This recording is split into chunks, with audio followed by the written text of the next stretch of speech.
Chapter 21 of Jane Eyre. Presentiments are strange things, and so are sympathies, and so are signs, and the three combined make one mystery to which humanity has not yet found the key.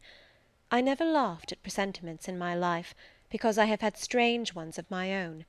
Sympathies, I believe, exist, for instance, between far distant, long absent, wholly estranged relatives, asserting, notwithstanding their alienation, the unity of the source to which each traces his origin, whose workings baffle mortal comprehension. And signs, for aught we know, may be but the sympathies of nature with man. When I was a little girl, only 6 years old, I one night heard Bessie Leaven say to Martha Abbott that she had been dreaming about a little child, and that to dream of children was a sure sign of trouble, either to oneself or one's kin. The saying might have worn out of my memory, had not a circumstance immediately followed which served indelibly to fix it there. The next day Bessie was sent for home to the death-bed of her little sister.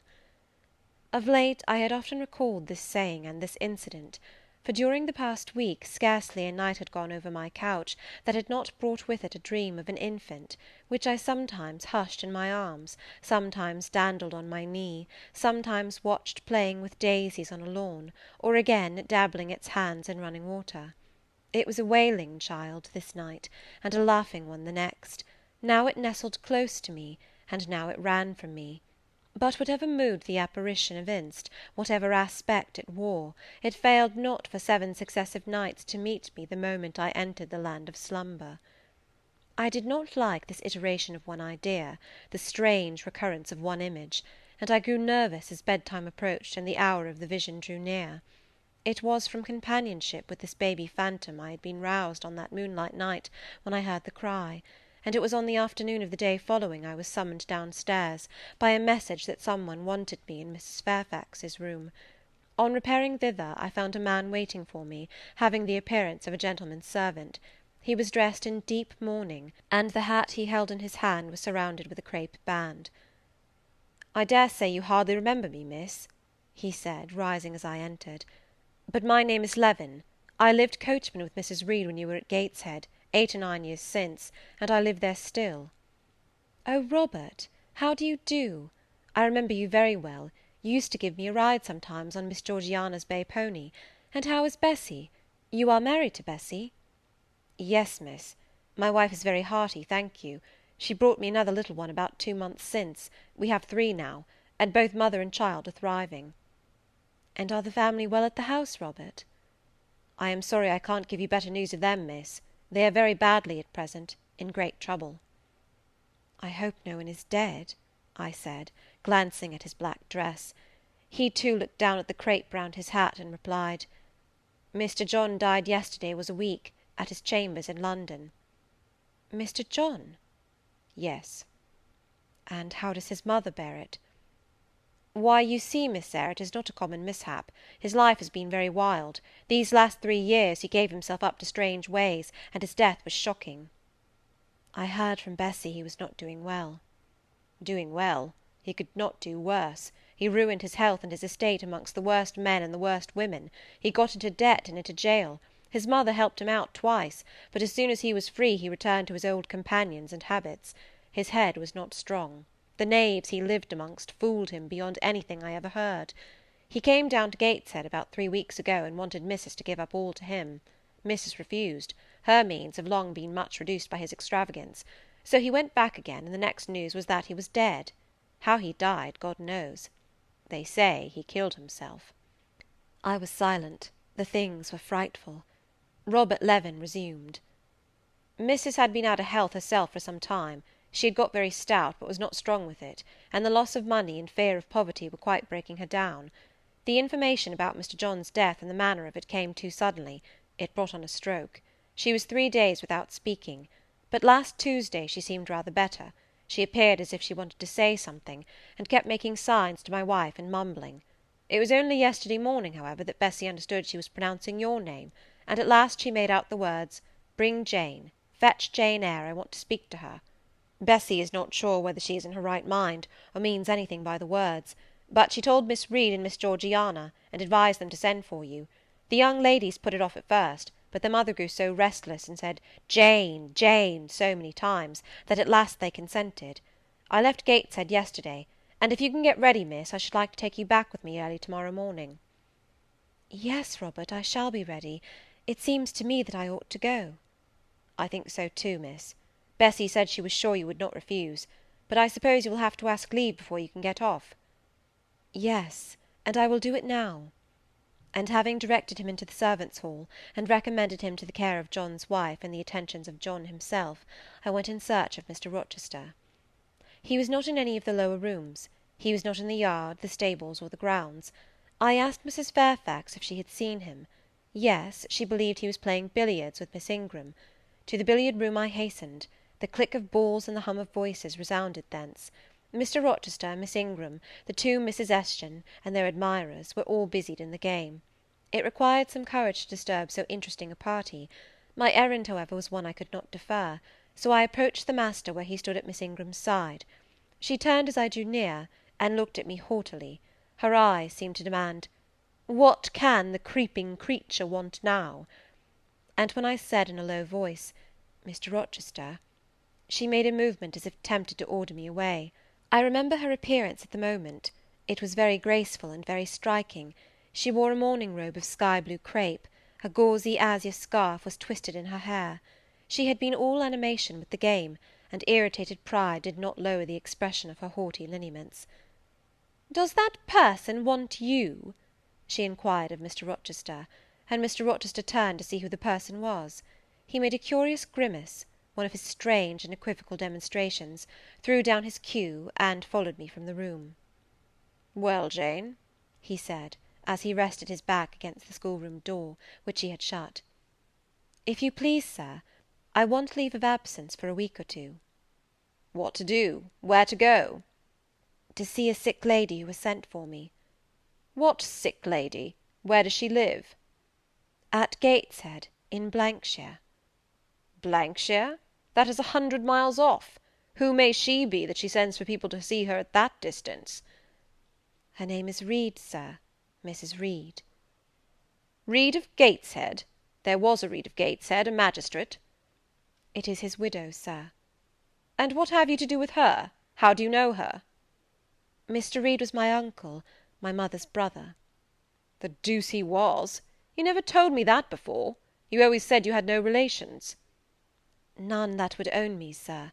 Mr. Reed is dead, and his wife cast me off." "Why?" "Because I was poor and burdensome, and she disliked me." "But Reed left children. You must have cousins. The George Lynn was talking of a Reed of Gateshead yesterday, who, he said, was one of the veriest rascals on town, and Ingram was mentioning a Georgiana Reed of the same place, who was much admired for her beauty a season or two ago in London." "John Reed is dead too, sir. He ruined himself, and half ruined his family, and is supposed to have committed suicide. The news so shocked his mother that it brought on an apoplectic attack." "And what good can you do her? Nonsense, Jane. I would never think of running 100 miles to see an old lady, who will, perhaps, be dead before you reach her. Besides, you say she cast you off." "Yes, sir, but that is long ago, and when her circumstances were very different. I could not be easy to neglect her wishes now." "How long will you stay?" "As short a time as possible, sir." "Promise me only to stay a week." "I had better not pass my word. I might be obliged to break it." "At all events, you will come back. You will not be induced under any pretext to take up a permanent residence with her." "Oh, no. I shall certainly return if all be well." "And who goes with you? You don't travel 100 miles alone." "No, sir. She has sent her coachman." "A person to be trusted?" "Yes, sir. He has lived 10 years in the family." Mr. Rochester meditated. "When do you wish to go?" "Early to-morrow morning, sir." "Well, you must have some money. You can't travel without money, and I dare say you have not much. I have given you no salary yet. How much have you in the world, Jane?" he asked, smiling. I drew out my purse. A meagre thing it was. 5 shillings, sir." He took the purse, poured the hoard into his palm, and chuckled over it as if its scantiness amused him. Soon he produced his pocket-book. "Here," said he, offering me a note.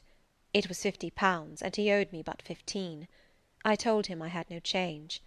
"I don't want change, you know that. Take your wages." I declined accepting more than was my due. He scowled at first; then, as if recollecting something, he said, "Right, right, better not give you all now. You would, perhaps, stay away 3 months if you had £50. There are 10. Is it not plenty?" "Yes, sir, but now you owe me 5. "Come back for it, then. I am your banker for £40. "Mr. Rochester, I may as well mention another matter of business to you while I have the opportunity." "Matter of business? I am curious to hear it." "You have as good as informed me, sir, that you are going shortly to be married." "Yes. What then?" "In that case, sir, Adele ought to go to school. I am sure you'll perceive the necessity of it." "To get her out of my bride's way, who might otherwise walk over her rather too emphatically. There's sense in the suggestion, not a doubt of it. Adele, as you say, must go to school, and you, of course, must march straight to the devil?" "I hope not, sir, but I must seek another situation somewhere." "In course," he exclaimed, with a twang of voice and a distortion of features equally fantastic and ludicrous. He looked at me some minutes. "And old Madam Reed, or the Misses, her daughters, will be solicited by you to seek a place, I suppose?" "No, sir, I am not on such terms with my relatives as would justify me in asking favours of them, but I shall advertise." "You shall walk up the pyramids of Egypt," he growled. "At your peril you advertise. I wish I had only offered you a sovereign instead of £10. Give me back £9, Jane. I've a use for it." "And so have I, sir," I returned, putting my hands and my purse behind me. I could not spare the money on any account. "Little niggard," said he, "refusing me a pecuniary request. Give me £5, Jane." "Not 5 shillings, sir, nor 5 pence." "Just let me look at the cash." "No, sir, you are not to be trusted." "Jane." "Sir?" "Promise me one thing." "I'll promise you anything, sir, that I think I am likely to perform." "Not to advertise, and to trust this quest of a situation to me. I'll find you one in time." "I shall be glad to do so, sir, if you in your turn will promise that I and Adele shall be both safe out of the house before your bride enters it." Very well, I'll pledge my word on it. You go to-morrow, then?" "Yes, sir, early." "Shall you come down to the drawing-room after dinner?" "No, sir, I must prepare for the journey." "Then you and I must bid good-bye for a little while." "I suppose so, sir." "And how do people perform that ceremony of parting, Jane? Teach me. I'm not quite up to it."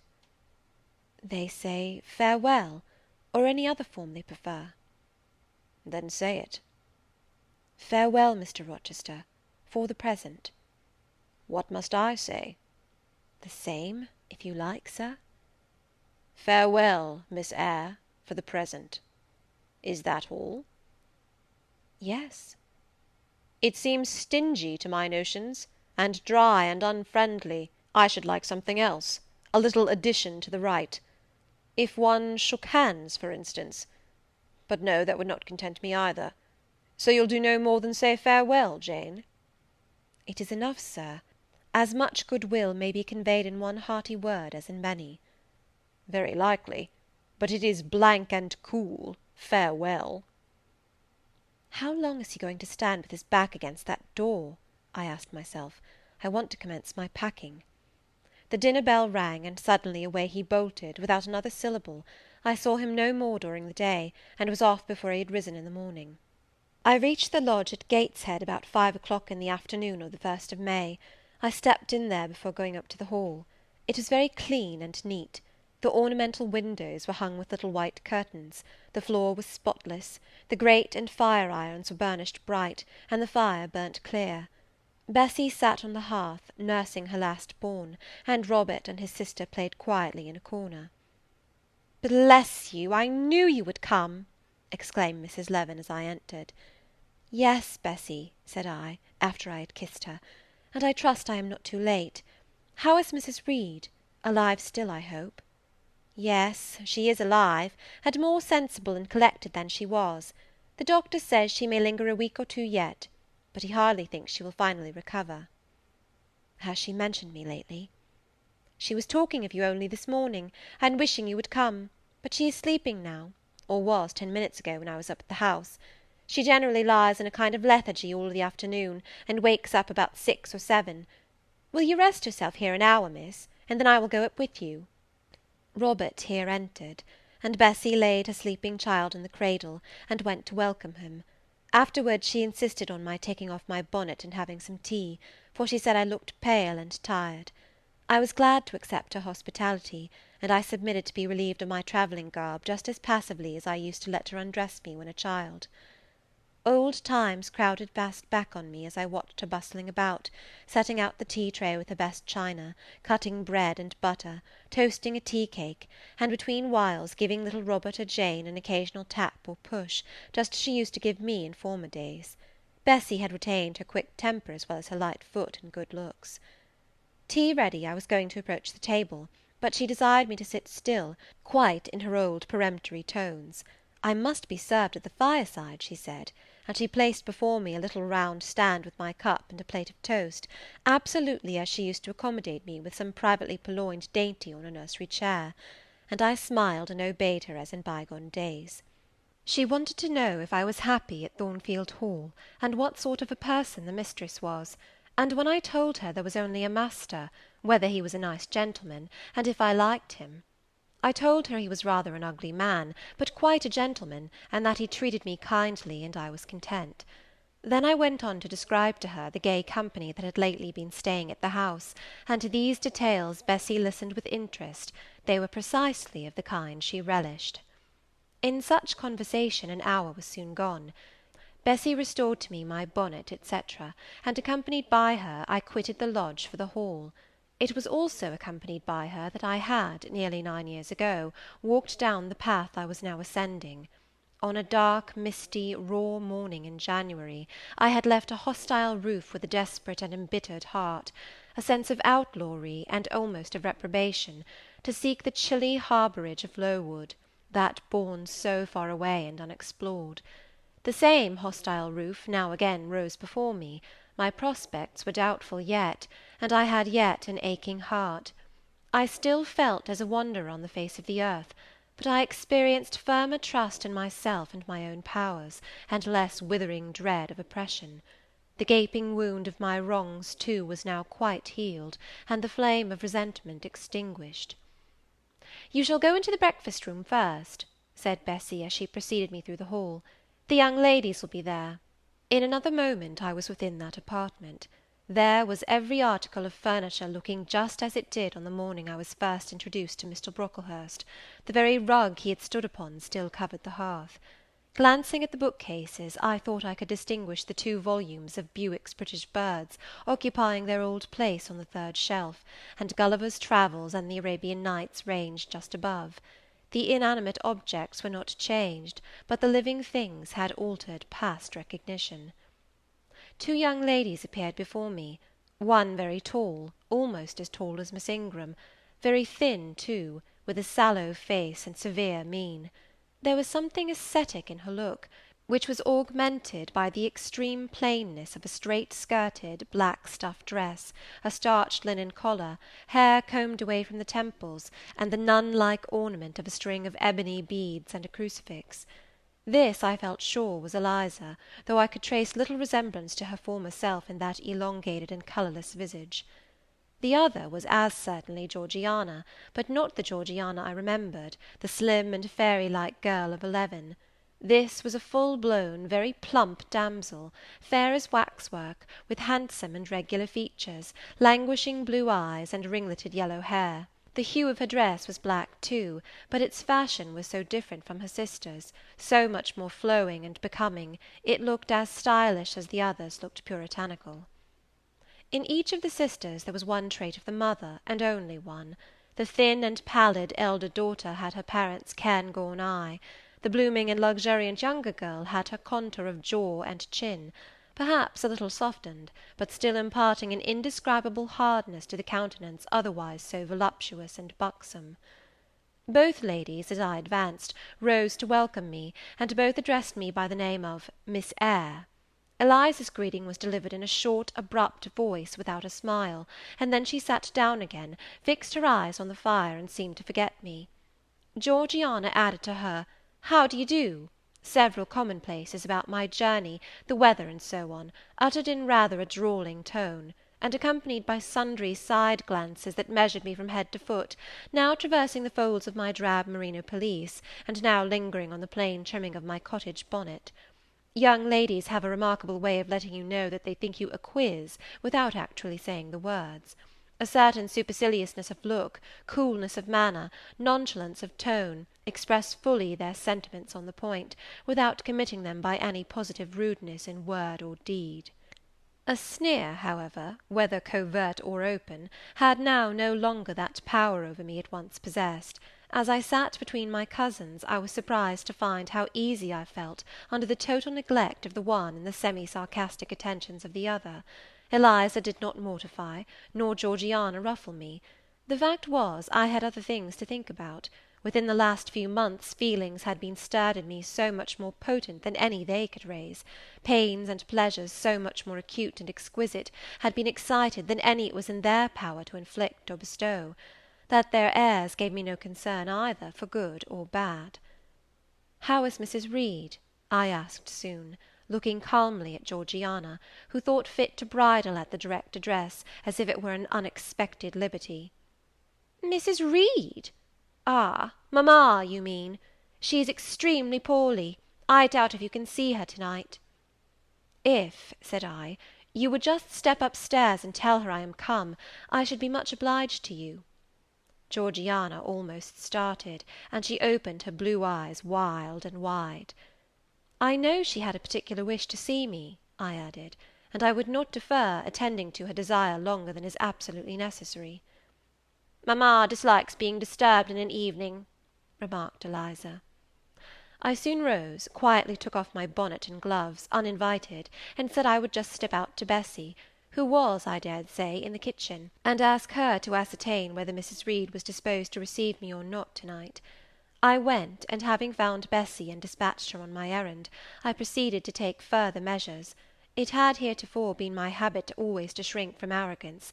Received as I had been to-day, I should, a year ago, have resolved to quit Gateshead the very next morning. Now it was disclosed to me all at once that that would be a foolish plan. I had taken a journey of 100 miles to see my aunt, and I must stay with her till she was better, or dead. As to her daughter's pride or folly, I must put it on one side, make myself independent of it. So I addressed the housekeeper, asked her to show me a room, told her I should probably be a visitor here for a week or two, had my trunk conveyed to my chamber, and followed it thither myself. I met Bessy on the landing. "Missus is awake," said she. "I have told her you are here. Come and let us see if she will know you." I did not need to be guided to the well-known room, to which I had so often been summoned for chastisement or reprimand in former days. I hastened before Bessy. I softly opened the door. A shaded light stood on the table, for it was now getting dark. There was the great four-post bed with amber hangings as of old. There the toilet table, the arm-chair, and the footstool, at which I had 100 times been sentenced to kneel, to ask pardon for offences by me uncommitted. I looked into a certain corner near, half expecting to see the slim outline of a once-dreaded switch which used to lurk there, waiting to leap out imp-like and lace my quivering palm or shrinking neck. I approached the bed. I opened the curtains, and leant over the high-piled pillows. Well did I remember Mrs. Reed's face, and I eagerly sought the familiar image. It is a happy thing that time quells the longings of vengeance and hushes the promptings of rage and aversion. I had left this woman in bitterness and hate, and I came back to her now with no other emotion than a sort of ruth for her great sufferings, and a strong yearning to forget and forgive all injuries, to be reconciled and clasp hands in amity. The well-known face was there, stern, relentless as ever. There was that peculiar eye which nothing could melt, and the somewhat raised, imperious, despotic eyebrow. How often had it lowered on me menace and hate, and how the recollection of childhood's terrors and sorrows revived as I traced its harsh line now! And yet I stooped down and kissed her. She looked at me. "Is this Jane Eyre?" she said. "Yes, Aunt Reed." How are you, dear aunt?" I had once vowed that I would never call her aunt again. I thought it no sin to forget and break that vow now. My fingers had fastened on her hand which lay outside the sheet. Had she pressed mine kindly, I should at that moment have experienced true pleasure. But unimpressionable natures are not so soon softened, nor are natural antipathies so readily eradicated. Mrs. Reed took her hand away, and turning her face rather from me, she remarked that the night was warm. Again she regarded me so icily, I felt at once that her opinion of me, her feeling towards me, was unchanged and unchangeable. I knew by her stony eye, opaque to tenderness, indissoluble to tears, that she was resolved to consider me bad to the last, because to believe me good would give her no generous pleasure, only a sense of mortification. I felt pain, and then I felt ire, and then I felt a determination to subdue her, to be her mistress in spite both of her nature and her will. My tears had risen just as in childhood. I ordered them back to their source. I brought a chair to the bed-head. I sat down and leaned over the pillow. "You sent for me," I said, "and I am here, and it is my intention to stay till I see how you get on." "Oh, of course. You have seen my daughters?" "Yes." "Well, you may tell them I wish you to stay till I can talk some things over with you I have on my mind. To-night it is too late, and I have a difficulty in recalling them. But there was something I wished to say. Let me see." The wandering look and changed utterance told me what wreck had taken place in her once vigorous frame. Turning restlessly, she drew the bedclothes round her. My elbow, resting on a corner of the quilt, fixed it down. She was at once irritated. "Sit up," said she. "Don't annoy me with holding the clothes fast. Are you Jane Eyre?" "I am Jane Eyre." "I have had more trouble with that child than any one would believe. Such a burden to be left on my hands, and so much annoyance has she caused me daily and hourly with her incomprehensible disposition, and her sudden starts of temper, and her continual unnatural watchings of one's movements. I declare she talked to me once like something mad, or like a fiend. No child ever spoke or looked as she did. I was glad to get her away from the house. What did they do with her at Lowood? The fever broke out there, and many of the pupils died. She, however, did not die, but I said she did. I wish she had died." "A strange wish, Mrs. Reed. Why do you hate her so?" "I had a dislike to her mother always, for she was my husband's only sister, and a great favourite with him. He opposed the family's disowning her when she made her low marriage, and when news came of her death, he wept like a simpleton. He would send for the baby, though I entreated him rather to put it out to nurse and pay for its maintenance. I hated it the first time I set my eyes on it, a sickly, whining, pining thing. It would wail in its cradle all night long, not screaming heartily like any other child, but whimpering and moaning. Reed pitied it, and he used to nurse it and notice it as if it had been his own, more, indeed, than he ever noticed his own at that age. He would try to make my children friendly to the little beggar. The darlings could not bear it, and he was angry with them when they showed their dislike. In his last illness he had it brought continually to his bedside, and but an hour before he died he bound me by vow to keep the creature. I would as soon have been charged with a pauper brat out of a workhouse, but he was weak, naturally weak. John does not at all resemble his father, and I am glad of it. John is like me, and like my brothers. He is quite a Gibson. Oh, I wish he would cease tormenting me with letters for money. I have no more money to give him. We are getting poor. I must send away half my servants, and shut up part of the house, or let it off. I can never submit to do that. Yet how are we to get on? 2/3 of my income goes in paying the interest of mortgages. John gambles dreadfully, and always loses, poor boy. He is beset by sharpers. John is sunk and degraded. His look is frightful. I feel ashamed for him when I see him." She was getting much excited. "I think I had better leave her now," said I to Bessy, who stood on the other side of the bed. "Perhaps you had, miss, but she often talks in this way towards night. In the morning she is calmer." I rose. "Stop!" exclaimed Mrs. Reed. "There is another thing I wish to say. He threatens me. He continually threatens me with his own death, or mine, and I dream sometimes that I see him laid out with a great wound in his throat, or with a swollen and blackened face. I am come to a strange pass. I have heavy troubles. What is to be done? How is the money to be had?" Bessy now endeavoured to persuade her to take a sedative draught. She succeeded with difficulty. Soon after, Mrs. Reed grew more composed, and sank into a dozing state. I then left her. More than 10 days elapsed before I had again any conversation with her. She continued either delirious or lethargic, and the doctor forbade everything which could painfully excite her. Meantime, I got on as well as I could with Georgiana and Eliza. They were very cold indeed at first. Eliza would sit half the day sewing, reading, or writing, and scarcely utter a word either to me or her sister. Georgiana would chatter nonsense to her canary bird by the hour, and take no notice of me. But I was determined not to seem at a loss for occupation or amusement.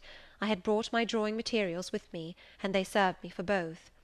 Provided with a case of pencils and some sheets of paper, I used to take a seat apart from them, near the window, and busy myself in sketching fancy vignettes, representing any scene that happened momentarily to shape itself in the ever-shifting kaleidoscope of imagination.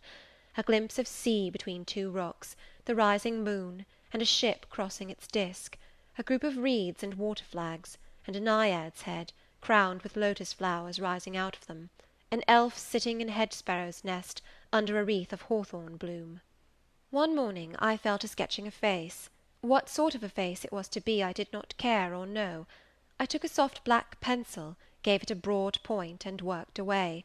Soon I had traced on the paper a broad and prominent forehead, and a square lower outline of visage. That contour gave me pleasure. My fingers proceeded actively to fill it with features. Strongly marked horizontal eyebrows must be traced under that brow. Then followed naturally a well-defined nose, with a straight ridge and full nostrils; then a flexible-looking mouth, by no means narrow; then a firm chin, with a decided cleft down the middle of it. Of course some black whiskers were wanted, and some jetty hair tufted on the temples and waved above the forehead. Now for the eyes. I had left them to the last because they required the most careful working. I drew them large, I shaped them well. The eyelashes I traced long and sombre, the irids lustrous and large. Good, but not quite the thing, I thought, as I surveyed the effect. They want more force and spirit. And I wrought the shades blacker, that the lights might flash more brilliantly. A happy touch or two secured success. There, I had a friend's face under my gaze, and what did it signify that those young ladies turned their backs on me? I looked at it. I smiled at the speaking likeness. I was absorbed and content. "Is that a portrait of some one you know?" asked Eliza, who had approached me unnoticed. I responded that it was merely a fancy head, and hurried it beneath the other sheets. Of course I lied. It was, in fact, a very faithful representation of Mr. Rochester. But what was that to her, or to any one but myself? Georgiana also advanced to look. The other drawings pleased her much, but she called that "an ugly man." They both seemed surprised at my skill. I offered to sketch their portraits, and each in turn sat for a pencil outline. Then Georgiana produced her album. I promised to contribute a water-colour drawing. This put her at once into good humour. She proposed a walk in the grounds. Before we had been out 2 hours, we were deep in a confidential conversation. She had favoured me with a description of the brilliant winter she had spent in London 2 seasons ago, of the admiration she had there excited, the attention she had received, and I even got hints of the titled conquests she had made. In the course of the afternoon and evening these hints were enlarged on, various soft conversations were reported, and sentimental scenes represented, and, in short, a volume of a novel of fashionable life was that day improvised by her for my benefit. The communications were renewed from day to day. They always ran on the same theme, herself, her loves, and woes.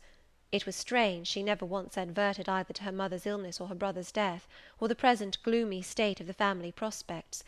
Her mind seemed wholly taken up with reminiscences of past gaiety, and aspirations after dissipations to come. She passed about 5 minutes each day in her mother's sick-room, and no more. Eliza still spoke little. She had evidently no time to talk. I never saw a busier person than she seemed to be, yet it was difficult to say what she did, or rather to discover any result of her diligence. She had an alarm to call her up early. I know not how she occupied herself before breakfast, but after that meal she divided her time into regular portions, and each hour had its allotted task. 3 times a day she studied a little book, which I found on inspection was a common prayer book. I asked her once what was the great attraction of that volume, and she said, "The rubric." 3 hours a day she gave to stitching with gold thread the border of a square crimson cloth, almost large enough for a carpet. In answer to my inquiries after the use of this article, she informed me it was a covering for the altar of a new church lately erected near Gateshead. 2 hours she devoted to her diary, 2 to working by herself in the kitchen garden, and 1 to the regulation of her accounts. She seemed to want no company, no conversation. I believe she was happy in her way. This routine sufficed for her, and nothing annoyed her so much as the occurrence of any incident which forced her to vary its clockwork regularity. She told me one evening, when more disposed to be communicative than usual, that John's conduct and the threatened ruin of the family had been a source of profound affliction to her; but she had now, she said, settled her mind and formed her resolution. Her own fortune she had taken care to secure, and when her mother died, and it was wholly improbable, she tranquilly remarked, that she should either recover or linger long, she would execute a long-cherished project, seek a retirement where punctual habits would be permanently secured from disturbance, and place safe barriers between herself and a frivolous world. I asked if Georgiana would accompany her. Of course not. Georgiana and she had nothing in common, they never had. She would not be burdened with her society for any consideration. Georgiana should take her own course, and she, Eliza, would take hers. Georgiana, when not unburdening her heart to me, spent most of her time in lying on the sofa, fretting about the dullness of the house, and wishing over and over again that her aunt Gibson would send her an invitation up to town. "It would be so much better," she said, "if she could only get out of the way for a month or two, till all was over." I did not ask what she meant by all being over, but I suppose she referred to the expected decease of her mother, and the gloomy sequel of funeral rites. Eliza generally took no more notice of her sister's indolence and complaints than if no such murmuring, lounging object had been before her. One day, however, as she put away her account-book and unfolded her embroidery, she suddenly took her up thus: "Georgiana, a more vain and absurd animal than you was certainly never allowed to cumber the earth. You had no right to be born, for you make no use of life. Instead of living for, in, and with yourself, as a reasonable being ought, you seek only to fasten your feebleness on to some other person's strength. If no one can be found willing to burden her or himself with such a fat, weak, puffy, useless thing, you cry out that you are ill-treated, neglected, miserable. Then, too, existence for you must be a scene of continual change and excitement, or else the world is a dungeon. You must be admired, you must be courted, you must be flattered, you must have music, dancing, and society, or you languish, you die away. Have you no sense to devise a system which will make you independent of all efforts, and all wills but your own? Take one day, share it into sections, to each section apportion its task, leave no stray unemployed quarters of an hour, 10 minutes, 5 minutes, include all, do each piece of business in its turn with method, with rigid regularity. The day will close almost before you are aware it has begun, and you are indebted to no one for helping you to get rid of one vacant moment. You have had to seek no one's company, conversation, sympathy, forbearance. You have lived, in short, as an independent being ought to do. Take this advice, the first and last I shall offer you. Then you will not want me or any one else, happen what may.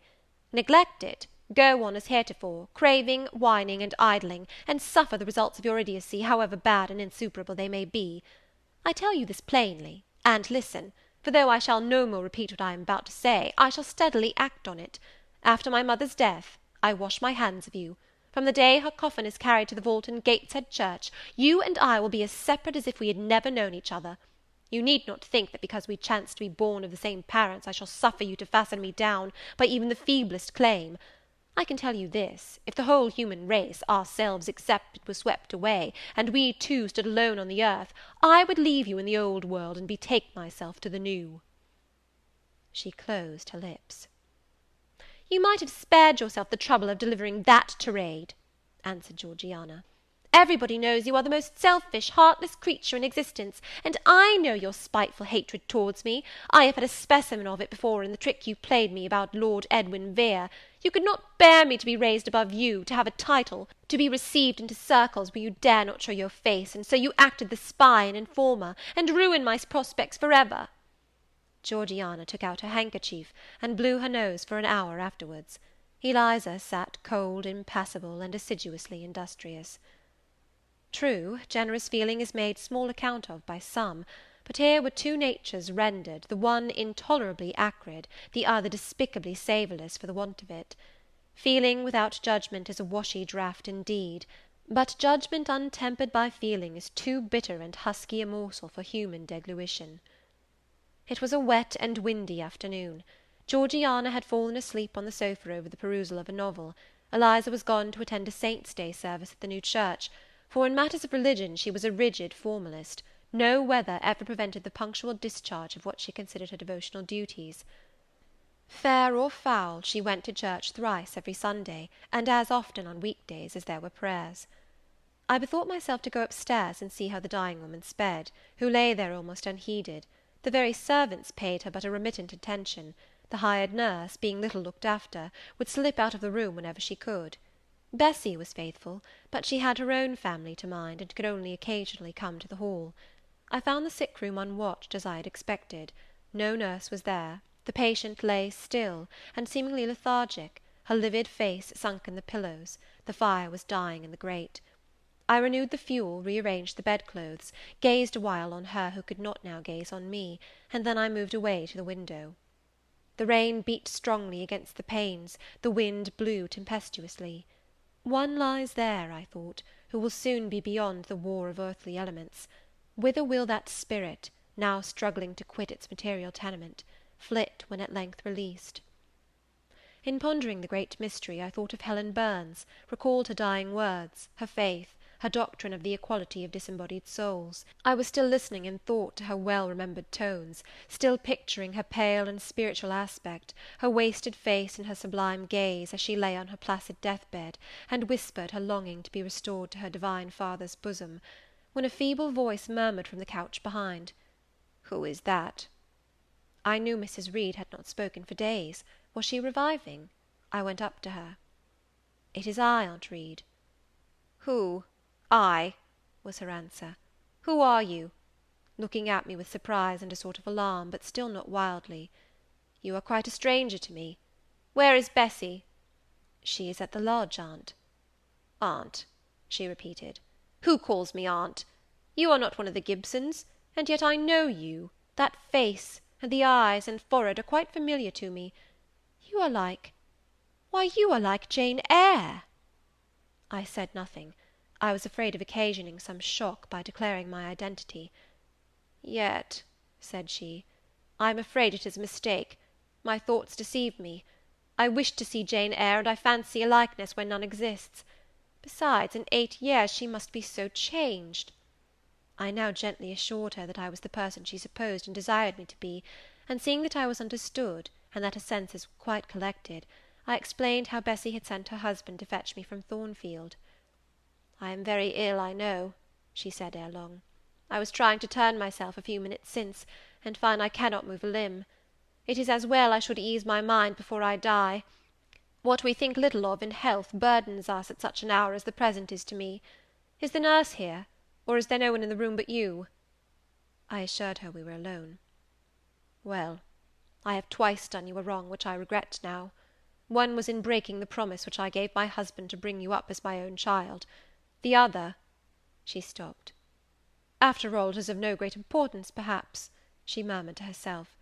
"And then I make it better, and to humble myself so to her is painful." She made an effort to alter her position, but failed. Her face changed. She seemed to experience some inward sensation, the precursor, perhaps, of the last pang. "Well, I must get it over. Eternity is before me. I had better tell her. Go to my dressing-case, open it, and take out a letter you will see there." I obeyed her directions. "Read the letter," she said. It was short, and thus conceived. "Madam, will you have the goodness to send me the address of my niece Jane Eyre, and to tell me how she is? It is my intention to write shortly, and desire her to come to me at Madeira. Providence has blessed my endeavours to secure a competency, and as I am unmarried and childless, I wish to adopt her during my life, and bequeath her at my death whatever I may have to leave. I am, Madam, etc., etc., John Eyre, Madeira." It was dated 3 years back. "Why did I never hear of this?" I asked. "Because I disliked you too fixedly and thoroughly ever to lend a hand in lifting you to prosperity. I could not forget your conduct to me, Jane, the fury with which you once turned on me, the tone in which you declared you abhorred me, the worst of anybody in the world, the unchildlike look and voice with which you affirmed that the very thought of me made you sick, and asserted that I had treated you with miserable cruelty. I could not forget my own sensations when you thus started up and poured out the venom of your mind.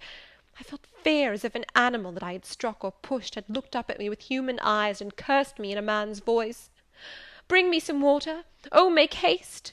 Dear Mrs. Reed, said I, as I offered her the draught she required, think no more of all this. Let it pass away from your mind. Forgive me for my passionate language. I was a child then. 8, 9 years have passed since that day. She heeded nothing of what I said, but when she had tasted the water and drawn breath, she went on thus.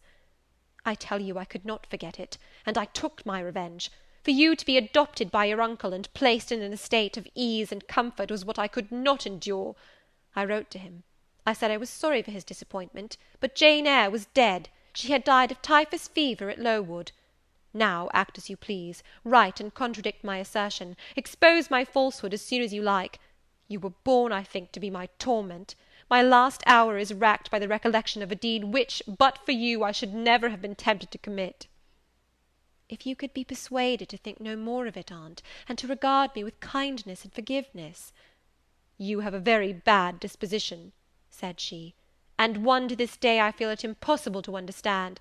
How for 9 years you could be patient and quiescent under any treatment, and in the 10th break out all fire and violence, I can never comprehend.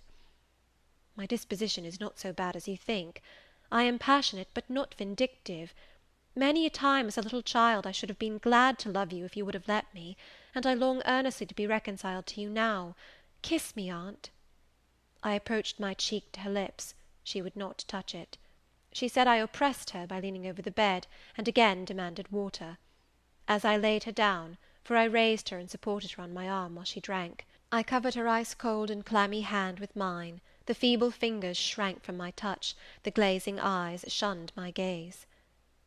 Love me, then, or hate me as you will, I said at last. You have my full and free forgiveness. Ask now for God's, and be at peace. Poor suffering woman! It was too late for her to make now the effort to change her habitual frame of mind. Living, she had ever hated me; dying, she must hate me still. The nurse now entered, and Bessie followed. I yet lingered half an hour longer, hoping to see some sign of amity, but she gave none. She was fast relapsing into stupor, nor did her mind again rally. At 12 o'clock that night she died. I was not present to close her eyes, nor were either of her daughters. They came to tell us the next morning that all was over. She was by that time laid out. Eliza and I went to look at her. Georgiana, who had burst into loud weeping, said she dared not go. There was stretched Sarah Reed's once robust and active frame, rigid and still. Her eye of flint was covered with its cold lid. Her brow and strong traits wore yet the impress of her inexorable soul. A strange and solemn object was that corpse to me. I gazed on it with gloom and pain.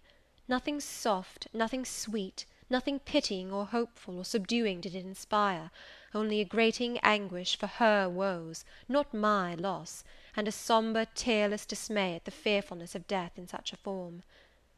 Eliza surveyed her parent calmly. After a silence of some minutes, she observed, with her constitution she should have lived to a good old age. Her life was shortened by trouble. And then a spasm constricted her mouth for an instant. As it passed away, she turned and left the room, and so did I.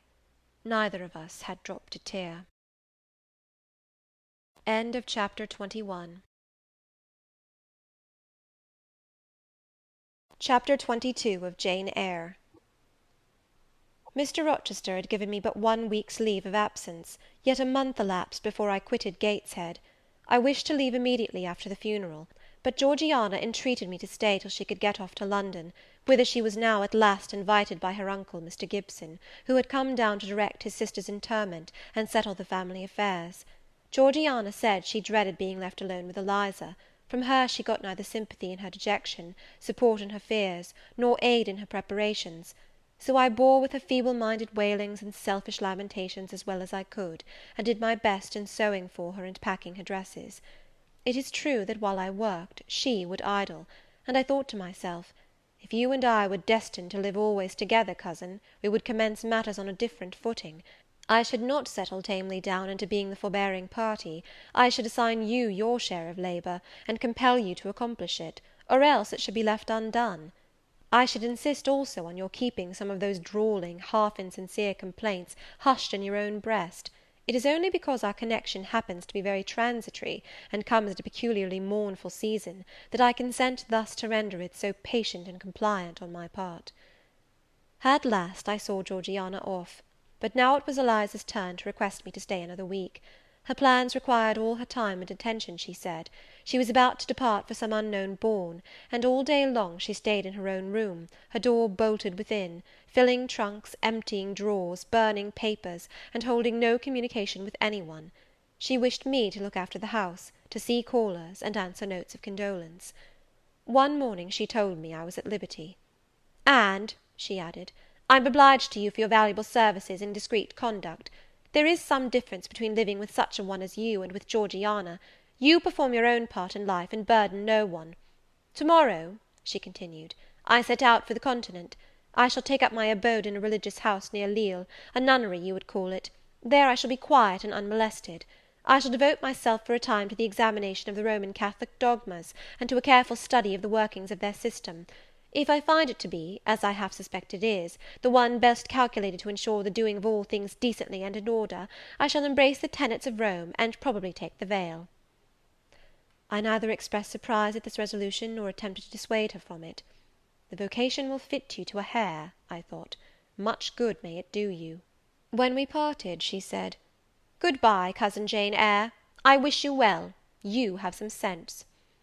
I then returned, "You are not without sense, cousin Eliza; but what you have, I suppose, in another year will be walled up alive in a French convent. However, it is not my business, and so it suits you, I don't much care." "You are in the right," said she; and with these words we each went our separate way.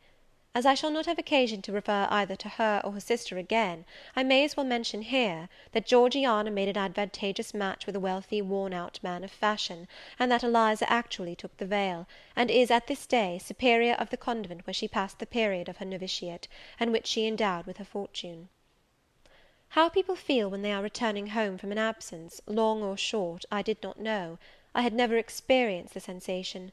I had known what it was to come back to Gateshead when a child after a long walk, to be scolded for looking cold or gloomy; and later what it was to come back from church to Lowood, to long for a plenteous meal and a good fire, and to be unable to get either. Neither of these returnings was very pleasant or desirable. No magnet drew me to a given point, increasing in its strength of attraction the nearer I came. The return to Thornfield was yet to be tried. My journey seemed tedious, very tedious. 50 miles one day, a night spent at an inn; 50 miles the next day.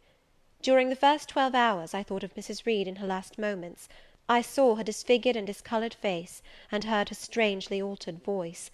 I mused on the funeral day, the coffin, the hearse, the black train of tenants and servants. Few was the number of relatives, the gaping vault, the silent church, the solemn service. Then I thought of Eliza and Georgiana. I beheld one the cynosure of a ball-room, the other the inmate of a convent cell, and I dwelt on and analysed their separate peculiarities of person and character. The evening arrival at the great town scattered these thoughts. Night gave them quite another turn. Laid down on my traveller's bed, I left reminiscence for anticipation. I was going back to Thornfield, but how long was I to stay there? Not long, of that I was sure. I had heard from Mrs. Fairfax in the interim of my absence. The party at the Hall was dispersed. Mr. Rochester had left for London 3 weeks ago, but he was then expected to return in a fortnight. Mrs. Fairfax surmised that he was gone to make arrangements for his wedding, as he had talked of purchasing a new carriage. She said the idea of his marrying Miss Ingram still seemed strange to her, but from what everybody said, and from what she herself had seen, she could no longer doubt that the event would shortly take place. "You would be strangely incredulous if you did doubt it," was my mental comment. "I don't doubt it." The question followed, where was I to go? I dreamt of Miss Ingram all the night. In a vivid morning dream I saw her closing the gates of Thornfield against me, and pointing me out another road; and Mr. Rochester looked on with his arms folded, smiling sardonically, as it seemed, at both her and me. I had not notified to Mrs. Fairfax the exact day of my return, for I did not wish either car or carriage to meet me at Millcote. I proposed to walk the distance quietly by myself, and very quietly, after leaving my box in the ostler's care, did I slip away from the George Inn, about 6 o'clock of a June evening, and take the old road to Thornfield, a road which lay chiefly through fields, and was now little frequented. It was not a bright or a splendid summer evening, though fair and soft. The haymakers were at work all along the road, and the sky, though far from cloudless, was such as promised well for the future. Its blue, where blue was visible, was mild and settled, and its cloud strata high and thin. The west, too, was warm; no watery gleam chilled it. It seemed as if there was a fire lit, an altar burning behind its screen of marbled vapour, and out of apertures shone a golden redness. I felt glad as the road shortened before me, so glad that I stopped once to ask myself what that joy meant, and to remind reason that it was not to my home I was going, or to a permanent resting place, or to a place where fond friends looked out for me and waited my arrival. "Mrs. Fairfax will smile you a calm welcome, to be sure," said I, "and little Adele will clap her hands and jump to see you; but you know very well you are thinking of another than they, and that he is not thinking of you." But what is so headstrong as youth? What so blind as inexperience? These affirmed that it was pleasure enough to have the privilege of again looking on Mr. Rochester, whether he looked on me or not; and they added, "Hasten, hasten, be with him while you may; but a few more days or weeks at most, and you are parted from him for ever." And then I strangled a new-born agony, a deformed thing which I could not persuade myself to own and rear, and ran on. They are making hay too in Thornfield meadows, or rather the labourers are just quitting their work, and returning home with their rakes on their shoulders, now, at the hour I arrive. I have but a field or two to traverse, and then I shall cross the road and reach the gates. How full the hedges are of roses! But I have no time to gather any; I want to be at the house. I passed a tall briar, shooting leafy and flowery branches across the path. I see the narrow stile with stone steps, and I see Mr. Rochester sitting there, a book and a pencil in his hand. He is writing. Well, he is not a ghost, yet every nerve I have is unstrung. For a moment I am beyond my own mastery. What does it mean? I did not think I should tremble in this way when I saw him, or lose my voice, or the power of motion in his presence. I will go back as soon as I can stir. I need not make an absolute fool of myself. I know another way to the house. It does not signify if I knew 20 ways, for he has seen me. "Hullo!" he cries, and he puts up his book and his pencil. "There you are! Come on, if you please." I suppose I do come on, though in what fashion I know not, being scarcely cognizant of my movements, and solicitous only to appear calm, and above all to control the working muscles of my face, which I feel rebel insolently against my will, and struggle to express what I had resolved to conceal. But I have a veil; it is down; I may make shift yet to behave with decent composure. "And is this Jane Eyre? Are you coming from Millcote, and on foot? Yes, just one of your tricks, not to send for a carriage, and come clattering over street and road like a common mortal, but to steal into the vicinage of your home along with twilight, just as if you were a dream or a shade. What the deuce have you done with yourself this last month?" "I have been with my aunt, Sir, who is dead." "A true Janian reply. Good angels be my guard! She comes from the other world, from the abode of people who are dead, and tells me so when she meets me alone here in the gloaming. If I dared, I'd touch you, to see if you are substance or shadow, you elf; but I'd as soon offer to take hold of a blue ignis fatuus light in a marsh. Truant, truant," he added, when he had paused an instant, "absent from me a whole month, and forgetting me quite, I'll be sworn." I knew there would be pleasure in meeting my master again, even though broken by the fear that he was so soon to cease to be my master, and by the knowledge that I was nothing to him. But there was ever in Mr. Rochester, so at least I thought, such a wealth of the power of communicating happiness, that to taste but of the crumbs he scattered to stray and stranger birds like me, was to feast genially. His last words were balm. They seemed to imply that it imported something to him whether I forgot him or not. And he had spoken of Thornfield as my home. Would that it were my home! He did not leave the stile. and I hardly liked to ask to go by. I inquired soon if he had not been to London. Yes, I suppose you found that out by second sight. Mrs. Fairfax told me in a letter. And did she inform you what I went to do? Oh, yes, Sir, everybody knew your errand. You must see the carriage, Jane, and tell me if you don't think it will suit Mrs. Rochester exactly, and whether she won't look like Queen Boadicea, leaning back against those purple cushions. I wish, Jane, I were a trifle better adapted to match with her externally. Tell me now, fairy as you are, can't you give me a charm or a philtre or something of that sort, to make me a handsome man? It would be past the power of magic, Sir. And in thought I added, a loving eye is all the charm needed, to such you are handsome enough, or rather your sternness has a power beyond beauty. Mr. Rochester had sometimes read my unspoken thoughts with an acumen to me incomprehensible. In the present instance he took no notice of my abrupt vocal response, but he smiled at me with a certain smile he had of his own, and which he used but on rare occasions. He seemed to think it too good for common purposes. It was the real sunshine of feeling. He shed it over me now. "Pass, Janet," said he, making room for me to cross the stile. "Go up home, and stay your weary little wandering feet at a friend's threshold." All I had now to do was to obey him in silence. No need for me to colloquize further.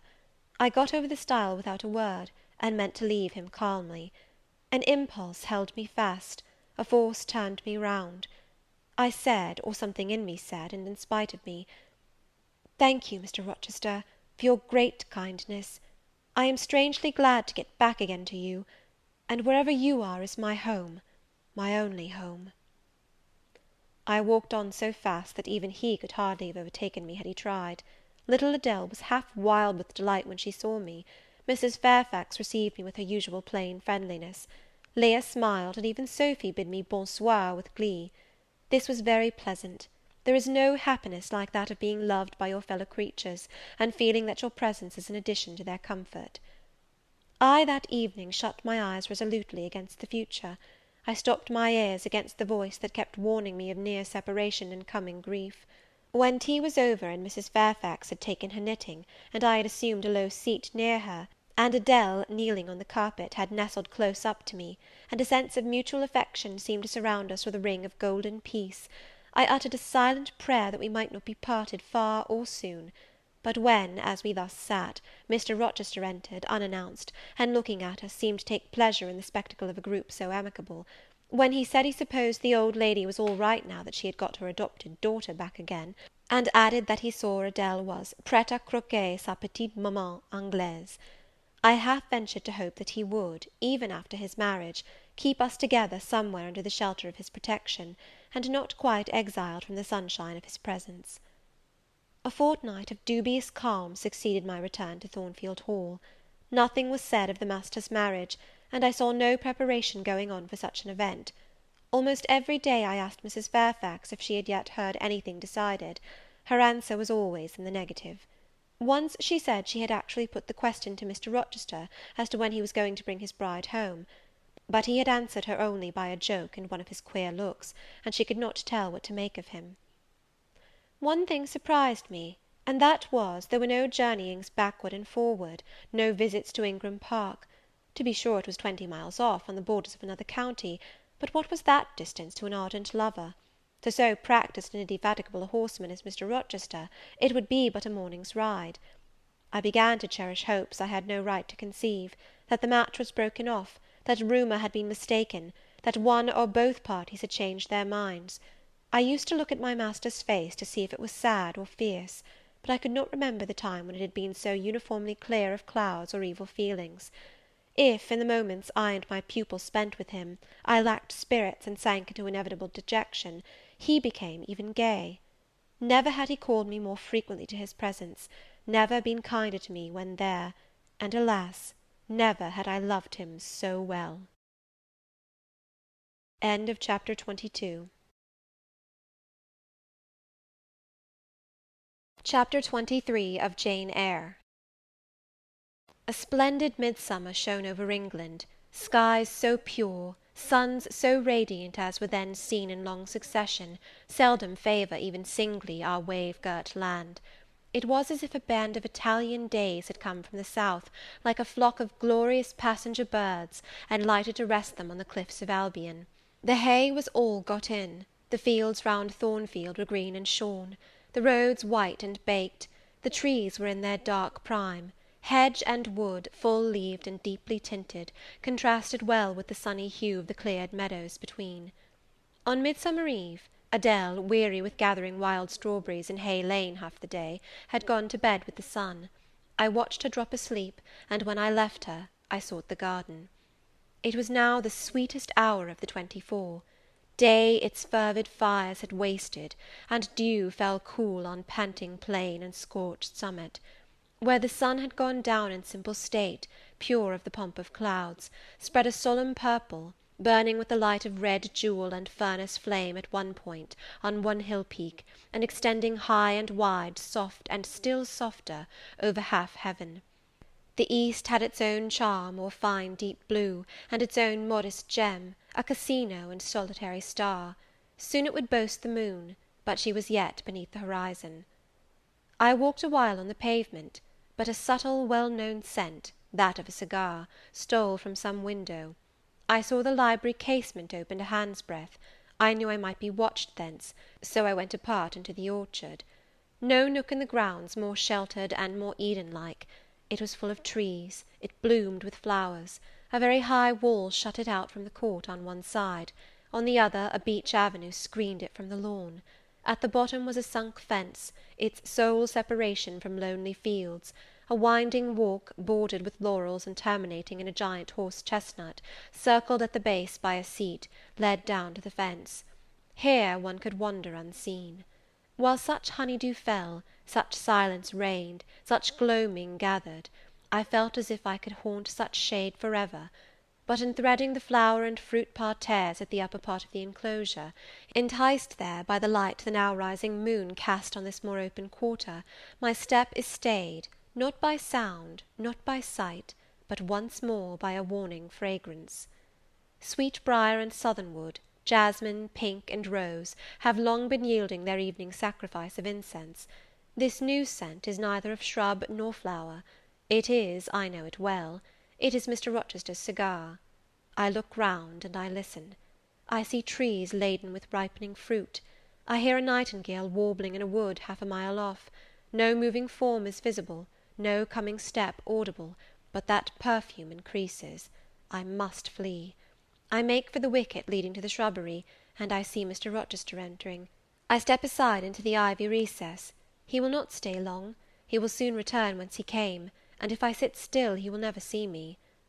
But no, eventide is as pleasant to him as to me, and this antique garden as attractive, and he strolls on, now lifting the gooseberry tree branches to look at the fruit, large as plums, with which they are laden, now taking a ripe cherry from the wall, now stooping toward a knot of flowers, either to inhale their fragrance or to admire the dew-beads on their petals. A great moth goes humming by me. It alights on a plant at Mr. Rochester's foot. He sees it, and bends to examine it.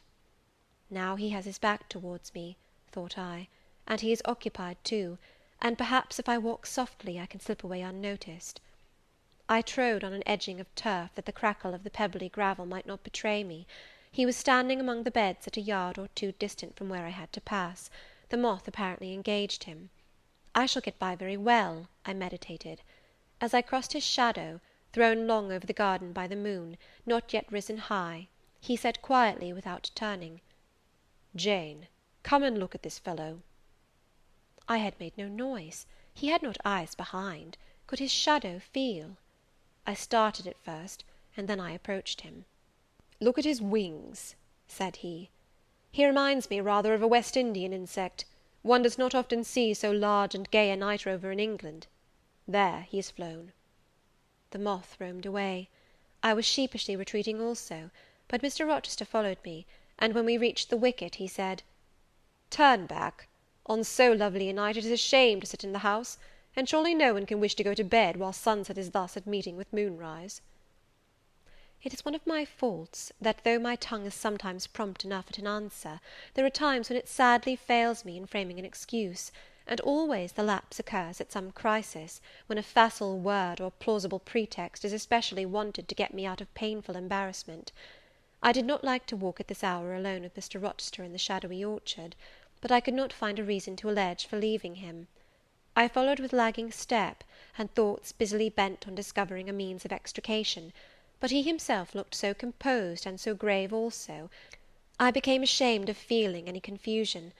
The evil, if evil existent or prospective there was, seemed to lie with me only. His mind was unconscious and quiet. "Jane," he recommenced, as we entered the laurel walk, and slowly strayed down in the direction of the sunk fence and the horse chestnut, "Thornfield is a pleasant place in summer, is it not?" "Yes, sir." "You must have become in some degree attached to the house, you who have an eye for natural beauties and a good deal of the organ of adhesiveness." "I am attached to it, indeed." "And though I don't comprehend how it is, I perceive you have acquired a degree of regard for that foolish little child Adele, too, and even for simple Dame Fairfax." "Yes, sir, in different ways I have an affection for both." "And would be sorry to part with them?" "Yes." "Pity," he said, and sighed and paused. "It is always the way of events in this life," he continued presently. "No sooner have you got settled in a pleasing resting place, than a voice calls out to you to rise and move on, for the hour of repose is expired." "Must I move on, sir?" I asked. "Must I leave Thornfield?" "I believe you must, Jane. I am sorry, Janet, but I believe indeed you must." This was a blow, but I did not let it prostrate me. "Well, sir, I shall be ready when the order to march comes." "It is come now. I must give it tonight." "Then you are going to be married, sir?" "Exactly, precisely. With your usual acuteness, you have hit the nail straight on the head." "Soon, sir?" "Very soon, that is, Miss Eyre. And you'll remember, Jane, that the first time I, or rumour, plainly intimated to you that it was my intention to put my old bachelor's neck into the sacred noose, to enter into the holy estate of matrimony, to take Miss Ingram to my bosom, in short. She's an extensive armful, but that's not to the point. One can't have too much of such a very excellent thing as my beautiful Blanche. Well, as I was saying, listen to me, Jane. You're not turning your head to look after more moths, are you? That was only a lady clock, child, flying away home. I wish to remind you that it was you who first said to me, with that discretion I respect in you, with that foresight, prudence, and humility which befit your responsible and dependent position, that in case I married Miss Ingram, both you and little Adele had better trot forthwith. I pass over the sort of slur conveyed in this suggestion on the character of my beloved. Indeed, when you are far away, Janet, I'll try to forget it. I shall notice only its wisdom, which is such that I have made it my law of action. Adele must go to school, and you, Miss Eyre, must get a new situation."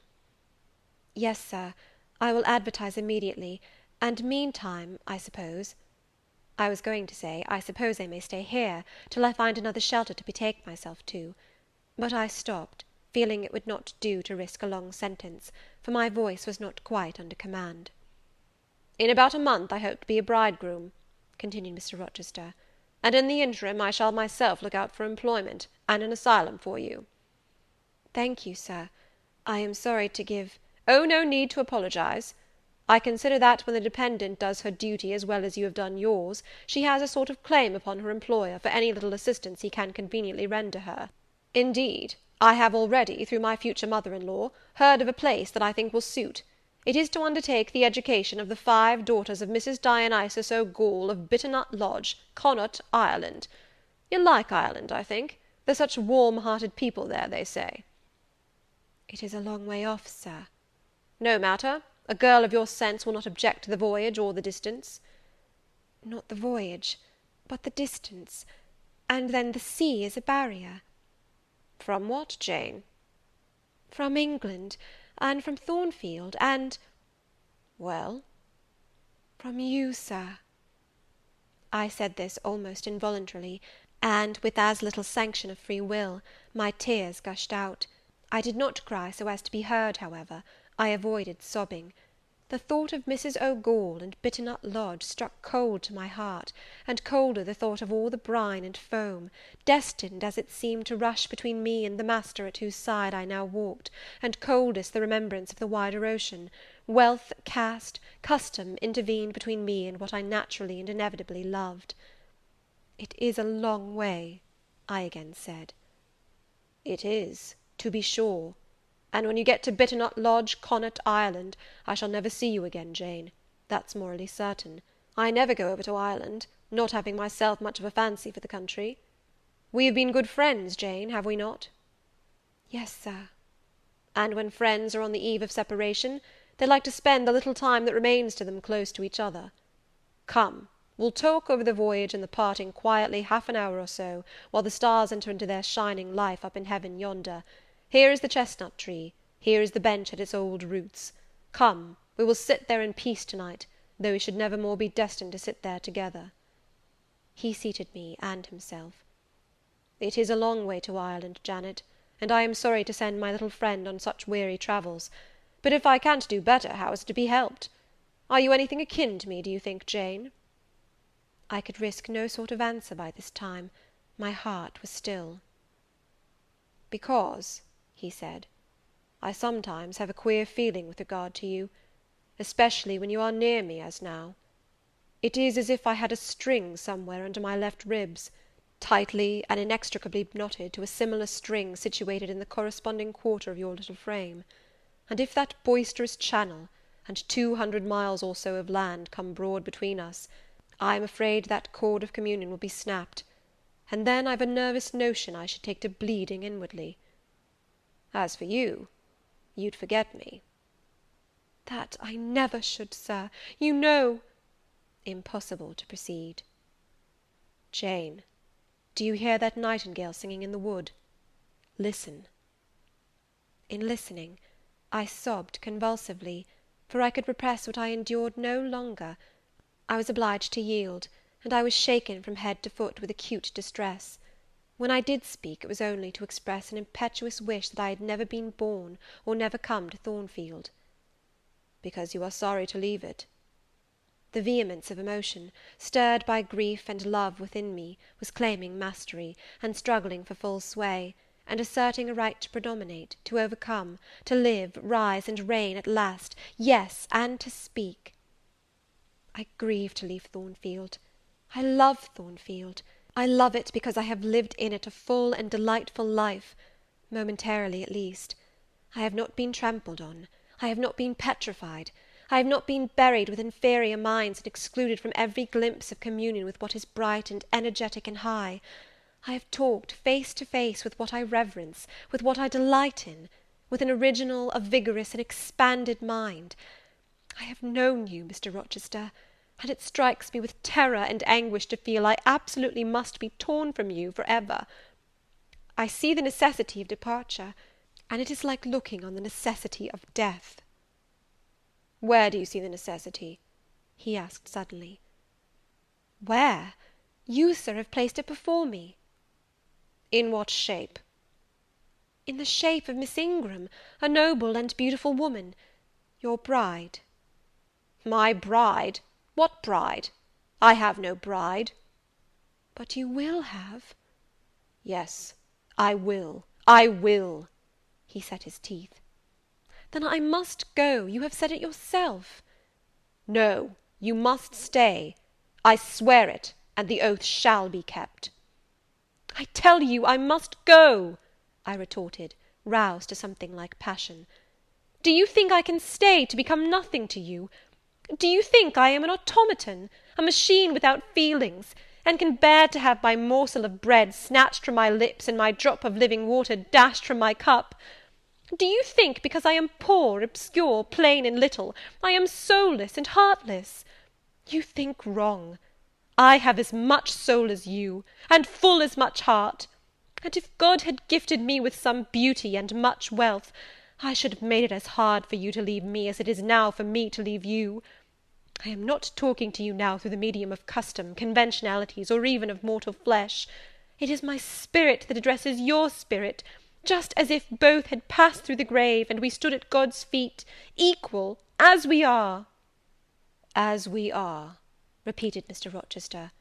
"So," he added, enclosing me in his arms, gathering me to his breast, pressing his lips on my lips. "So, Jane."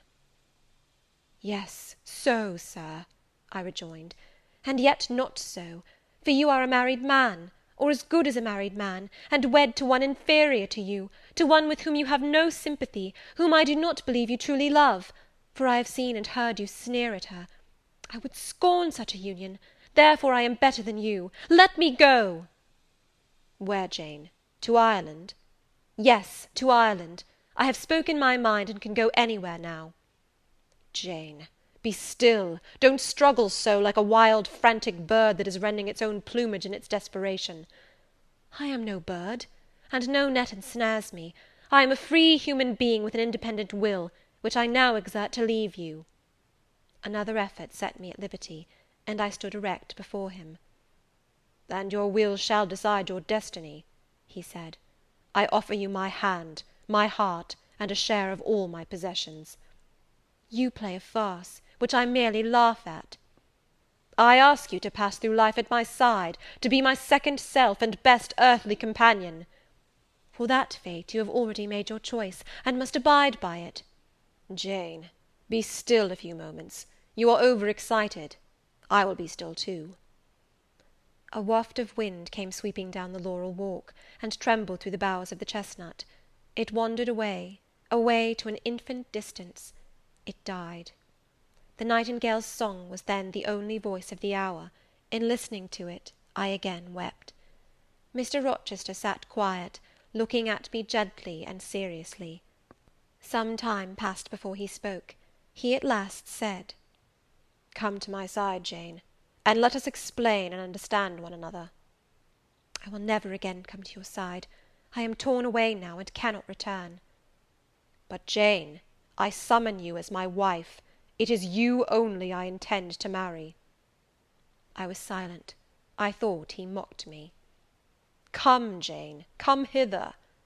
"Your bride stands between us." He rose, and with a stride reached me.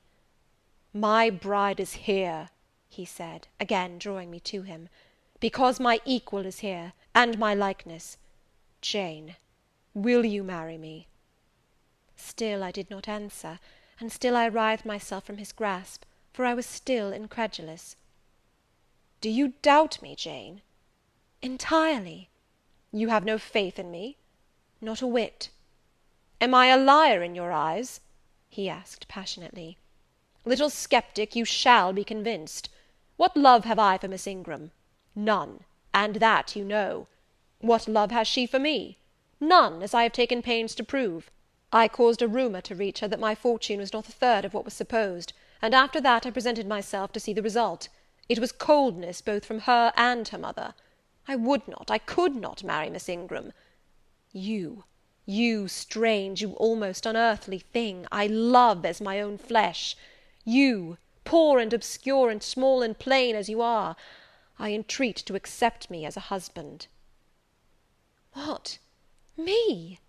I ejaculated, beginning in his earnestness, and especially in his incivility, to credit his sincerity. "Me, who have not a friend in the world but you, if you are my friend, not a shilling but what you have given me." "You, Jane. I must have you for my own, entirely my own. Will you be mine? Say yes, quickly." "Mr. Rochester, let me look at your face. Turn to the moonlight." "Why?" "Because I want to read your countenance. Turn." "There. You will find it scarcely more legible than a crumpled, scratched page. Read on, only make haste, for I suffer." His face was very much agitated and very much flushed, and there were strong workings in the features and strange gleams in the eyes. "Oh, Jane, you torture me!" he exclaimed. "With that searching and yet faithful and generous look, you torture me." "How can I do that? If you are true, and your offer real, my only feelings to you must be gratitude and devotion. They cannot torture." "Gratitude!" he ejaculated, and added wildly, "Jane, Accept me quickly. Say, Edward, give me my name, Edward, I will marry you." "Are you in earnest? Do you truly love me? Do you sincerely wish me to be your wife?" "I do, and if an oath is necessary to satisfy you, I swear it." "Then, sir, I will marry you." "Edward, my little wife." "Dear Edward!" Come to me entirely now," said he, and added in his deepest tone, speaking in my ear as his cheek was laid on mine, "Make my happiness, I will make yours." "God pardon me," he subjoined ere long, "and man meddle not with me, I have her, and will hold her." "There is no one to meddle, sir, I have no kindred to interfere." "No, that is the best of it," he said, and if I had loved him less, I should have thought his accent and look of exultation savage; but sitting by him, roused from the nightmare of parting, called to the paradise of union, I thought only of the bliss given me to drink in so abundant a flow. Again and again he said, "Are you happy, Jane?" and again I answered, "Yes." After which he murmured, "It will atone, it will atone. Have I not found her friendless, cold, and comfortless? Will I not guard, and cherish, and solace her? Is there not love in my heart, and constancy in my resolves? It will expiate at God's tribunal. I know my Maker sanctions what I do. For the world's judgment I wash my hands thereof. For man's opinion I defy it." But what had befallen the night? The moon was not yet set, and we were all in shadow. I could scarcely see my master's face, near as I was. And what ailed the chestnut tree? It writhed and groaned, while wind roared in the laurel walk, and came sweeping over us. "We must go in," said Mr. Rochester, "the weather changes. I could have sat with thee till morning, Jane." And so, thought I, could I with you. I should have said so, perhaps, but a livid, vivid spark leapt out of a cloud at which I was looking, and there was a crack, a crash, and a close rattling peal, and I thought only of hiding my dazzled eyes against Mr. Rochester's shoulder. The rain rushed down. He hurried me up the walk, through the grounds, and into the house, but we were quite wet before we could pass the threshold. He was taking off my shawl in the hall, and shaking the water out of my loosened hair, when Mrs. Fairfax emerged from her room. I did not observe her at first, nor did Mr. Rochester. The lamp was lit, the clock was on the stroke of 12. "Hasten to take off your wet things," said he, "and before you go, good night. Good night, my darling." He kissed me repeatedly. When I looked up, on leaving his arms, there stood the widow, pale, grave, and amazed. I only smiled at her, and ran up stairs. Explanation will do for another time, thought I. Still, when I reached my chamber, I felt a pang at the idea she should even temporarily misconstrue what she had seen; but joy soon effaced every other feeling, and loud as the wind blew, near and deep as the thunder crashed, fierce and frequent as the lightning gleamed, cataract-like as the rain fell during a storm of 2 hours' duration, I experienced no fear and little awe. Mr. Rochester came thrice to my door in the course of it, to ask if I was safe and tranquil, and that was comfort, that was strength for anything. Before I left my bed in the morning, little Adele came running in to tell me that the great horse chestnut at the bottom of the orchard had been struck by lightning in the night, and half of it split away. End of chapter 23. Chapter 24 of Jane Eyre. As I rose and dressed, I thought over what had happened, and wondered if it were a dream. I could not be certain of the reality till I had seen Mr. Rochester again, and heard him renew his words of love and promise. While arranging my hair, I looked at my face in the glass, and felt it was no longer plain. There was hope in its aspect, and life in its colour, and my eyes seemed as if they had beheld the fount of fruition, and borrowed beams from the lustrous ripple. I had often been unwilling to look at my master, because I feared he could not be pleased at my look, but I was sure I might lift my face to his now, and not cool his affection by its expression. I took a plain but clean and light summer dress from my drawer, and put it on. It seemed no attire had ever so well become me, because none had I ever worn in so blissful a mood. I was not surprised, when I ran down into the hall, to see that a brilliant June morning had succeeded to the tempest of the night, and to feel, through the open glass door, the breathing of a fresh and fragrant breeze. Nature must be gladsome when I was so happy. A beggar woman and her little boy, pale ragged objects both, were coming up the walk, and I ran down and gave them all the money I happened to have in my purse, some 3 or 4 shillings. Good or bad, they must partake of my jubilee. The rooks cawed and blither birds sang, but nothing was so merry or so musical as my own rejoicing heart. Mrs. Fairfax surprised me by looking out of the window with a sad countenance, and saying gravely, "Miss Eyre, will you come to breakfast?" During the meal she was quiet and cool, but I could not undeceive her then. I must wait for my master to give explanations, and so must she. I ate what I could, and then I hastened up stairs. I met Adele leaving the schoolroom. "Where are you going? It is time for lessons." "Mr. Rochester has sent me away to the nursery." "Where is he?" "In there," pointing to the apartment she had left, and I went in, and there he stood. "Come and bid me good morning," said he. I gladly advanced, and it was not merely a cold word now, or even a shake of the hand that I received, but an embrace and a kiss. It seemed natural, it seemed genial to be so well loved, so caressed by him. "Jane, you look blooming and smiling and pretty," said he, "truly pretty this morning. Is this my pale little elf? Is this my mustard seed? This little sunny-faced girl with the dimpled cheek and rosy lips, the satin-smooth hazel hair and the radiant hazel eyes?" I had green eyes, reader, but you must excuse the mistake. For him they were new-dyed, I suppose. "It is Jane Eyre, Sir." "Soon to be Jane Rochester," he added. "In 4 weeks, Janet, not a day more, do you hear that?" I did, and I could not quite comprehend it. It made me giddy. The feeling, the announcement sent through me, was something stronger than was consistent with joy, something that smote and stunned. It was, I think, almost fear. "You blushed, and now you are white, Jane. What is that for?" "Because you gave me a new name, Jane Rochester, and it seems so strange." "Yes, Mrs. Rochester," said he, "young Mrs. Rochester, Fairfax Rochester's girl bride." "It can never be, Sir. It does not sound likely. Human beings never enjoy complete happiness in this world. I was not born for a different destiny to the rest of my species. To imagine such a lot befalling me is a fairy tale, a daydream." "Which I can and will realize. I shall begin to-day.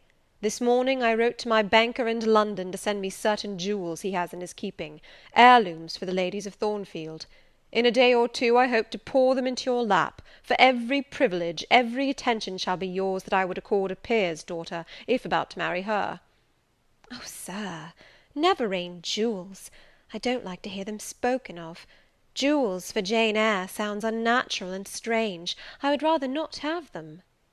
"I will myself put the diamond chain round your neck and the circlet on your forehead, which it will become, for nature at least has stamped her patent of nobility on this brow, Jane, and I will clasp the bracelets on these fine wrists, and load these fairy-like fingers with rings." "No, no, Sir, think of other subjects, and speak of other things, and in another strain.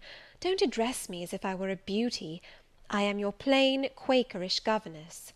"You are a beauty in my eyes, and a beauty just after the desire of my heart, delicate and aerial." "Puny and insignificant, you mean. You are dreaming, Sir, or you are sneering. For God's sake, don't be ironical."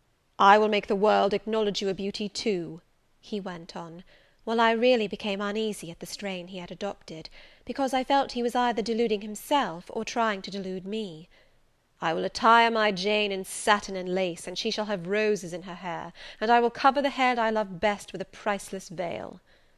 "And then you won't know me, Sir, and I shall not be your Jane Eyre any longer, but an ape in a harlequin's jacket, a jay in borrowed plumes. I would as soon see you, Mr. Rochester, tricked out in stage trappings, as myself clad in a court lady's robe. And I don't call you handsome, Sir, though I love you most dearly, far too dearly to flatter you. Don't flatter me." He pursued his theme, however, without noticing my deprecation. "This very day I shall take you in the carriage to Millcote, and you must choose some dresses for yourself. I told you we shall be married in 4 weeks. The wedding is to take place quietly, in the church down below yonder, and then I shall waft you away at once to town.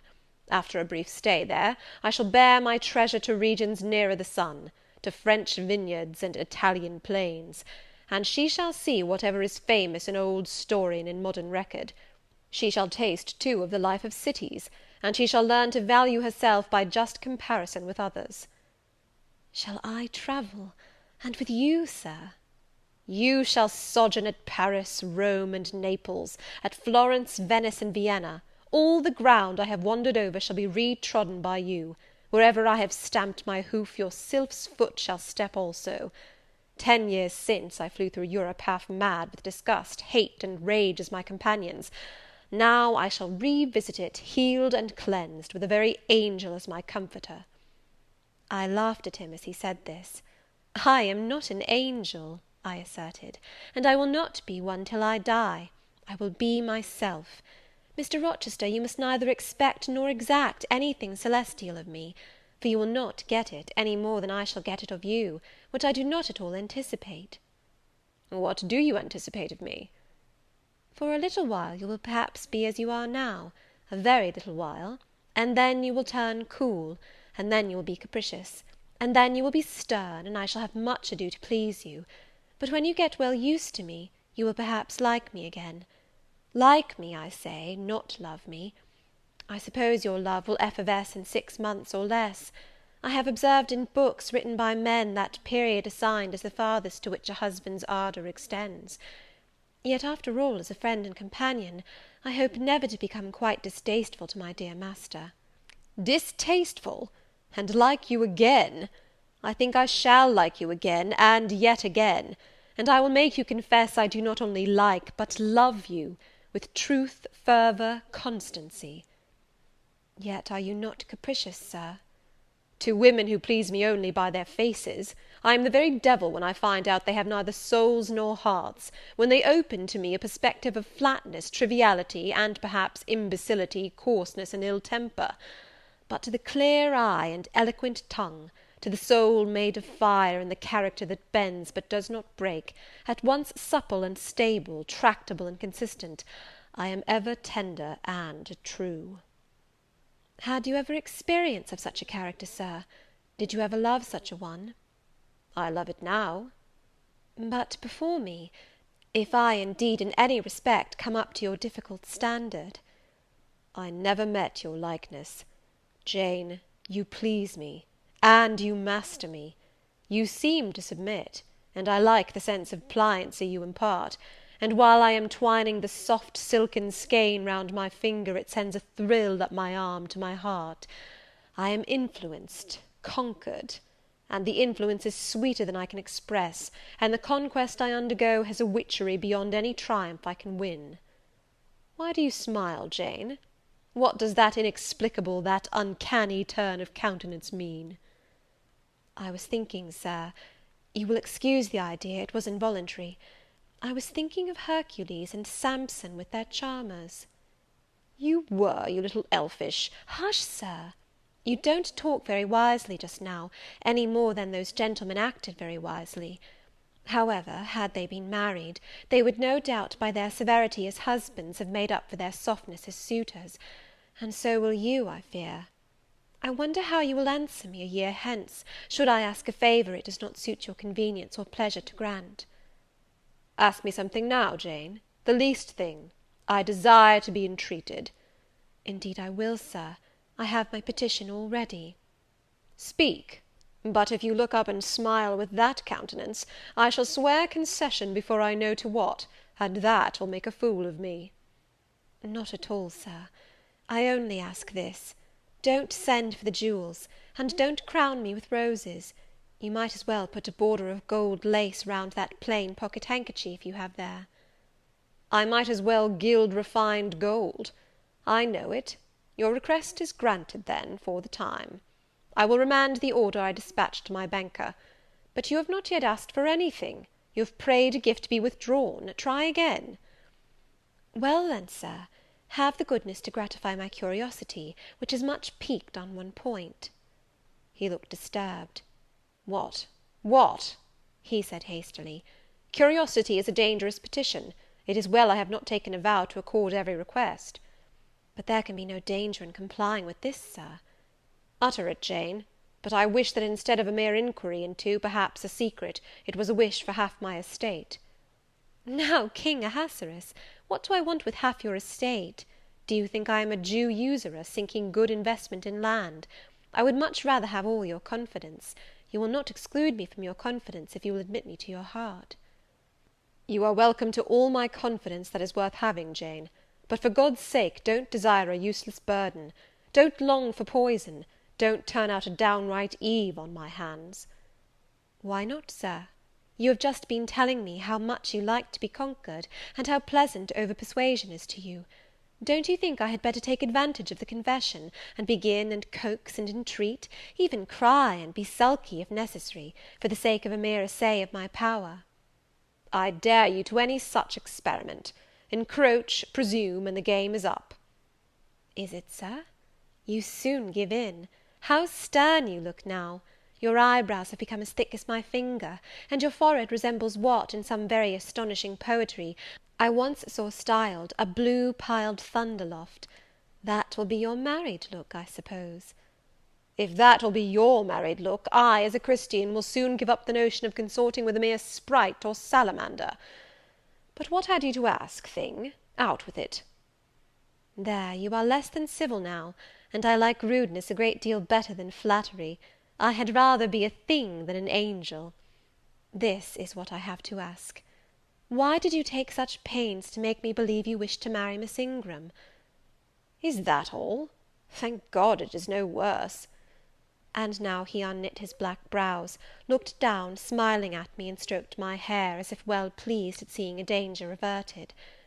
"I think I may confess," he continued, "even although I should make you a little indignant, Jane, and I have seen what a fire spirit you can be when you are indignant. You glowed in the cool moonlight last night when you mutinied against fate, and claimed your rank as my equal. Janet, by the by, it was you who made me the offer." "Of course I did. But to the point, if you please, Sir, Miss Ingram."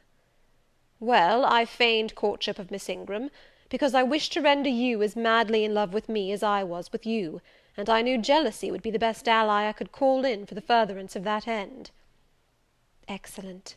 Now you are small, not one whit bigger than the end of my little finger.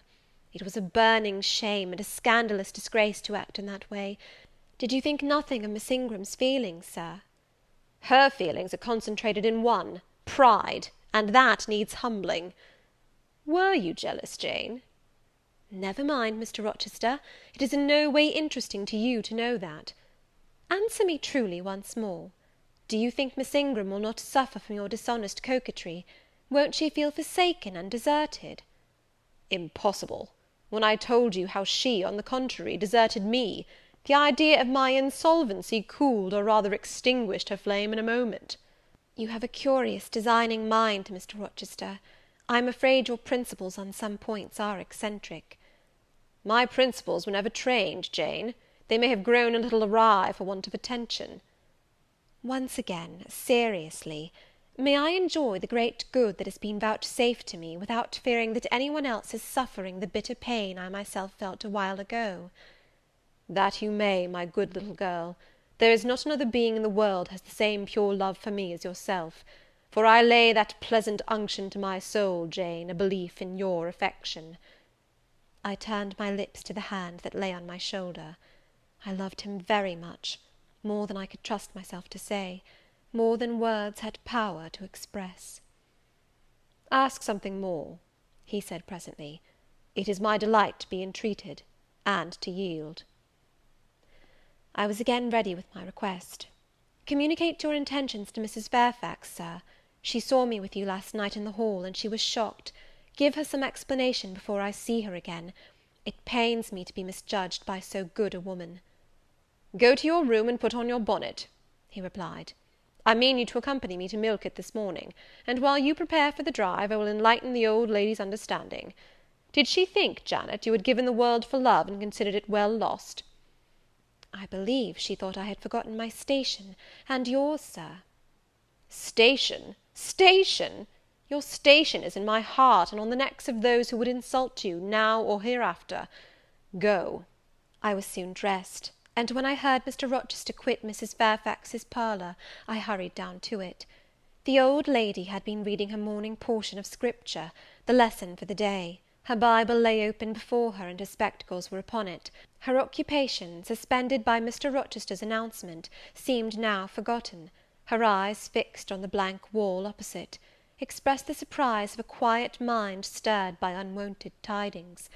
Seeing me, she roused herself; she made a sort of effort to smile, and framed a few words of congratulation; but the smile expired, and the sentence was abandoned unfinished. She put up her spectacles, shut the Bible, and pushed her chair back from the table. "I feel so astonished," she began. "I hardly know what to say to you, Miss Eyre. I have surely not been dreaming, have I? Sometimes I half fall asleep when I am sitting alone, and fancy things that have never happened.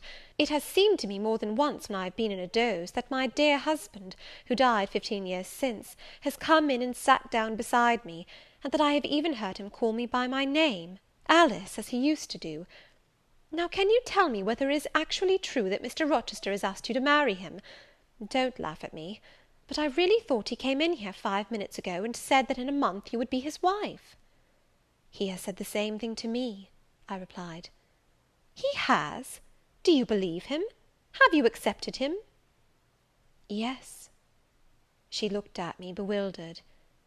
"I could never have thought it. He is a proud man. All the Rochesters were proud, and his father, at least, liked money.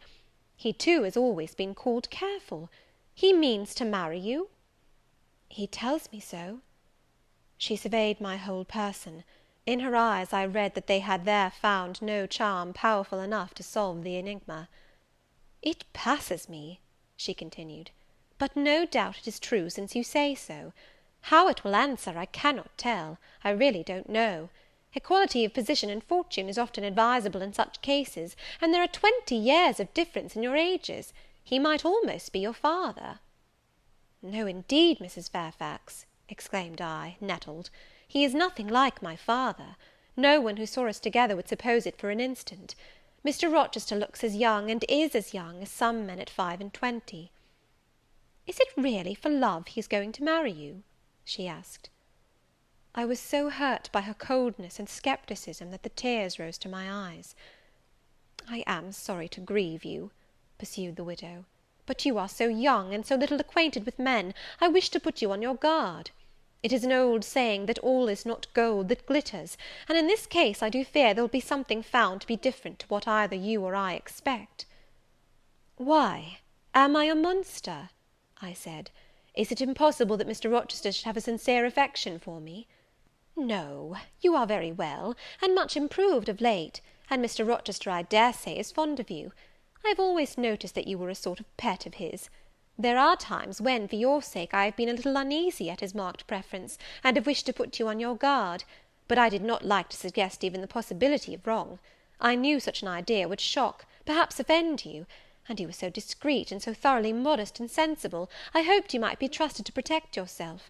Last night I cannot tell you what I suffered when I sought all over the house, and could find you nowhere, nor the master either, and then at 12 o'clock saw you come in with him." "Well, never mind that now," I interrupted impatiently.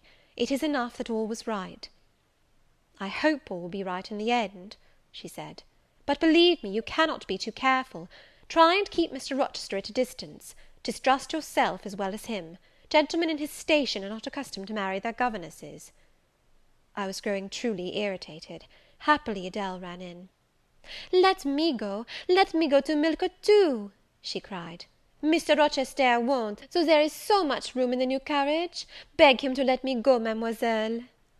"That I will, Adele," and I hastened away with her, glad to quit my gloomy monitress. The carriage was ready, they were bringing it round to the front, and my master was pacing the pavement, Pilot following him backwards and forwards. "Adele may accompany us, may she not, Sir?" "I told her no. I'll have no brats. I'll have only you." "Oh, do let her go, Mr. Rochester, if you please, it would be better." "Not it. She will be a restraint." He was quite peremptory, both in look and voice. The chill of Mrs. Fairfax's warnings and the damp of her doubts were upon me. Something of unsubstantiality and uncertainty had beset my hopes. I half lost the sense of power over him. I was about mechanically to obey him without further remonstrance, but as he helped me into the carriage, he looked at my face. "What is the matter?" he said. "All the sunshine is gone. Do you really wish the bairn to go? Will it annoy you if she is left behind?" "I would far rather she went, Sir." "Then off for your bonnet, and back like a flash of lightning," cried he to Adele. She obeyed him with what speed she might. "After all, a single morning's interruption will not matter much," said he, "when I mean shortly to claim you, your thoughts, conversation, and company, for life." Adele, when lifted in, commenced kissing me by way of expressing her gratitude for my intercession. She was instantly stowed away into a corner on the other side of him. She then peeped round to where I sat, so stern a neighbour was too restrictive to him, in his present fractious mood. She dared whisper no observations, nor ask of him any information. "Let her come to me," I entreated. "She will perhaps trouble you, Sir. There is plenty of room on this side." He handed her over as if she had been a lap-dog. "I'll send her to school yet," he said, but now he was smiling. Adele heard him, and asked if she was to go to school. "Sans Mademoiselle?" "Yes," he replied, "absolutely sans Mademoiselle, for I am to take Mademoiselle to the moon, and there I shall seek a cave in one of the white valleys among the volcano tops, and Mademoiselle shall live with me there, and only me." "She will have nothing to eat, you will starve her," observed Adele. "I shall gather manna for her morning and night. The plains and hillsides in the moon are bleached with manna, Adele." "She will want to warm herself. What will she do for a fire?" "Fire rises out of the Luna Mountains. When she is cold, I'll carry her up to a peak, and lay her down on the edge of a crater." "Oh, qu'elle y sera mal, peu confortable! And her clothes, they will wear out. How can she get new ones?" Mr. Rochester professed to be puzzled. Said he. "What would you do, Adele? Cudgel your brains for an expedient. How would a white or pink cloud answer for a gown, do you think? And one could cut a pretty enough scarf out of a rainbow." "She is far better as she is," concluded Adele, after musing some time. "Besides, she would get tired of living with you only in the moon. If I were Mademoiselle, I would never consent to go with you." "She has consented. She has pledged her word." "But you can't get her there. There is no road to the moon. It is all air, and neither you nor she can fly." "Adele, look at that field." We were now outside Thornfield gates, and bowling lightly along the smooth road to Milket, where the dust was well laid by the thunderstorm, and where the low hedges and lofty timber trees on each side glistened green and rain refreshed. "In that field, Adele, I was walking late one evening about a fortnight since, the evening of the day you helped me to make hay in the orchard meadows, and as I was tired with raking swaths, I sat down to rest me on a stile, and there I took out a little book and a pencil, and began to write about a misfortune that befell me long ago, and a wish I had for happy days to come. I was writing away very fast, though daylight was fading from the leaf, when something came up the path and stopped 2 yards off me. I looked at it.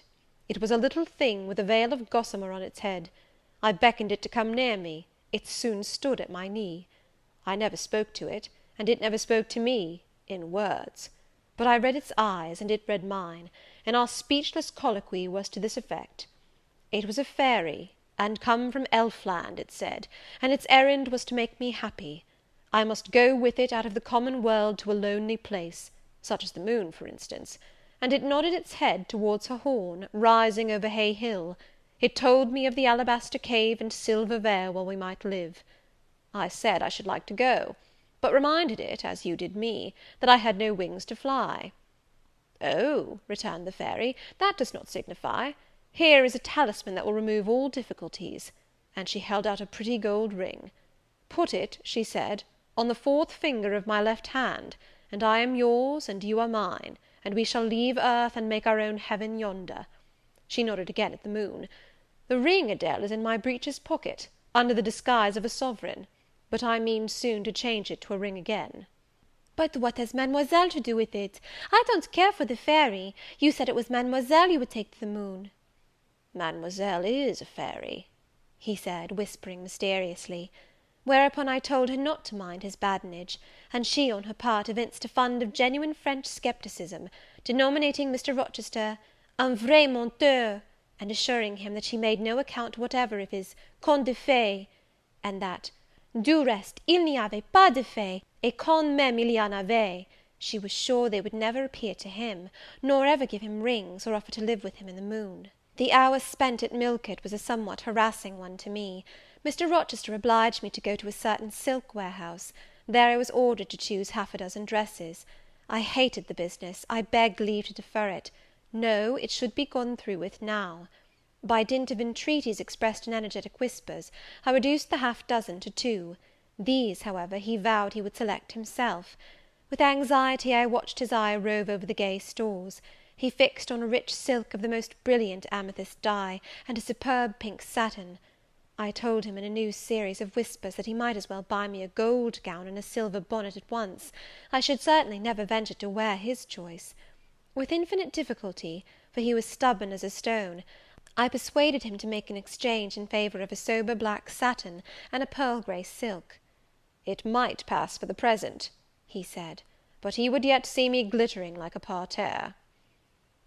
Glad was I to get him out of the silk warehouse, and then out of a jeweller's shop. The more he bought me, the more my cheek burned with a sense of annoyance and degradation.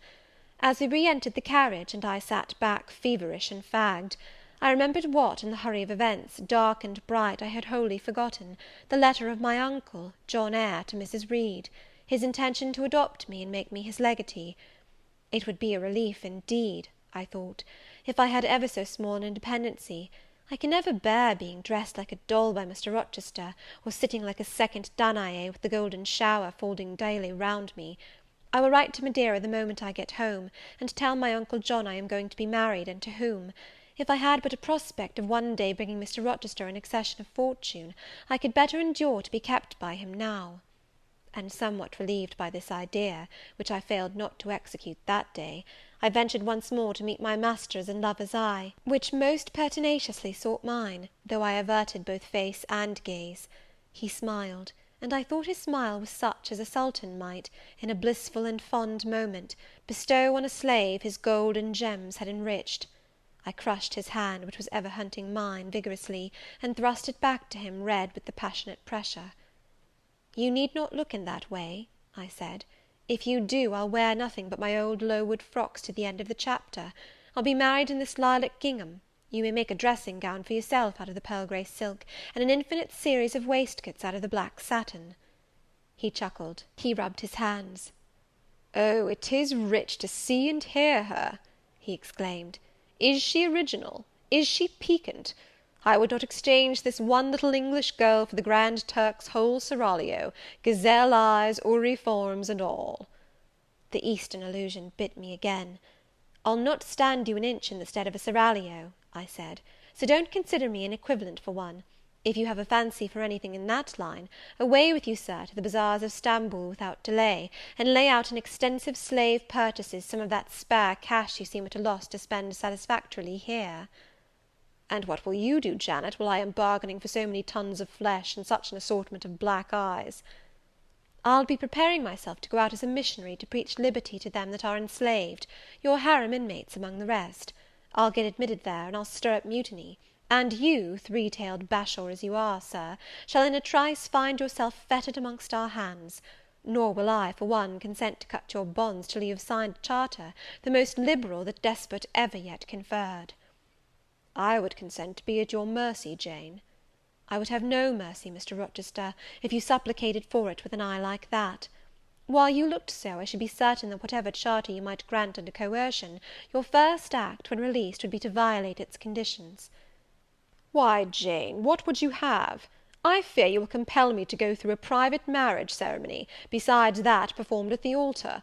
You will stipulate, I see, for peculiar terms. What will they be?" "I I only want an easy mind, Sir, not crushed by crowded obligations. Do you remember what you said of Celine Varenne? Of the diamonds, the cashmeres you gave her? I will not be your English Celine Varenne. I shall continue to act as Adele's governess. By that I shall earn my board and lodging, and £30 a year besides. I'll furnish my own wardrobe out of that money, and you shall give me nothing but— Well, but what? Your regard. And if I give you mine in return, that debt will be quit. Well, for cool native impudence and pure innate pride, you haven't your equal, said he. We were now approaching Thornfield. Will it please you to dine with me to-day? he asked as we entered the gates. No, thank you, Sir. And what for, no thank you, if one may inquire? I never have dined with you, Sir, and I see no reason why I should now, till— Till what? You delight in half-phrases. Till I can't help it. Do you suppose I eat like an ogre, or a ghoul, that you dread of being the companion of my repast? I have formed no supposition on the subject, Sir, but I want to go on as usual for another month. You will give up your governessing slavery at once. Indeed, begging your pardon, Sir, I shall not. I shall just go on with it as usual. I shall keep out of your way all day, as I have been accustomed to do. You may send for me in the evening, when you feel disposed to see me, and I'll come then, but at no other time.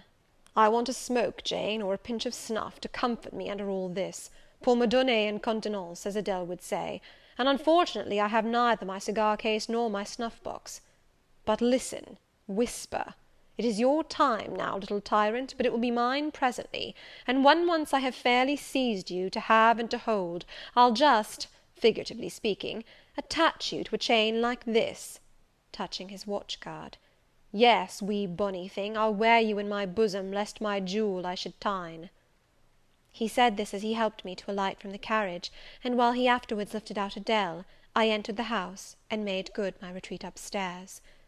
He duly summoned me to his presence in the evening. I had prepared an occupation for him, for I was determined not to spend the whole time in tête-à-tête conversation. I remembered his fine voice. I knew he liked to sing, good singers generally do.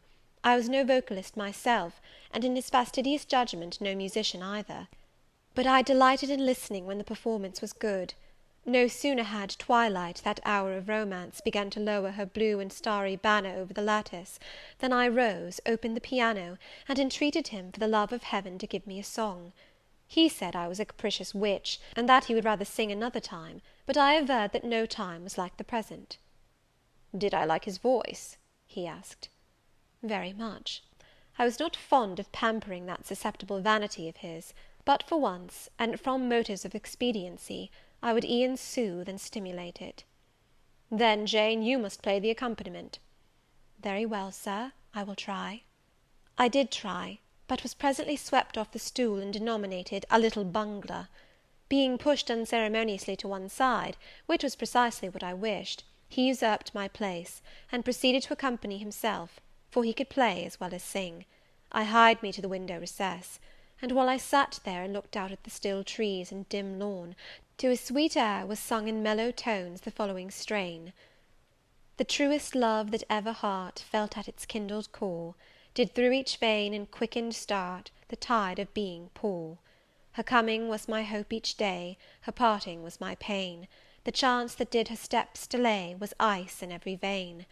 I dreamed it would be nameless bliss, as I loved, loved to be, and to this object did I press, as blind as eagerly.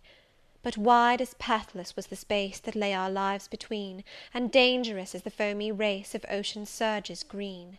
And haunted as a robber path through wilderness or wood, for might and right and woe and wrath between our spirits stood. I dangers dared, I hindrance scorned, I omens did defy. Whatever menaced, harassed, warned, I passed impetuous by. On sped my rainbow, fast as light, I flew as in a dream, for glorious rose upon my sight that child of shower and gleam. Still bright on clouds of suffering dim shines that soft solemn joy, nor care I now how dense and grim disasters gather nigh.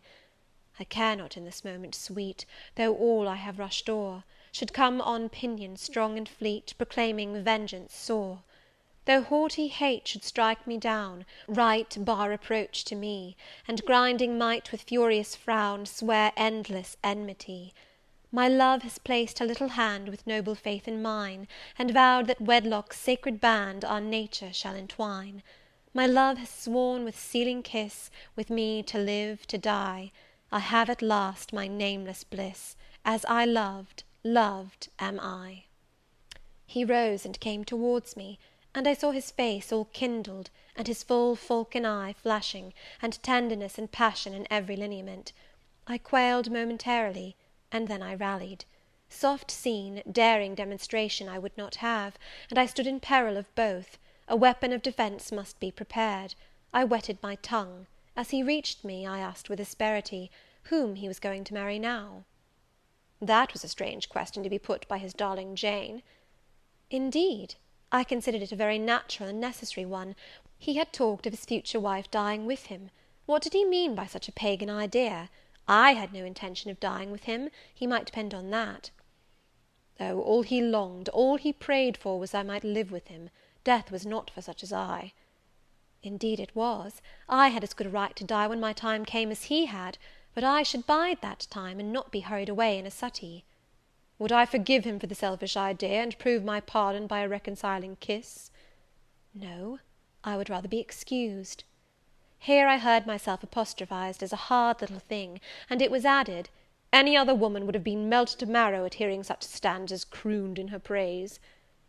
I assured him I was naturally hard, very flinty, and that he would often find me so, and that, moreover, I was determined to show him divers rugged points in my character, before the ensuing 4 weeks collapsed, he should know fully what sort of a bargain he had made, while there was yet time to rescind it. Would I be quiet and talk rationally? I would be quiet if he liked, and as to talking rationally, I flattered myself I was doing that now. He fretted, pished, and pshawed. Very good, thought I. You may fume and fidget as you please, but this is the best plan to pursue with you, I am sure.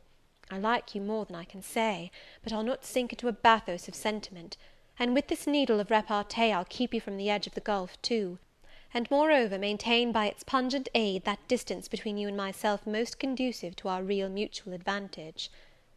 From less to more I worked him up to considerable irritation. Then, after he had retired, in dudgeon, quite to the other end of the room, I got up, and saying, "I wish you good night, Sir," in my natural and wonted respectful manner, I slipped out by the side door and got away. The system thus entered on, I pursued during the whole season of probation, and with the best success. He was kept, to be sure, rather cross and crusty, but on the whole I could see he was excellently entertained, and that a lamb-like submission and turtle-dove sensibility, while fostering his despotism more, would have pleased his judgment, satisfied his common sense, and even suited his taste less. In other people's presence I was, as formerly, deferential and quiet, any other line of conduct being uncalled for. It was only in the evening conferences I thus thwarted and afflicted him. He continued to send for me punctually the moment the clock struck 7, though when I appeared before him now, he had no such honeyed terms as love and darling on his lips. The best words at my service were provoking puppet, malicious elf, sprite, changeling, etc. For caresses, too, I now got grimaces; for a pressure of the hand, a pinch on the arm; for a kiss on the cheek, a severe tweak of the ear. It was all right. At present I decidedly preferred these fierce favours to anything more tender. Mrs. Fairfax, I saw, approved me; her anxiety on my account vanished, therefore I was certain I did well. Meantime Mr. Rochester affirmed I was wearing him to skin and bone, and threatened awful vengeance for my present conduct at some period fast coming. I laughed in my sleeve at his menaces. I can keep you in reasonable check now, I reflected, and I don't doubt to be able to do it hereafter. If one expedient loses its virtue, another must be devised. Yet, after all, my task was not an easy one. Often I would rather have pleased than teased him. My future husband was becoming to me my whole world, and more than the world, almost my hope of heaven. He stood between me and every thought of religion, as an eclipse intervenes between man and the broad sun. I could not, in those days, see God for his creature, of whom I had made an idol. Chapter 24. Chapter 25 of Jane Eyre. The month of courtship had wasted. Its very last hours were being numbered. There was no putting off the day that advanced, the bridal day, and all preparations for its arrival were complete. I, at least, had nothing more to do. There were my trunks, packed, locked, corded, ranged in a row along the wall of my little chamber. To-morrow at this time they would be far on their road to London, and so should I. Or rather, not I, but one Jane Rochester, a person whom as yet I knew not. The cards of address alone remained to nail on. They lay, 4 little squares, in the drawer. Mr. Rochester had himself written the direction, Mrs. Rochester, Hotel, London, on each. I could not persuade myself to affix them, or to have them affixed. Mrs. Rochester! She did not exist. She would not be born till to-morrow, sometime after 8 o'clock a.m., and I would wait to be assured she had come into the world alive before I assigned to her all that property.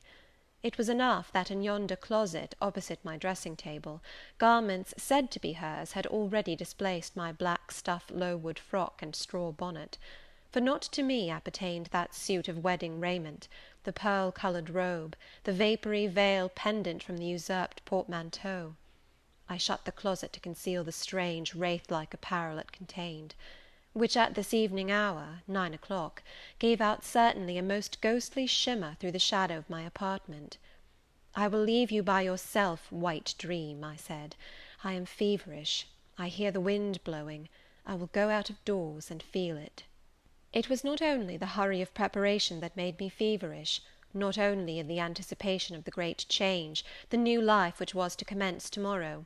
Both these circumstances had their share, doubtless, in producing that restless, excited mood which hurried me forth at this late hour into the darkening grounds; but a third cause influenced my mind more than they.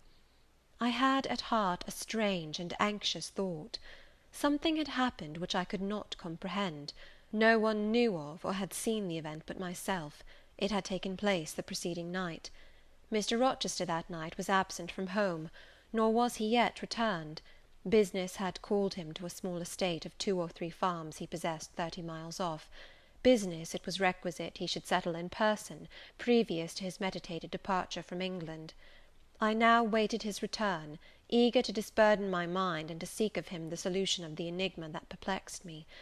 Stay till he comes, reader, and when I disclose my secret to him, you shall share the confidence.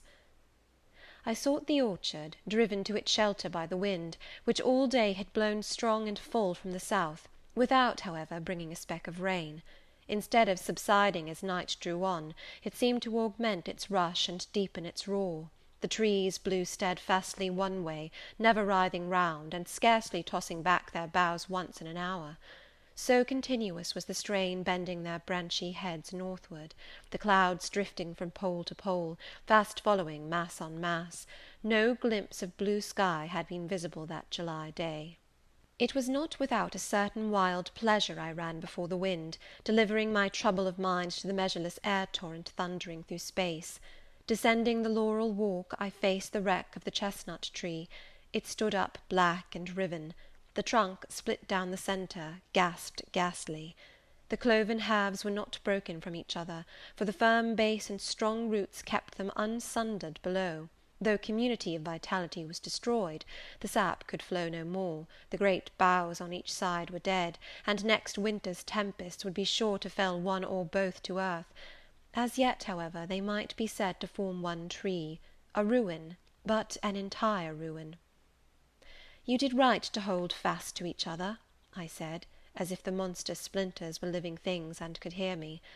"I think, scathed as you look, and charred and scorched, there must be a little sense of life in you yet, rising out of that adhesion at the faithful honest roots. You will never have green leaves more, never more see birds making nests and singing idyls in your boughs. The time of pleasure and love is over with you, but you are not desolate. Each of you has a comrade to sympathize with him in his decay." As I looked up at them, the moon appeared momentarily in that part of the sky which filled their fissure. Her disk was blood-red and half overcast. She seemed to throw on me one bewildered, dreary glance, and buried herself again instantly in the deep drift of cloud. The wind fell for a second round Thornfield, but far away over wood and water poured a wild melancholy wail.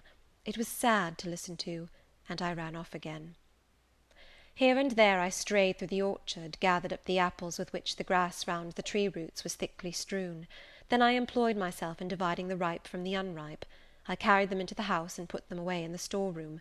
Then I repaired to the library to ascertain whether the fire was lit; for, though summer, I knew on such a gloomy evening Mr. Rochester would like to see a cheerful hearth when he came in. Yes, the fire had been kindled some time, and burnt well. I placed his arm-chair by the chimney-corner. I wheeled the table near it. I let down the curtain, and had the candles brought in ready for lighting. More restless than ever, when I had completed these arrangements, I could not sit still, nor even remain in the house. A little timepiece in the room and the old clock in the hall simultaneously struck 10. "How late it grows!" I said. "I will run down to the gates. It is moonlight at intervals, I can see a good way on the road. He may be coming now, and to meet him will save some minutes of suspense." The wind roared high in the great trees which embowered the gates, but the road, as far as I could see, to the right hand and the left, was all still and solitary, save for the shadows of clouds crossing it at intervals as the moon looked out. It was but a long pale line, unvaried by one moving speck. A puerile tear dimmed my eye while I looked, a tear of disappointment and impatience. Ashamed of it, I wiped it away. I lingered. The moon shut herself wholly within her chamber, and drew close her curtain of dense cloud. The night grew dark, rain came driving fast on the gale. "I wish he would come! I wish he would come!" I exclaimed, seized with hypochondriac foreboding. I had expected his arrival before tea. Now it was dark. What could keep him? Had an accident happened? The event of last night again recurred to me. I interpreted it as a warning of disaster. I feared my hopes were too bright to be realized, and I had enjoyed so much bliss lately that I imagined my fortune had passed its meridian, and must now decline. Well, I cannot return to the house, I thought. I cannot sit by the fireside while he is abroad in inclement weather. Better tire my limbs than strain my heart. I will go forward and meet him. I set out. I walked fast, but not far. Ere I had measured 1/4 mile, I heard the tramp of hoofs. A horseman came on full gallop, a dog ran by his side. Away with evil presentiment! It was he. Here he was, mounted on Mesrour, followed by Pilot. He saw me, for the moon had opened a blue field in the sky, and rode in it watery bright. He took his hat off and waved it round his head. I now ran to meet him. "There!" he exclaimed, as he stretched out his hand and bent from the saddle. "You can't do without me, that is evident. Step on my boot toe, give me both hands. Mount." I obeyed. Joy made me agile. I sprang up before him. A hearty kissing I got for a welcome, and some boastful triumph, which I swallowed as well as I could. He checked himself in his exultation to demand, "But is there anything the matter, Janet, that you come to meet me at such an hour? Is there anything wrong?" "No, but I thought you would never come. I could not bear to wait in the house for you, especially with this wind and rain." "Rain and wind, indeed! Yes, you are dripping like a mermaid. Pull my cloak round you. But I think you are feverish, Jane. Both your cheek and hand are burning hot. I ask again, is there anything the matter?" "Nothing now. I am neither afraid nor unhappy." "Then you have been both." "Rather. But I'll tell you all about it by and by, sir, and I dare say you will only laugh at me for my pains." "I'll laugh at you heartily when tomorrow is past. Till then I dare not. My prize is not certain. This is you who have been as slippery as an eel this last month, and as thorny as a briar rose. I could not lay a finger anywhere but I was pricked, and now I seem to have gathered up a stray lamb in my arms. You wandered out of the fold to seek your shepherd, did you, Jane?" "I wanted you. But don't boast.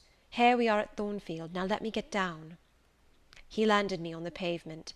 As John took his horse, and he followed me into the hall, he told me to make haste and put on something dry, and then return to him in the library, and he stopped me as I made for the staircase, to extort a promise that I would not be long. Nor was I long. In 5 minutes I rejoined him. I found him at supper. "Take a seat and bear me company, Jane. Please God, it is the last meal but one you will eat at Thornfield Hall for a long time." I sat down near him, but told him I could not eat. "Is it because you have the prospect of a journey before you, Jane? Is it thoughts of going to London that takes away your appetite?" "I cannot see my prospects clearly to-night, sir, and I hardly know what thoughts I have in my head. Everything in life seems unreal." "Except me.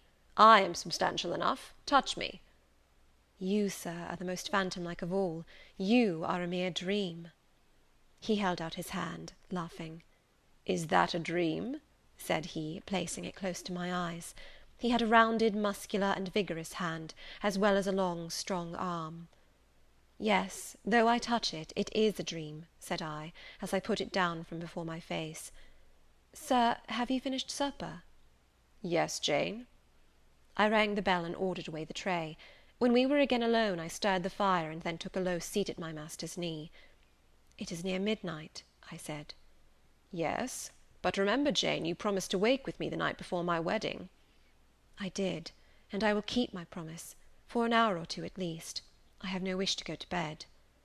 "Are all your arrangements complete?" "All, sir." "And on my part likewise," he returned.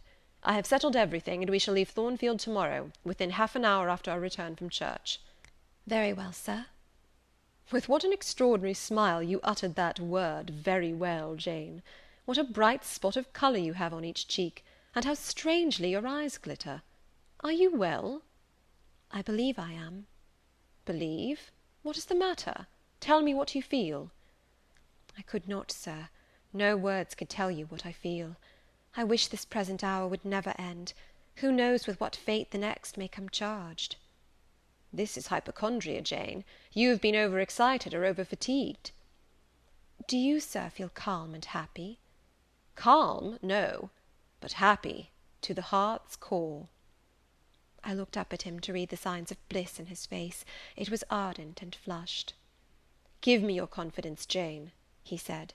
"Relieve your mind of any weight that oppresses it by imparting it to me. What do you fear?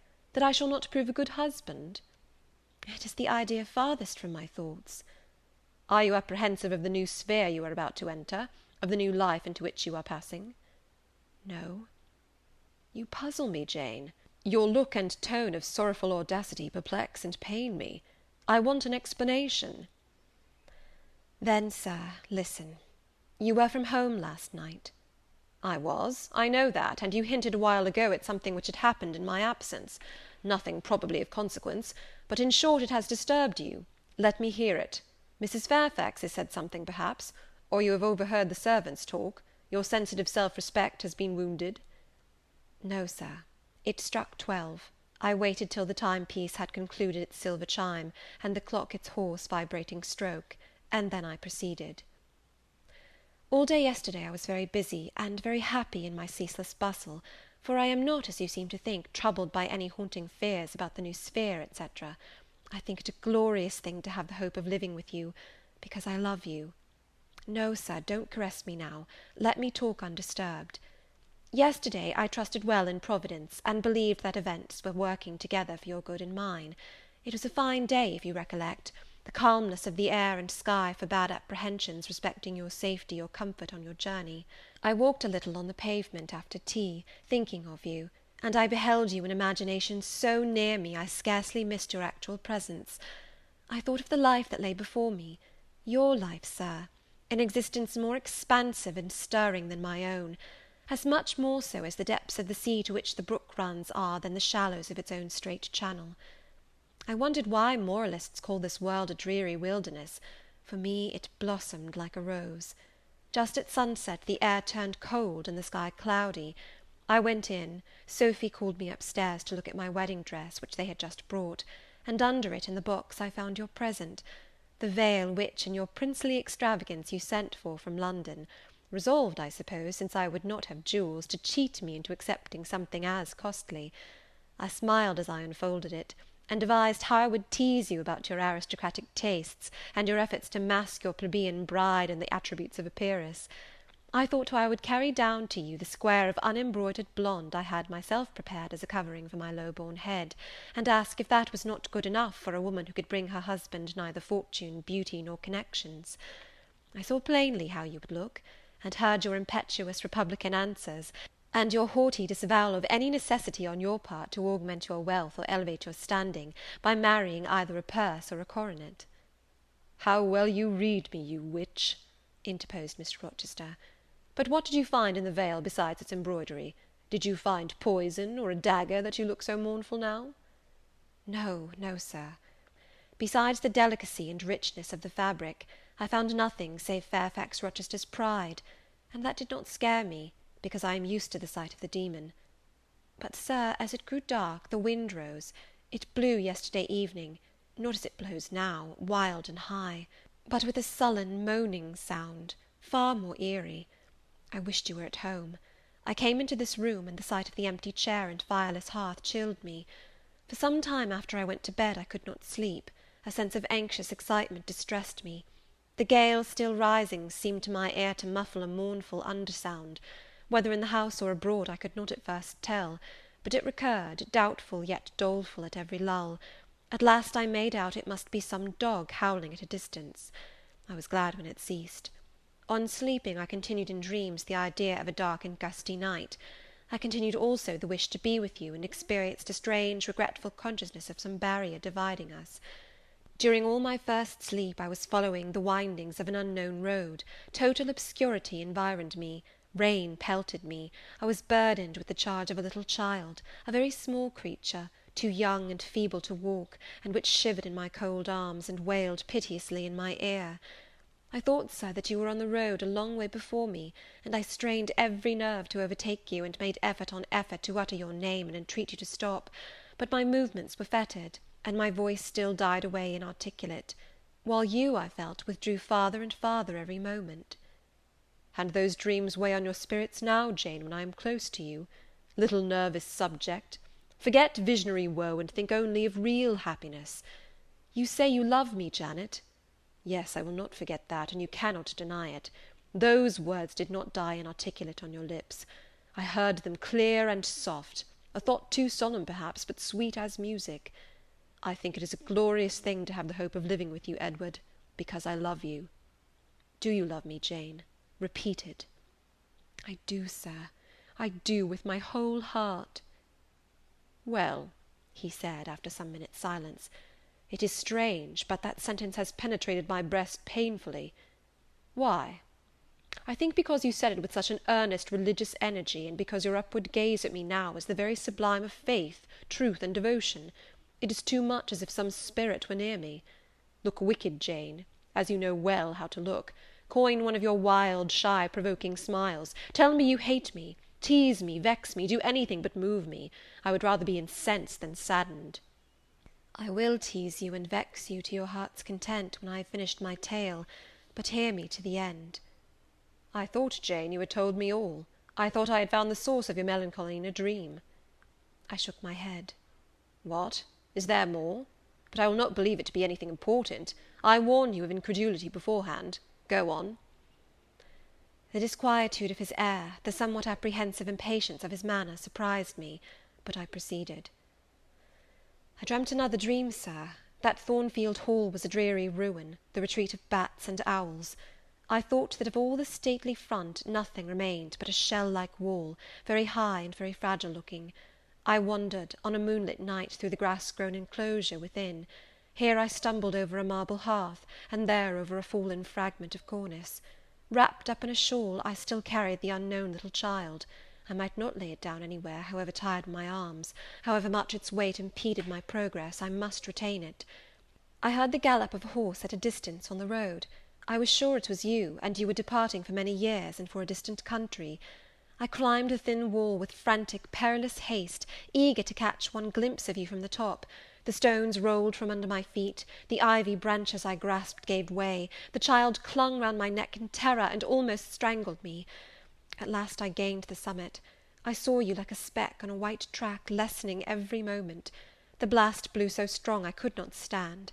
I sat down on the narrow ledge. I hushed the scared infant in my lap. You turned an angle of the road. I bent forward to take a last look. The wall crumbled. I was shaken. The child rolled from my knee. I lost my balance, fell, and woke. Now, Jane, that is all. All the preface, sir. The tale is yet to come. On waking, a gleam dazzled my eyes. I thought, oh, it is daylight. But I was mistaken. It was only candlelight.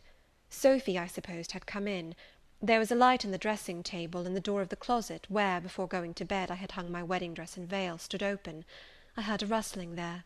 I asked, "Sophy, what are you doing?" No one answered. But a form emerged from the closet. It took the light, held it aloft, and surveyed the garments pendant from the portmanteau.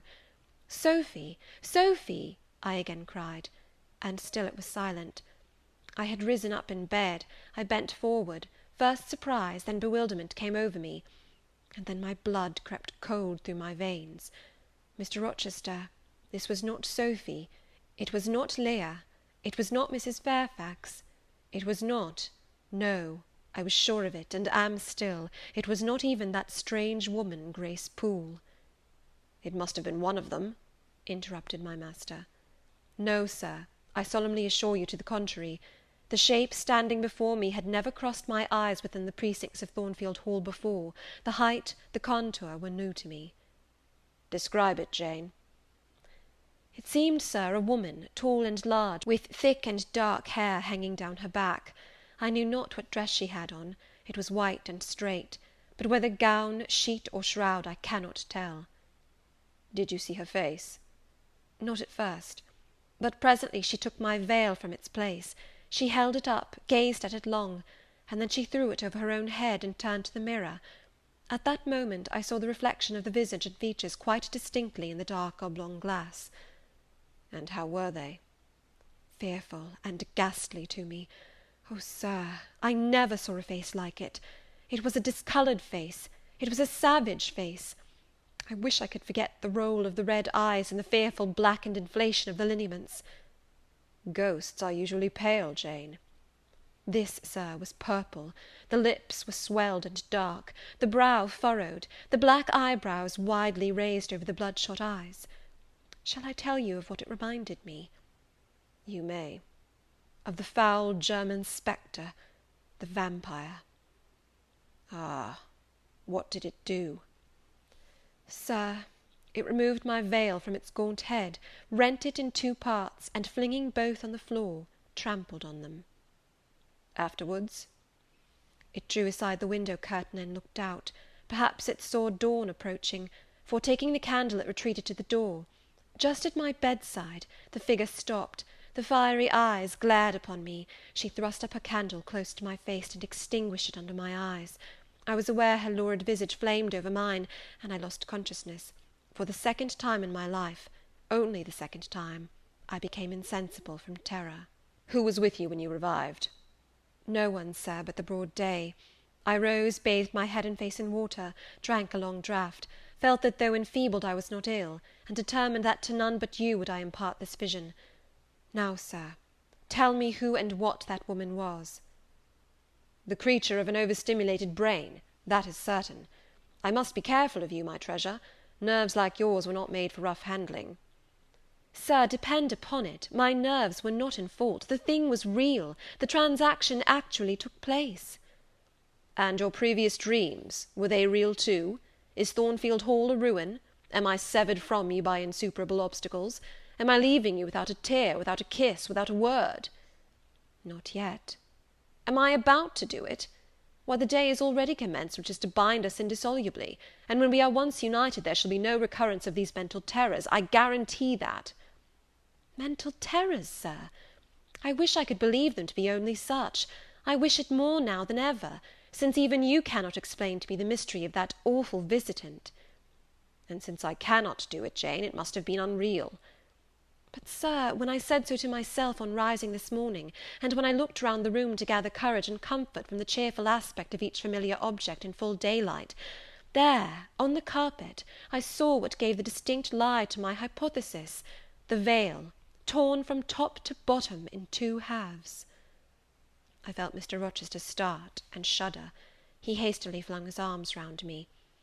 "Thank God," he exclaimed, "that if anything malignant did come near you last night, it was only the veil that was harmed. Oh, to think what might have happened!" He drew his breath short, and strained me so close to him I could scarcely pant. After some minutes' silence, he continued cheerily, Now, Janet, I'll explain to you all about it. It was half dream, half reality. A woman did, I doubt not, enter your room, and that woman must have been, Grace Poole. You call her a strange being yourself. From all you know, you have reason so to call her. What did she do to me? What to Mason? In a state between sleeping and waking, you noticed her entrance and her actions, but feverish, almost delirious as you were, you ascribed to her a goblin appearance different from her own. The long dishevelled hair, the swelled black face, the exaggerated stature, were figments of imagination, results of nightmare. The spiteful tearing of the veil was real, and it is like her. I see you would ask why I keep such a woman in my house. When we have been married a year and a day, I will tell you, but not now. Are you satisfied, Jane? Do you accept my solution of the mystery?" I reflected, and in truth it appeared to me the only possible one. Satisfied I was not, but to please him I endeavoured to appear so. Relieved I certainly did feel, so I answered him with a contented smile. And now, as it was long past 1, I prepared to leave him. "Does not Sophy sleep with Adele in the nursery?" he asked, as I lit my candle. "Yes, sir." "And there is enough room in Adele's little bed for you. You must share it with her to-night, Jane. It is no wonder that the incident you have related should make you nervous, and I would rather you did not sleep alone. Promise me to go to the nursery." "I shall be very glad to do so, sir." "And fasten the door securely on the inside. Wake Sophy when you go upstairs, under pretence of requesting her to rouse you in good time to-morrow, for you must be dressed, and have finished breakfast before 8. And now, no more sombre thoughts. Chase dull care away, Janet. Don't you hear to what soft whispers the wind has fallen? And there is no more beating of rain against the window-panes. Look here." He lifted up the curtain. "It is a lovely night." It was. Half heaven was pure and stainless. The clouds, now trooping before the wind, which had shifted to the west, were filing off eastward in long silvered columns. The moon shone peacefully. "Well," said Mr. Rochester, gazing inquiringly into my eyes, "how is my Janet now?" "The night is serene, sir, and so am I." "And you will not dream of separation and sorrow to-night, but of happy love and blissful union?" This prediction was but half fulfilled. I did not indeed dream of sorrow, but as little did I dream of joy, for I never slept at all. With little Adele in my arms, I watched the slumber of childhood, so tranquil, so passionless, so innocent, and waited for the coming day. All my life was awake and astir in my frame, and as soon as the sun rose, I rose too. I remember Adele clung to me as I left her. I remember I kissed her as I loosened her little hands from my neck, and I cried over her with strange emotion, and quitted her because I feared my sobs would break her still sound repose. She seemed the emblem of my past life, and here I was now to array myself to meet the dread but adored type of my unknown future day. End of chapter 25. Chapter 26 of Jane Eyre. Sophy came at 7 to dress me. She was very long indeed in accomplishing her task, so long that Mr. Rochester, grown, I suppose, impatient of my delay, sent up to ask why I did not come. She was just fastening my veil, the plain square of blonde after all, to my hair with a brooch. I hurried from under her hands as soon as I could. "Stop!" she cried in French. "Look at yourself in the mirror, you have not taken one peep." So I turned at the door. I saw a robed and veiled figure, so unlike my usual self that it seemed almost the image of a stranger. "Jane!" called a voice, and I hastened down. I was received at the foot of the stairs by Mr. Rochester. "Lingerer," he said, "my brain is on fire with impatience, and you tarry so long." He took me into the dining-room, surveyed me keenly all over, pronounced me "fair as a lily, and not only the pride of his life, but the desire of his eyes," and then telling me he would give me but 10 minutes to eat some breakfast, he rang the bell. One of his lately hired servants, a footman, answered it. "Is John getting the carriage ready?" "Yes, sir." "Is the luggage brought down?" "They are bringing it down, sir." "Go you to the church, see if Mr. Wood," the clergyman, "and the clerk are there. Return and tell me." The church, as the reader knows, was but just beyond the gates. The footman soon returned. "Mr. Wood is in the vestry, sir, putting on his surplice." "And the carriage?" "The horses are harnessing." We shall not want it to go to church, but it must be ready the moment we return, all the boxes and luggage arranged and strapped on, and the coachman in his seat." "Yes, sir." "Jane, are you ready?" I rose. There were no groomsmen, no bridesmaids, no relatives to wait for or marshal, none but Mr. Rochester and I. Mrs. Fairfax stood in the hall as we passed. I would fain have spoken to her, but my hand was held by a grasp of iron. I was hurried along by a stride I could hardly follow, and to look at Mr. Rochester's face was to feel that not a second of delay would be tolerated for any purpose.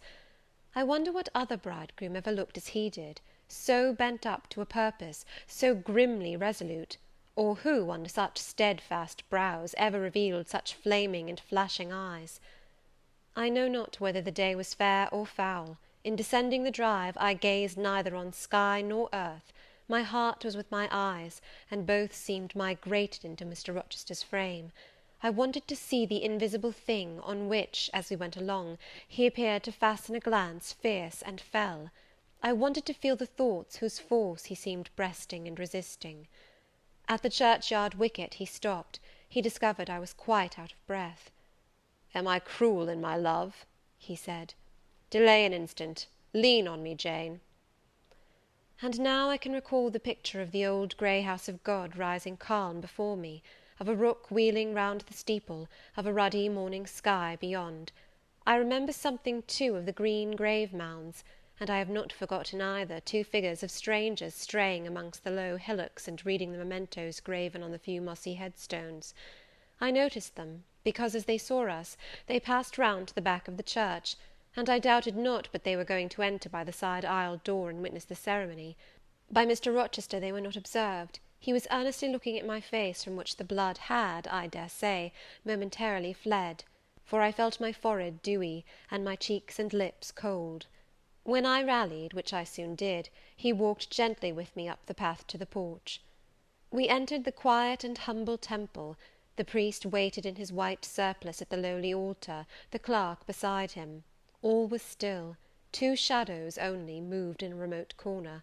My conjecture had been correct. The strangers had slipped in before us, and they now stood by the vault of the Rochesters, their backs towards us, viewing through the rails the old time-stained marble tomb, where a kneeling angel guarded the remains of Eyre de Rochester, slain at Marston Moor in the time of the civil wars, and of Elizabeth his wife.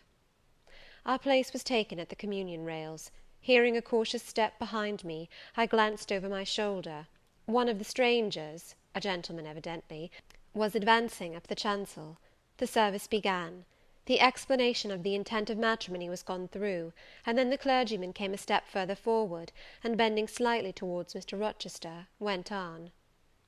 "I require and charge you both, as you will answer at the dreadful day of judgment, when the secrets of all hearts shall be disclosed, that if either of you know any impediment why ye may not lawfully be joined together in matrimony, ye do now confess it.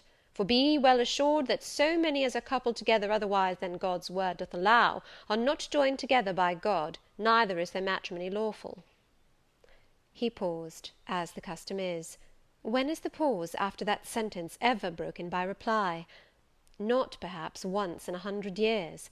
And the clergyman, who had not lifted his eyes from his book, and had held his breath but for a moment, was proceeding. His hand was already stretched towards Mr. Rochester, as his lips unclosed to ask, "Wilt thou have this woman for thy wedded wife?" when a distinct and near voice said, "The marriage cannot go on. I declare the existence of an impediment." The clergyman looked up at the speaker and stood mute. The clerk did the same. Mr. Rochester moved slightly, as if an earthquake had rolled under his feet. Taking a firmer footing, and not turning his head or eyes, he said, "Proceed." Profound silence fell when he had uttered that word, with deep but low intonation. Presently Mr. Wood said, "I cannot proceed without some investigation into what has been asserted, and evidence of its truth or falsehood."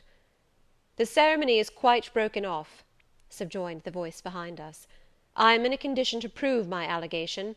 An insuperable impediment to this marriage exists." Mr. Rochester heard, but heeded not. He stood stubborn and rigid, making no movement but to possess himself of my hand. What a hot and strong grasp he had! and how like quarried marble was his pale, firm, massive front at this moment! How his eyes shone, still watchful, and yet wild beneath! Mr. Wood seemed at a loss. "What is the nature of the impediment?" he asked. "Perhaps it may be got over, explained away." "Hardly," was the answer. "I have called it insuperable, and I speak advisedly." The speaker came forward, and leaned on the rails. He continued, uttering each word distinctly, calmly, steadily, but not loudly. "It simply consists in the existence of a previous marriage. Mr. Rochester has a wife, now living." My nerves vibrated to those low-spoken words as they had never vibrated to thunder. My blood felt their subtle violence as it had never felt frost or fire. But I was collected, and in no danger of swooning. I looked at Mr. Rochester. I made him look at me. His whole face was colourless rock. His eye was both spark and flint. He disavowed nothing. He seemed as if he would defy all things. Without speaking, without smiling, without seeming to recognise in me a human being, he only twined my waist with his arm and riveted me to his side. "Who are you?" he asked of the intruder. "My name is Briggs, a solicitor of Street, London." "And you would thrust on me a wife?" "I would remind you of your lady's existence, sir, which the law recognises, if you do not." "Favour me with an account of her, with her name, her parentage, her place of abode." "Certainly." Mr. Briggs calmly took a paper from his pocket, and read out in a sort of official, nasal voice.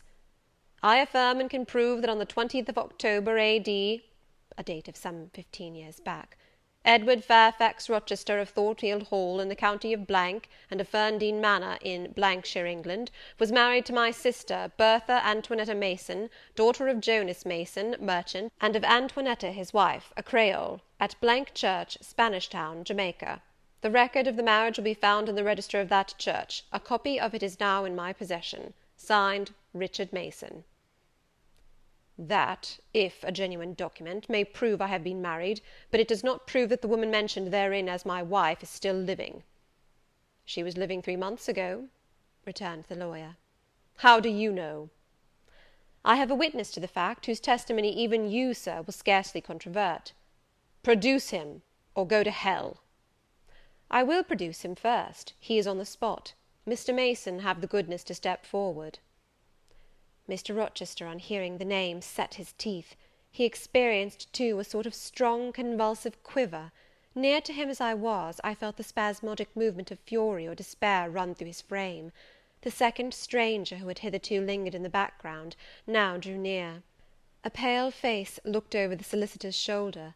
Yes, it was Mason himself. Mr. Rochester turned and glared at him. His eye, as I have often said, was a black eye. It now had a tawny, nay, a bloody light in its gloom, and his face flushed, olive cheek and hueless forehead received a glow as from spreading, ascending heart fire, and he stirred, lifted his strong arm. He could have struck Mason, dashed him on the church floor, shocked by a ruthless blow the breath from his body, but Mason shrank away, and cried faintly, "Good God!" Contempt fell cool on Mr. Rochester. His passion died as if a blight had shrivelled it up. He only asked, "What have you to say?" An inaudible reply escaped Mason's white lips. "The devil is in it if you cannot answer distinctly. I again demand, what have you to say?" Sir, interrupted the clergyman, do not forget you are in a sacred place." Then, addressing Mason, he inquired gently, "Are you aware, sir, whether or not this gentleman's wife is still living?" "Courage," urged the lawyer, "speak out." "She is now living at Thornfield Hall," said Mason in more articulate tones. "I saw her there last April. I am her brother." "At Thornfield Hall!" ejaculated the clergyman. "Impossible! I am an old resident in this neighbourhood, sir, and I never heard of a Mrs. Rochester at Thornfield Hall." I saw a grim smile contort Mr. Rochester's lips, and he muttered, "No, by God! I took care that none should hear of it, or of her under that name." He mused. For 10 minutes he held counsel with himself. He formed his resolve, and announced it. "Enough! All shall bolt out at once, like the bullet from the barrel. Wood, close your book, and take off your surplice. John Green," to the clerk, "leave the church. There will be no wedding to-day." The man obeyed. Mr. Rochester continued, hardily and recklessly, "Bigamy is an ugly word. I meant, however, to be a bigamist, but fate has outmanoeuvred me, or Providence has checked me, perhaps the last. I am little better than a devil at this moment, and, as my pastor there would tell me, deserve no doubt the sternest judgments of God, even to the quenchless fire and deathless worm. Gentlemen, my plan is broken up. What this lawyer and his client say is true. I have been married, and the woman to whom I was married lives. You say you have never heard of a Mrs. Rochester at the house up yonder wood, but I dare say you have many a time inclined your ear to gossip about the mysterious lunatic kept under watch and ward. Some have whispered to you that she is my bastard half-sister, some my cast-off mistress.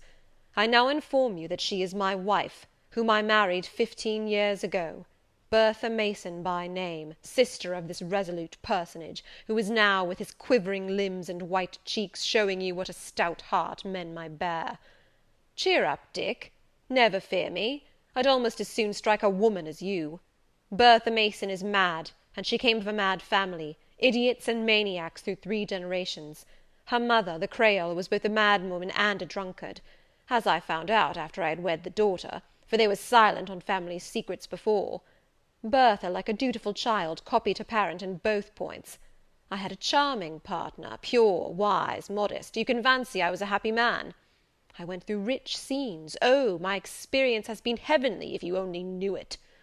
But I owe you no further explanation.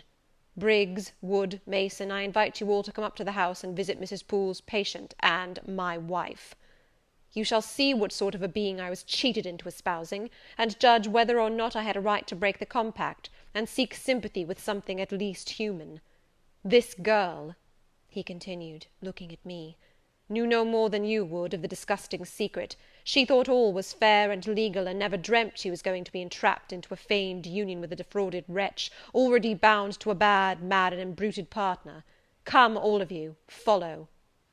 Still holding me fast, he left the church. The 3 gentlemen came after. At the front door of the hall we found the carriage. "Take it back to the coach-house, John," said Mr. Rochester coolly. "It will not be wanted to-day." At our entrance, Mrs. Fairfax, Adele, Sophy, Leah, advanced to meet and greet us. "To the right about, every soul!" cried the master. "Away with your congratulations! Who wants them? Not I! They are 15 years too late." He passed on and ascended the stairs, still holding my hand, and still beckoning the gentlemen to follow him, which they did. We mounted the first staircase, passed up the gallery, proceeded to the 3rd story. The low black door, opened by Mr. Rochester's master key, admitted us into the tapestried room, with its great bed and its pictorial cabinet. "You know this place, Mason?" said our guide. "She bit and stabbed you here." He lifted the hangings from the wall, uncovering the 2nd door. This, too, he opened. In a room without a window there burnt a fire guarded by a high and strong fender, and a lamp suspended from the ceiling by a chain.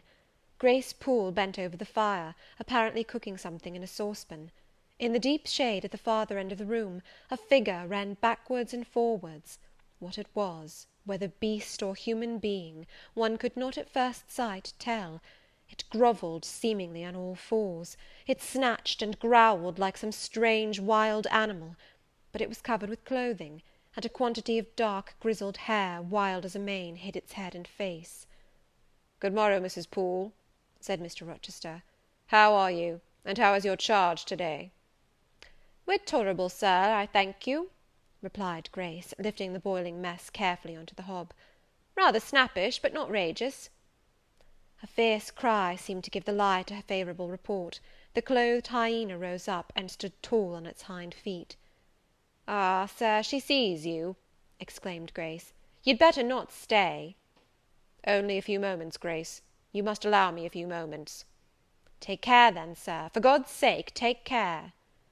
The maniac bellowed. She parted her shaggy locks from her visage, and gazed wildly at her visitors. I recognized well that purple face, those bloated features. Mrs. Poole advanced. "Keep out of the way," said Mr. Rochester, thrusting her aside. "She has no knife now, I suppose, and I'm on my guard." "One never knows what she has, Sir. She is so cunning, it is not in mortal discretion to fathom her craft." "We had better leave her," whispered Mason. "Go to the devil!" was his brother-in-law's recommendation. "Where?" cried Grace. The three gentlemen retreated simultaneously. Mr. Rochester flung me behind him. The lunatic sprang and grappled his throat viciously, and laid her teeth to his cheek. They struggled. She was a big woman, in stature almost equalling her husband, and corpulent besides. She showed virile force in the contest. More than once she almost throttled him, athletic as he was. He could have settled her with a well-planted blow, but he would not strike. He would only wrestle.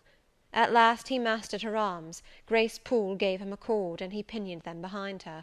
With more rope, which was at hand, he bound her to a chair. The operation was performed amidst the fiercest yells and the most convulsive plunges. Mr. Rochester then turned to the spectators. He looked at them with a smile both acrid and desolate. "That is my wife," said he. "Such is the sole conjugal embrace I am ever to know. Such are the endearments which are to solace my leisure hours. And this is what I wished to have," laying his hand on my shoulder, "this young girl, who stands so grave and quiet at the mouth of hell, looking collectedly at the gambols of a demon. I wanted her just as a change after that fierce ragout. Wood and Briggs, look at the difference. Compare these clear eyes with the red balls yonder, this face with that mask, this form with that bulk. Then judge me, priest of the gospel and man of the law, and remember, with what judgment ye judge, ye shall be judged. Off with you now. I must shut up my prize." We all withdrew. Mr. Rochester stayed a moment behind us, to give some further order to Grace Poole. The solicitor addressed me as he descended the stair. "You, madam," said he, "are cleared from all blame. Your uncle will be glad to hear it, if indeed he should be still living, when Mr. Mason returns to Madeira." "My uncle? What of him? Do you know him?" "Mr. Mason does.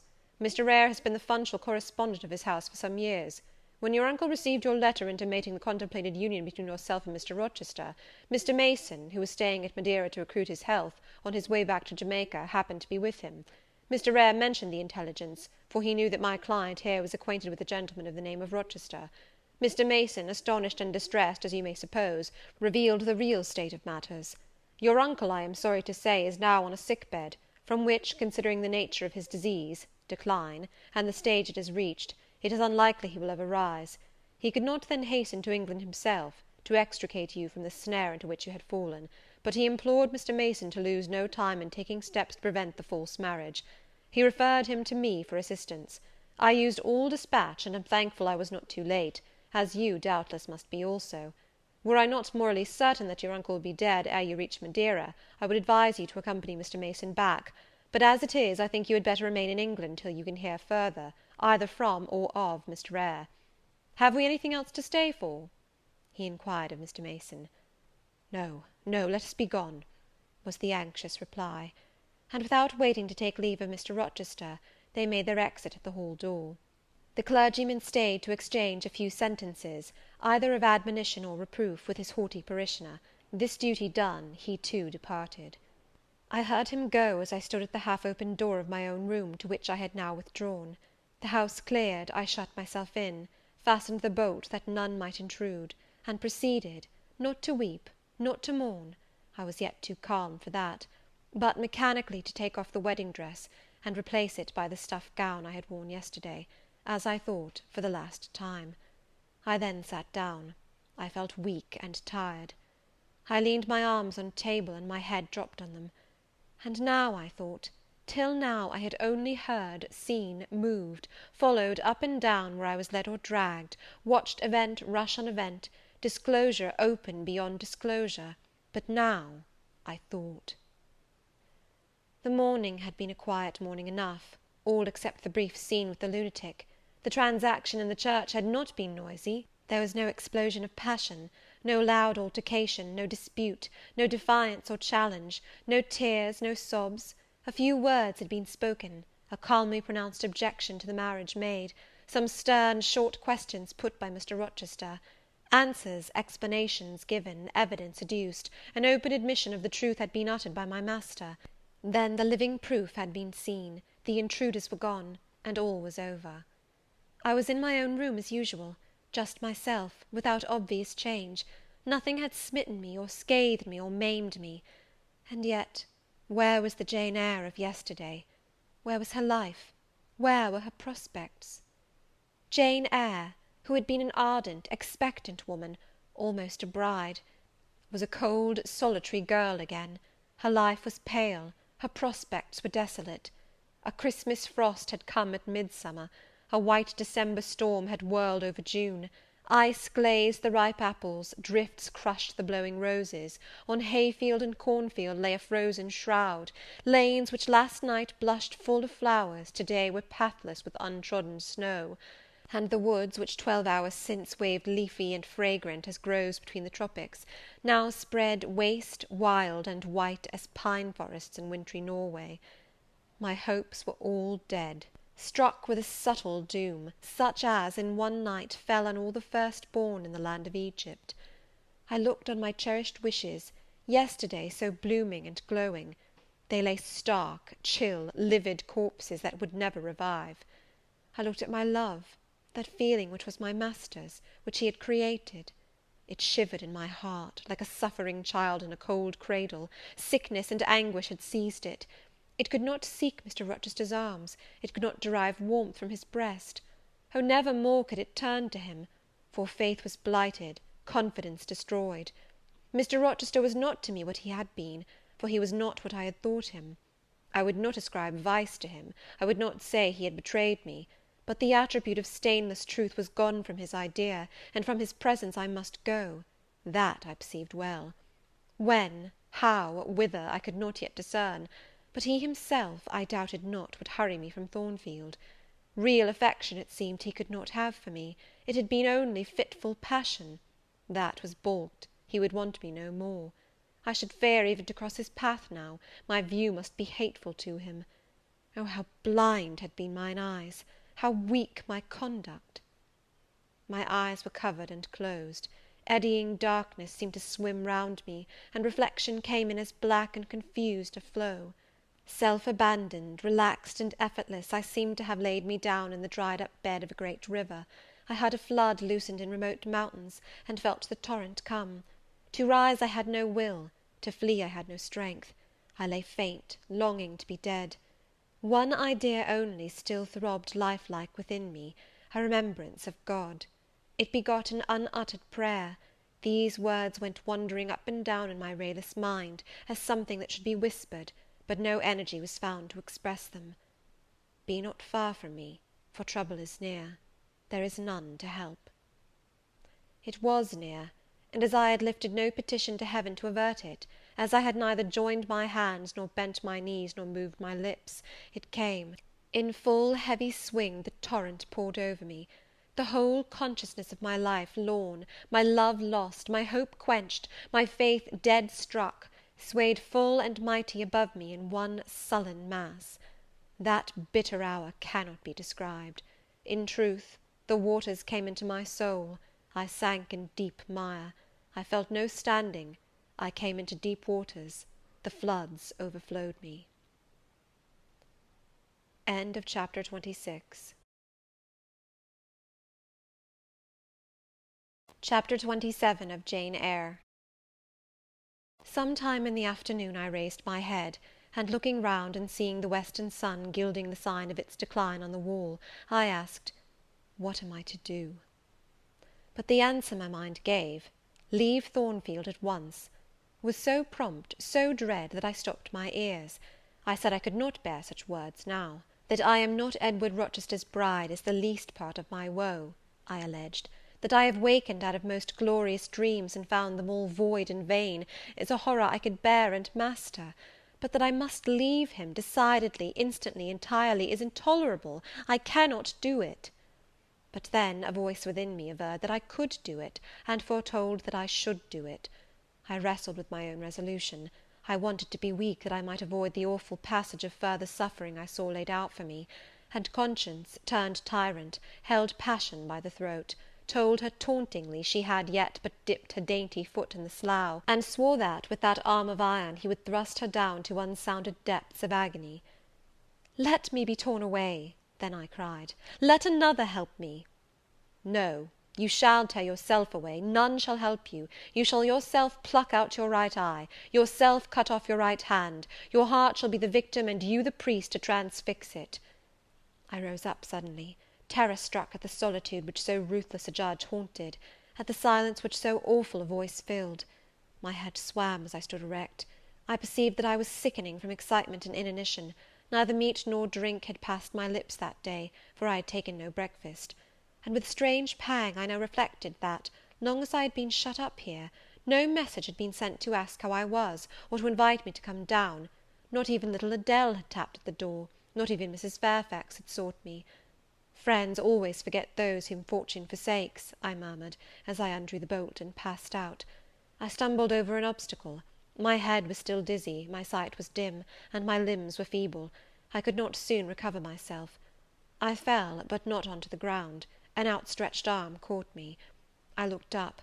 I was supported by Mr. Rochester, who sat in a chair across my chamber threshold.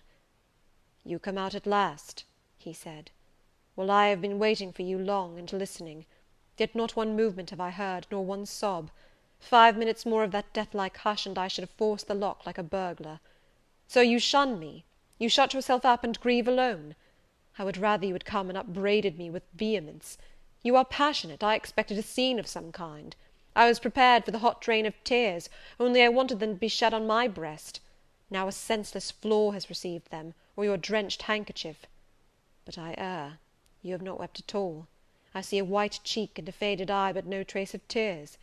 I suppose, then, your heart has been weeping blood." "Well, Jane, not a word of reproach? Nothing bitter, nothing poignant? Nothing to cut a feeling or sting a passion? You sit quietly where I have placed you, and regard me with a weary, passive look. Jane, I never meant to wound you thus. If the man who had but one little ewe lamb that was dear to him as a daughter, that ate of his bread and drank of his cup and lay in his bosom, had by some mistake slaughtered it at the shambles, he would not have rued his bloody blunder more than I now rue mine. Will you ever forgive me?" Reader, I forgave him at the moment, and on the spot. There was such deep remorse in his eye, such true pity in his tone, such manly energy in his manner, and besides there was such unchanged love in his whole look and mien, I forgave him all, yet not in words, yet not outwardly, only at my heart's core. "You know I am a scoundrel, Jane?" Ere long he inquired wistfully, wondering, I suppose, at my continued silence and tameness, the result rather of weakness than of will. "Yes, Sir." "Then tell me so roundly and sharply. Don't spare me." "I cannot. I am sick and tired. I want some water." He heaved a sort of shuddering sigh, and taking me in his arms, carried me down stairs. At first I did not know to what room he had borne me; all was cloudy to my glazed sight. Presently I felt the reviving warmth of a fire, for summer as it was, I had become icy cold in my chamber. He put wine to my lips, I tasted it and revived. Then I ate something he offered me, and was soon myself. I was in the library, sitting in his chair; he was quite near. If I could go out of life now, without too sharp a pang, it would be well for me, I thought. Then I should not have to make the effort of cracking my heartstrings, in rending them from among Mr. Rochester's. I must leave him, it appears. I do not want to leave him. I cannot leave him. How are you now, Jane? Much better, Sir. I shall be well soon. Taste the wine again, Jane. I obeyed him. Then he put the glass on the table, stood before me, and looked at me attentively. Suddenly he turned away with an inarticulate exclamation, full of passionate emotion of some kind. He walked fast through the room and came back. He stooped towards me as if to kiss me, but I remembered caresses were now forbidden. I turned my face away and put his aside. "What? How is this?" he exclaimed hastily. "Oh, I know. You won't kiss the husband of Bertha Mason. You consider my arms filled and my embraces appropriated?" "At any rate, there is neither room nor claim for me, Sir." "Why, Jane? I will spare you the trouble of much talking. I will answer for you, because I have a wife already, you would reply. I guess rightly?" "Yes." "If you think so, you must have a strange opinion of me. You must regard me as a plotting profligate, a base and low rake, who has been simulating disinterested love, in order to draw you into a snare deliberately laid, and strip you of honour and rob you of self-respect. What do you say to that? I see you can say nothing. In the first place, you are faint still, and have enough to do to draw your breath. In the second place, you cannot yet accustom yourself to accuse and revile me, and besides, the floodgates of tears are opened, and they would rush out if you spoke much, and you have no desire to expostulate, to upbraid, to make a scene. You are thinking how to act. Talking, you consider, is of no use. I know you. I am on my guard. Sir, I do not wish to act against you, I said, and my unsteady voice warned me to curtail my sentence. Not in your sense of the word, but in mine you are scheming to destroy me. You have as good as said that I am a married man. As a married man, you will shun me, keep out of my way. Just now you have refused to kiss me. You intend to make yourself a complete stranger to me, to live under this roof only as Adele's governess. If ever I say a friendly word to you, if ever a friendly feeling inclines you again to me, you will say, that man had nearly made me his mistress. I must be ice and rock to him. And ice and rock you will accordingly become. I cleared and steadied my voice to reply, all is changed about me, sir. I must change too. There is no doubt of that. And to avoid fluctuations of feeling and continual combats with recollections and associations, there is only one way. Adele must have a new governess, sir. Oh, Adele will go to school. I have settled that already. Nor do I mean to torment you with the hideous associations and recollections of Thornfield Hall, this accursed place, this tent of Achan, this insolent vault offering the ghastliness of living death to the light of the open sky, this narrow stone hell with its one real fiend, worse than a legion of such as we imagine. Jane, you shall not stay here, nor will I. I was wrong ever to bring you to Thornfield Hall, knowing as I did how it was haunted. I charged them to conceal from you, before I ever saw you, all knowledge of the curse of the place, merely because I feared Adele never would have a governess to stay if she knew with what inmate she was housed, and my plans would not permit me to remove the maniac elsewhere. Though I possess an old house, Ferndean Manor, even more retired and hidden than this, where I could have lodged her safely enough, had not a scruple about the unhealthiness of the situation, in the heart of a wood, made my conscience recoil from the arrangement. Probably those damp walls would soon have eased me of her charge; but to each villain his own vice, and mine is not a tendency to indirect assassination, even of what I most hate. Concealing the madwoman's neighbourhood from you, however, was something like covering a child with a cloak, and laying it down near an upas tree. That demon's vicinage is poisoned, and always was. But I'll shut up Thornfield Hall. I'll nail up the front door and board the lower windows. I'll give Mrs. Poole 200 a year to live here with my wife, as you term that fearful hag. Grace will do much for money, and she shall have her son, the keeper at Grimsby Retreat, to bear her company, and be at hand to give her aid in the paroxysms, when my wife is prompted by her familiar to burn people in their beds at night, to stab them, to bite their flesh from their bones, and so on. Sir, I interrupted him, you are inexorable for that unfortunate lady. You speak of her with hate, with vindictive antipathy. It is cruel. She cannot help being mad. Jane, my little darling, so I will call you, for so you are. You don't know what you are talking about. You misjudge me again. It is not because she is mad I hate her. If you were mad, do you think I should hate you? I do indeed, sir. Then you are mistaken, and you know nothing about me, and nothing about the sort of love of which I am capable. Every atom of your flesh is as dear to me as my own. In pain and sickness it would still be dear. Your mind is my treasure, and if it were broken, it would be my treasure still. If you raved, my arms should confine you, and not a strait waistcoat. Your grasp, even in fury, would have a charm for me.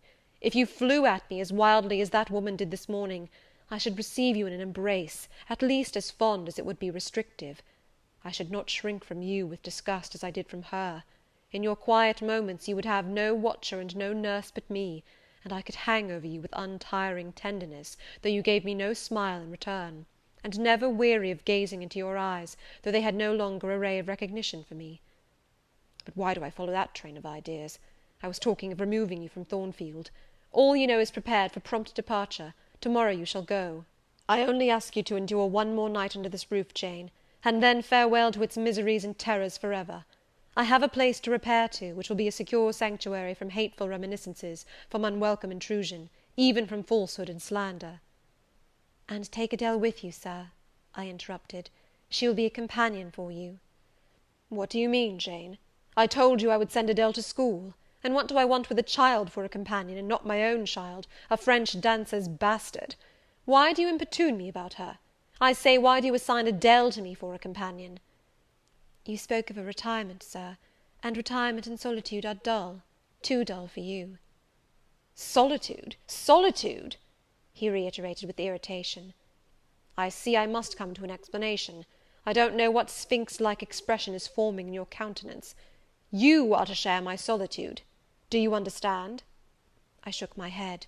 It required a degree of courage, excited as he was becoming, even to risk that mute sign of dissent. He had been walking fast about the room, and he stopped as if suddenly rooted to one spot. He looked at me long and hard. I turned my eyes from him, fixed them on the fire, and tried to assume and maintain a quiet, collected aspect. "Now for the hitch in Jane's character," he said at last, speaking more calmly than from his look I had expected him to speak. "The reel of silk has run smoothly enough so far, but I always knew there would come a knot and a puzzle. Here it is. Now for vexation and exasperation and endless trouble. By God, I long to exert a fraction of Samson's strength, and break the entanglement like tow." He recommenced his walk, but soon again stopped, and this time just before me. "Jane, will you hear reason?" He stooped and approached his lips to my ear. "Because if you won't, I'll try violence." His voice was hoarse, his look that of a man who is just about to burst an insufferable bond and plunge headlong into wild license. I saw that in another moment, and with one impetus of frenzy more, I should be able to do nothing with him. The present, the passing second of time, was all I had in which to control and restrain him. A movement of repulsion, flight, fear, would have sealed my doom, and his. But I was not afraid, not in the least. I felt an inward power, a sense of influence which supported me. The crisis was perilous, but not without its charm, such as the Indian perhaps feels when he slips over the rapid in his canoe. I took hold of his clenched hand, loosened the contorted fingers, and said to him soothingly, "Sit down. I'll talk to you as long as you like, and hear all you have to say, whether reasonable or unreasonable." He sat down, but he did not get leave to speak directly. I had been struggling with tears for some time. I had taken great pains to repress them, because I knew he would not like to see me weep. Now, however, I considered it well to let them flow as freely and as long as they liked. If the flood annoyed him, so much the better. So I gave way, and cried heartily. Soon I heard him earnestly entreating me to be composed. I said I could not while he was in such a passion. "But I am not angry, Jane. I only love you too well, and you had steeled your little pale face with such a resolute frozen look, I could not endure it. Hush now, and wipe your eyes." His softened voice announced that he was subdued, so I, in my turn, became calm. Now he made an effort to rest his head on my shoulder, but I would not permit it. Then he would draw me to him. No. "Jane, Jane," he said, in such an accent of bitter sadness it thrilled along every nerve I had. "You don't love me, then? It was only my station and the rank of my wife that you valued. Now that you think me disqualified to become your husband, you recoil from my touch as if I were some toad or ape." These words cut me, yet what could I do or say? I ought probably to have done or said nothing, but I was so tortured by a sense of remorse at this hurting his feelings, I could not control the wish to drop balm where I had wounded. "I do love you," I said, "more than ever, but I must not show or indulge the feeling, and this is the last time I must express it." "The last time, Jane? What, do you think you can live with me, and see me daily, and yet, if you still love me, be always cold and distant?" "No, Sir, that I am certain I could not, and therefore I see there is but one way, but you will be furious if I mention it." "Oh, mention it! If I storm, you have the art of weeping." "Mr. Rochester, I must leave you." "For how long, Jane? For a few minutes, while you smooth your hair, which is somewhat dishevelled, and bathe your face, which looks feverish?" "I must leave Adele and Thornfield. I must part with you for my whole life. I must begin a new existence among strange faces and strange scenes." "Of course, I told you I should. I pass over the madness about parting from me. You mean you must become a part of me. As to the new existence, it is all right. You shall yet be my wife. I am not married. You shall be Mrs. Rochester, both virtually and nominally. I shall keep to only you so long as you and I live. You shall go to a place I have in the south of France, a whitewashed villa on the shores of the Mediterranean. There you shall live a happy and guarded and most innocent life. Never fear that I wish to lure you into error, to make you my mistress.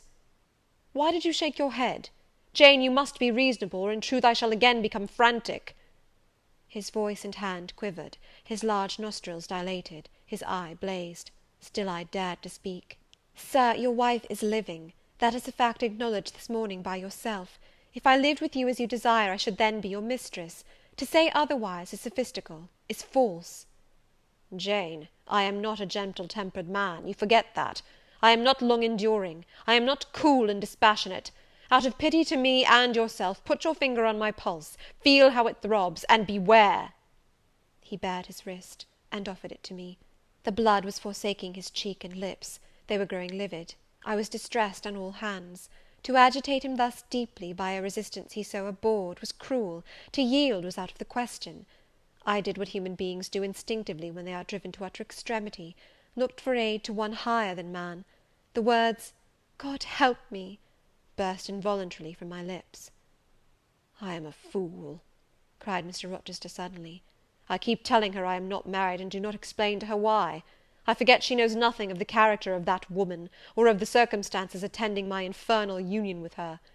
Oh, I am certain Jane will agree with me in opinion when she knows all that I know. Just put your hand in mine, Janet, that I may have the evidence of touch as well as sight to prove you are near me, and I will in a few words show you the real state of the case. Can you listen to me?" "Yes, sir, for hours, if you will." "I ask only minutes. Jane, did you ever hear or know that I was not the eldest son of my house, that I once had a brother older than I?" "I remember Mrs. Fairfax told me so once." "And did you ever hear that my father was an avaricious, grasping man?" "I have understood something to that effect." "Well, Jane, being so, it was his resolution to keep the property together. He could not bear the idea of dividing his estate and leaving me a fair portion. All he resolved should go to my brother Rowland. Yet as little could he endure that a son of his should be a poor man. I must be provided for by a wealthy marriage. He sought me a partner betimes. Mr. Mason, a West India planter and merchant, was his old acquaintance. He was certain his possessions were real and vast. He made inquiries. Mr. Mason, he found, had a son and daughter, and learned from him that he could and would give the latter a fortune of £30,000. That sufficed. When I left college, I was sent out to Jamaica, to espouse a bride already courted for me. My father said nothing about her money, but told me Miss Mason was the boast of Spanish Town for her beauty, and this was no lie. I found her a fine woman in the style of Blanche Ingram, tall, dark, and majestic. Her family wished to secure me because I was of good race, and so did she. They showed her to me in parties, splendidly dressed. I seldom saw her alone, and had very little private conversation with her. She flattered me, and lavishly displayed for my pleasure her charms and accomplishments. All the men in her circle seemed to admire her and envy me. I was dazzled, stimulated, my senses were excited, and being ignorant, raw, and inexperienced, I thought I loved her. There is no folly so besotted that the idiotic rivalries of society, the prurience, the rashness, the blindness of youth will not hurry a man to its commission. Her relatives encouraged me, competitors piqued me, she allured me. Our marriage was achieved almost before I knew where I was. Oh, I have no respect for myself when I think of that act. An agony of inward contempt masters me. I never loved, I never esteemed, I did not even know her. I was not sure of the existence of one virtue in her nature. I had marked neither modesty, nor benevolence, nor candour, nor refinement in her mind or manners. And I married her. Gross, grovelling, mole-eyed blockhead that I was! With less sin I might have. But let me remember to whom I am speaking. My bride's mother I had never seen. I understood she was dead. The honeymoon over, I learned my mistake. She was only mad, and shut up in a lunatic asylum. There was a younger brother, too, a complete dumb idiot. The elder one, whom you have seen, and whom I cannot hate, whilst I abhor all his kindred, because he has some grains of affection in his feeble mind, shown in the continued interest he takes in his wretched sister, and also in a dog-like attachment he once bore me, will probably be the same state one day. My father and my brother Rowland knew all this, but they thought only of the £30,000, and joined in the plot against me. These were vile discoveries, but except for the treachery of concealment, I should have made them no subject of reproach to my wife, even when I found her nature wholly alien to mine, her tastes obnoxious to me, her cast of mind common, low, narrow, and singularly incapable of being led to anything higher, expanded to anything larger. When I found that I could not pass a single evening, nor even a single hour of the day with her in comfort, that kindly conversation could not be sustained between us, because whatever topic I started, immediately received from her a turn at once coarse and trite, perverse and imbecile; when I perceived that I should never have a quiet or settled household, because no servant would bear the continued outbreaks of her violent and unreasonable temper, or the vexations of her absurd, contradictory, exacting orders, even then I restrained myself. I eschewed upbraiding, I curtailed remonstrance, I tried to devour my repentance and disgust in secret, I repressed the deep antipathy I felt. Jane, I will not trouble you with abominable details. Some strong words shall express what I have to say. I lived with that woman upstairs 4 years, and before that time she had tried me indeed. Her character ripened and developed with frightful rapidity. Her vices sprang up fast and rank. They were so strong only cruelty could check them, and I would not use cruelty. What a pigmy intellect she had, and what giant propensities! How fearful were the curses those propensities entailed on me! Bertha Mason, the true daughter of an infamous mother, dragged me through all the hideous and degrading agonies which must attend a man bound to a wife at once intemperate and unchaste.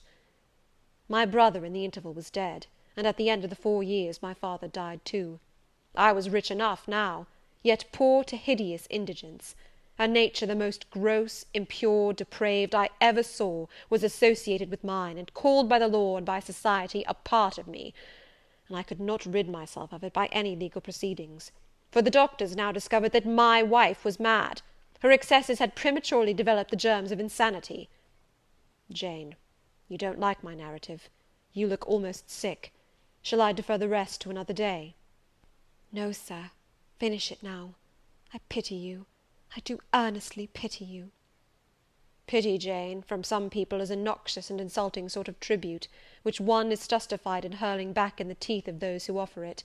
But that is the sort of pity native to callous, selfish hearts. It is a hybrid, egotistical pain at hearing of woes, crossed with ignorant contempt for those who have endured them. But that is not your pity, Jane. It is not the feeling of which your whole face is full at this moment, with which your eyes are now almost overflowing, with which your heart is heaving, with which your hand is trembling in mine. Your pity, my darling, is the suffering mother of love. Its anguish is the very natal pang of the divine passion. I accept it, Jane. Let the daughter have free advent. My arms wait to receive her. Now, sir, proceed. What did you do when you found she was mad? Jane, I approached the verge of despair.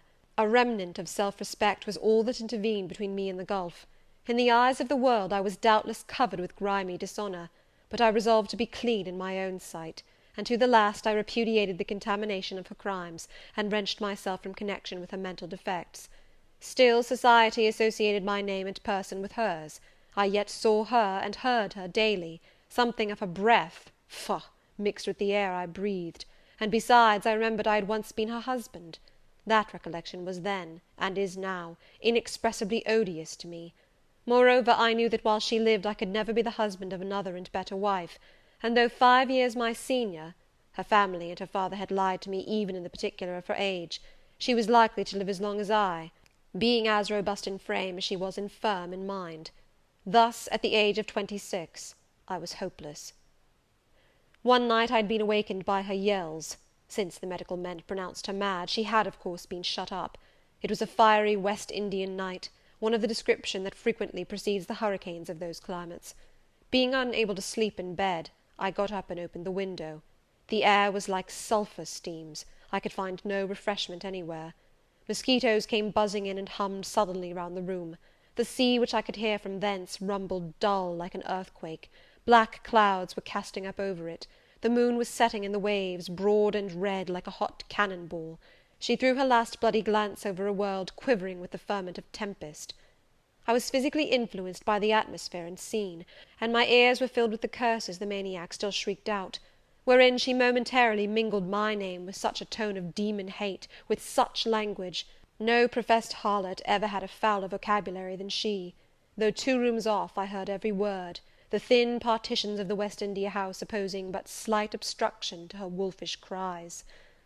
"This life," said I at last, "is hell. This is the air, those are the sounds of the bottomless pit.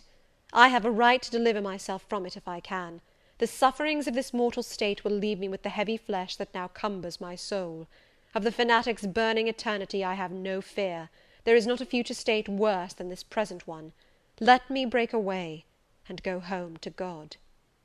I said this whilst I knelt down at and unlocked a trunk which contained a brace of loaded pistols. I meant to shoot myself.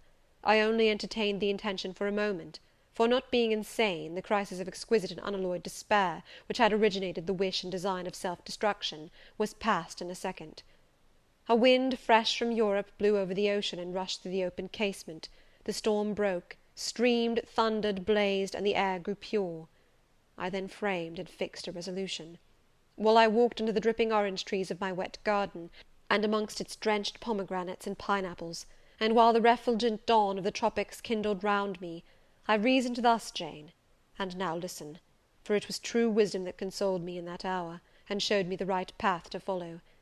The sweet wind from Europe was still whispering in the refreshed leaves, and the Atlantic was thundering in glorious liberty. My heart, dried up and scorched for a long time, swelled to the tone, and filled with living blood. My being longed for renewal, my soul thirsted for a pure draught. I saw hope revive, and felt regeneration possible. From a flowery arch at the bottom of my garden I gazed over the sea, bluer than the sky. The old world was beyond, clear prospects opened thus. "Go," said Hope, "and live again in Europe. There it is not known what a sullied name you bear, nor what a filthy burden is bound to you. You may take the maniac with you to England. Confine her with due attendance and precautions at Thornfield. Then travel yourself to what clime you will, and form what new tie you like.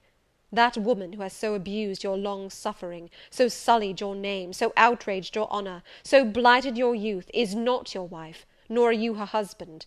See that she is cared for as her condition demands, and you have done all that God and humanity require of you. Let her identity, her connection with yourself, be buried in oblivion. You are bound to impart them to no living being. Place her in safety and comfort, shelter her degradation with secrecy, and leave her." I acted precisely on this suggestion. My father and brother had not made my marriage known to their acquaintance, because in the very first letter I wrote to apprise them of the union, having already begun to experience extreme disgust of its consequences, and from the family character and constitution, seeing a hideous future opening to me, I added an urgent charge to keep it secret; and very soon the infamous conduct of the wife my father had selected for me was such as to make him blush to own her as his daughter-in-law. Far from desiring to publish the connection, he became as anxious to conceal it as myself. To England, then, I conveyed her. A fearful voyage I had, with such a monster in the vessel. Glad was I when I at last got her to Thornfield, and saw her safely lodged in that third-story room, of whose secret inner cabinet she has now for 10 years made a wild beast's den, a goblin's cell. I had some trouble in finding an attendant for her, as it was necessary to select one on whose fidelity dependence could be placed, for her ravings would inevitably betray my secret. Besides, she had lucid intervals of days, sometimes weeks, which she filled up with abuse of me. At last I hired Grace Poole from the Grimsby retreat. She and the surgeon, Carter, who dressed Mason's wounds that night he was stabbed and worried, are the only two I have ever admitted to my confidence. Mrs. Fairfax may indeed have suspected something, but she could have gained no precise knowledge as to facts. Grace has, on the whole, proved a good keeper, though owing partly to a fault of her own, of which it appears nothing can cure her, and which is incident to her harassing profession, her vigilance has been more than once lulled and baffled. The lunatic is both cunning and malignant. She has never failed to take advantage of her guardian's temporary lapses, once to secrete the knife with which she stabbed her brother, and twice to possess herself of the key of her cell, and issue therefrom in the night-time. On the first of these occasions she perpetrated the attempt to burn me in my bed. On the second she paid that ghastly visit to you. I thank Providence, who watched over you, that she then spent her fury on your wedding apparel, which perhaps brought back vague reminiscences of her own bridal days. But on what might have happened I cannot endure to reflect. When I think of the thing which flew at my throat this morning, hanging its black and scarlet visage over the nest of my dove, my blood curdles." "And what, sir," I asked, while he paused, "did you do when you had settled her here, Where did you go?" "What did I do, Jane? I transformed myself into a will-o'-the-wisp. Where did I go? I pursued wanderings as wild as those of the March spirit. I sought the continent, and went devious through all its lands. My fixed desire was to seek and find a good and intelligent woman whom I could love, a contrast to the fury I left at Thornfield." "But you could not marry, sir." "I had determined and was convinced that I could and ought. It was not my original intention to deceive as I have deceived you. I meant to tell my tale plainly, and make my proposals openly, and it appeared to me so absolutely rational that I should be considered free to love and be loved, I never doubted some woman might be found willing and able to understand my case, and accept me in spite of the curse with which I was burdened." "Well, sir?" "When you are inquisitive, Jane, you always make me smile. You open your eyes like an eager bird, and make every now and then a restless movement, as if answers in speech did not flow fast enough for you, and you wanted to read the tablet of one's heart. But before I go on, tell me what you mean by your 'well, sir.' It is a small phrase very frequent with you, and which many a time has drawn me on and on through interminable talk. I don't very well know why." "I mean, what next? How did you proceed? What came of such an event?" "Precisely. And what do you wish to know now?" "Whether you found anyone you liked, whether you asked her to marry you, and what she said." "I can tell you whether I found anyone I liked, and whether I asked her to marry me, but what she said is yet to be recorded in the book of fate. For 10 long years I roved about, living first in one capital, then another, sometimes in St. Petersburg, oftener in Paris, occasionally in Rome, Naples, Florence. Provided with plenty of money and the passport of an old name, I could choose my own society. No circles were closed against me. I sought my ideal of a woman amongst English ladies, French countesses, Italian signoras, and German Grafinnen. I could not find her. Sometimes for a fleeting moment I thought I caught a glance, heard a tone, beheld a form which announced the realization of my dream, but I was presently undeserved. You are not to suppose that I desired perfection, either of mind or person. I longed only for what suited me, for the antipodes of the Creole, and I longed vainly. Amongst them all I found not one, whom, had I been ever so free, I, warned as I was of the risks, the horrors, the loathings of incongruous unions, would have asked to marry me. Disappointment made me reckless. I tried dissipation, never debauchery. That I hated, and hate. That was my Indian Messalina's attribute. Rooted disgust at it and her restrained me much, even in pleasure. Any enjoyment that bordered on riot seemed to approach me to her and her vices, and I eschewed it. Yet I could not live alone, so I tried the companionship of mistresses. The first I chose was Celine Varenne, another of those steps which make a man spurn himself when he recalls them. You already know what she was, and how my liaison with her terminated. She had 2 successors, an Italian, Giacinta, and a German, Clara, both considered singularly handsome. What was their beauty to me in a few weeks? Giacinta was unprincipled and violent. I tired of her in 3 months. Clara was honest and quiet, but heavy, mindless, and unimpressible, not one whit to my taste. I was glad to give her a sufficient sum to set her up in a good line of business, and so get decently rid of her. But, Jane, I see by your face you are not forming a very favourable opinion of me just now. You think me an unfeeling, loose-principled rake, don't you?" "I don't like you so well as I have done sometimes, indeed, sir. Did it not seem to you in the least wrong to live in that way, first with one mistress and then another? You talk of it as a mere matter of course." "It was with me, and I did not like it. It was a grovelling fashion of existence. I should never like to return to it. Hiring a mistress is the next worst thing to buying a slave. Both are often by nature, and always by position, inferior, and to live familiarly with inferiors is degrading. I now hate the recollection of the time I passed with Celine, Giacinta, and Clara." I felt the truth of those words, and I drew from them the certain inference, that if I were so far to forget myself and all the teaching that had ever been instilled into me, as, under any pretext, with any justification, through any temptation, to become the successor of these poor girls, he would one day regard me with the same feeling which now in his mind desecrated their memory. I did not give utterance to this conviction. It was enough to feel it. I impressed it on my heart, that it might remain there to serve me as aid in the time of trial. "Now, Jane, why don't you say, 'Well, sir?'" "I have not done. You are looking grave. You disapprove of me still, I see. But let me come to the point. Last January, rid of all mistresses, in a harsh, bitter frame of mind, the result of a useless, roving, lonely life, corroded with disappointment, sourly disposed against all men, and especially against all womankind, for I began to regard the notion of an intellectual, faithful, loving woman as a mere dream, recalled by business, I came back to England. On a frosty winter afternoon I rode in sight of Thornfield Hall, a borrid spot. I expected no peace, no pleasure there. On a stile in Hay Lane I saw a quiet little figure sitting by itself. I passed it as negligently as I did the pollard willow opposite to it. I had no presentiment of what it would be to me, no inward warning that the arbitress of my life, my genius for good or evil, waited there in humble guise.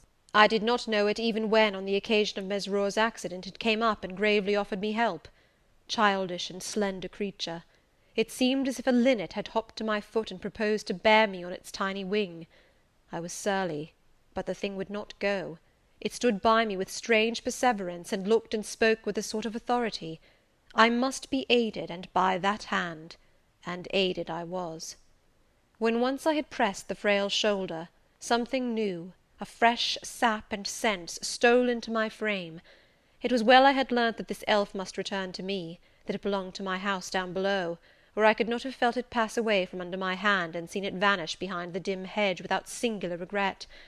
I heard you come home that night, Jane, though probably you were not aware that I thought of you or watched for you. The next day I observed you, myself unseen, for half an hour while you played with Adele in the gallery. It was a snowy day, I recollect, and you could not go out of doors. I was in my room. The door was ajar. I could both listen and watch. Adele claimed your outward attention for a while, yet I fancied your thoughts were elsewhere. But you were very patient with her, my little Jane. You talked to her and amused her a long time. When at last she left you, you lapsed at once into deep reverie. You betook yourself slowly to pace the gallery. Now and then, in passing a casement, you glanced out at the thick falling snow. You listened to the sobbing wind, and again you paced gently on and dreamed. I think those day visions were not dark. There was a pleasurable illumination in your eye occasionally, a soft excitement in your aspect, which told of no bitter, bilious, hypochondriac brooding. Your look revealed rather the sweet musings of youth when its spirit follows on willing wings the flight of hope, up and on to an ideal heaven. The voice of Mrs. Fairfax, speaking to a servant in the hall, wakened you. And how curiously you smiled to and at yourself, Janet! There was much sense in your smile. It was very shrewd, and seemed to make light of your own abstraction. It seemed to say, my fine visions are all very well, but I must not forget they are absolutely unreal. I have a rosy sky and green flowery Eden in my brain, but without, I am perfectly aware, lies at my feet a rough tract to travel, and around me gather black tempests to encounter. You ran downstairs and demanded of Mrs. Fairfax some occupation, the weekly house accounts to make up, or something of that sort, I think it was. I was vexed with you for getting out of my sight. Impatiently I waited for evening, when I might summon you to my presence. An unusual, to me, a perfectly new character, I suspected was yours. I desired to search it deeper and know it better. You entered the room with a look and air at once shy and independent. You were quaintly dressed, much as you are now. I made you talk. Ere long I found you full of strange contrasts. Your garb and manner were restricted by rule, your air was often diffident, and altogether that of one refined by nature, but absolutely unused to society, and a good deal afraid of making herself disadvantageously conspicuous by some solecism or blunder. Yet when addressed, you lifted a keen, a daring, and a glowing eye to your interlocutor's face. There was penetration and power in each glance you gave. When plied by close questions, you found ready and round answers. Very soon you seemed to get used to me. I believe you felt the existence of sympathy between you and your grim cross-master Jane, for it was astonishing to see how quickly a certain pleasant ease tranquillized your manner. Snarl as I would, you showed no surprise, fear, annoyance, or displeasure at my moroseness. You watched me, and now and then smiled at me with a simple yet sagacious grace I cannot describe. I was at once content and stimulated with what I saw. I liked what I had seen, and wished to see more. Yet for a long time I treated you distantly, and sought your company rarely. I was an intellectual epicure, and wished to prolong the gratification of making this novel and piquant acquaintance. Besides, I was for a while troubled with a haunting fear that if I handled the flower freely its bloom would fade, the sweet charm of freshness would leave it. I did not then know that it was no transitory blossom, but rather the radiant resemblance of one cut in an indestructible gem. Moreover, I wished to see whether you would seek me if I shunned you, but you did not. You kept in the schoolroom as still as your own desk and easel. If by chance I met you, you passed me as soon, and with as little token of recognition, as was consistent with respect. Your habitual expression in those days, Jane, was a thoughtful look, not despondent, for you were not sickly, but not buoyant, for you had little hope, and no actual pleasure. I wondered what you thought of me, or if you ever thought of me, and resolved to find this out. I resumed my notice of you. There was something glad in your glance, and genial in your manner, when you conversed. I saw you had a social heart. It was the silent schoolroom, it was the tedium of your life, that made you mournful. I permitted myself the delight of being kind to you. Kindness stirred emotion soon.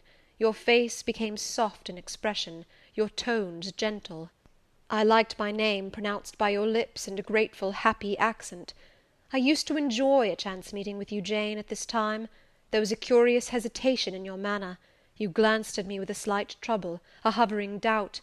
You did not know what my caprice might be, whether I was going to play the master and be stern, or the friend and be benignant. I was now too fond of you often to simulate the first whim, and when I stretched my hand out cordially, such bloom and light and bliss rose to your young wistful features, I had much ado often to avoid straining you then and there to my heart. "Don't talk any more of those days, sir," I interrupted, furtively dashing away some tears from my eyes. His language was torture to me, for I knew what I must do, and do soon, and all these reminiscences and these revelations of his feelings only made my work more difficult. "No, Jane," he returned, "what necessity is there to dwell on the past, when the present is so much surer, the future so much brighter?" I shuddered to hear the infatuated assertion. "You see now how the case stands, do you not?" he continued. "After a youth and manhood passed half in unutterable misery and half in dreary solitude, I have, for the first time, found what I can truly love. I have found you. You are my sympathy, my better self, my good angel. I am bound to you with a strong attachment. I think you good, gifted, lovely. A fervent, solemn passion is conceived in my heart. It leans to you, draws you to my centre and spring of life, wraps my existence about you, and kindling in pure, powerful flame, fuses you and me in one. It was because I felt and knew this that I resolved to marry you. To tell me that I had already a wife is empty mockery. You know now that I had but a hideous demon. I was wrong to attempt to deceive you, but I feared a stubbornness that exists in your character. I feared early instilled prejudice. I wanted to have you safe before hazarding confidences. This was cowardly. I should have appealed to your nobleness and magnanimity at first, as I do now, opened to you plainly my life of agony, described to you my hunger and thirst after a higher and worthier existence, shown to you, not my resolution, that word is weak, but my resistless bent to love faithfully and well, where I am faithfully and well loved in return. Then I should have asked you to accept my pledge of fidelity, and to give me yours. Jane, give it me now." A pause. "Why are you silent, Jane?" I was experiencing an ordeal. A hand of fiery iron grasped my vitals. Terrible moment, full of struggle, blackness, burning. Not a human being that ever lived could wish to be loved better than I was loved, and him who thus loved me I absolutely worshipped, and I must renounce love and idol. One drear word comprised my intolerable duty: depart. Jane, you understand what I want of you. Just this promise: I will be yours, Mr. Rochester. Mr. Rochester. I will not be yours. Another long silence. Jane, recommenced he, with a gentleness that broke me down with grief, and turned me stone cold with ominous terror, for this still voice was the pant of a lion rising. Jane, do you mean to go one way in the world, and to let me go another? I do. Jane, bending towards and embracing me, do you mean it now? I do. And now, softly kissing my forehead and cheek. "I do," extricating myself from restraint rapidly and completely. "Oh, Jane, this is bitter, this is wicked. It would be wicked not to love me." "It would to obey you." A wild look raised his brows, crossed his features. He rose, but he forbore yet. I laid my hand on the back of a chair for support. I shook, I feared, but I resolved. "One instant, Jane. Give one glance to my horrible life when you are gone. All happiness will be torn away with you. What then is left? For a wife I have but the maniac upstairs. As well might you refer me to some corpse in yonder churchyard. What shall I do, Jane? Where turn for a companion and for some hope?" "Do as I do. Trust in God and yourself. Believe in heaven. Hope to meet again there." "Then you will not yield?" "No." "Then you condemn me to live wretched and to die accursed?" His voice rose. "I advise you to live sinless, and I wish you to die tranquil." "Then you snatch love and innocence from me. You fling me back on lust for a passion, vice for an occupation." "Mr. Rochester, I no more assign this fate to you than I grasp at it for myself. We were born to strive and endure, you as well as I. Do so. You will forget me before I forget you." "You make me a liar by such language. You sully my honour. I declared I could not change. You tell me to my face I shall change soon. And what a distortion in your judgment, what a perversity in your ideas, is proved by your conduct! Is it better to drive a fellow creature to despair than to transgress a mere human law, no man being injured by the breach? For you have neither relatives nor acquaintances whom you need fear to offend by living with me." This was true, and while he spoke, my very conscience and reason turned traitors against me, and charged me with crime in resisting him. They spoke almost as loud as feeling, and that clamoured wildly. "Oh, comply," it said, "think of his misery, think of his danger, look at his state when left alone, remember his headlong nature, consider the recklessness following on despair, soothe him, save him, love him, tell him you love him and will be his. Who in the world cares for you, or who will be injured by what you do?" Still indomitable was the reply. "I care for myself. The more solitary, the more friendless, the more unsustained I am, the more I will respect myself. I will keep the law given by God, sanctioned by man. I will hold to the principles received by me when I was sane and not mad as I am now. Laws and principles are not for the times when there is no temptation. They are for such moments as this, when body and soul rise in mutiny against their rigour. Stringent are they, inviolate they shall be. If at my individual convenience I might break them, what would be their worth? They have a worth. So I have always believed, and if I cannot believe it now, it is because I am insane, quite insane, with my veins running fire, and my heart beating faster than I can count its throbs. Preconceived opinions, foregone determinations, are all I have at this hour to stand by. There I plant my foot." I did. Mr. Rochester, reading my countenance, saw I had done so. His fury was wrought to the highest. He must yield to it for a moment, whatever followed. He crossed the floor and seized my arm and grasped my waist. He seemed to devour me with his flaming glance. Physically, I felt at that moment powerless as stubble exposed to the draught and glow of a furnace. Mentally, I still possessed my soul, and with it the certainty of ultimate safety. The soul, fortunately, has an interpreter, often an unconscious, but still a truthful interpreter, in the eye. My eye rose to his, and while I looked in his fierce face, I gave an involuntary sigh. His grip was painful, and my overtaxed strength almost exhausted. "Never," said he, as he ground his teeth, "never was anything at once so frail and so indomitable. A mere reed she feels in my hand," and he shook me with the force of his hold. "I could bend her with my finger and thumb. And what good would it do if I bent, if I uptore, if I crushed her? Consider that eye. Consider the resolute, wild, free thing looking out of it, defying me with more than courage, with a stern triumph. Whatever I do with its cage, I cannot get at it, the savage, beautiful creature. If I tear, if I rend the slight prison, my outrage will only let the captive loose.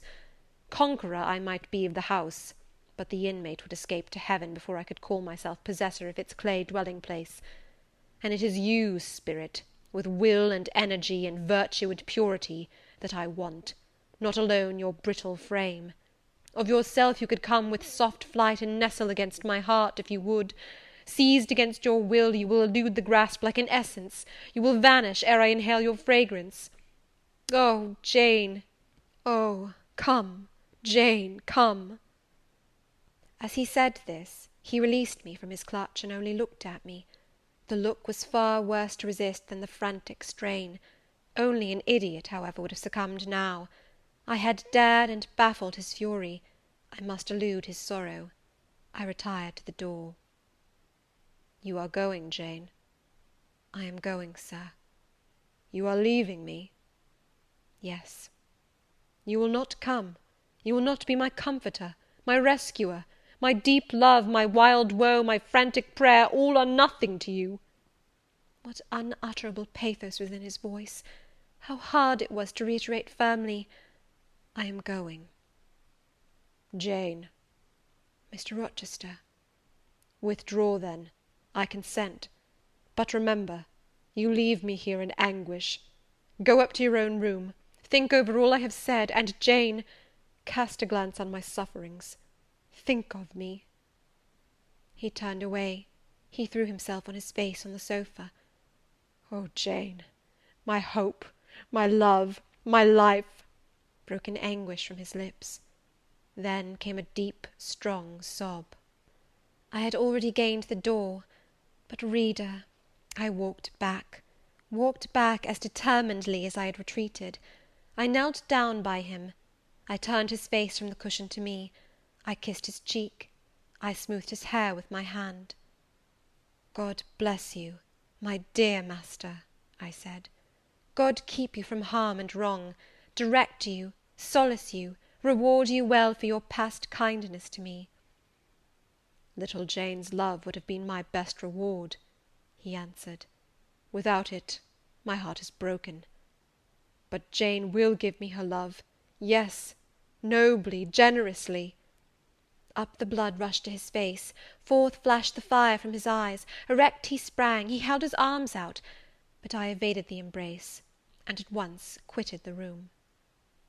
"Farewell," was the cry of my heart as I left him. Despair added, "Farewell for ever."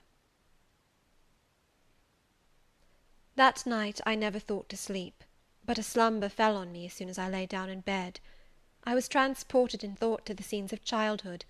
I dreamt I lay in the Red Room at Gateshead, that the night was dark, and my mind impressed with strange fears. The light that had long ago struck me into syncope, recalled in this vision, seemed glidingly to mount the wall, and tremblingly to pause in the centre of the obscured ceiling. I lifted up my head to look. The roof resolved to clouds, high and dim. The gleam was such as the moon imparts to vapours she is about to sever. I watched her come, watched with the strangest anticipation, as though some word of doom were to be written on her disk. She broke forth as never moon yet burst from cloud. A hand first penetrated the sable folds and waved them away. Then, not a moon, but a white human form shone in the azure, inclining a glorious brow earthward. It gazed and gazed on me. It spoke to my spirit. Immeasurably distant was the tone, yet so near, it whispered in my heart. "My daughter, flee temptation." "Mother, I will." So I answered after I had waked from the trance-like dream. It was yet night, but July nights are short. Soon after midnight dawn comes. It cannot be too early to commence the task I have to fulfil, thought I. I rose. I was dressed, for I had taken off nothing but my shoes.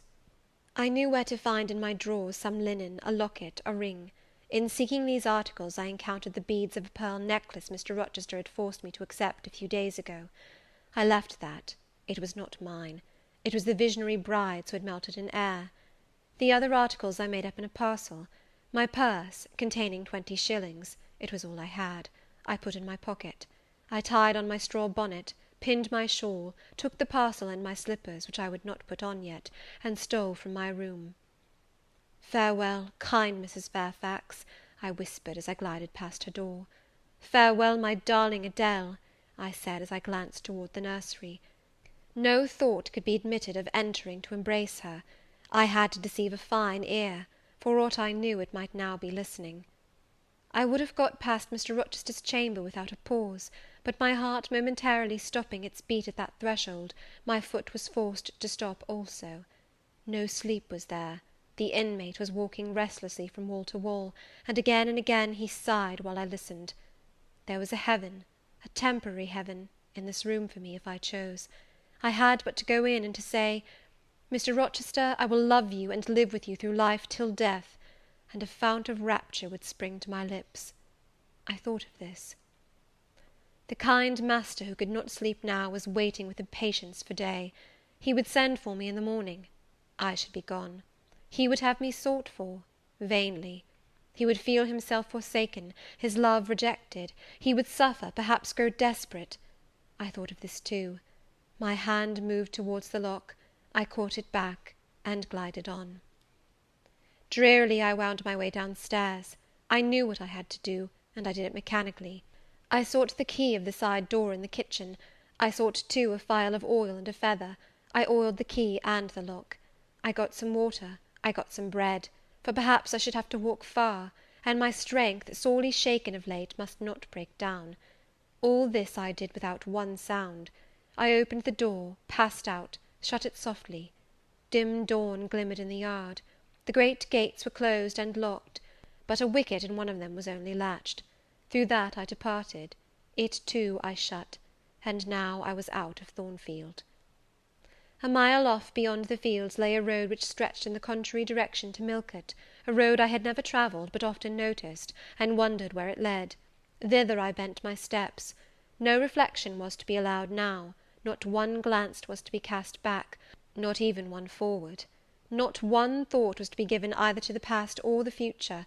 The first was a page so heavenly sweet, so deadly sad, that to read one line of it would dissolve my courage and break down my energy. The last was an awful blank, something like the world when the deluge was gone by. I skirted fields and hedges and lanes till after sunrise. I believe it was a lovely summer morning. I know my shoes, which I had put on when I left the house, were soon wet with dew. But I looked neither to rising sun, nor smiling sky, nor wakening nature. He who is taken out to pass through a fair scene to the scaffold thinks not of the flowers that smile on his road, but of the block and axe edge, of the disseverment of bone and vein, of the grave gaping at the end; and I thought of drear flight and homeless wandering; and oh, with agony I thought of what I left. I could not help it. I thought of him now, in his room, watching the sunrise, hoping I should soon come to say I would stay with him and be his. I longed to be his. I panted to return. It was not too late. I could yet spare him the bitter pang of bereavement. As yet my flight, I was sure, was undiscovered. I could go back and be his comforter, his pride, his redeemer from misery, perhaps from ruin.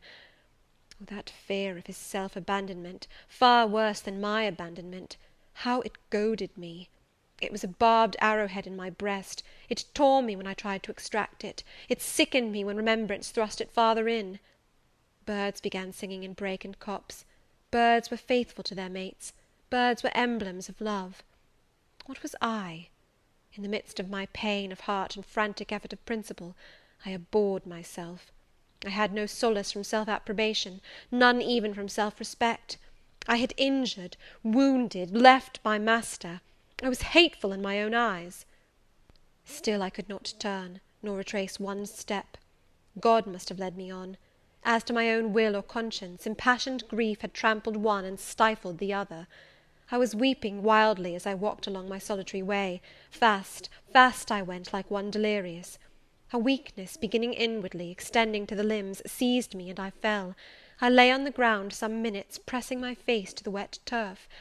I had some fear, or hope, that here I should die; but I was soon up, crawling forwards on my hands and knees, and then again raised to my feet, as eager and as determined as ever to reach the road. When I got there, I was forced to sit to rest me under a hedge, and while I sat, I heard wheels and saw a coach come on. I stood up and lifted my hand. It stopped. I asked where it was going. The driver named a place a long way off, where I was sure Mr. Rochester had no connections. I asked for what sum he would take me there. He said 30 shillings. I answered I had but 20. Well, he would try to make it do. He further gave me leave to get into the inside, as the vehicle was empty. I entered, was shut in, and it rolled on its way. Gentle reader, may you never feel what I then felt. May your eyes never shed such stormy, scalding, heart-wrung tears as poured from mine. May you never appeal to heaven in prayers so hopeless and so agonized as in that hour left my lips. For never may you, like me, dread to be the instrument of evil to what you wholly love. End of chapter 27. Chapter 28 of Jane Eyre. 2 days are past. It is a summer evening. The coachman has set me down at a place called Whitcross. He could take me no farther for the sum I had given, and I was not possessed of another shilling in the world. The coach is a mile off by this time. I am alone. At this moment I discover that I forgot to take my parcel out of the pocket of the coach, where I had placed it for safety. There it remains, there it must remain, and now I am absolutely destitute.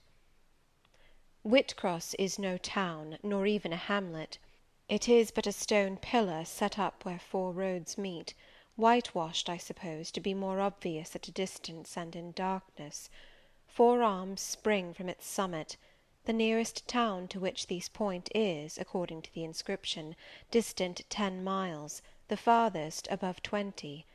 From the well-known names of these towns I learn in what county I have lighted: a North Midland shire, dusk with moorland, ridged with mountain. This I see. There are great moors behind and on each hand of me. There are waves of mountains far beyond that deep valley at my feet. The population here must be thin, and I see no passengers on these roads. They stretch out east, west, north, and south, white, broad, lonely. They are all cut in the moor, and the heather grows deep and wild to their very verge. Yet a chance traveller might pass by, and I wish no eye to see me now. Strangers would wonder what I am doing, lingering here at the sign-post, evidently objectless and lost. I might be questioned. I could give no answer but what would sound incredible and excite suspicion. Not a tie holds me to human society at this moment. Not a charm or hope calls me where my fellow creatures are. None that saw me would have a kind thought or a good wish for me. I have no relative but the universal mother, Nature. I will seek her breast and ask repose. I struck straight into the heath. I held on to a hollow I saw deeply furrowing the brown moor-side. I waded knee-deep in its dark growth. I turned with its turnings, and finding a moss-blackened granite crag in a hidden angle, I sat down under it. High banks of moor were about me. The crag protected my head. The sky was over that. Some time passed before I felt tranquil even here. I had a vague dread that wild cattle might be near, or that some sportsman or poacher might discover me. If a gust of wind swept the waste, I looked up, fearing it was the rush of a bull. If a plover whistled, I imagined it a man. Finding my apprehensions unfounded, however, and calmed by the deep silence that reigned as evening declined at nightfall, I took confidence. As yet I had not thought, I had only listened, watched, dreaded. Now I regained the faculty of reflection. What was I to do? Where to go? Oh, intolerable questions, when I could do nothing, and go nowhere! When a long way must yet be measured by my weary trembling limbs before I could reach human habitation, when cold charity must be entreated before I could get a lodging, reluctant sympathy importuned, almost certain repulse incurred, before my tale could be listened to, or one of my wants relieved. I touched the heath. It was dry, and yet warm with the heat of the summer day. I looked at the sky. It was pure, a kindly star twinkled just above the chasm ridge. The dew fell, but with propitious softness, no breeze whispered. Nature seemed to me benign and good. I thought she loved me, outcast as I was, and I, who from man could anticipate only mistrust, rejection, insult, clung to her with filial fondness. To-night, at least, I would be her guest, as I was her child. My mother would lodge me without money and without price. I had one morsel of bread yet, the remnant of a roll I had bought in a town we passed through at noon with a stray penny, my last coin. I saw ripe bilberries gleaming here and there, like jet beads in the heath. I gathered a handful and ate them with the bread. My hunger, sharp before, was, if not satisfied, appeased by this hermit's meal. I said my evening prayers at its conclusion, and then chose my couch. Beside the crag the heath was very deep. When I lay down, my feet were buried in it.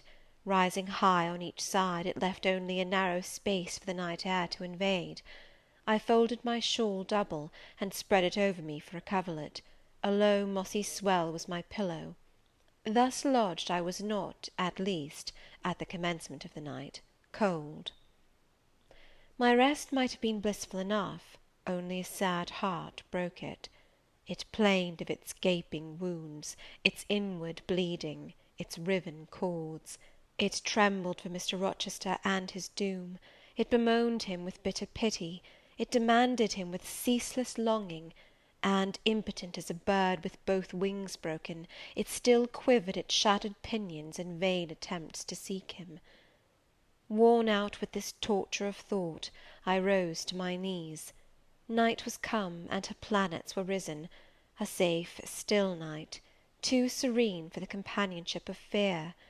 We know that God is everywhere, but certainly we feel his presence most when his works are on the grandest scale spread before us, and it is in the unclouded night sky, where his worlds wheel their silent course, that we read clearest his infinitude, his omnipotence, his omnipresence. I had risen to my knees to pray for Mr. Rochester. Looking up, I, with tear-dimmed eyes, saw the mighty Milky Way. Remembering what it was, what countless systems there swept space like a soft trace of light, I felt the might and strength of God. Sure was I of his efficiency to save what he had made. Convinced I grew that neither earth should perish, nor one of the souls it treasured. I turned my prayer to thanksgiving. The source of life was also the Saviour of spirits. Mr. Rochester was safe, he was God's, and by God would he be guarded. I again nestled to the breast of the hill, and ere long in sleep forgot sorrow. But next day want came to me pale and bare. Long after the little birds had left their nests, long after bees had come in the sweet prime of day to gather the heath honey before the dew was dried, when the long morning shadows were curtailed, and the sun filled earth and sky, I got up, and I looked round me. What a still, hot, perfect day! What a golden desert this spreading moor! Everywhere sunshine. I wished I could live in it and on it. I saw a lizard run over the crag. I saw a bee busy among the sweet bilberries. I would fain at the moment have become bee or lizard, that I might have found fitting nutriment, permanent shelter here. But I was a human being, and had a human being's wants. I must not linger where there was nothing to supply them. I rose. I looked back at the bed I had left. Hopeless of the future, I wished but this, that my Maker had that night thought good to require my soul of me while I slept, and that this weary frame, absolved by death from further conflict with fate, had now but to decay quietly, and mingle in peace with the soil of this wilderness. Life, however, was yet in my possession, with all its requirements and pains and responsibilities. The burden must be carried, the want provided for, the suffering endured, the responsibility fulfilled.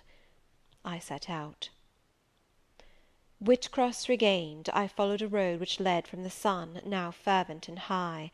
By no other circumstance had I will to decide my choice.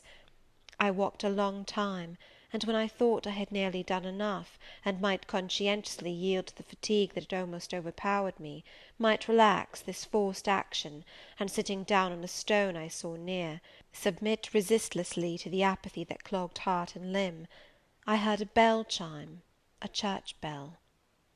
I turned in the direction of the sound, and there, amongst the romantic hills, whose changes and aspect I had ceased to note an hour ago, I saw a hamlet and a spire. All the valley at my right hand was full of pasture fields, and cornfields, and wood, and a glittering stream ran zigzag through the varied shades of green, the mellowing grain, the sombre woodland, the clear and sunny lea. Recalled by the rumbling of wheels to the road before me, I saw a heavily laden waggon labouring up the hill, and not far beyond were 2 cows and their drover. Human life and human labour were near. I must struggle on, strive to live and bend to toil like the rest. About 2 o'clock P.M. I entered the village. At the bottom of its one street there was a little shop with some cakes of bread in the window. I coveted a cake of bread. With that refreshment I could perhaps regain a degree of energy; without it, it would be difficult to proceed. The wish to have some strength and some vigour returned to me as soon as I was amongst my fellow beings. I felt it would be degrading to faint with hunger on the causeway of a hamlet. Had I nothing about me I could offer in exchange for one of those rolls? I considered. I had a small silk handkerchief tied round my throat. I had my gloves. I could hardly tell how men and women in extremities of destitution proceeded. I did not know whether either of these articles would be accepted. Probably they would not, but I must try. I entered the shop. A woman was there.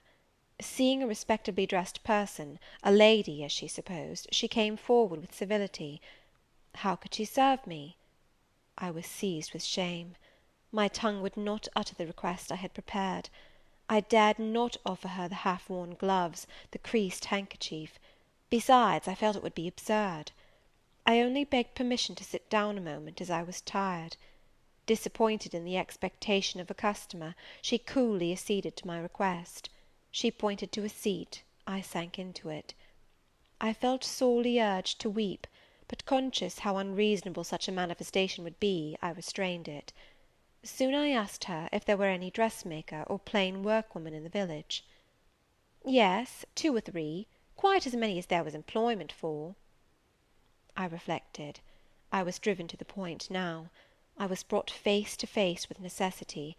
I stood in the position of one without a resource, without a friend, without a coin. I must do something. What? I must apply somewhere. Where? Did she know of any place in the neighbourhood where a servant was wanted? Nay, she couldn't say. What was the chief trade in this place? What did most of the people do? Some were farm labourers. A good deal worked in Mr. Rolliver's needle factory and at the foundry. Did Mr. Rolliver employ women? Nay, it was men's work. And what do the women do? A naunt, was the answer. Some does one thing and some another. Poor folk must get on as they can. She seemed to be tired of my questions, and indeed what claim had I to importune her? A neighbour or 2 came in. My chair was evidently wanted. I took leave. I passed up the street, looking as I went at all the houses to the right hand and to the left, but I could discover no pretext, nor see an inducement to enter any. I rambled round the hamlet, going sometimes to a little distance and returning again for an hour or more. Much exhausted, and suffering greatly now for want of food, I turned aside into a lane and sat down under the hedge. Ere many minutes had elapsed, I was again on my feet, however, and again searching something, a resource, or at least an informant. A pretty little house stood at the top of the lane, with a garden before it, exquisitely neat and brilliantly blooming. I stopped at it. What business had I to approach the white door or touch the glittering knocker?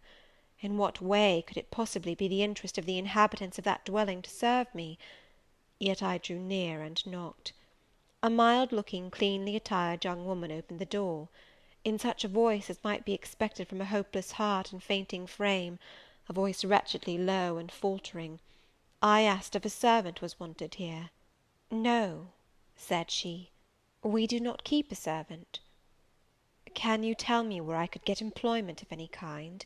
I continued. I am a stranger without acquaintance in this place. I want some work, no matter what. But it was not her business to think for me, or to seek a place for me. Besides, in her eyes, how doubtful must have appeared my character, position, tale! She shook her head; she was sorry she could give me no information; and the white door closed, quite gently and civilly, but had shut me out. If she had held it open a little longer, I believe I should have begged a piece of bread, for I was now brought low. I could not bear to return to the sordid village, where, besides, no prospect of aid was visible. I should have longed rather to deviate to a wood I saw not far off, which appeared in its thick shade to offer inviting shelter; but I was so sick, so weak, so gnawed with nature's cravings, instinct kept me roaming round abodes where there was a chance of food. Solitude would be no solitude, rest no rest, while the vulture, hunger, thus sank beak and talons in my side. I drew near houses; I left them, and came back again, and again I wandered away, always repelled by the consciousness of having no claim to ask, no right to expect interest in my isolated lot. Meantime the afternoon advanced, while I thus wandered about like a lost and starving dog. In crossing a field, I saw the church spire before me. I hastened towards it. Near the churchyard, and in the middle of a garden, stood a well-built though small house, which I had no doubt was the parsonage. I remembered that strangers who arrive at a place where they have no friends, and who want employment, sometimes apply to the clergyman for introduction and aid. It is the clergyman's function to help, at least with advice, those who wish to help themselves. I seemed to have something like a right to seek counsel here. Renewing then my courage, and gathering my feeble remains of strength, I pushed on. I reached the house, and knocked at the kitchen door. An old woman opened. I asked, was this the parsonage? Yes. Was the clergyman in? No. Would he be in soon? No, he was gone from home. To a distance? Not so far, happen 3 mile. He'd been called away by the sudden death of his father. He was at Marsh End now, and would very likely stay there a fortnight longer. Was there any lady of the house? Nay, there was naught but her, and she was housekeeper. And of her, reader, I could not bear to ask the relief for want of which I was sinking. I could not yet beg, and again I crawled away. Once more I took off my handkerchief. Once more I thought of the cakes of bread in the little shop. Oh, for but a crust, for but one mouthful to allay the pang of famine! Instinctively I turned my face again to the village. I found the shop again, and I went in; and though others were there besides the woman, I ventured the request, would she give me a roll for this handkerchief? She looked at me with evident suspicion. Nay, she never sold stuff that way. Almost desperate, I asked for half a cake. She again refused. How could she tell where I had got the handkerchief? she said. Would she take my gloves? No, what could she do with them?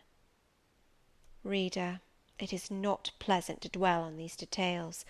Some say there is enjoyment in looking back to painful experience past, but at this day I can scarcely bear to review the times to which I allude. The moral degradation, blent with the physical suffering, form too distressing a recollection ever to be willingly dwelt on. I blamed none of those who repulsed me. I felt it was what was to be expected, and what could not be helped. An ordinary beggar is frequently an object of suspicion; a well-dressed beggar inevitably so. To be sure, what I begged was employment; but whose business was it to provide me with employment? Not certainly that of persons who saw me then for the first time, and who knew nothing about my character. And as to the woman who would not take my handkerchief in exchange for her bread, why, she was right, if the offer appeared to her sinister, or the exchange unprofitable. Let me condense now. I am sick of the subject. A little before dark I passed a farmhouse, at the open door of which the farmer was sitting, eating his supper of bread and cheese. I stopped and said, "Will you give me a piece of bread? For I am very hungry." He cast on me a glance of surprise, but without answering he cut a thick slice from his loaf and gave it to me. I imagine he did not think I was a beggar, but only an eccentric sort of lady who had taken a fancy to his brown loaf. As soon as I was out of sight of his house, I sat down and ate it. I could not hope to get a lodging under a roof, and sought it in the wood I have before alluded to. But my night was wretched, my rest broken. The ground was damp, the air cold. Besides, intruders passed near me more than once, and I had again and again to change my quarters. No sense of safety or tranquillity befriended me. Towards morning it rained. The whole of the following day was wet. Do not ask me, reader, to give a minute account of that day. As before I sought work, as before I was repulsed, as before I starved. But once did food pass my lips. At the door of a cottage I saw a little girl about to throw a mess of cold porridge into a pig trough. "Will you give me that?" I asked. She stared at me. "Mother," she exclaimed, "there is a woman wants me to give her this porridge." "Well, lass," replied a voice within, "give it her if she's a beggar. T' pig don't want it." The girl emptied the stiffened mould into my hand, and I devoured it ravenously. As the wet twilight deepened, I stopped in a solitary bridle path, which I had been pursuing an hour or more. "My strength is quite failing me," I said in a soliloquy. "I feel I cannot go much farther. Shall I be an outcast again this night? While the rain descends so, must I lay my head on the cold drenched ground? I fear I cannot do otherwise, for who will receive me? But it will be very dreadful, with this feeling of hunger, faintness, chill, and this sense of desolation, this total prostration of hope. In all likelihood, though, I should die before morning. And why cannot I reconcile myself to the prospect of death? Why do I struggle to retain a valueless life? Because I know, or believe, Mr. Rochester is living, and then to die of want and cold is a fate to which nature cannot submit passively. Oh, Providence, sustain me a little longer! Aid, direct me!" My glazed eye wandered over the dim and misty landscape. I saw I had strayed far from the village; it was quite out of sight. The very cultivation surrounding it had disappeared. I had, by crossways and by-paths, once more drawn near the tract of moorland, and now only a few fields, almost as wild and unproductive as the heath from which they were scarcely reclaimed, lay between me and the dusky hill. Well, I would rather die yonder than in a street or a frequented road, I reflected, and far better that crows and ravens, if any ravens there be in these regions, should pick my flesh from my bones, than that they should be prisoned in a workhouse coffin, and moulder in a pauper's grave. To the hill, then, I turned. I reached it. It remained now only to find a hollow where I could lie down, and feel at least hidden, if not secure. But all the surface of the waste looked level; it showed no variation but of tint, green where rush and moss overgrew the marshes, black where the dry soil bore only heath. Dark as it was getting, I could still see these changes, though but as mere alternations of light and shade, for colour had faded with the daylight. My eye still roved over the sullen swell and along the moor edge, vanishing amidst the wildest scenery, when at one dim point, far in among the marshes and the ridges, a light sprang up. "That is an ignis fatuus," was my first thought, and I expected it would soon vanish. It burnt on, however, quite steadily, neither receding nor advancing. "Is it then a bonfire just kindled?" I questioned. I watched to see whether it would spread; but no, as it did not diminish, so it did not enlarge. It may be a candle in a house, I then conjectured; but if so, I can never reach it; it is much too far away, and were it within a yard of me, what would it avail?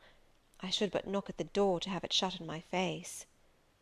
And I sank down where I stood, and hid my face against the ground.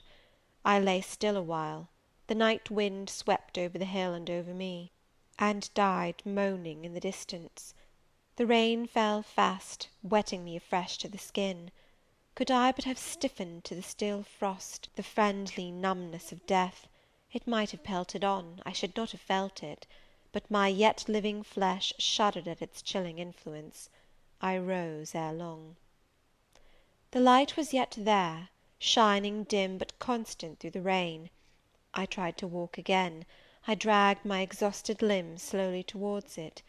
It led me aslant over the hill, through a wide bog, which would have been impassable in winter, and was splashy and shaking even now in the height of summer. Here I fell twice, but as often I rose and rallied my faculties. This light was my forlorn hope. I must gain it. Having crossed the marsh, I saw a trace of white over the moor. I approached it. It was a road or a track. It led straight up to the light, which now beamed from a sort of knoll, amidst a clump of trees, firs, apparently, from what I could distinguish of the character of their forms and foliage through the gloom. My star vanished as I drew near. Some obstacle had intervened between me and it. I put out my hand to feel the dark mass before me. I discriminated the rough stones of a low wall; above it something like palisades, and within a high and prickly hedge. I groped on. Again a whitish object gleamed before me. It was a gate, a wicket. It moved on its hinges as I touched it. On each side stood a sable bush, holly or yew. Entering the gate and passing the shrubs, the silhouette of a house rose to view, black, low, and rather long, but the guiding light shone nowhere. All was obscurity. Were the inmates retired to rest? I feared it must be so. In seeking the door, I turned an angle. There shot out the friendly gleam again, from the lozenged panes of a very small latticed window, within a foot of the ground, made still smaller by the growth of ivy or some other creeping plant, whose leaves clustered thick over the portion of the house wall in which it was set. The aperture was so screened and narrow, that curtain or shutter had been deemed unnecessary, and when I stooped down and put aside the spray of foliage shooting over it, I could see all within. I could see clearly a room with a sanded floor, clean scoured; a dresser of walnut, with pewter plates ranged in rows, reflecting the redness and radiance of a glowing peat fire. I could see a clock, a white deal table, some chairs. The candle, whose ray had been my beacon, burnt on the table, and by its light an elderly woman, somewhat rough-looking, but scrupulously clean, like all about her, was knitting a stocking. I noticed these objects cursorily only. In them there was nothing extraordinary. A group of more interest appeared near the hearth, sitting still amidst the rosy peace and warmth suffusing it. Two young graceful women, ladies in every point, sat, one in a low rocking-chair, the other on a lower stool. Both wore deep mourning of crape and bombazine, which sombre garb singularly set off very fair necks and faces. A large old pointed dog rested its massive head on the knee of one girl; in the lap of the other was cushioned a black cat. A strange place was this humble kitchen for such occupants. Who were they? They could not be the daughters of the elderly person at the table, for she looked like a rustic, and they were all delicacy and cultivation. I had nowhere seen such faces as theirs, and yet, as I gazed on them, I seemed intimate with every lineament. I cannot call them handsome; they were too pale and grave for the word. As they each bent over a book, they looked thoughtful almost to severity. A stand between them supported a second candle and two great volumes, to which they frequently referred, comparing them seemingly with the smaller books they held in their hands, like people consulting a dictionary to aid them in the task of translation. This scene was as silent as if all the figures had been shadows, and the firelit apartment a picture. So hushed was it, I could hear the cinders fall from the grate, the clock tick in its obscure corner, and I even fancied I could distinguish the click-click of the woman's knitting needles. When, therefore, a voice broke the strange stillness at last, it was audible enough to me. "Listen, Diana," said one of the absorbed students. "Franz and old Daniel are together in the night time, and Franz is telling a dream from which he has awakened in terror. Listen." And in a low voice she read something, of which not one word was intelligible to me, for it was in an unknown tongue, neither French nor Latin. Whether it were Greek or German I could not tell. "That is strong," she said, when she had finished. "I relish it." The other girl, who had lifted her head to listen to her sister, repeated, while she gazed at the fire, a line of what had been read. At a later day I knew the language and the book, therefore I will here quote the line, though when I first heard it, it was only like a stroke on sounding brass to me, conveying no meaning. Da trat hervor einer, an zu sehen wie de Sternen Nacht. Good, good, she exclaimed, while her dark and deep eyes sparkled. There you have a dim and mighty archangel fitly set before you. The line is worth 100 pages of fustian. Ich wage die Gedanken in der Schale meines Sohnes und die Werke mit dem Gewichte meines Grimms. I like it. Both were again silent. Is there any country where they talk that way? said the old woman, looking up from her knitting. Yes, Hannah, a far larger country than England, where they talk in no other way. Well, for sure case, I knownt how they can understand to one t'other, and if either of you went over there, you could tell what they said, I guess. We could probably tell something of what they said, but not all, for we are not as clever as you think us, Hannah. We don't speak German, and we cannot read it without a dictionary to help us. And what good does it do you? We mean to teach it some time, or at least the elements, as they say, and then we shall get more money than we do now. Very like, but give o'er studying, you've done enough for to-night. I think we have, at least I'm tired. Mary, are you? Mortally. After all, it's tough work fagging away at a language with no master but a lexicon. It is, especially such a language as this crabbed but glorious Deutsch. I wonder when St. John will come home.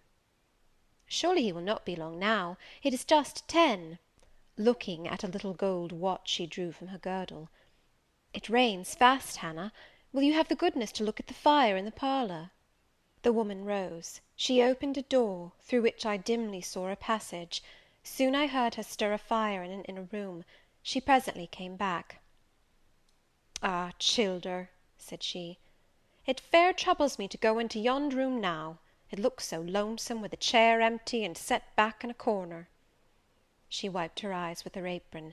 The two girls, grave before, looked sad now. But he is in a better place, continued Hannah.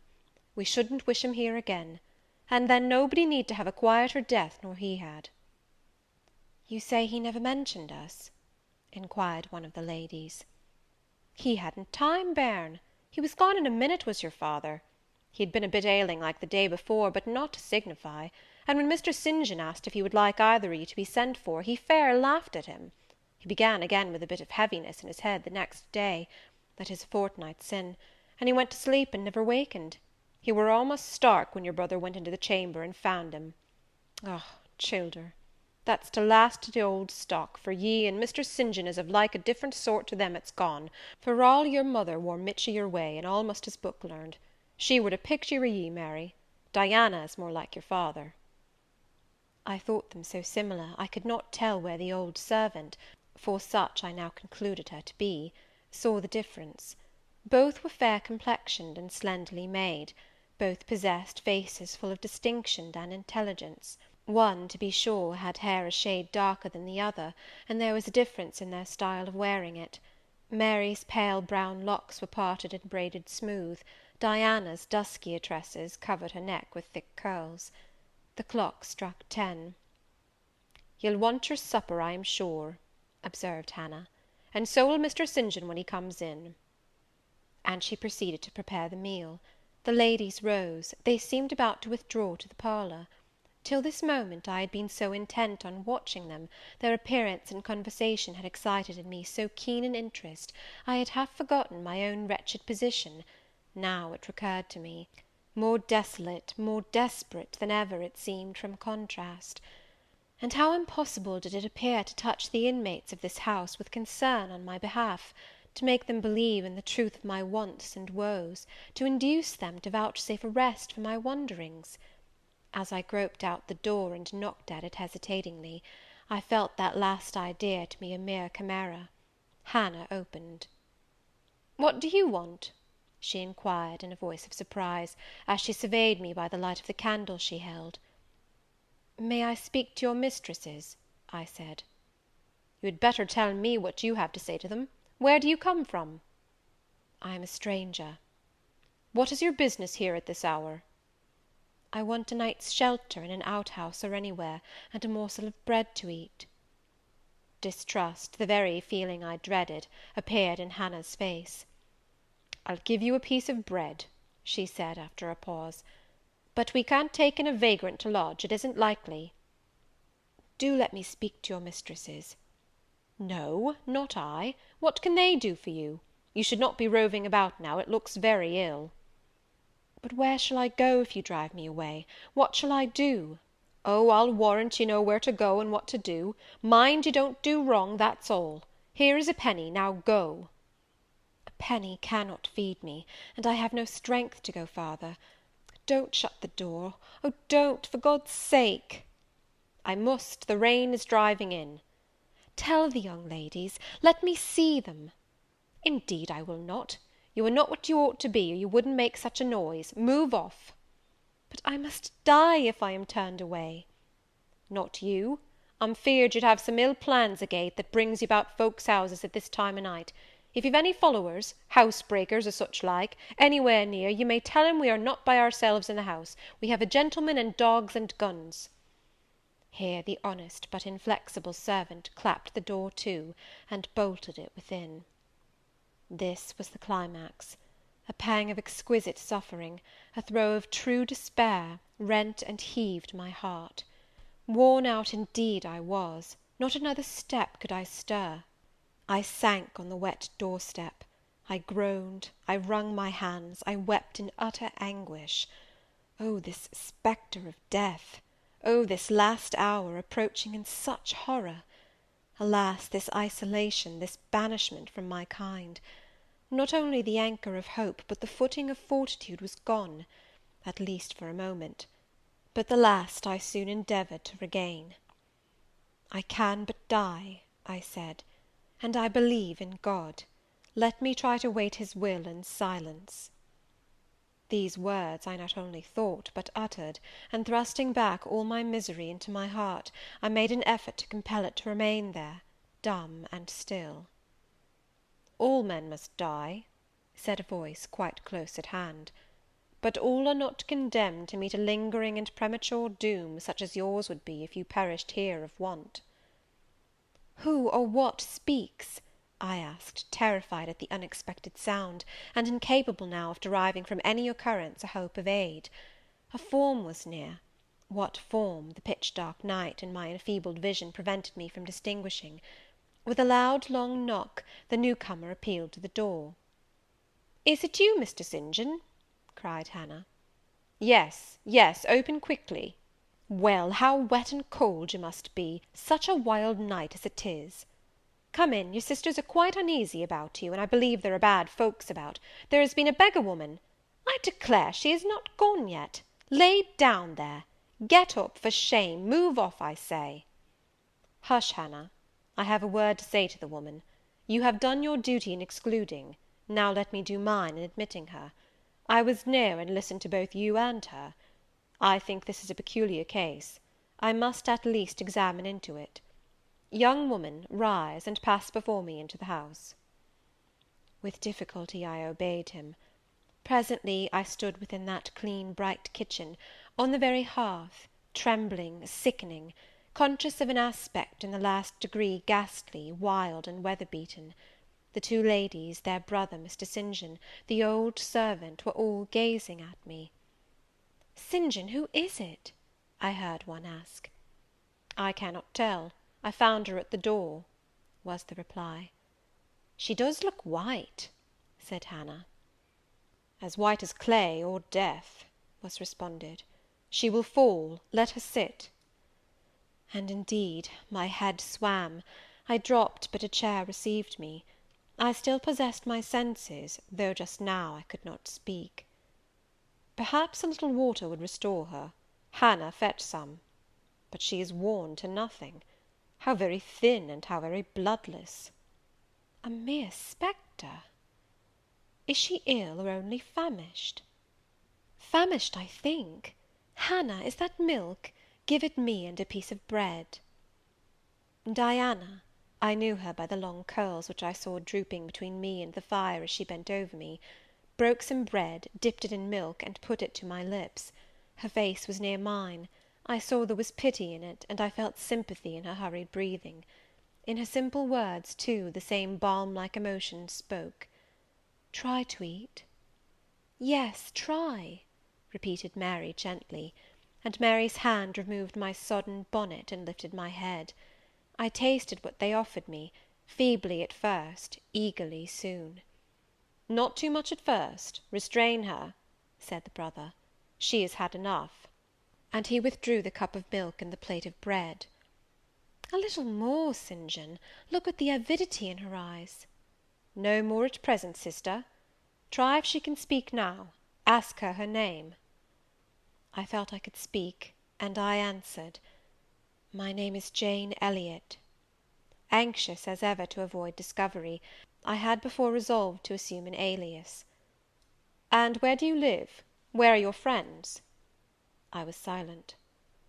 "Can we send for any one you know?" I shook my head. "What account can you give of yourself?"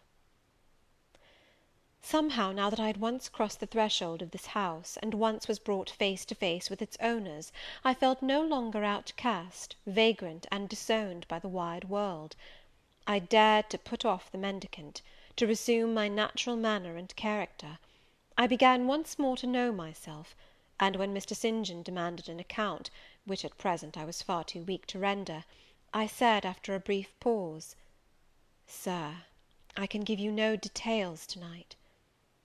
"But what, then," said he, "do you expect me to do for you?" "Nothing," I replied. My strength sufficed but for short answers. Diana took the word. "Do you mean," she asked, "that we have now given you what aid you require, and that we may dismiss you to the moor in the rainy night?" I looked at her. She had, I thought, a remarkable countenance, instinct both with power and goodness. I took sudden courage. Answering her compassionate gaze with a smile, I said, "I will trust you. If I were a masterless and stray dog, I know that you would not turn me from your hearth to-night. As it is, I really have no fear. Do with me and for me as you like; but excuse me from much discourse. My breath is short; I feel a spasm when I speak." All three surveyed me, and all three were silent. "Hannah," said Mr. St. John at last, "let her sit there at present, and ask her no questions. In 10 minutes more, give her the remainder of that milk and bread. Mary and Diana, let us go into the parlour, and talk the matter over." They withdrew. Very soon one of the ladies returned, I could not tell which. A kind of pleasant stupor was stealing over me as I sat by the genial fire. In an undertone she gave some directions to Hannah. Ere long, with the servant's aid, I contrived to mount a staircase. My dripping clothes were removed. Soon a warm, dry bed received me. I thanked God, experienced amidst unutterable exhaustion a glow of grateful joy, and slept. Chapter 28. Chapter 29 of Jane Eyre. The recollection of about 3 days and nights succeeding this is very dim in my mind. I can recall some sensations felt in that interval, but few thoughts framed, and no actions performed. I knew I was in a small room and in a narrow bed. To that bed I seemed to have grown. I lay on it motionless as a stone, and to have torn me from it would have been almost to kill me. I took no note of the lapse of time, of the change from morning to noon, from noon to evening. I observed when any one entered or left the apartment. I could even tell who they were. I could understand what was said when the speaker stood near to me, but I could not answer. To open my lips or move my limbs was equally impossible. Hannah, the servant, was my most frequent visitor. Her coming disturbed me. I had a feeling that she wished me away, that she did not understand me or my circumstances, that she was prejudiced against me.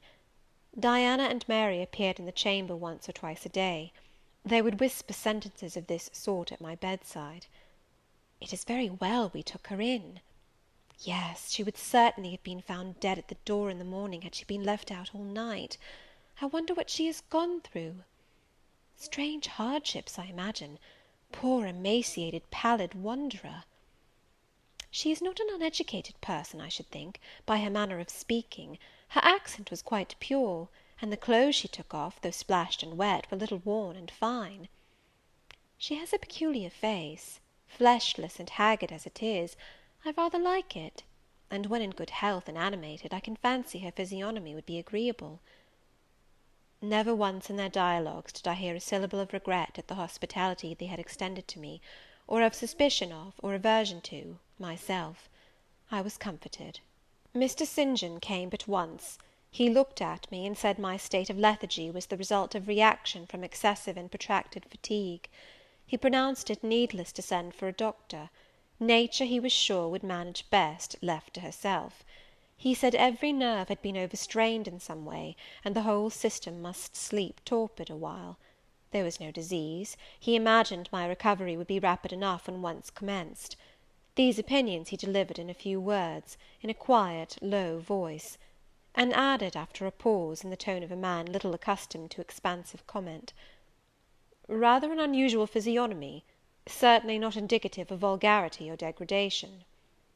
"Far otherwise," responded Diana. "To speak truth, St. John, my heart rather warms to the poor little soul. I wish we may be able to benefit her permanently." "That is hardly likely," was the reply. "You will find she is some young lady who has had a misunderstanding with her friends, and has probably injudiciously left them. We may, perhaps, succeed in restoring her to them, if she is not obstinate; but I trace lines of force in her face which make me sceptical of her tractability." He stood considering me some minutes, then added, "She looks sensible, but not at all handsome." "She is so ill, St. John." "Ill or well, she would always be plain. The grace and harmony of beauty are quite wanting in those features." On the third day I was better; on the fourth I could speak, move, rise in bed, and turn. Hannah had brought me some gruel and dry toast, about, as I suppose, the dinner hour.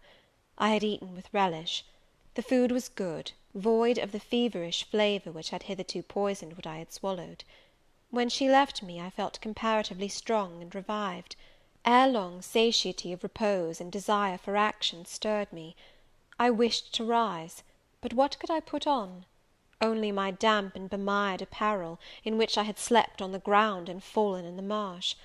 I felt ashamed to appear before my benefactors so clad. I was spared the humiliation. On a chair by the bedside were all my own things, clean and dry. My black silk frock hung against the wall; the traces of the bog were removed from it; the creases left by the wet smoothed out; it was quite decent. My very shoes and stockings were purified and rendered presentable. There were the means of washing in the room, and a comb and brush to smooth my hair. After a weary process, and resting every 5 minutes, I succeeded in dressing myself. My clothes hung loose on me, for I was much wasted; but I covered deficiencies with a shawl, and once more, clean and respectable looking, no speck of the dirt, no trace of the disorder I so hated, and which seemed so to degrade me, left, I crept down a stone staircase, with the aid of the banisters, to a narrow low passage, and found my way presently to the kitchen. It was full of the fragrance of new bread and the warmth of a generous fire. Hannah was baking. Prejudices, it is well known, are most difficult to eradicate from the heart, whose soil has never been loosened or fertilized by education. They grow there, firm as weeds among stones. Hannah had been cold and stiff indeed at the first. Latterly she had begun to relent a little, and when she saw me come in tidy and well dressed, she even smiled. "What, you have got up?" she said. "You were better then. You may sit you down on my chair on the hearthstone, if you will." She pointed to the rocking chair. I took it. She bustled about, examining me every now and then with the corner of her eye. Turning to me, as she took some loaves from the oven, she asked bluntly, "Did you ever go a-begging afore you came here?" I was indignant for a moment, but remembering that anger was out of the question, and that I had indeed appeared as a beggar to her, I answered quietly, but still not without a certain marked firmness, "You are mistaken in supposing me a beggar. I am no beggar, any more than yourself or your young ladies." After a pause, she said, "I do not understand that. You've like no house, nor no brass, I guess." The want of house or brass, by which I suppose you mean money, does not make a beggar in your sense of the word." "Are you book-learned?" she inquired presently. "Yes, very." "But you've never been to a boarding-school?" "I was at a boarding-school 8 years." She opened her eyes wide. "Whatever cannot you keep yourself for, then?" "I have kept myself, and I trust shall keep myself again. What are you going to do with these gooseberries?" I inquired, as she brought out the basket of the fruit. "Mek 'em into pies." "Give them to me, and I'll pick them." "Nay, I dunnot want you to do nought." "But I must do something. Let me have them." She consented, and she even brought me a clean towel to spread over my dress, "lest," as she said, "I should mucky it." "You've not been used to servant's work, I see by your hands," she remarked. "Happen you've been a dressmaker?" "No, you are wrong. And now never mind what I have been. Don't trouble your head further about me, but tell me the name of the house where we are." "Some calls it Marsh End, and some calls it Moor House." "And the gentleman who lives here is called Mr. St. John?" "Nay, he doesn't live here, he's only staying a while. When he is at home, he's in his own parish at Morton." "That village a few miles off?" "Ay." "And what is he?" "He is a parson." I remembered the answer of the old housekeeper at the parsonage when I had asked to see the clergyman. This, then, was his father's residence? "Ay, old Mr. Rivers lived here, and his father, and his grandfather, and great-grandfather afore him." "The name, then, of that gentleman is Mr. St. John Rivers?" "Ay, St. John is like his Kirsten name." "And his sisters are called Diana and Mary Rivers?" "Yes." "Their father is dead?" "Dead 3 weeks sin' of a stroke." "They have no mother?" "The mistress has been dead this many a year." "Have you lived with the family long?" "I've lived here 30 year. I nursed them all 3. "That proves you must have been an honest and faithful servant. I will say so much for you, though you have had the incivility to call me a beggar." She again regarded me with a surprised stare. "I believe," she said, "I was quite mista'en in my thoughts o' you, but there is so many cheats goes about, you mun forgi'e me." "And though," I continued rather severely, "you wished to turn me from the door on a night when you should not have shut out a dog." "Well, it was hard, but what can a body do? I thought more o' the children nor o' myself. Poor things! They've like nobody to take care of 'em but me. I'm like to look sharpish." I maintained a grave silence for some minutes. "You munnot think too hardly of me," she again remarked. "But I do think hardly of you," I said, "and I'll tell you why. Not so much because you refused to give me shelter, or regarded me as an impostor, as because you just now made it a species of reproach that I had no brass and no house. Some of the best people that ever lived have been as destitute as I am, and if you are a Christian, you ought not to consider poverty a crime." "No more I ought," said she. "Mr. St. John tells me so too, and I see I were wrong, but I've a clear different notion on you now to what I had. You look a rate down dacent little cratur." "That will do. I forgive you now. Shake hands." She put her flowery and horny hand into mine, another and heartier smile illumined her rough face, and from that moment we were friends. Hannah was evidently fond of talking. While I picked the fruit, and she made the paste for the pies, she proceeded to give me sundry details about her deceased master and mistress, and "the childer," as she called the young people. Old Mr. Rivers, she said, was a plain enough man, but a gentleman, and of as ancient a family as could be found. Marsh End had belonged to the Rivers ever since it was a house, and it was, she affirmed, "abone 200 year old, for all it looked but a small humble place, not to compare with Mr. Oliver's grand hall down in Morton Vale. But she could remember Bill Oliver's father a journeyman needle-maker, and the Rivers were gentry the old days of the Henrys, as anybody might see by looking into the registers of Morton Church vestry."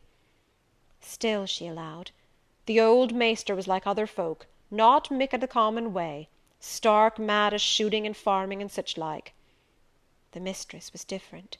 She was a great reader, and studied a deal, and the bairns had taken after her. There was nothing like them in these parts, nor never had been.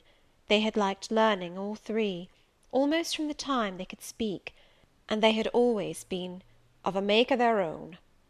Mr. St. John, when he grew up, would go to college and be a parson, and the girls, as soon as they left school, would seek places as governesses, for they had told her their father had some years ago lost a great deal of money by a man he had trusted turning bankrupt, and as he was now not rich enough to give them fortunes, they must provide for themselves.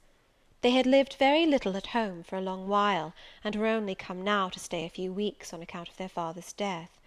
But they did so like Marsh End and Morton, and all these moors and hills about.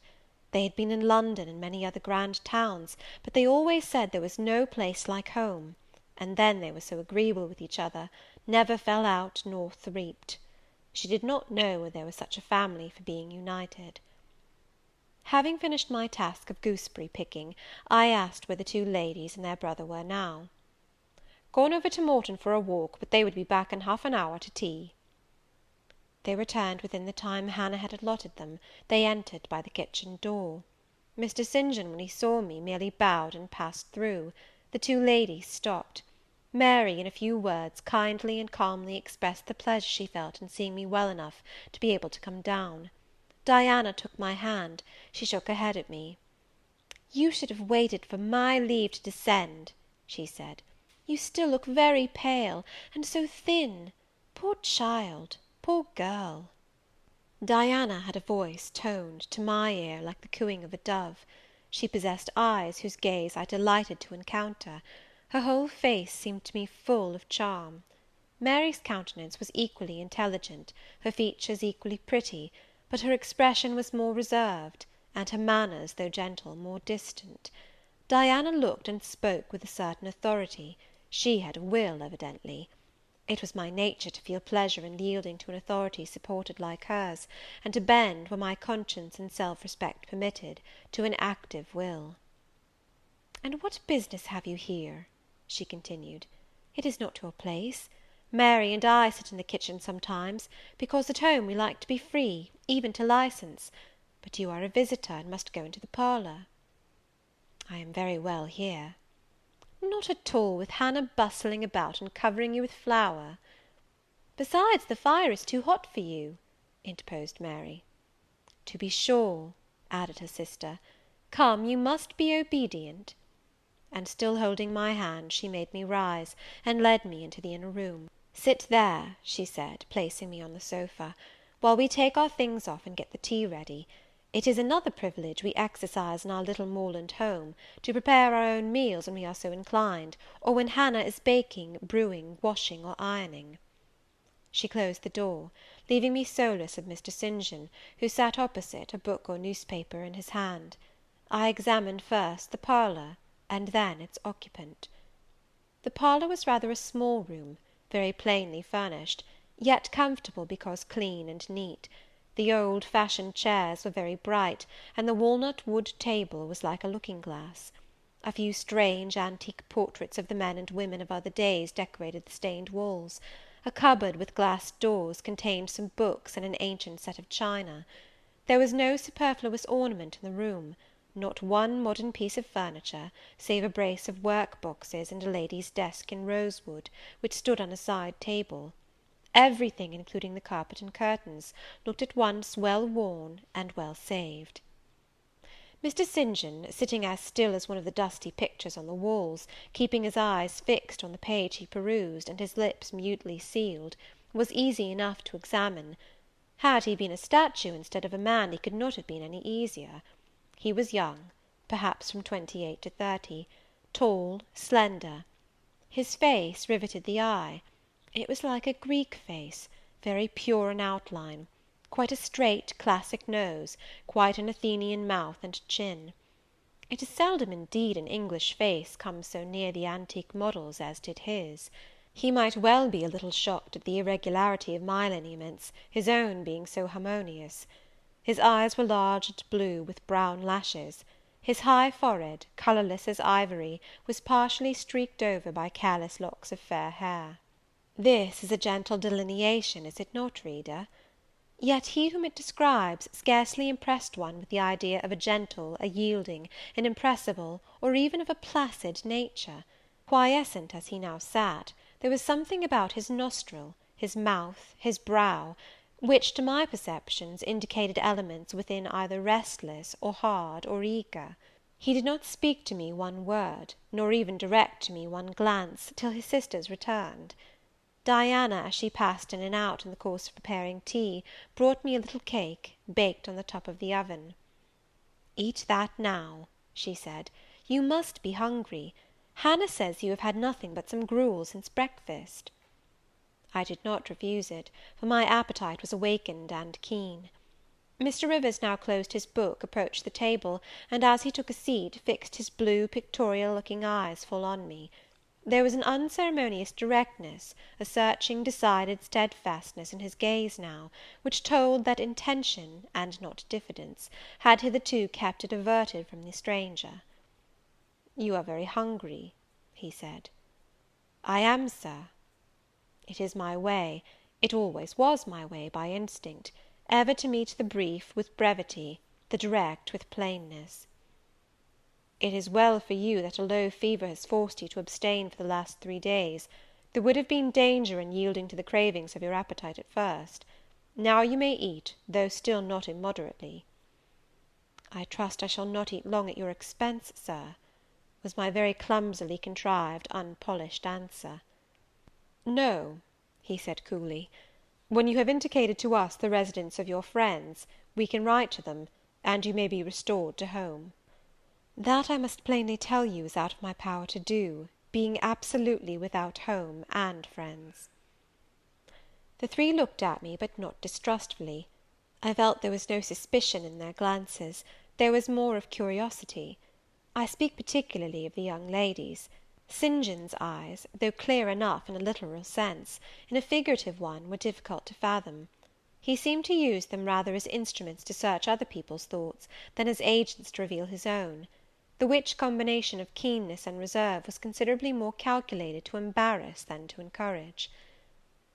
"Do you mean to say," he asked, "that you are completely isolated from every connection?" "I do.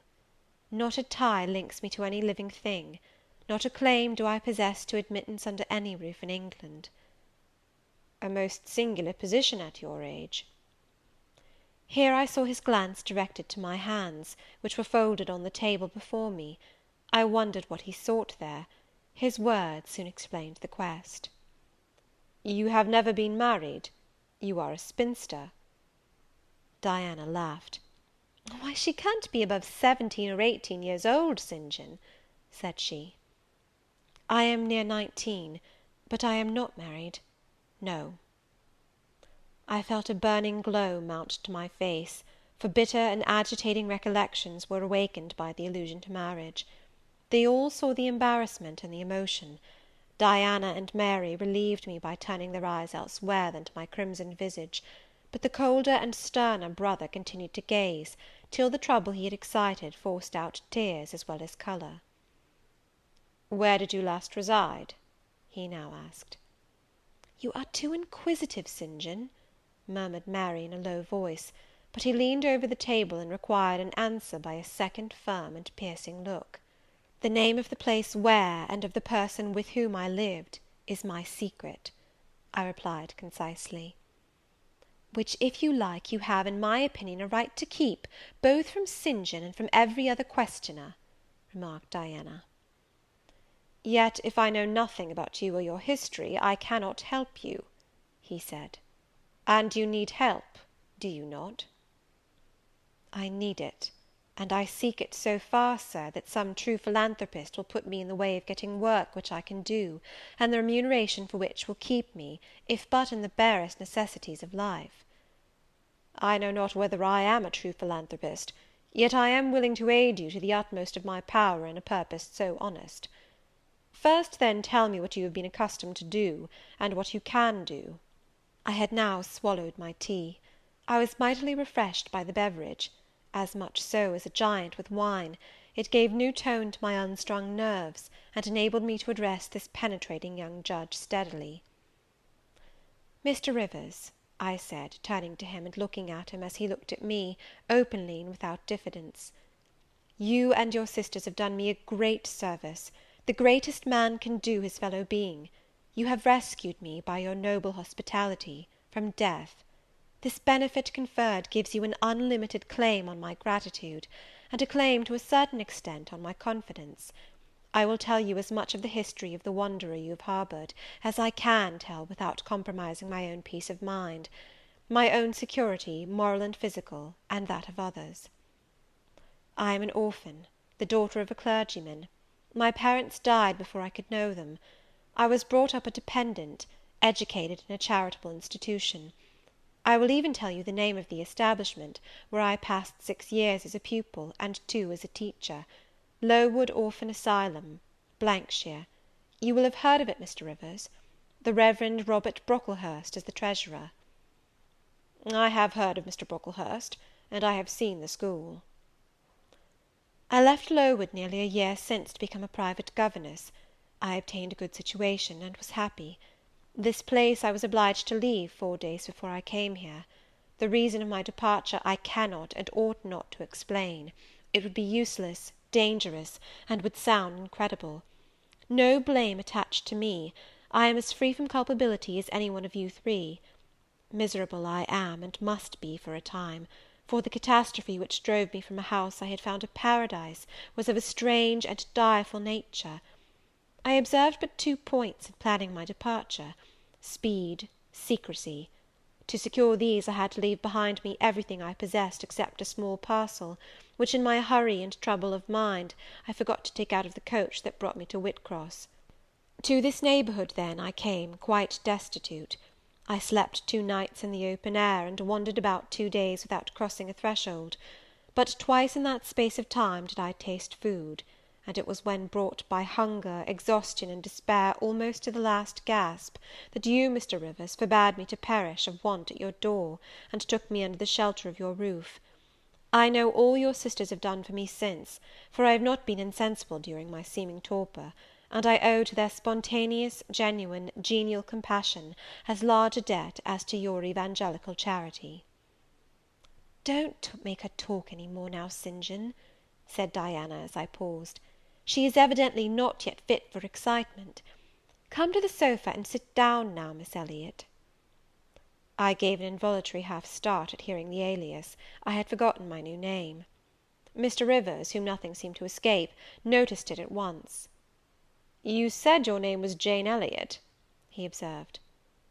"I did say so, and it is the name by which I think it expedient to be called at present; but it is not my real name, and when I hear it, it sounds strange to me." "Your real name you will not give?" "No. I fear discovery above all things, and whatever disclosure would lead to it, I avoid." "You are quite right, I am sure," said Diana. "Now do, brother, let her be at peace a while." But when St. John had mused a few moments, he recommenced as imperturbably and with as much acumen as ever. "You would not like to be long dependent on our hospitality. You would wish, I see, to dispense as soon as may be with my sister's compassion, and above all with my charity. I am quite sensible of the distinction drawn, nor do I resent it; it is just. You desire to be independent of us?" "I do. I have already said so. Show me how to work, or how to seek work; that is all I now ask. Then let me go, if it be but to the meanest cottage; but till then allow me to stay here. I dread another essay of the horrors of homeless destitution." "Indeed you shall stay here," said Diana, putting her white hand on my head. "You shall," repeated Mary, in the tone of undemonstrative sincerity which seemed natural to her. "My sisters, you see, have a pleasure in keeping you," said Mr. St. John, "as they would have a pleasure in keeping and cherishing a half-frozen bird, some wintry wind might have driven through their casement.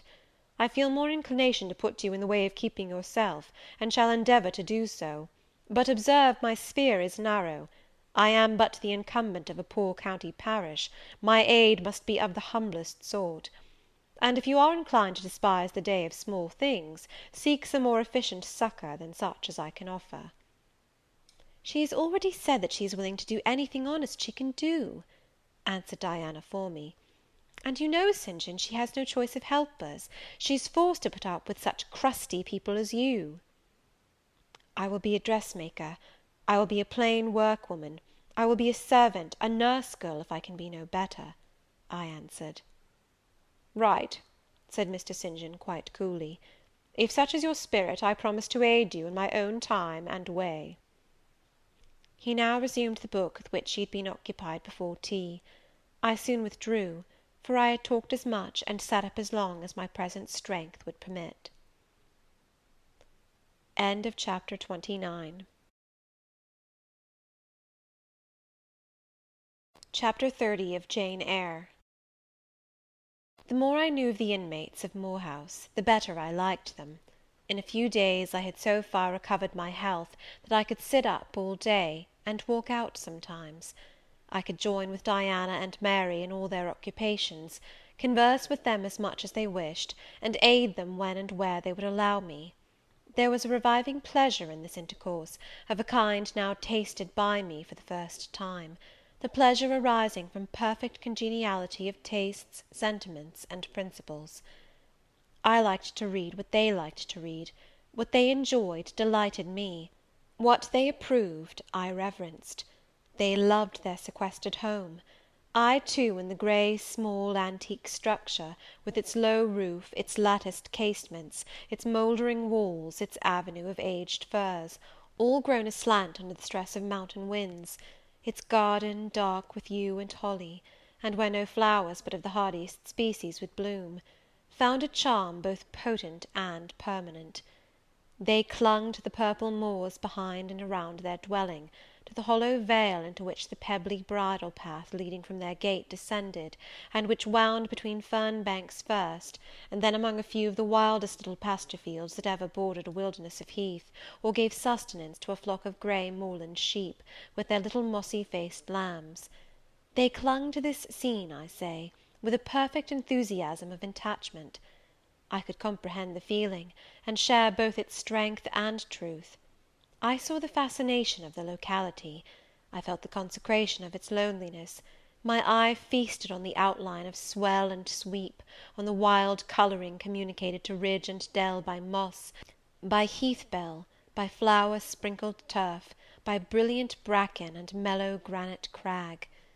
These details were just to me what they were to them, so many pure and sweet sources of pleasure. The strong blast and the soft breeze, the rough and the halcyon day, the hours of sunrise and sunset, the moonlight and the clouded night, developed for me, in these regions, the same attraction as for them, wound round my faculties the same spell that entranced theirs. Indoors we agreed equally well. They were both more accomplished and better read than I was, but with eagerness I followed in the path of knowledge they had trodden before me. I devoured the books they lent me; then it was full satisfaction to discuss with them in the evening what I had perused during the day. Thought fitted thought, opinion met opinion; we coincided, in short, perfectly. If in our trio there was a superior and a leader, it was Diana. Physically she far excelled me; she was handsome, she was vigorous.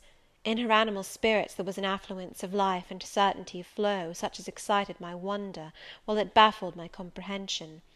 I could talk a while when the evening commenced, but the first gush of vivacity and fluency gone, I was fain to sit on a stool at Diana's feet, to rest my head on her knee, and listen alternately to her and Mary, while they sounded thoroughly the topic on which I had but touched.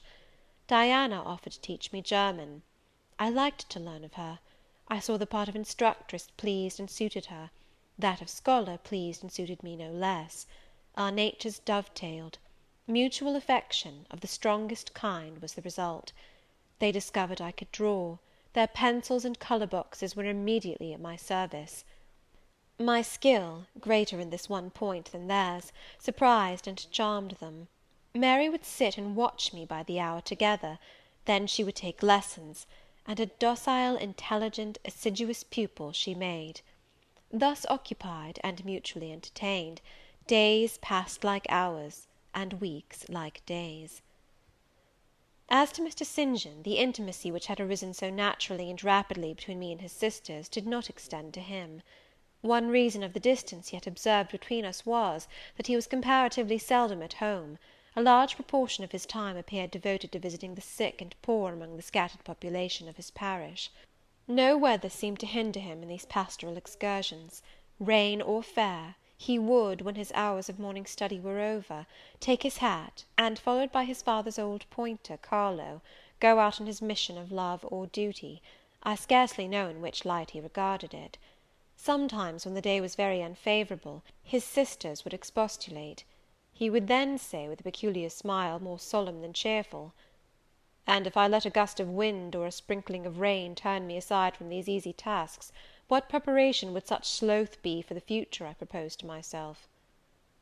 Diana and Mary's general answer to this question was a sigh, and some minutes of apparently mournful meditation. But besides his frequent absences, there was another barrier to friendship with him. He seemed of a reserved, an abstracted, and even of a brooding nature. Zealous in his ministerial labours, blameless in his life and habits, he yet did not appear to enjoy that mental serenity, that inward content, which should be the reward of every sincere Christian and practical philanthropist.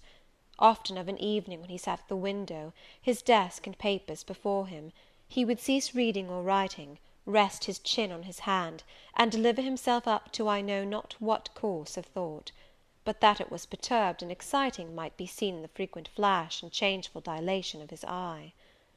I think, moreover, that nature was not to him that treasury of delight it was to his sisters. He expressed once, and but once, in my hearing, a strong sense of the rugged charm of the hills, and an inborn affection for the dark roof and hoary walls he called his home; but there was more of gloom than pleasure in the tone and words in which the sentiment was manifested, and never did he seem to roam the moors for the sake of their soothing silence, never seek out or dwell upon the thousand peaceful delights they could yield. Incommunicative as he was, some time elapsed before I had an opportunity of gauging his mind. I first got an idea of its calibre when I heard him preach in his own church at Morton. I wish I could describe that sermon, but it is past my power. I cannot even render faithfully the effect it produced on me. It began calm, and indeed, as far as delivery and pitch of voice went, it was calm to the end. An earnestly felt, yet strictly restrained zeal breathed soon in the distinct accents, and prompted the nervous language. This grew to force, compressed, condensed, controlled. The heart was thrilled, the mind astonished, by the power of the preacher; neither was softened. Throughout there was a strange bitterness, an absence of consolatory gentleness. Stern allusions to Calvinistic doctrines, election, predestination, reprobation, were frequent, and each reference to these points sounded like a sentence pronounced for doom. When he had done, instead of feeling better, calmer, more enlightened by his discourse, I experienced an inexpressible sadness; for it seemed to me, I know not whether equally so to others, that the eloquence to which I had been listening had sprung from a depth where lay turbid dregs of disappointment, where moved troubling impulses of insatiate yearnings and disquieting aspirations. I was sure St. John Rivers, pure-lived, conscientious, zealous as he was, had not yet found that peace of God which passeth all understanding. He no more had found it, I thought, than had I, with my concealed and racking regrets for my broken idol and lost Elysium, regrets to which I have latterly avoided referring, but which possessed me and tyrannized over me ruthlessly. Meantime, a month was gone. Diana and Mary were soon to leave Moor House, and return to the far different life and scene which awaited them, as governesses in a large, fashionable, south of England city, where each held a situation in families by whose wealthy and haughty members they were regarded only as humble dependents, and who neither knew nor sought out their innate excellencies, and appreciated only their acquired accomplishments as they appreciated the skill of their cook or the taste of their waiting-woman. Mr. St. John had said nothing to me yet about the employment he had promised to obtain for me, yet it became urgent that I should have a vacation of some kind. One morning, being left alone with him a few minutes in the parlour, I ventured to approach the window recess, which his table, chair, and desk consecrated as a kind of study, and I was going to speak, though not very well knowing in what words to frame my inquiry, for it is at all times difficult to break the ice of reserve glassing over such natures as his, when he saved me the trouble by being the first to commence a dialogue. Looking up as I drew near, "You have a question to ask of me?" he said. "Yes, I wish to know whether you have heard of any service I can offer myself to undertake." "I found or devised something for you 3 weeks ago; but as you seemed both useful and happy here, as my sisters had evidently become attached to you, and your society gave them unusual pleasure, I deemed it inexpedient to break in on your mutual comfort, till their approaching departure from Marsh End should render yours necessary." "And they will go in 3 days now?" I said. "Yes, and when they go, I shall return to the parsonage at Morton. Hannah will accompany me, and this old house will be shut up." I waited a few moments, expecting he would go on with the subject first broached; but he seemed to have entered another train of reflection. His look denoted abstraction from me and my business. I was obliged to recall him to a theme which was, of necessity, one of close and anxious interest to me. "What is the employment you had in view, Mr. Rivers? I hope this delay will not have increased the difficulty of securing it." "Oh, no, since it is an employment which depends only on me to give, and you to accept." He again paused. There seemed a reluctance to continue. I grew impatient; a restless movement or two, and an eager and exacting glance fastened on his face, conveyed the feeling to him as effectually as words could have done, and with less trouble. "You need be in no hurry to hear," he said. "Let me frankly tell you, I have nothing eligible or profitable to suggest. Before I explain, recall, if you please, my notice, clearly given, that if I helped you, it must be as the blind man would help the lame. I am poor; for I find that, when I have paid my father's debts, all the patrimony remaining to me will be this crumbling grange, the row of scathed firs behind, and the patch of moorish soil, with the yew trees and holly bushes in front. I am obscure.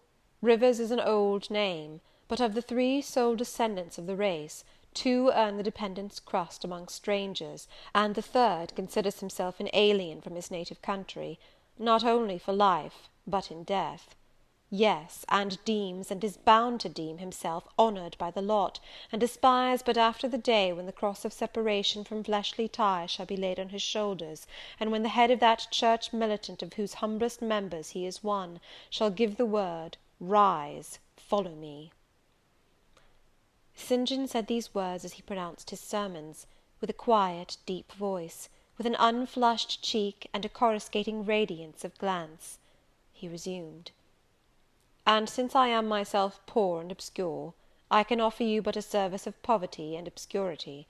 You may even think it degrading; for I see now your habits have been what the world calls refined, your tastes lean to the ideal, and your society has at least been among the educated.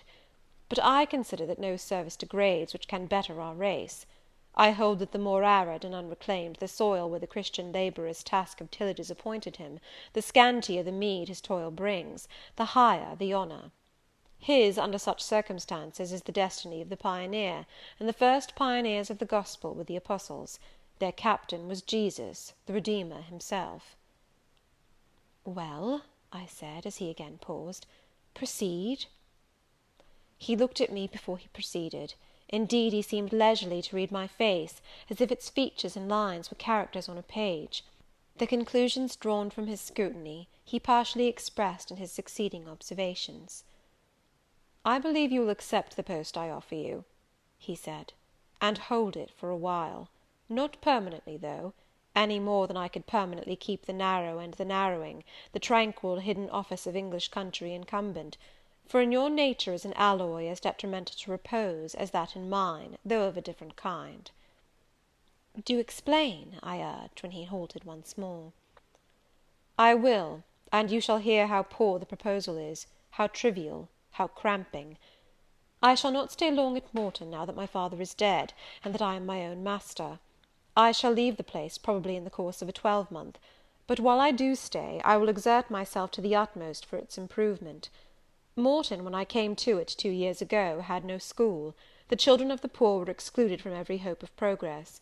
I established one for boys. I mean now to open a second school for girls.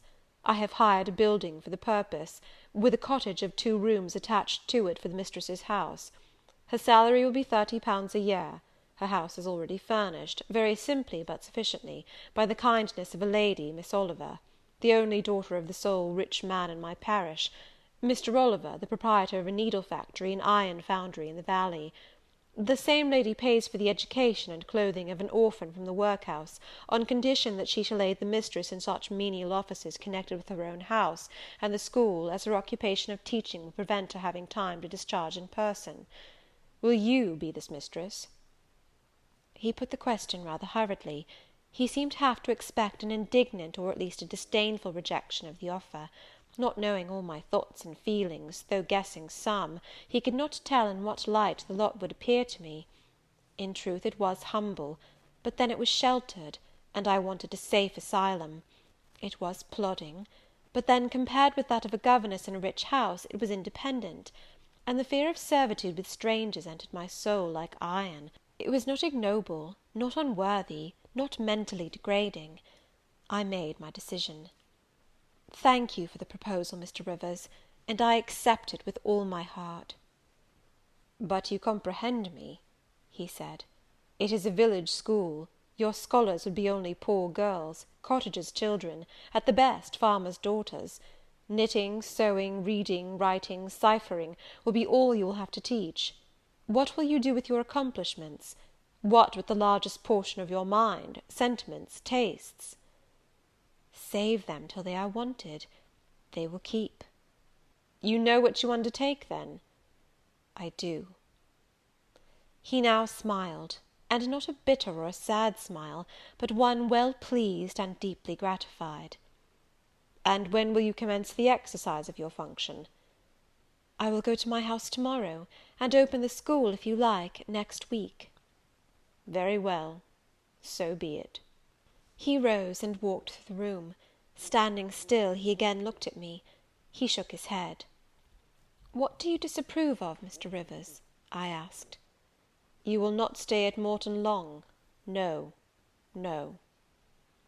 "Why, what is your reason for saying so?" "I read it in your eye. It is not of that description which promises the maintenance of an even tenor in life." "I am not ambitious." He started at the word ambitious. He repeated, "No. What made you think of ambition? Who is ambitious? I know I am, but how did you find it out?" "I was speaking of myself." "Well, if you're not ambitious, you are—" He paused. "What?" "I was going to say impassioned, but perhaps you would have misunderstood the word and been displeased. I mean that human affections and sympathies have a most powerful hold on you.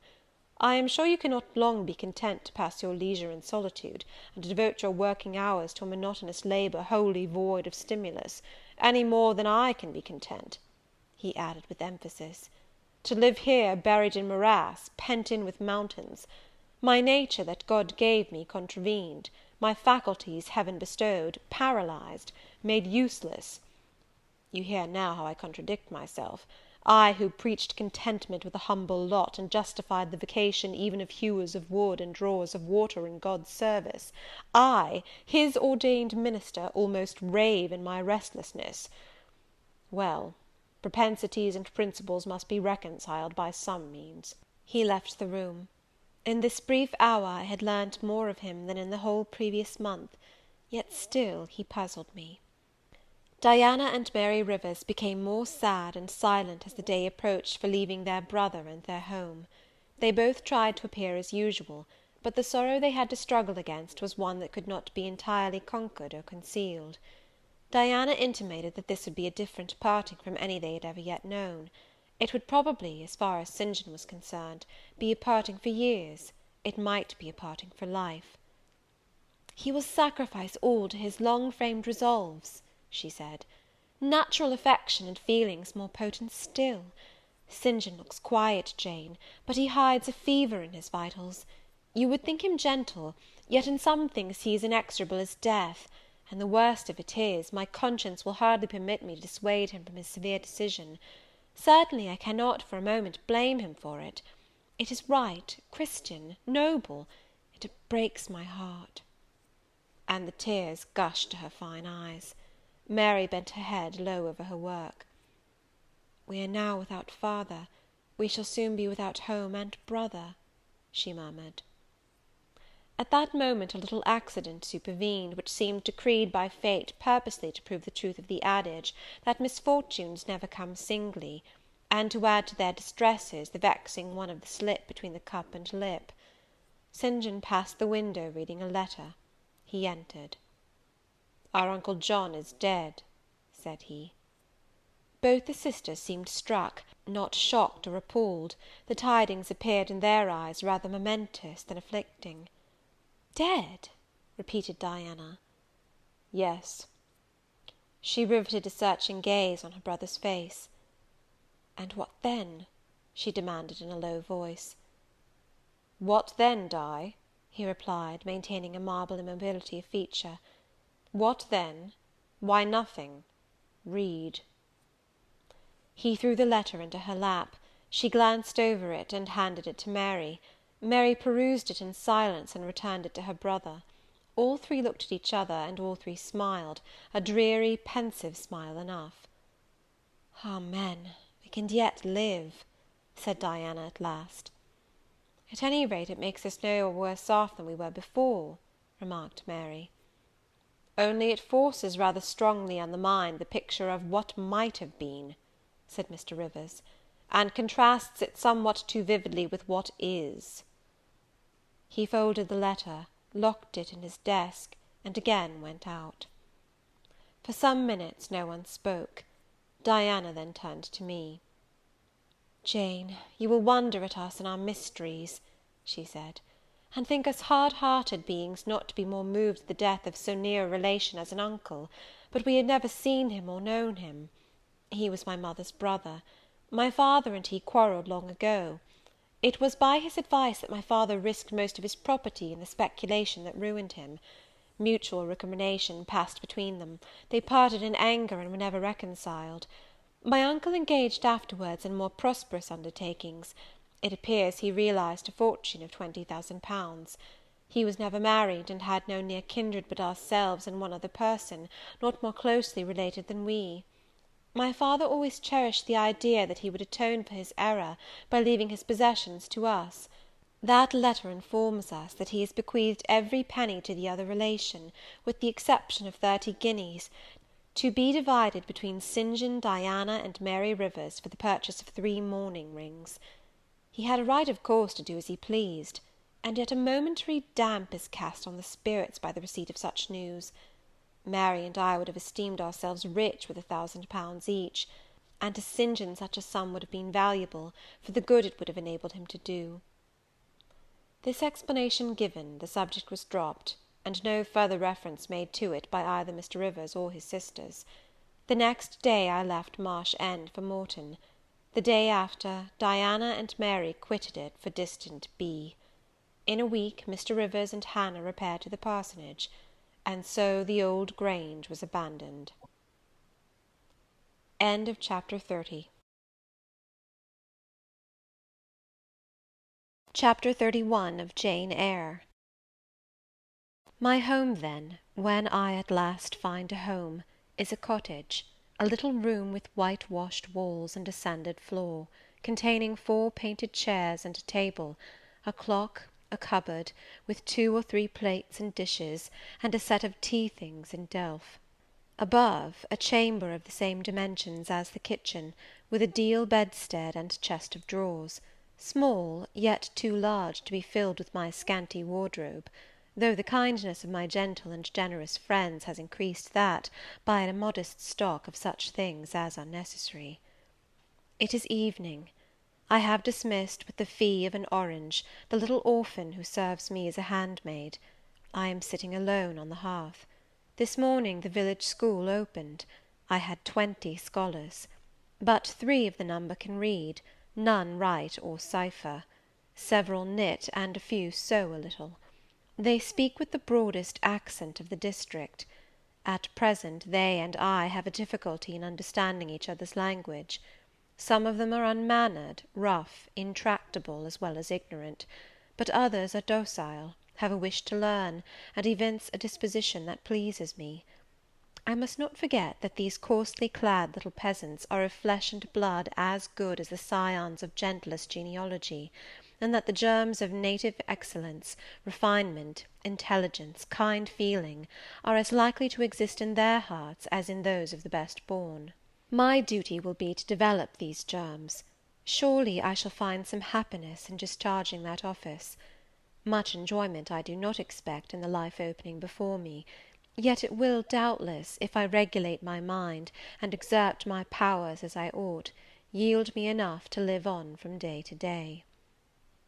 Was I very gleeful, settled, content, during the hours I passed in yonder bare, humble schoolroom this morning and afternoon? Not to deceive myself, I must reply, no. I felt desolate to a degree. I felt, yes, idiot that I am, I felt degraded. I doubted I had taken a step which sank instead of raising me in the scale of social existence. I was weakly dismayed at the ignorance, the poverty, the coarseness of all I heard and saw round me. But let me not hate and despise myself too much for these feelings. I know them to be wrong; that is a great step gained. I shall strive to overcome them. To-morrow, I trust, I shall get the better of them partially, and in a few weeks, perhaps, they will be quite subdued. In a few months, it is possible, the happiness of seeing progress and a change for the better in my scholars may substitute gratification for disgust. Meantime, let me ask myself one question. Which is better? To have surrendered to temptation, listened to passion, made no painful effort, no struggle, but to have sunk down in the silken snare, fallen asleep on the flowers covering it, wakened in a southern clime, among the luxuries of a pleasure villa, to have been now living in France, Mr. Rochester's mistress, delirious with his love half my time, for he would, oh yes, he would have loved me well for a while. He did love me; no one will ever love me so again. I shall never more know the sweet homage given to beauty, youth, and grace, for never to any one else shall I seem to possess these charms. He was fond and proud of me; it is what no man besides will ever be. But where am I wandering, and what am I saying, and above all feeling? Whether it is better, I ask, to be a slave in a fool's paradise at Marseilles, fevered with delusive bliss one hour, suffocating with the bitterest tears of remorse and shame the next, or to be a village schoolmistress, free and honest, in a breezy mountain nook in the healthy heart of England? Yes, I feel now that I was right when I adhered to principle and law, and scorned and crushed the insane promptings of a frenzied moment. God directed me to a correct choice. I thank His providence for the guidance.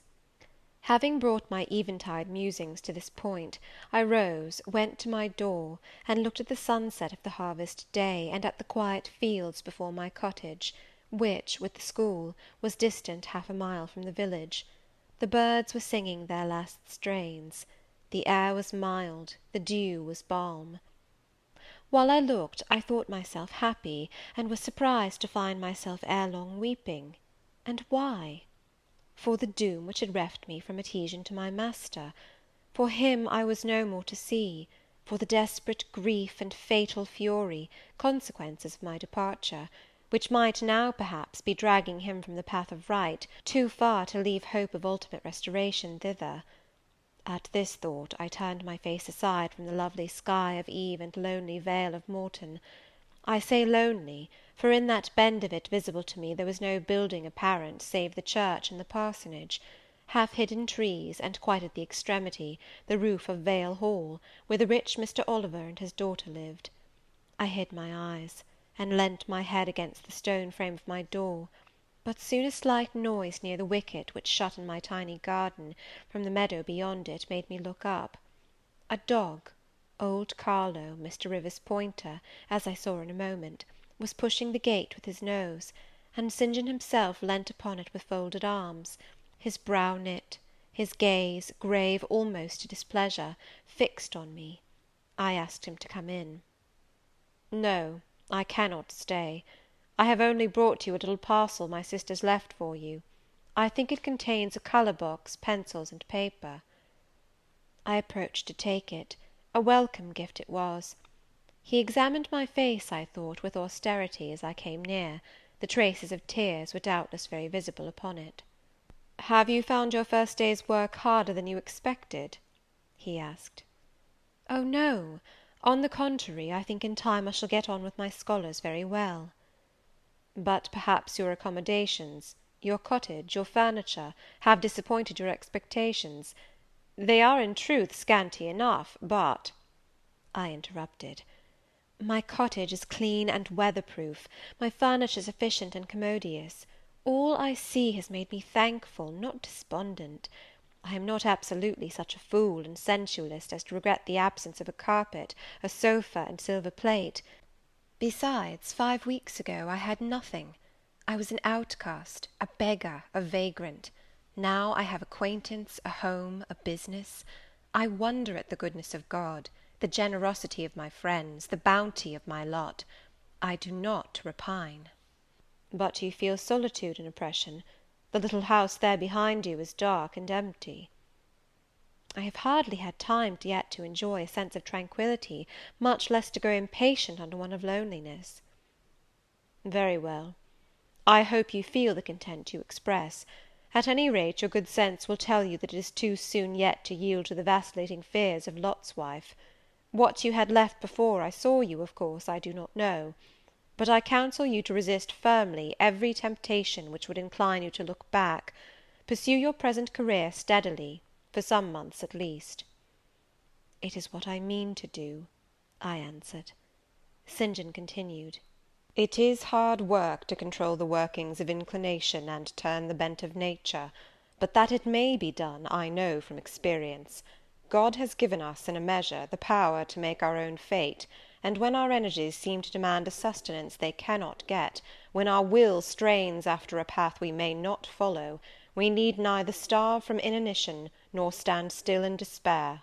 We have but to seek another nourishment for the mind, as strong as the forbidden food it longed to taste, and perhaps purer, and to hew out for the adventurous foot a road as direct and broad as the one fortune has blocked up against us, if rougher than it. A year ago I was myself intensely miserable, because I thought I had made a mistake in entering the ministry. Its uniform duties wearied me to death.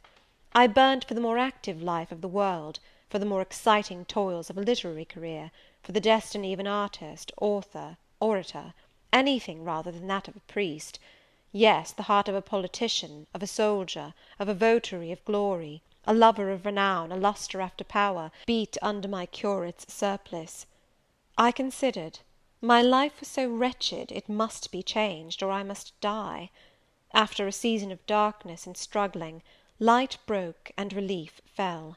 My cramped existence all at once spread out to a plain without bounds. My powers heard a call from heaven to rise, gather their full strength, spread their wings, and mount beyond ken. God had an errand for me, to bear which afar, to deliver it well, skill and strength, courage and eloquence, the best qualifications of soldier, statesman, and orator, were all needed; for these all centre in the good missionary. A missionary I resolved to be. From that moment my state of mind changed. The fetters dissolved and dropped from every faculty, leaving nothing of bondage but its galling soreness, which time only can heal. My father, indeed, imposed the determination, but since his death I have not a legitimate obstacle to contend with. Some affairs settled, a successor for Morton provided, an entanglement or two of the feelings broken through or cut asunder, a last conflict with human weakness, in which I know I shall overcome, because I have vowed that I will overcome, and I leave Europe for the East." He said this in his peculiar, subdued, yet emphatic voice, looking, when he had ceased speaking, not at me, but at the setting sun, at which I looked too. Both he and I had our backs towards the path leading up the field to the wicket. We had heard no step on that grass-grown track. The water running in the vale was the one lulling sound of the hour and scene. We might well then start, when a gay voice, sweet as a silver bell, exclaimed, "Good evening, Mr. Rivers." "And good evening, old Carlo." "Your dog is quicker to recognise his friends than you are, sir. He pricked his ears and wagged his tail when I was at the bottom of the field, and you have your back towards me now." It was true. Though Mr. Rivers had started at the first of those musical accents, as if a thunderbolt had split a cloud over his head, he stood yet, at the close of the sentence, in the same attitude in which the speaker had surprised him, his arm resting on the gate, his face directed towards the west. He turned at last with measured deliberation. A vision, as it seemed to me, had risen at his side. There appeared, within 3 feet of him, a form clad in pure white, a youthful, graceful form, full yet fine in contour, and when, after bending to caress Carlo, it lifted up its head and threw back a long veil, there bloomed under his glance a face of perfect beauty. Perfect beauty is a strong expression, but I do not retrace or qualify it. As sweet features as ever the temperate clime of Albion moulded, as pure hues of rose and lily as ever her humid gales and vapoury skies generated and screened, justified, in this instance, the term. No charm was wanting, no defect was perceptible. The young girl had regular and delicate lineaments, eyes shaped and coloured as we see them in lovely pictures, large and dark and full. The long and shadowy eyelash which encircles a fine eye with so soft a fascination, the pencilled brow which gives such clearness, the white smooth forehead, which adds such repose to the livelier beauties of tint and ray, the cheek oval, fresh and smooth, the lips fresh too, ruddy, healthy, sweetly formed, the even and gleaming teeth without flaw, the small dimpled chin, the ornament of rich plenteous tresses, all advantages, in short, which combined, realised the ideal of beauty, were fully hers. I wondered as I looked at this fair creature. I admired her with my whole heart. Nature had surely formed her in a partial mood, and, forgetting her usual stinted stepmother dole of gifts, had endowed this, her darling, with a grande dame's bounty. What did St. John Rivers think of this earthly angel? I naturally asked myself that question as I saw him turn to her and look at her, and as naturally I sought the answer to the inquiry in his countenance. He had already withdrawn his eye from the Perry, and was looking at a humble tuft of daisies which grew by the wicket. "A lovely evening, but late for you to be out alone," he said, as he crushed the snowy heads of the closed flowers with his foot. "Oh, I only came home from S." She mentioned the name of a large town some 20 miles distant. "This afternoon. Papa told me you had opened your school, and that the new mistress was come, and so I put on my bonnet after tea, and ran up the valley to see her. This is she?" pointing to me. "It is," said St. John. "Do you think you shall like Morton?" she asked of me, with a direct and naive simplicity of tone and manner, pleasing, if childlike. "I hope I shall. I have many inducements to do so." "Did you find your scholars as attentive as you expected?" "Quite." "Do you like your house?" "Very much." "Have I furnished it nicely?" "Very nicely indeed." "And made a good choice of an attendant for you in Alice Wood?" "You have indeed. She is teachable and handy." This, then, I thought, is Miss Oliver, the heiress, favoured, it seems, in the gifts of fortune as well as in those of nature. What happy combination of the planets presided over her birth, I wonder? "I shall come up and help you to teach sometimes," she added. "It will be a change for me to visit you now and then, and I like a change. Mr. Rivers, I have been so gay during my stay at S. Last night, or rather this morning, I was dancing till 2 o'clock. The th regiment are stationed there since the riots, and the officers are the most agreeable men in the world. They put all our young knife grinders and scissor merchants to shame." It seemed to me that Mr. St. John's under lip protruded, and his upper lip curled a moment. His mouth certainly looked a good deal compressed, and the lower part of his face unusually stern and square, as the laughing girl gave him this information. He lifted his gaze, too, from the daisies, and turned it on her. An unsmiling, a searching, a meaning gaze it was. She answered it with a second laugh, and laughter well became her youth, her roses, her dimples, her bright eyes. As he stood, mute and grave, she again fell to caressing Carlo. "Poor Carlo loves me," said she. He is not stern and distant to his friends, and if he could speak, he would not be silent." As she patted the dog's head, bending with native grace before his young and austere master, I saw a glow rise to that master's face. I saw his solemn eye melt with sudden fire, and flicker with resistless emotion. Flushed and kindled thus, he looked nearly as beautiful for a man as she for a woman. His chest heaved once, as if his large heart, weary of despotic constriction, had expanded, despite the will, and made a vigorous bound for the attainment of liberty. But he curbed it, I think, as a resolute rider would curb a rearing steed. He responded neither by word nor movement to the gentle advances made him. "Papa says you never come to see us now," continued Miss Oliver, looking up. "You are quite a stranger at Vale Hall. He is alone this evening, and not very well. Will you return with me and visit him?"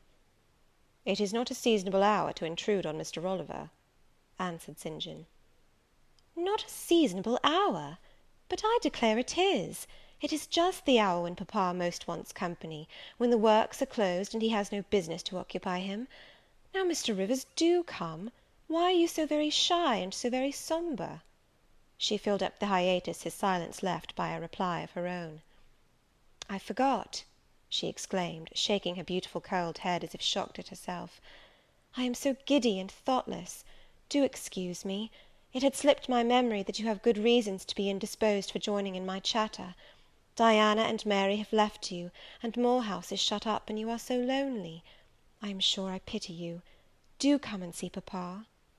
"Not to-night, Miss Rosamond, not to-night." Mr. St. John spoke almost like an automaton. Himself only knew the effort it cost him thus to refuse. "Well, if you are so obstinate, I will leave you, for I dare not stay any longer. The dew begins to fall. Good evening." She held out her hand. He just touched it. "Good evening," he repeated, in a voice low and hollow as an echo. She turned, but in a moment returned. "Are you well?" she asked. Well might she put the question. His face was as blanched as her gown. "Quite well," he enunciated, and with a bow he left the gate. She went one way, he another. She turned twice to gaze after him as she tripped fairy-like down the field. He, as he strode firmly across, never turned at all. This spectacle of another's suffering and sacrifice rapt my thoughts from exclusive meditation on my own. Diana Rivers had designated her brother inexorable as death. She had not exaggerated. End of Chapter 31. Chapter 32 of Jane Eyre. I continued the labours of the village school as actively and faithfully as I could. It was truly hard work at first. Some time elapsed before, with all my efforts, I could comprehend my scholars and their nature. Wholly untaught, with faculties quite torpid, they seemed to me hopelessly dull, and at first sight all dull alike; but I soon found I was mistaken. There was a difference amongst them as amongst the educated, and when I got to know them, and they me, this difference rapidly developed itself. Their amazement at me, my language, my rules, and ways, once subsided, I found some of these heavy-looking, gaping rustics wake up into sharp-witted girls enough. Many showed themselves obliging, and amiable too, and I discovered amongst them not a few examples of natural politeness, and innate self-respect, as well as of excellent capacity, that won both my good-will and my admiration. These soon took a pleasure in doing their work well, in keeping their persons neat, in learning their tasks regularly, in acquiring quiet and orderly manners. The rapidity of their progress, in some instances, was even surprising, and an honest and happy pride I took in it. Besides, I began personally to like some of the best girls, and they liked me. I had amongst my scholars several farmers' daughters, young women grown almost. These could already read, write, and sew, and to them I taught the elements of grammar, geography, history, and the finer kinds of needlework. I found estimable characters among them, characters desirous of information and disposed for improvement, with whom I passed many a pleasant evening hour in their own homes. Their parents then, the farmer and his wife, loaded me with attentions. There was an enjoyment in accepting their simple kindness, and in repaying it by a consideration, a scrupulous regard to their feelings, to which they were not, perhaps, at all times accustomed, and which both charmed and benefited them; because, while it elevated them in their own eyes, it made them emulous to merit the deferential treatment they received. I felt I became a favourite in the neighbourhood. Whenever I went out, I heard on all sides cordial salutations, and was welcomed with friendly smiles. To live amidst general regard, though it be but the regard of working people, is like sitting in sunshine, calm and sweet. Serene inward feelings bud and bloom under the ray. At this period of my life, my heart far oftener swelled with thankfulness than sank with dejection. And yet, reader, to tell you all, in the midst of this calm, this useful existence, after a day passed in honourable exertion amongst my scholars, an evening spent in drawing or reading contentedly alone, I used to rush into strange dreams at night, dreams many-coloured, agitated, full of the ideal, the stirring, the stormy; dreams where, amidst unusual scenes, charged with adventure, with agitating risk and romantic chance, I still again and again met Mr. Rochester, always at some exciting crisis; and then the sense of being in his arms, hearing his voice, meeting his eye, touching his hand and cheek, loving him, being loved by him, the hope of passing a lifetime at his side, would be renewed, with all its first force and fire. Then I awoke; then I recalled where I was, and how situated; then I rose up on my curtainless bed, trembling and quivering; and then the still dark night witnessed the convulsion of despair, and heard the burst of passion. By 9 o'clock the next morning I was punctually opening the school, tranquil, settled, prepared for the steady duties of the day. Rosamond Oliver kept her word in coming to visit me. Her call at the school was generally made in the course of her morning ride. She would canter up to the door on her pony, followed by a mounted livery servant. Anything more exquisite than her appearance, in her purple habit, with her Amazon's cap of black velvet placed gracefully above the long curls that kissed her cheek and floated to her shoulders, can scarcely be imagined; and it was thus she would enter the rustic building, and glide through the dazzled ranks of the village children. She generally came at the hour when Mr. Rivers was engaged in giving his daily catechizing lesson. Keenly, I fear, did the eye of the visitress pierce the young pastor's heart. A sort of instinct seemed to warn him of her entrance, even when he did not see it; and when he was looking quite away from the door, if she appeared at it, his cheek would glow, and his marble-seeming features, though they refused to relax, changed indescribably, and in their very quiescence became expressive of a repressed fervour, stronger than working muscle or darting glance could indicate. Of course she knew her power; indeed he did not, because he could not, conceal it from her. In spite of his Christian stoicism, when she went up and addressed him, and smiled gaily, encouragingly, even fondly in his face, his hand would tremble and his eye burn. He seemed to say, with his sad and resolute look, if he did not say it with his lips, "I love you, and I know you prefer me. It is not despair of success that keeps me dumb. If I offered my heart, I believe you would accept it. But that heart is already laid on a sacred altar, the fire is arranged round it. It will soon be no more than a sacrifice consumed." And then she would pout like a disappointed child; a pensive cloud would soften her radiant vivacity; she would withdraw her hand hastily from his, and turn in transient petulance from his aspect, at once so heroic and so martyr-like. St. John, no doubt, would have given the world to follow, recall, retain her, when she thus left him; but he would not give one chance of heaven, nor relinquished for the Elysium of her love one hope of the true eternal paradise. Besides, he could not bind all that he had in his nature, the rover, the aspirant, the poet, the priest, in the limits of a single passion.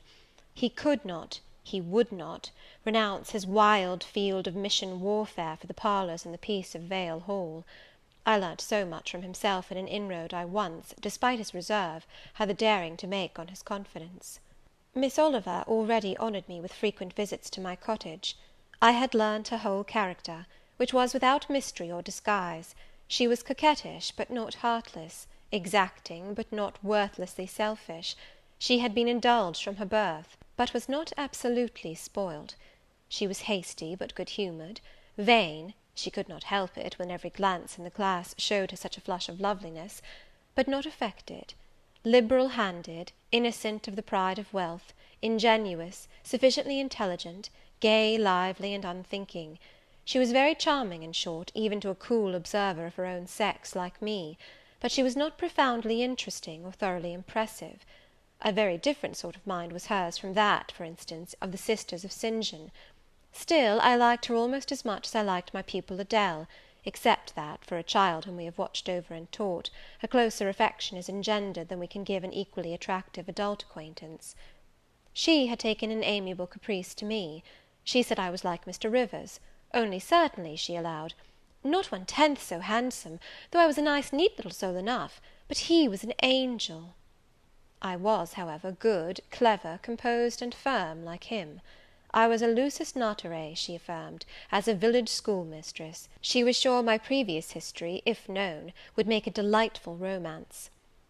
One evening, while with her usual childlike activity, and thoughtless yet not offensive inquisitiveness, she was rummaging the cupboard and table drawer of my little kitchen, she discovered first 2 French books, a volume of Schiller, a German grammar and dictionary, and then my drawing materials and some sketches, including a pencil head of a pretty little cherub-like girl, one of my scholars, and sundry views from nature, taken in the Vale of Morton and on the surrounding moors. She was first transfixed with surprise, and then electrified with delight. Had I done these pictures? Did I know French and German? What a love, what a miracle I was! I drew better than her master in the first school in S. Would I sketch a portrait of her, to show to papa? With pleasure, I replied; and I felt a thrill of artist delight at the idea of copying from so perfect and radiant a model. She had then on a dark blue silk dress; her arms and her neck were bare; her only ornament was her chestnut tresses, which waved over her shoulders with all the wild grace of natural curls. I took a sheet of fine cardboard, and drew a careful outline. I promised myself the pleasure of colouring it; and as it was getting late then, I told her she must come and sit another day. She made such a report of me to her father, that Mr. Oliver himself accompanied her next evening; a tall, massive-featured, middle-aged, and grey-headed man, at whose side his lovely daughter looked like a bright flower near a hoary turret. He appeared a taciturn, and perhaps a proud personage, but he was very kind to me. The sketch of Rosamond's portrait pleased him highly. He said I must make a finished picture of it. He insisted, too, on my coming the next day to spend the evening at Vale Hall. I went. I found it a large, handsome residence, showing abundant evidences of wealth in the proprietor. Rosamond was full of glee and pleasure all the time I stayed. Her father was affable, and when he entered into conversation with me after tea, he expressed in strong terms his approbation of what I had done in Morton School, and said he only feared, from what he saw and heard, I was too good for the place, and would soon quit it for one more suitable. "Indeed," cried Rosamond, "she is clever enough to be a governess in a high family, papa." I thought I would far rather be where I am than in any high family in the land. Mr. Oliver spoke of Mr. Rivers, of the Rivers family, with great respect. He said it was a very old name in that neighbourhood, that the ancestors of the house were wealthy, that all Morton had once belonged to them, that even now he considered the representative of that house might, if he liked, make an alliance with the best. He accounted it a pity that so fine and talented a young man should have formed the design of going out as a missionary; it was quite throwing a valuable life away. It appeared, then, that the father would throw no obstacle in the way of Rosamond's union with St. John. Mr. Oliver evidently regarded the young clergyman's good birth, old name, and sacred profession as sufficient compensation for the want of fortune. It was the 5th of November, and a holiday. My little servant, after helping me to clean my house, was gone, well satisfied with the fee of a penny for her aid. All about me was spotless and bright; scoured floor, polished grate, and well-rubbed chairs. I had also made myself neat, and had now the afternoon before me to spend as I would. The translation of a few pages of German occupied an hour. Then I got my palette and pencils, and fell to the more soothing, because easier occupation, of completing Rosamond Oliver's miniature. The head was finished already; there was but the background to tint, and the drapery to shade off; a touch of carmine, too, to add to the ripe lips; a soft curl here and there to the tresses; a deeper tinge to the shadow of the lash under the azured eyelid. I was absorbed in the execution of these nice details, when, after one rapid tap, my door unclosed, admitting St. John Rivers. "I come to see how you are spending the holiday," he said. "Not, I hope, in thought. No, that is well. While you draw, you will not feel lonely. You see, I mistrust you still, though you have borne up wonderfully so far. I have brought you a book for evening solace." And he laid on the table a new publication, a poem, one of those genuine productions so often vouchsafed to the fortunate public of those days, the golden age of modern literature. Alas, the readers of our era are less favoured. But courage! I will not pause either to accuse or repine. I know poetry is not dead, nor genius lost, nor has Mammon gained power over either, to bind or slay. They will both assert their existence, their presence, their liberty and strength again one day. Powerful angels, safe in heaven! They smile when sordid souls triumph, and feeble ones weep over their destruction. Poetry destroyed? Genius banished? No. Mediocrity, no. Do not let envy prompt you to the thought. No, they not only live, but reign and redeem, and without their divine influence spread everywhere, you would be in hell, the hell of your own meanness. While I was eagerly glancing at the bright pages of Marmion, for Marmion it was, St. John stooped to examine my drawing. His tall figure sprang erect again with a start.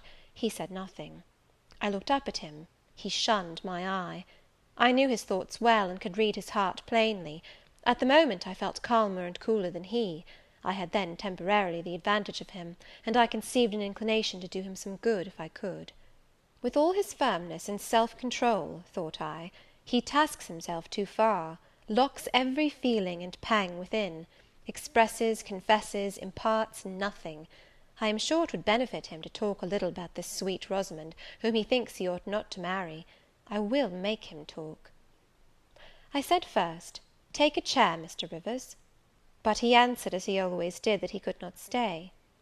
"Very well," I responded mentally, "stand if you like, but you shall not go just yet. I am determined. Solitude is at least as bad for you as it is for me. I'll try if I cannot deliver the secret spring of your confidence, and find an aperture in that marble breast through which I can shed one drop of the balm of sympathy." "Is this portrait like?" I asked bluntly. "Like? Like whom? I did not observe it closely." "You did, Mr. Rivers." He almost started at my sudden and strange abruptness. He looked at me astonished. "Oh, that is nothing yet," I muttered within. "I don't mean to be baffled by a little stiffness on your part. I'm prepared to go to considerable lengths." I continued, "You observed it closely and distinctly, but I have no objection to your looking at it again." And I rose and placed it in his hand. "A well-executed picture," he said; "very soft, clear colouring, very graceful and correct drawing." "Yes, yes, I know all that; but what of the resemblance? Who is it like?" Mastering some hesitation, he answered, "Miss Oliver, I presume?" "Of course. And now, Sir, to reward you for the accurate guess, I will promise to paint you a careful and faithful duplicate of this very picture, provided you admit that the gift would be acceptable to you. I don't wish to throw away my time and trouble on an offering you would deem worthless." He continued to gaze at the picture. The longer he looked, the firmer he held it, the more he seemed to covet it. "It is like," he murmured. "The eye is well managed, the colour, light, expression are perfect. It smiles." "Would it comfort, or would it wound you to have a similar painting? Tell me that. When you are at Madagascar, at the Cape, or in India, would it be a consolation to have that memento in your possession? Or would the sight of it bring recollections calculated to enervate and distress?" He now furtively raised his eyes. He glanced at me, irresolute, disturbed. He again surveyed the picture. "That I should like to have it is certain. Whether it would be judicious or wise is another question." Since I had ascertained that Rosamond really preferred him, and that her father was not likely to oppose the match, I, less exalted in my views than St. John, had been strongly disposed in my own heart to advocate their union. It seemed to me that, should he become the possessor of Mr. Oliver's large fortune, he might do as much good with it, as if he went and laid his genius out to wither, and his strength to waste under a tropical sun.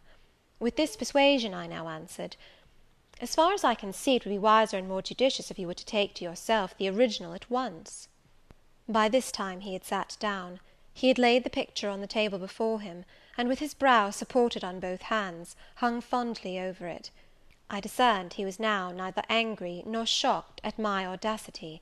I saw even that to be thus frankly addressed on a subject he had deemed unapproachable, to hear it thus freely handled, was beginning to be felt by him as a new pleasure, an unhoped-for relief.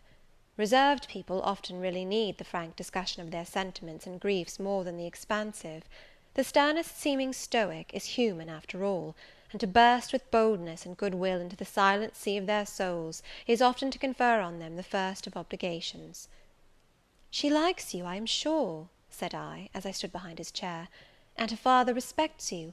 Moreover, she is a sweet girl, rather thoughtless, but she would have sufficient thought for both yourself and her. You ought to marry her." "Does she like me?" he asked. "Certainly, better than she likes any one else. She talks of you continually. There is no subject she enjoys so much, or touches upon so often." "It is very pleasant to hear this," he said, "very. Go on, for another quarter of an hour." And he actually took out his watch, and laid it upon the table to measure the time. "But where is the use of going on," I asked, "when you are probably preparing some iron blow of contradiction, or forging a fresh chain to fetter your heart?" "Don't imagine such hard things. Fancy me yielding and melting as I am doing. Human love rising like a freshly opened fountain in my mind, and overflowing with sweet inundation all the field I have so carefully and with such labour prepared, so assiduously sown with the seeds of good intentions, of self-denying plans.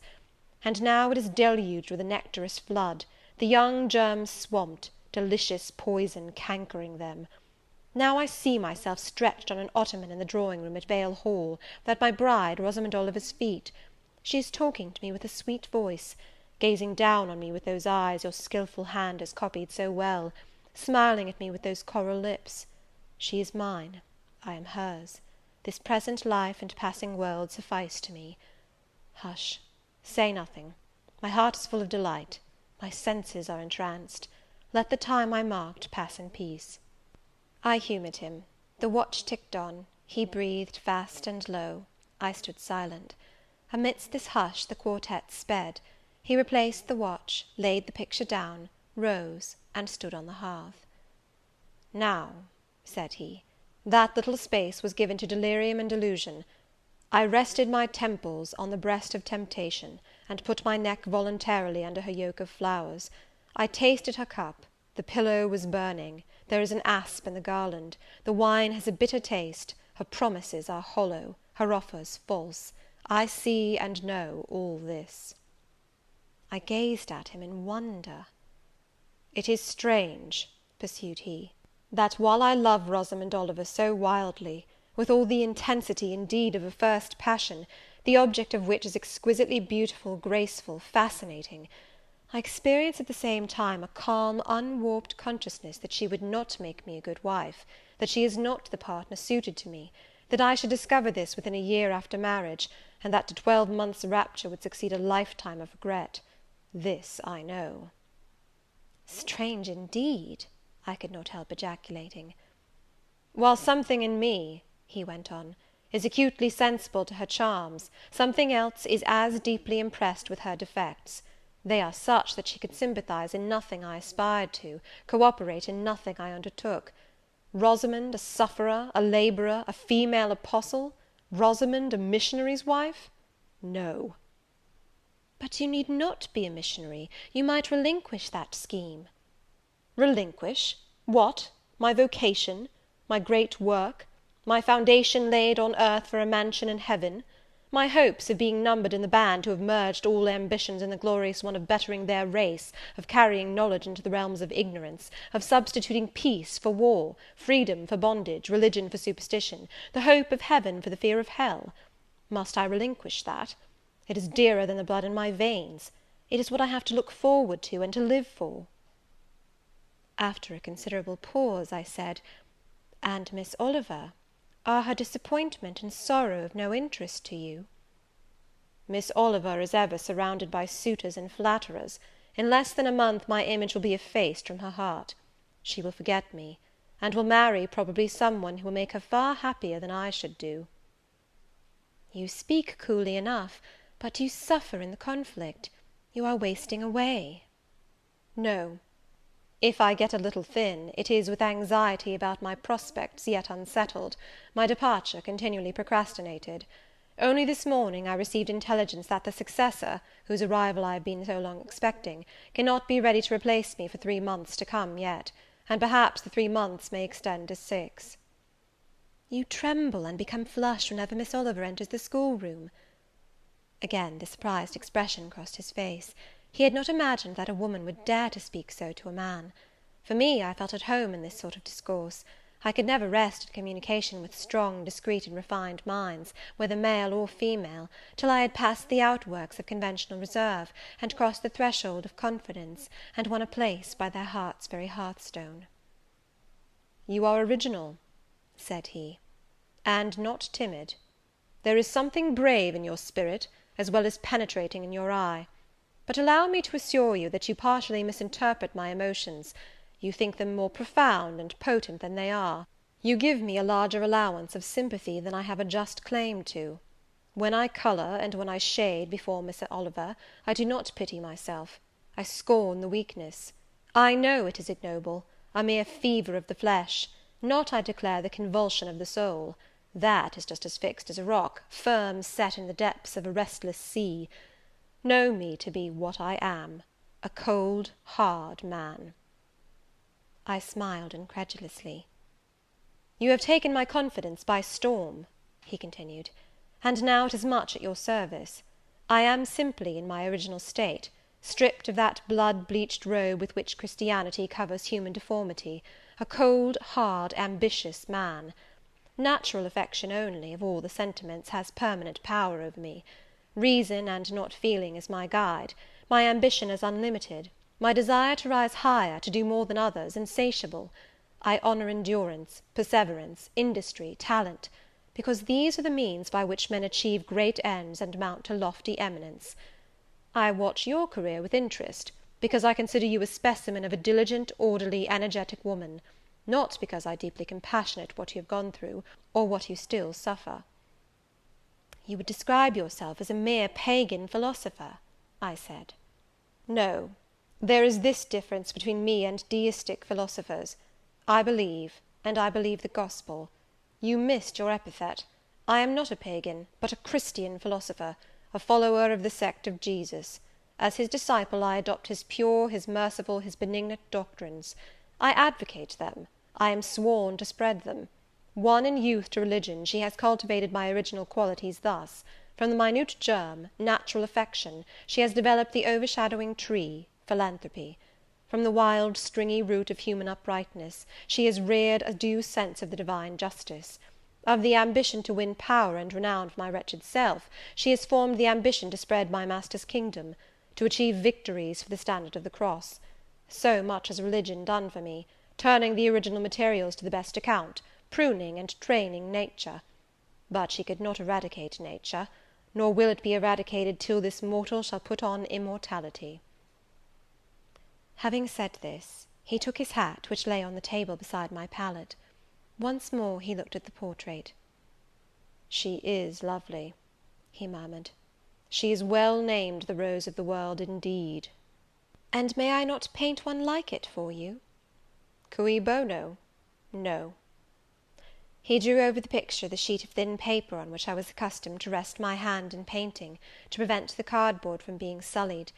What he suddenly saw on this blank paper, it was impossible for me to tell, but something had caught his eye. He took it up with a snatch, he looked at the edge, then shot a glance at me, inexpressibly peculiar, and quite incomprehensible, a glance that seemed to take and make note of every point in my shape, face, and dress, for it traversed all, quick, keen as lightning. His lips parted as if to speak, but he checked the coming sentence, whatever it was. "What is the matter?" I asked. "Nothing in the world," was the reply; and, replacing the paper, I saw him dexterously tear a narrow slip from the margin. It disappeared in his glove, and with one hasty nod, and "Good afternoon," he vanished. "Well," I exclaimed, using an expression of the district, "that caps the globe, however." I in my turn scrutinized the paper, but saw nothing on it save a few dingy stains of paint where I had tried the tint in my pencil. I pondered the mystery a minute or two, but finding it insolvable, and being certain it could not be of much moment, I dismissed, and soon forgot it. End of chapter 32. Chapter 33 of Jane Eyre. When Mr. St. John went, it was beginning to snow. The whirling storm continued all night. The next day a keen wind brought fresh and blinding falls. By twilight the valley was drifted up and almost impassable. I had closed my shutter, laid a mat to the door to prevent the snow from blowing in under it, trimmed my fire, and after sitting nearly an hour on the hearth listening to the muffled fury of the tempest, I lit a candle, took down Marmion, and beginning, "They set on Norham's castle steep, and Tweed's fair river broad and deep, and Cheviot's mountains lone, the massive towers the dungeon keep, the flanking walls that round them sweep, in yellow lustre shone." I soon forgot storm in music. I heard a noise. The wind, I thought, shook the door.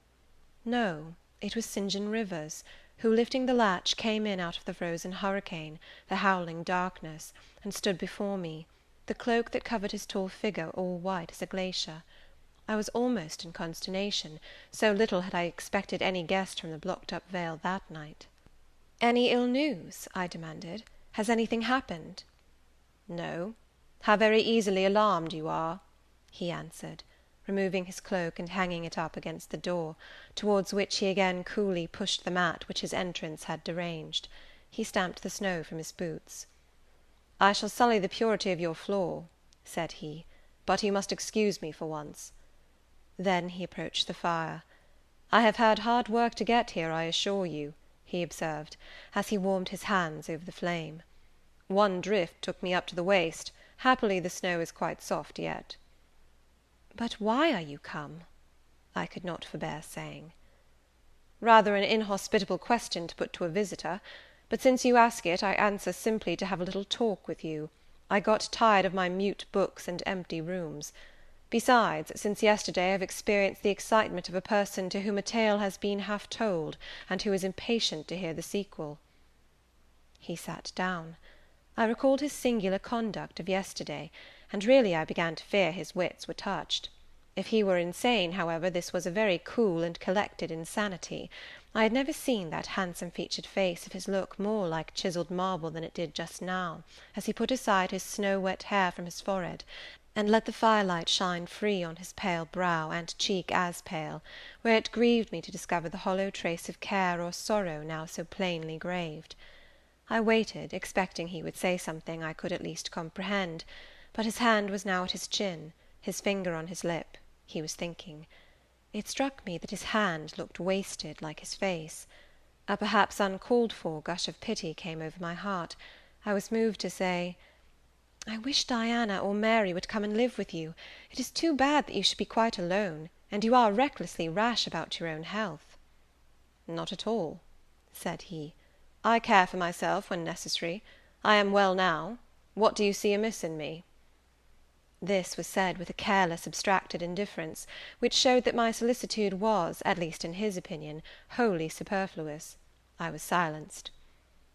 He still slowly moved his finger over his upper lip, and still his eye dwelt dreamily on the glowing grate. Thinking it urgent to say something, I asked him presently if he felt any cold draught from the door which was behind him. "No, no," he responded, shortly and somewhat testily. "Well," I reflected, "if you won't talk, you may be still. I'll let you alone now, and return to my book." So I snuffed the candle, and resumed the perusal of Marmion. He soon stirred. My eye was instantly drawn to his movements. He only took out a morocco pocket-book, thence produced a letter, which he read in silence, folded it, put it back, relapsed into meditation. It was vain to try to read with such an inscrutable fixture before me, nor could I, in impatience, consent to be dumb. He might rebuff me if he liked, but talk I would. "Have you heard from Diana and Mary lately?" "Not since the letter I showed you a week ago." "There has not been any change made about your own arrangements? You will not be summoned to leave England sooner than you expected?" "I fear not, indeed. Such chance is too good to befall me." Baffled so far, I changed my ground. I bethought myself to talk about the school and my scholars. "Mary Garrett's mother is better, and Mary came back to school this morning, and I shall have 4 new girls next week from the Foundry Close. They would have come to-day but for the snow." "Indeed?" "Mr. Oliver pays for 2. "Does he?" "He means to give the whole school a treat at Christmas." "I know." "Was it your suggestion?" "No." "Whose, then?" "His daughter's, I think." "It is like her, she is so good-natured." "Yes." Again came the blank of a pause. The clock struck 8 strokes. It aroused him. He uncrossed his legs, sat erect, and turned to me. "Leave your book a moment, and come a little nearer the fire," he said. Wondering, and of my wonder finding no end, I complied. "Half an hour ago," he pursued, "I spoke of my impatience to hear the sequel of a tale. On reflection, I find the matter will be better managed by my assuming the narrator's part, and converting you into a listener. Before commencing, it is but fair to warn you that the story will sound somewhat hackneyed in your ears, but stale details often regain a degree of freshness when they pass through new lips. For the rest, whether trite or novel, it is short. 20 years ago, a poor curate, never mind his name at the moment, fell in love with a rich man's daughter. She fell in love with him, and married him, against the advice of all her friends, who consequently disowned her immediately after the wedding. Before 2 years passed, the rash pair were both dead, and laid quietly side by side under one slab. I have seen their grave. It formed part of the pavement of a huge churchyard surrounding the grim, soot-blacked old cathedral of an overgrown manufacturing town in shire. They left a daughter, which, at its very birth, Charity received in her lap, cold as that of the snowdrift I almost stuck fast in to-night. Charity carried the friendless thing into the house of its rich maternal relations. It was reared by an aunt-in-law, called, I come to names now, Mrs. Reed of Gateshead. You start. Did you hear a noise? I dare say it is only a rat scrambling down the rafters of the adjoining schoolroom. It was a barn before I had it repaired and altered, and barns are generally haunted by rats. To proceed. Mrs. Reed kept the orphan 10 years. Whether it was happy or not with her I cannot say, never having been told, but at the end of that time she transferred it to a place you know, being no other than Lowood School, where you so long resided yourself. It seems her career there was very honourable. From a pupil she became a teacher, like yourself. Really, it strikes me there are parallel points in her history and yours. She left it to be a governess. There again your fates were analogous. She undertook the education of the ward of a certain Mr. Rochester." "Mr. Rivers," I interrupted. "I can guess your feelings," he said, "but restrain them for a while. I have nearly finished. Hear me to the end. Of Mr. Rochester's character I know nothing, but the one fact that he professed to offer honourable marriage to this young girl, and that, at the very altar, she discovered he had a wife yet alive, though a lunatic. What his subsequent conduct and proposals were is a matter of pure conjecture, but when an event transpired which rendered inquiry after the governess necessary, it was discovered she was gone. No one could tell when, where, or how. She had left Thornfield Hall in the night. Every research after her course had been vain. The country had been scoured far and wide. No vestige of information could be gathered respecting her. Yet that she should be found has become a matter of serious urgency. Advertisements have been put in all the papers. I myself have received a letter from one Mr. Briggs, solicitor, communicating the details I have just imparted. Is it not an odd tale?" "Just tell me this," said I, "and since you know so much, you can surely tell it me. What of Mr. Rochester? How and where is he? What is he doing? Is he well?" "I am ignorant of all concerning Mr. Rochester. The letter never mentions him, but to narrate the fraudulent and illegal attempt I have adverted to. You should rather ask the name of the governess, the nature of the event which requires her appearance." "Did no one go to Thornfield Hall, then? Did no one see Mr. Rochester?" "I suppose not." "But they wrote to him?" "Of course." "And what did he say? Who has his letters?" "Mr. Briggs intimates that the answer to his application was not from Mr. Rochester, but from a lady. It is signed Alice Fairfax." I felt cold and dismayed. My worst fears were then probably true. He had in all probability left England and rushed in reckless desperation to some former haunt on the continent. And what opiate for his severe sufferings, what object for his strong passions had he sought there? I dared not answer the question. Oh, my poor master, once almost my husband, whom I had often called my dear Edward. "He must have been a bad man," observed Mr. Rivers. "You don't know him, don't pronounce an opinion upon him," I said with warmth. "Very well," he answered quietly; "and indeed my head is otherwise occupied than with him. I have my tale to finish. Since you won't ask the governess's name, I must tell it of my own accord. Stay, I have it here. It is always more satisfactory to see important points written down, fairly committed to black and white." And the pocket-book was again deliberately produced, opened, sought through. From one of its compartments was extracted a shabby slip of paper, hastily torn off. I recognized in its texture and its stains of ultramarine and lake and vermilion the ravished margin of the portrait cover. He got up, held it close to my eyes, and I read, traced in Indian ink, in my own handwriting, the words Jane Eyre, the work doubtless of some moment of abstraction. "Briggs wrote to me of a Jane Eyre," he said. "The advertisements demanded a Jane Eyre. I knew a Jane Elliot. I confess I had my suspicions, but it was only yesterday afternoon they were at once resolved into certainty. You own the name and renounce the alias?" Yes, yes, but where is Mr. Briggs? He perhaps knows more of Mr. Rochester than you do." "Briggs is in London. I should doubt his knowing anything at all about Mr. Rochester. It is not in Mr. Rochester he is interested. Meantime you forget essential points in pursuing trifles. You do not inquire why Mr. Briggs sought after you, what he wanted with you." "Well, what did he want?" "Merely to tell you that your uncle, Mr. Eyre of Madeira, is dead, that he has left you all his property, and that you are now rich. Merely that. Nothing more." "I? Rich?" "Yes, you, rich, quite an heiress." Silence succeeded. "You must prove your identity, of course," resumed St. John presently; "a step which will offer no difficulties. You can then enter on immediate possession. Your fortune is vested in the English funds. Briggs has the will and the necessary documents." Here was a new card turned up. It is a fine thing, reader, to be lifted in a moment from indigence to wealth, a very fine thing, but not a matter one can comprehend, or consequently enjoy all at once.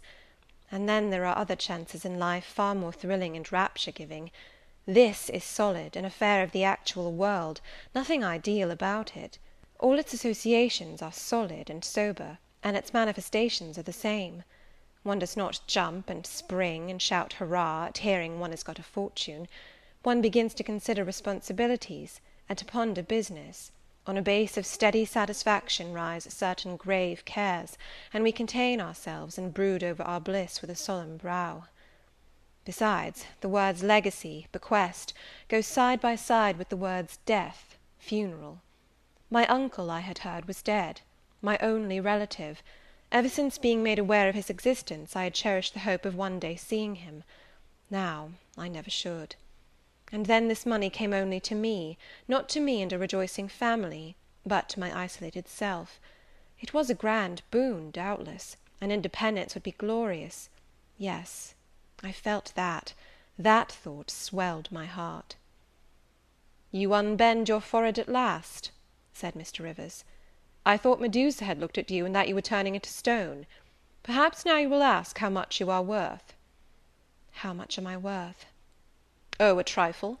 Nothing, of course, to speak of. 20,000 pounds, I think they say. But what is that?" 20,000 pounds! Here was a new stunner. I had been calculating on 4,000 or 5,000. This news actually took my breath for a moment. Mr. St. John, whom I had never heard laugh before, laughed now. "Well," said he, "if you had committed a murder, and I had told you your crime was discovered, you could scarcely look more aghast." "It is a large sum. Don't you think there is a mistake?" "No mistake at all." "Perhaps you have read the figures wrong. It may be 2,000. "It is written in letters, not figures. 20,000. I again felt rather like an individual of but average gastronomical powers sitting down to a feast alone at a table spread with provisions for 100. Mr. Rivers rose now and put his cloak on. "If it were not such a very wild night," he said, I would send Hannah down to keep you company. You look too desperately miserable to be left alone. But Hannah, poor woman, could not stride the drift so well as I. Her legs are not quite so long. So I must e'en leave you to your sorrows. Good night." He was lifting the latch. A sudden thought occurred to me. "Stop 1 minute," I cried. "Well?" "It puzzles me to know why Mr. Briggs wrote to you about me, or how he knew you, or could fancy that you, living in such an out-of-the-way place, had the power to aid in my discovery." "Oh, I'm a clergyman," he said, "and the clergy are often appealed to about odd matters." Again the latch rattled. "No, that does not satisfy me," I exclaimed; and indeed there was something in the hasty and unexplanatory reply which, instead of allaying, piqued my curiosity more than ever. "It is a very strange piece of business," I added. "I must know more about it." "Another time." "No, to-night, to-night!" And as he turned from the door, I placed myself between it and him. He looked rather embarrassed. "You certainly shall not go till you have told me all," I said. "I would rather not just now." "You shall, you must." "I would rather Diana or Mary informed you." Of course these objections wrought my eagerness to a climax. Gratified it must be, and that without delay, and I told him so. "But I apprized you that I was a hard man," said he, "difficult to persuade." "And I am a hard woman, impossible to put off." "And then," he pursued, "I am cold, no fervour infects me." "Whereas I am hot, and fire dissolves ice. The blaze there has thawed all the snow from your cloak; by the same token it has streamed on to my floor, and made it like a trampled street. As you hope ever to be forgiven, Mr. Rivers, the high crime and misdemeanour of spoiling a sanded kitchen, tell me what I wish to know." "Well, then," he said, "I yield; if not to your earnestness, then to your perseverance, as stone is worn by continual dropping. Besides, you must know some day, as well now as later. Your name is Jane Eyre?" "Of course, that was all settled before." "You are not perhaps aware that I am your namesake, that I was christened St. John Eyre Rivers?" "No, indeed.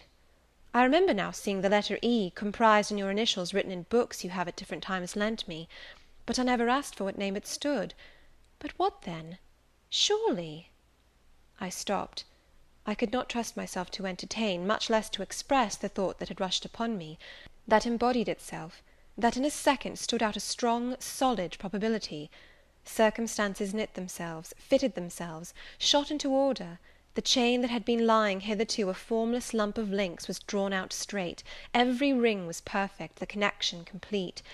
I knew by instinct how the matter stood, before St. John had said another word; but I cannot expect the reader to have the same intuitive perception, so I must repeat his explanation.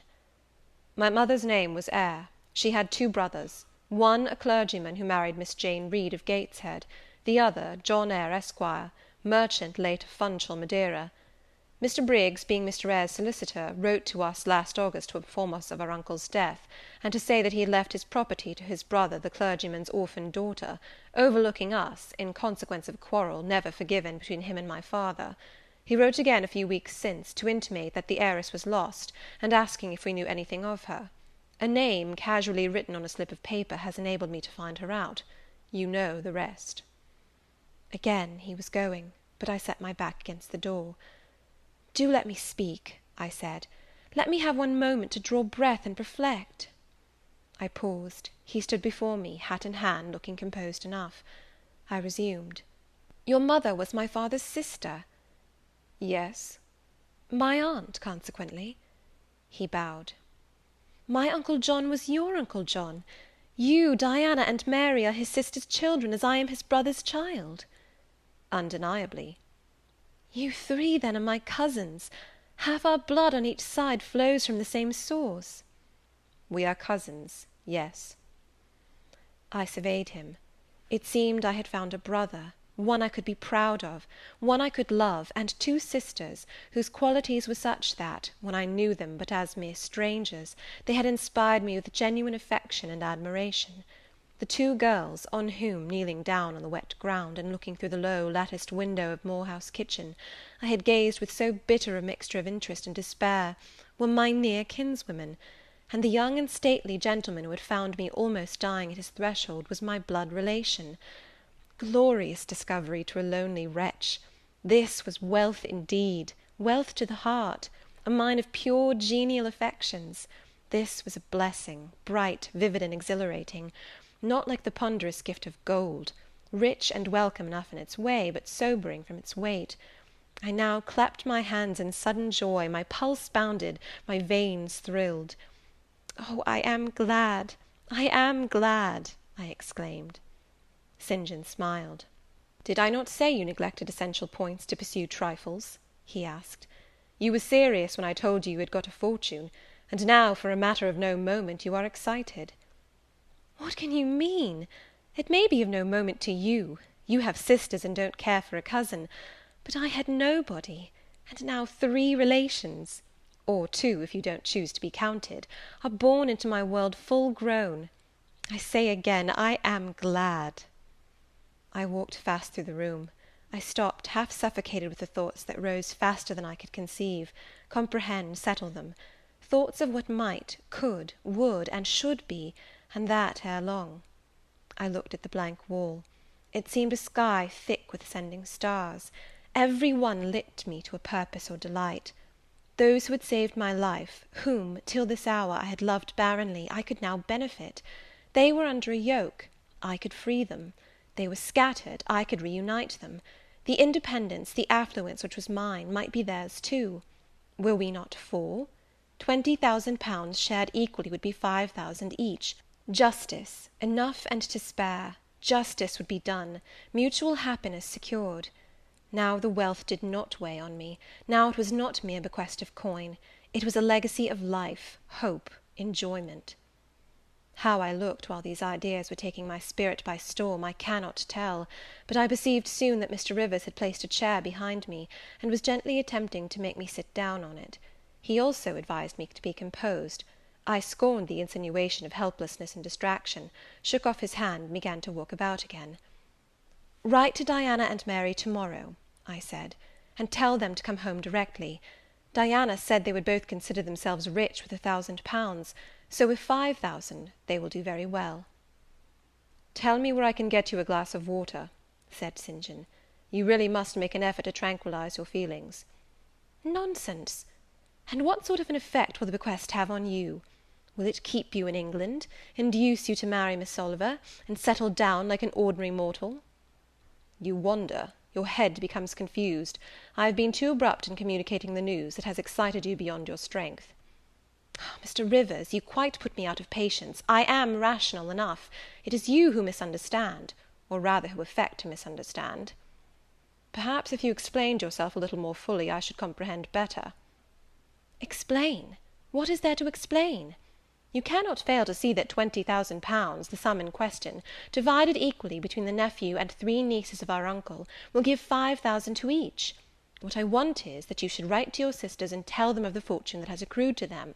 To you, you mean." "I have intimated my view of the case. I am incapable of taking any other. I am not brutally selfish, blindly unjust, or fiendishly ungrateful.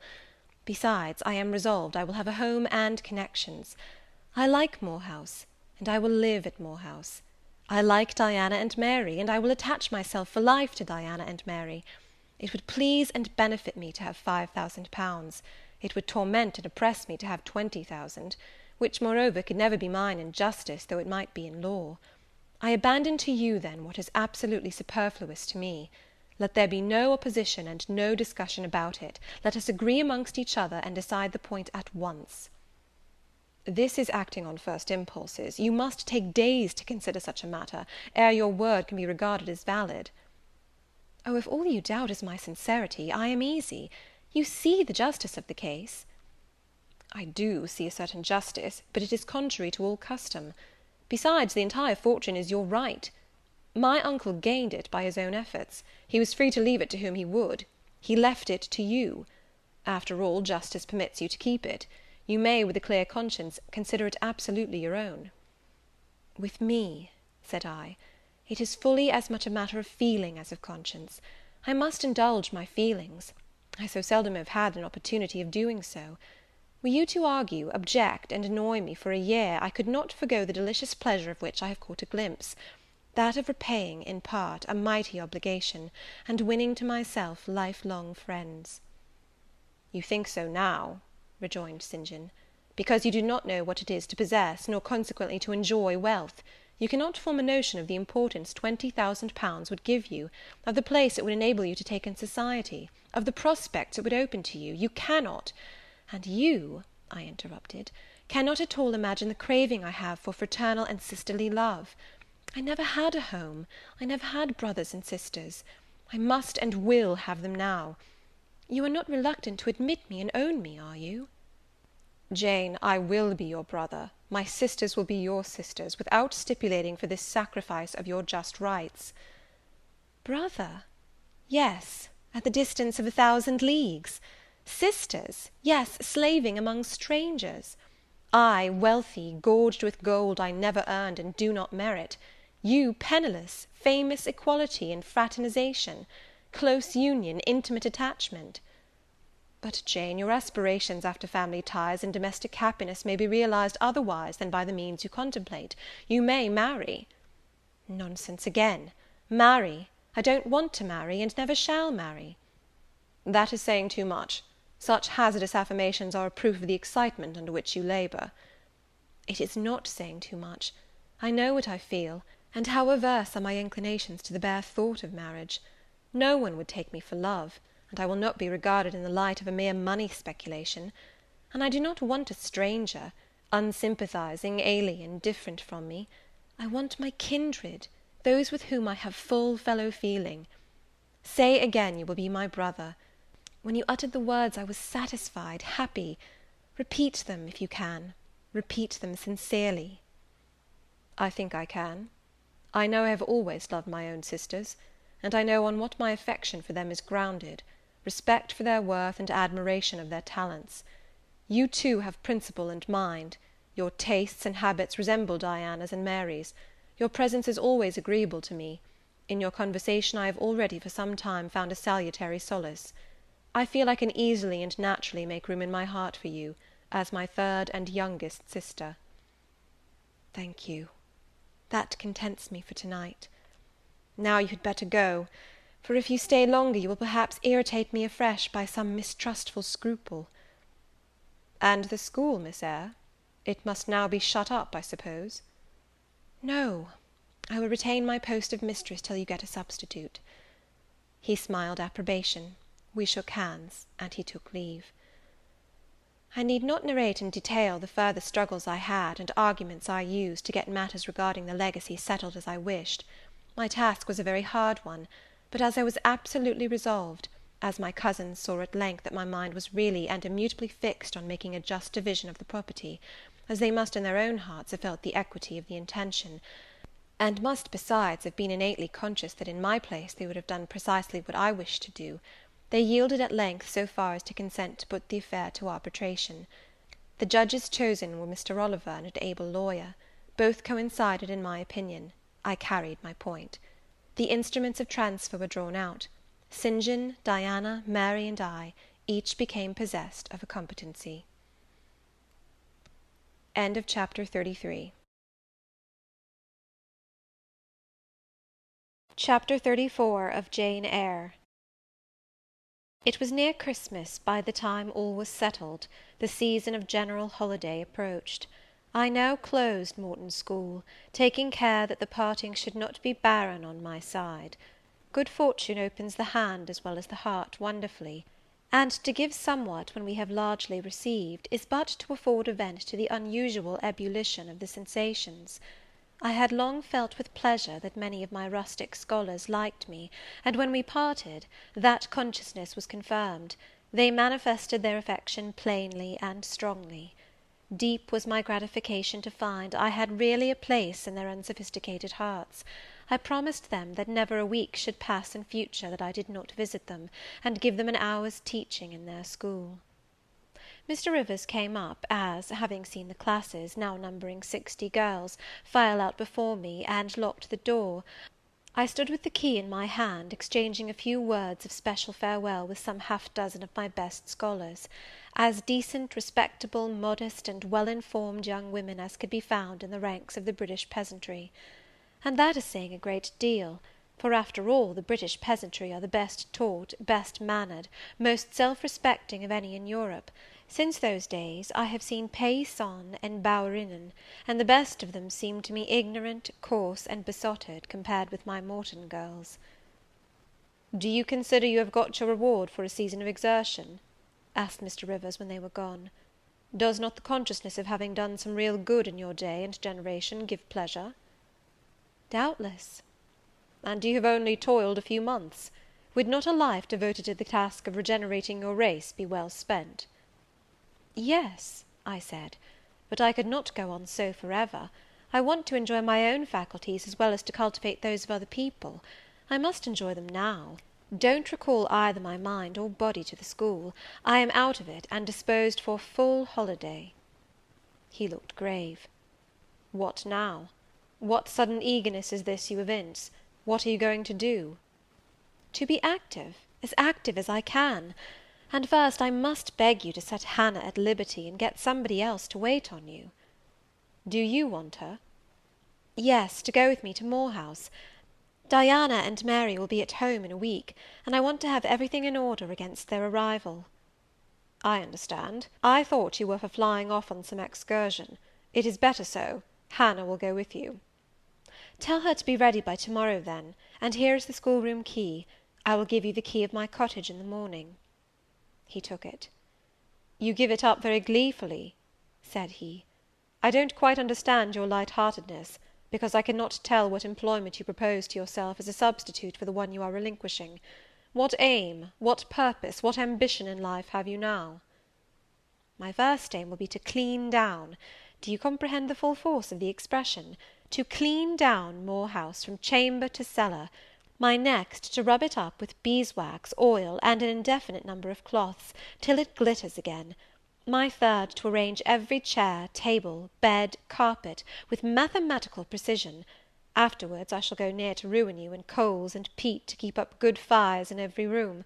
And lastly, the 2 days preceding that on which your sisters are expected will be devoted by Hannah and me to such a beating of eggs, sorting of currants, grating of spices, compounding of Christmas cakes, chopping up of materials for mince pies, and solemnizing of other culinary rites, as words can convey but an inadequate notion of to the uninitiated like you.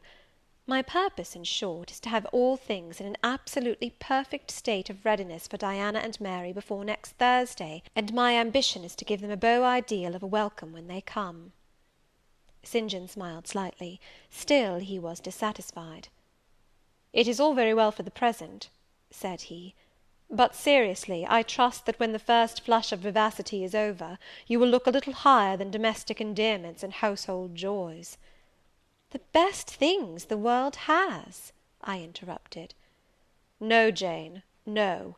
This world is not the scene of fruition. Do not attempt to make it so; nor of rest. Do not turn slothful." "I mean, on the contrary, to be busy." "Jane, I excuse you for the present. 2 months' grace I allow you for the full enjoyment of your new position, and for pleasing yourself with this late-found charm of relationship.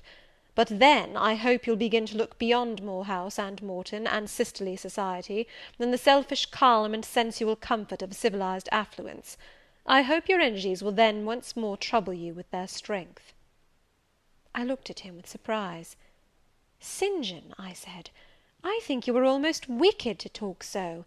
I am disposed to be as content as a queen, and you try to stir me up to restlessness. To what end?" "To the end of turning to profit the talents which God has committed to your keeping, and of which he will surely one day demand a strict account. Jane, I shall watch you closely and anxiously, I warn you of that. And try to restrain the disproportionate fervour with which you throw yourself into commonplace home pleasures.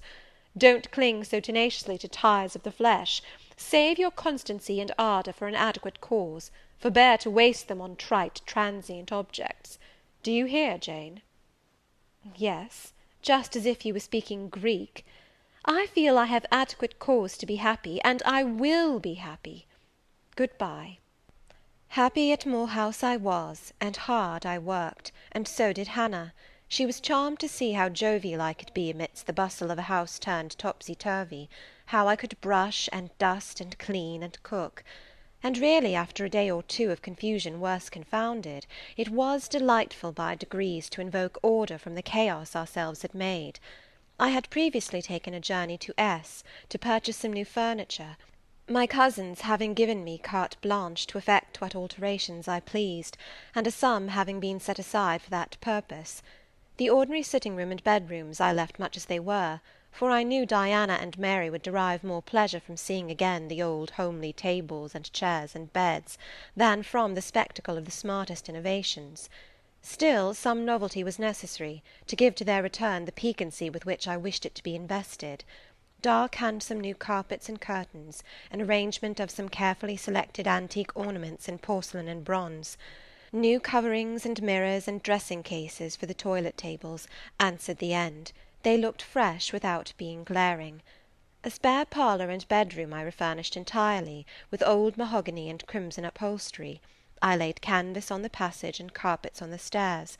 When all was finished, I thought Moor House as complete a model of bright, modest snugness within, as it was, at this season, a specimen of wintry waste and desert dreariness without. The eventful Thursday at length came. They were expected about dark, and ere dusk fires were lit upstairs and below. The kitchen was in perfect trim, Hannah and I were dressed, and all was in readiness. St. John arrived first. I had entreated him to keep quite clear of the house till everything was arranged, and indeed the bare idea of the commotion, at once sordid and trivial, going on within its walls sufficed to scare him to estrangement. He found me in the kitchen, watching the progress of certain cakes for tea, then baking. Approaching the hearth, he asked, "If I was at last satisfied with housemaid's work?" I answered by inviting him to accompany me on a general inspection of the result of my labours. With some difficulty I got him to make the tour of the house. He just looked in at the doors I opened, and when he had wandered upstairs and downstairs, he said I must have gone through a great deal of fatigue and trouble to have effected such considerable changes in so short a time; but not a syllable did he utter indicating pleasure in the improved aspect of his abode. This silence damped me. I thought perhaps the alterations had disturbed some old associations he valued. I inquired whether this was the case, no doubt in a somewhat crestfallen tone. "Not at all. He had, on the contrary, remarked I had scrupulously respected every association. He feared, indeed, I must have bestowed more thought on the matter than it was worth. How many minutes, for instance, had I devoted to studying the arrangement of this very room? By the by, could I tell him where such a book was?" I showed him the volume on the shelf. He took it down, and withdrawing to his accustomed window recess, he began to read it. Now I did not like this reader. St. John was a good man, but I began to feel he had spoken truth of himself when he said he was hard and cold. The humanities and amenities of life had no attraction for him, its peaceful enjoyments no charm. Literally, he lived only to aspire, after what was good and great, certainly, but still he would never rest, nor approve of others resting round him. As I looked at his lofty forehead, still and pale as a white stone, at his fine lineaments fixed in study, I comprehended all at once that he would hardly make a good husband, that it would be a trying thing to be his wife. I understood, as by inspiration, the nature of his love for Miss Oliver. I agreed with him that it was but a love of the senses. I comprehended how he should despise himself for the feverish influence it exercised over him, how he should wish to stifle and destroy it, how he should mistrust its ever conducting permanently to his happiness or hers. I saw he was of the material from which nature hews her heroes, Christian and pagan, her lawgivers, her statesmen, her conquerors, a steadfast bulwark for great interests to rest upon, but at the fireside too often a cold, cumbrous column, gloomy and out of place. This parlour is not his sphere, I reflected. The Himalayan ridge or Caffrey bush, even the plague-cursed Guinea coast swamp would suit him better. Well may he eschew the calm of domestic life, it is not his element. There his faculties stagnate, they cannot develop or appear to advantage.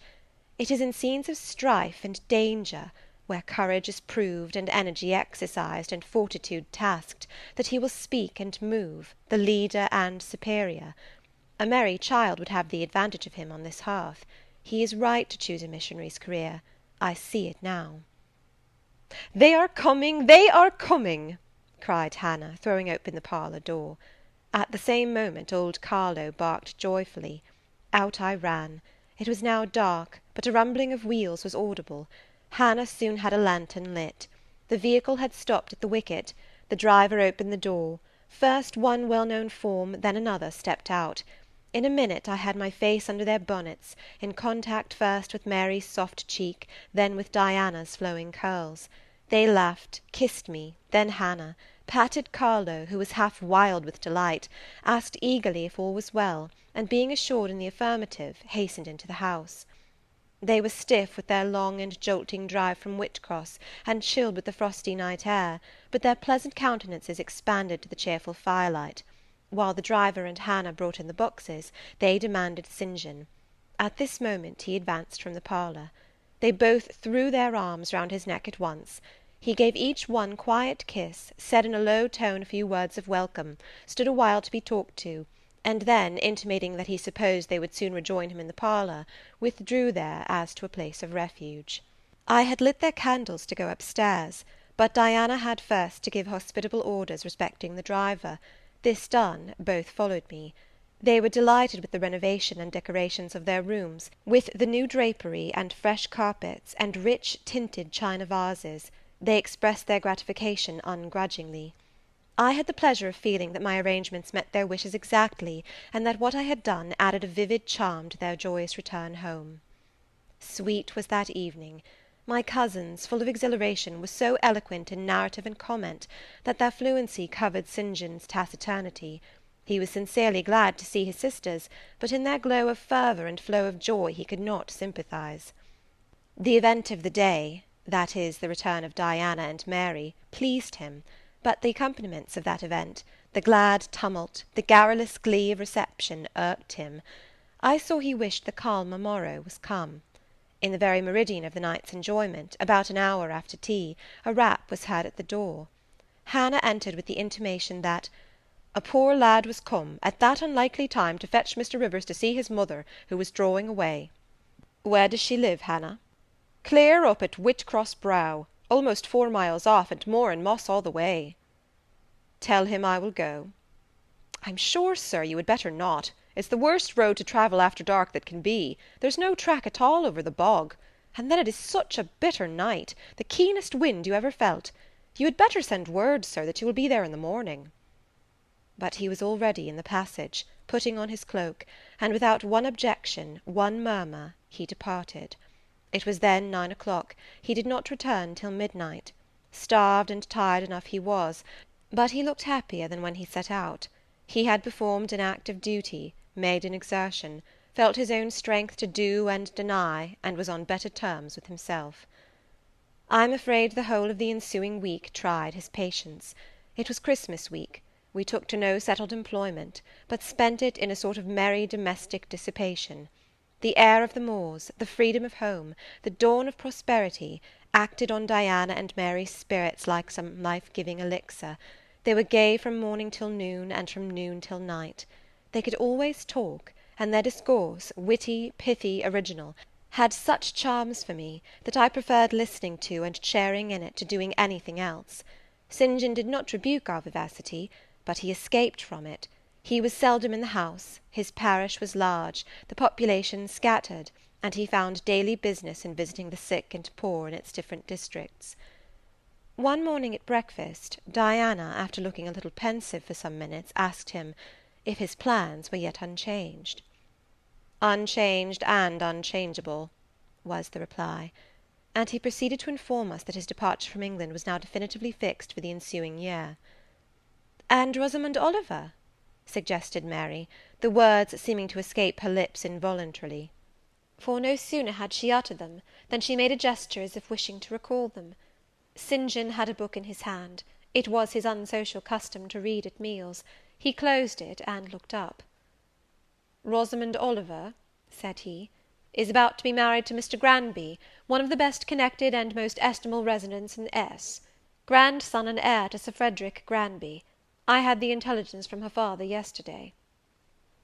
His sisters looked at each other and at me. We all three looked at him. He was serene as glass. "The match must have been got up hastily," said Diana. "They cannot have known each other long." "But 2 months. They met in October at the county ball at S. But where there are no obstacles to a union, as in the present case, where the connection is in every point desirable, delays are unnecessary. They will be married as soon as S. Place, which Sir Frederick gives up to them, can be refitted for their reception." The first time I found St. John alone after this communication, I felt tempted to inquire if the event distressed him; but he seemed so little to need sympathy, that, so far from venturing to offer him more, I experienced some shame at the recollection of what I had already hazarded. Besides, I was out of practice in talking to him; his reserve was again frozen over, and my frankness was congealed beneath it. He had not kept his promise of treating me like his sisters. He continually made little chilling differences between us, which did not at all tend to the development of cordiality. In short, now that I was acknowledged his kinswoman, and lived under the same roof with him, I felt the distance between us to be far greater than when he had known me only as the village schoolmistress. When I remembered how far I had once been admitted to his confidence, I could hardly comprehend his present frigidity. Such being the case, I felt not a little surprised when he raised his head suddenly from the desk over which he was stooping, and said, "You see, Jane, the battle is fought, and the victory won." Startled at being thus addressed, I did not immediately reply. After a moment's hesitation, I answered, "But are you sure you are not in the position of those conquerors whose triumphs have cost them too dear? Would not such another ruin you?" "I think not; and if I were, it does not much signify. I shall never be called upon to contend for such another. The event of the conflict is decisive. My way is now clear. I thank God for it." So saying, he returned to his papers and his silence. As our mutual happiness, i.e. Diana's, Mary's, and mine, settled into a quieter character, and we resumed our usual habits and regular studies, St. John stayed more at home. He sat with us in the same room, sometimes for hours together. While Mary drew, Diana pursued a course of encyclopedic reading she had, to my awe and amazement, undertaken, and I fagged away at German. He pondered a mystic lore of his own, that of some Eastern tongue, the acquisition of which he thought necessary to his plans. Thus engaged, he appeared, sitting in his own recess, quiet and absorbed enough; but that blue eye of his had a habit of leaving the outlandish-looking grammar, and wandering over, and sometimes fixing upon us, his fellow students, with a curious intensity of observation. If caught, it would be instantly withdrawn, yet ever and anon it returned searchingly to our table. I wondered what it meant. I wondered, too, at the punctual satisfaction he never failed to exhibit on an occasion that seemed to me of small moment, namely, my weekly visit to Morton School; and still more was I puzzled, when, if the day was unfavourable, if there was snow, or rain, or high wind, and his sisters urged me not to go, he would invariably make light of their solicitude, and encourage me to accomplish the task without regard to the elements. "Jane is not such a weakling as you would make her," he would say. "She can bear a mountain blast, or a shower, or a few flakes of snow, as well as any of us. Her constitution is both sound and elastic, better calculated to endure variations of climate than many more robust." And when I returned, sometimes a good deal tired, and not a little weather-beaten, I never dared complain, because I saw that to murmur would be to vex him. On all occasions fortitude pleased him; the reverse was a special annoyance. One afternoon, however, I got leave to stay at home, because I really had a cold. His sisters were gone to Morton in my stead. I sat reading Schiller, he deciphering his crabbed oriental scrolls. As I exchanged a translation for an exercise, I happened to look his way. There I found myself under the influence of the ever-watchful blue eye. How long it had been searching me through and over, I cannot tell. So keen was it, and yet so cold, I felt for the moment superstitious, as if I was sitting in the room with something uncanny. "Jane, what are you doing?" "Learning German." "I want you to give up German, and learn Hindostani." "You are not in earnest?" "In such earnest that I must have it so, and I will tell you why." He then went on to explain that Hindostani was the language he was himself at present studying, that as he advanced he was apt to forget the commencement, that it would assist him greatly to have a pupil with whom he might again and again go over the elements, and so fix them thoroughly in his mind, that his choice had hovered for some time between me and his sisters, but that he had fixed on me because he saw I could sit at the task the longest of the three. Would I do him this favour? I should not, perhaps, have to make the sacrifice long, as it wanted now barely 3 months to his departure. St. John was not a man to be lightly refused. You felt that every impression made on him, either for pain or pleasure, was deep-graved and permanent. I consented. When Diana and Mary returned, the former found her scholar transferred from her to her brother. She laughed, and both she and Mary agreed that St. John should never have persuaded them to such a step. He answered quietly, "I know it." I found him a very patient, very forbearing, and yet an exacting master. He expected me to do a great deal, and when I fulfilled his expectations, he in his own way fully testified his approbation. By degrees he acquired a certain influence over me that took away my liberty of mind. His praise and notice were more restraining than his indifference.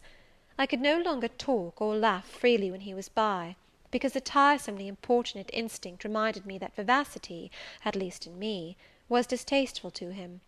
I was so fully aware that only serious moods and occupations were acceptable, that in his presence every effort to sustain or follow any other became vain. I fell under a freezing spell. When he said go, I went; come, I came; do this, I did it. But I did not love my servitude. I wished, many a time, he had continued to neglect me.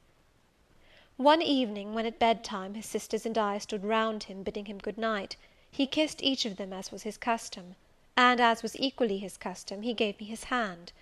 Diana, who chanced to be in a frolicsome humour, she was not painfully controlled by his will, for hers in another way was as strong, exclaimed, "St. John, you used to call Jane your third sister, but you don't treat her as such. You should kiss her too." She pushed me towards him. I thought Diana very provoking, and felt uncomfortably confused; and while I was thus thinking and feeling, St. John bent his head. His Greek face was brought to a level with mine, his eyes questioned my eyes piercingly. He kissed me. There are no such things as marble kisses or ice kisses, or I should say my ecclesiastical cousin's salute belonged to one of these classes; but there may be experiment kisses, and his was an experiment kiss. When given, he viewed me to learn the result. It was not striking. I am sure I did not blush. Perhaps I might have turned a little pale, for I felt as if this kiss were a seal affixed to my fetters.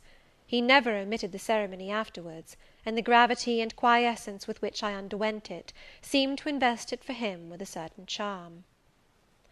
As for me, I daily wished more to please him; but to do so, I felt daily more and more that I must disown half my nature, stifle half my faculties, wrest my tastes from their original bent, force myself to the adoption of pursuits for which I had no natural vocation. He wanted to train me to an elevation I could never reach. It racked me hourly to aspire to the standard he uplifted. The thing was as impossible as to mould my irregular features to his correct and classic pattern, to give my changeable green eyes the sea-blue tint and solemn lustre of his own. Not his ascendancy alone, however, held me in thrall at present. Of late it had been easy enough for me to look sad. A cankering evil sat at my heart, and drained my happiness at its source, the evil of suspense. Perhaps you think I had forgotten Mr. Rochester, reader, amidst these changes of place and fortune. Not for a moment. His idea was still with me, because it was not a vapour sunshine could disperse, nor a sand-traced effigy storms could wash away. It was a name graven on a tablet, fated to last as long as the marble it inscribed. The craving to know what had become of him followed me everywhere. When I was at Morton, I re-entered my cottage every evening to think of that; and now at Moor House, I sought my bedroom each night to brood over it. In the course of my necessary correspondence with Mr. Briggs about the will, I had inquired if he knew anything of Mr. Rochester's present residence and state of health; but, as St. John had conjectured, he was quite ignorant of all concerning him. I then wrote to Mrs. Fairfax, entreating information on the subject.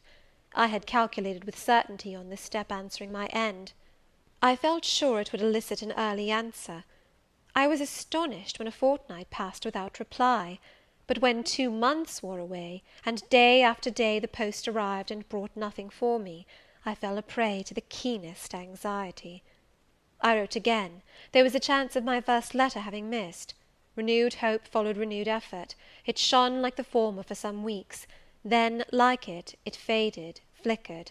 Not a line, not a word reached me.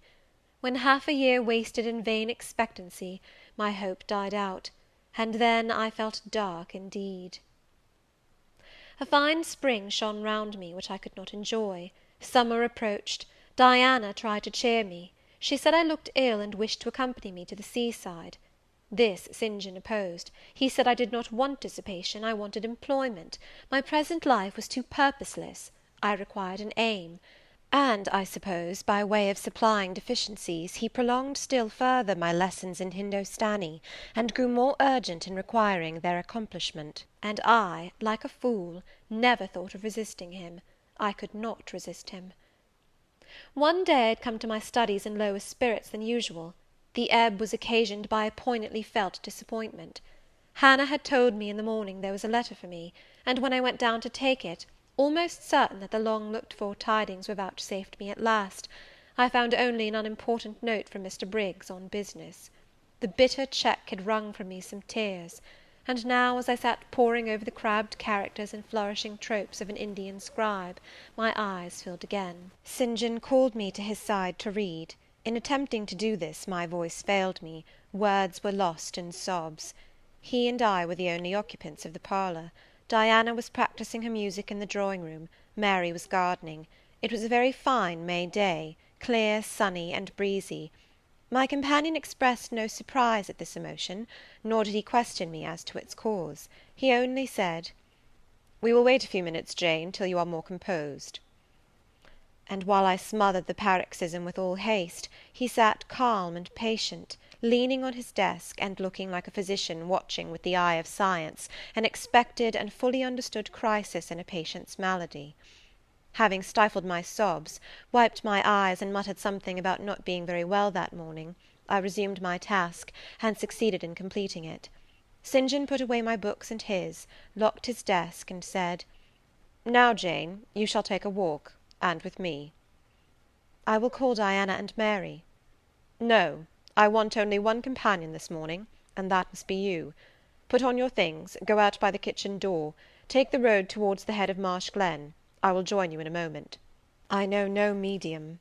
I never in my life have known any medium in dealing with positive hard characters antagonistic to my own, between absolute submission and determined revolt. I have always faithfully observed the one, up to the very moment of bursting, sometimes with volcanic vehemence, into the other; and as neither present circumstances warranted, nor my present mood inclined me to mutiny, I observed careful obedience to St. John's directions, and in 10 minutes I was treading the wild track of the glen, side by side with him. The breeze was from the west. It came over the hills, sweet with scents of heath and rush. The sky was of stainless blue. The stream descending the ravines swelled with past spring rains, poured along plentiful and clear, catching golden gleams from the sun and sapphire tints from the firmament. As we advanced and left the track, we trod a soft turf, mossy fine and emerald green, minutely enamelled with a tiny white flower, and spangled with a star-like yellow blossom. The hills, meantime, shut us quite in, for the glen, towards its head, wound to their very core. "Let us rest here," said St. John, as we reached the first stragglers of a battalion of rocks, guarding a sort of pass, beyond which the beck rushed down a waterfall, and where, still a little further, the mountain shook off turf and flower, had only heath for raiment and crag for gem, where it exaggerated the wild to the savage, and exchanged the fresh for the frowning, where it guarded the forlorn hope of solitude, and a last refuge for silence. I took a seat. St. John stood near me. He looked up the pass and down the hollow. His glance wandered away with the stream, and returned to traverse the unclouded heaven which coloured it. He removed his hat, let the breeze stir his hair and kiss his brow. He seemed in communion with the genius of the haunt. With his eye he bade farewell to something. "And I shall see it again," he said aloud. in dreams when I sleep by the Ganges, and again in a more remote hour, when another slumber overcomes me, on the shore of a darker stream. Strange words of a strange love, an austere patriot's passion for his fatherland. He sat down. For half an hour we never spoke, neither he to me nor I to him. That interval past, he recommenced. "Jane, I go in 6 weeks. I have taken my berth in an East Indiaman which sails on the 20th of June. God will protect you, for you have undertaken his work," I answered. "Yes," he said, "there is my glory and joy. I am the servant of an infallible master. I am not going out under human guidance, subject to the defective laws and erring control of my feeble fellow worms. My king, my lawgiver, my captain is the all-perfect. It seems strange to me that all round me do not burn to enlist under the same banner, to join in the same enterprise." "All have not your powers, and it would be folly for the feeble to wish to march with the strong." "I do not speak of the feeble, or think of them. I address only such as are worthy of the work, and content to accomplish it." "Those are few in number, and difficult to discover." "You say truly. But when found, it is right to stir them up, to urge and exhort them to the effort, to show them what their gifts are and why they were given, to speak heaven's message in their ear, to offer them, direct from God, a place in the ranks of his chosen." "If they are really qualified for the task, will not their own hearts be the first to inform them of it?" I felt as if an awful charm was framing round and gathering over me. I trembled to hear some fatal words spoken which would at once declare and rivet the spell. "And what does your heart say?" demanded St. John. "My heart is mute, my heart is mute," I answered, struck and thrilled. "Then I must speak for it," continued the deep relentless voice. "Jane, come with me to India. Come as my helpmeet and fellow labourer." The glen and sky spun round, the hills heaved. It was as if I had heard a summons from heaven, as if a visionary messenger, like him of Macedonia, had announced, "Come over and help us." But I was no apostle. I could not behold the herald. I could not receive his call. "Oh, St. John," I cried, "have some mercy!"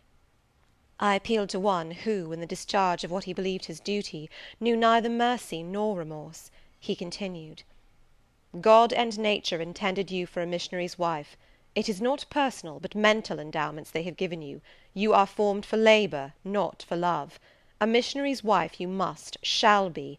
You shall be mine. I claim you, not for my pleasure, but for my sovereign's service."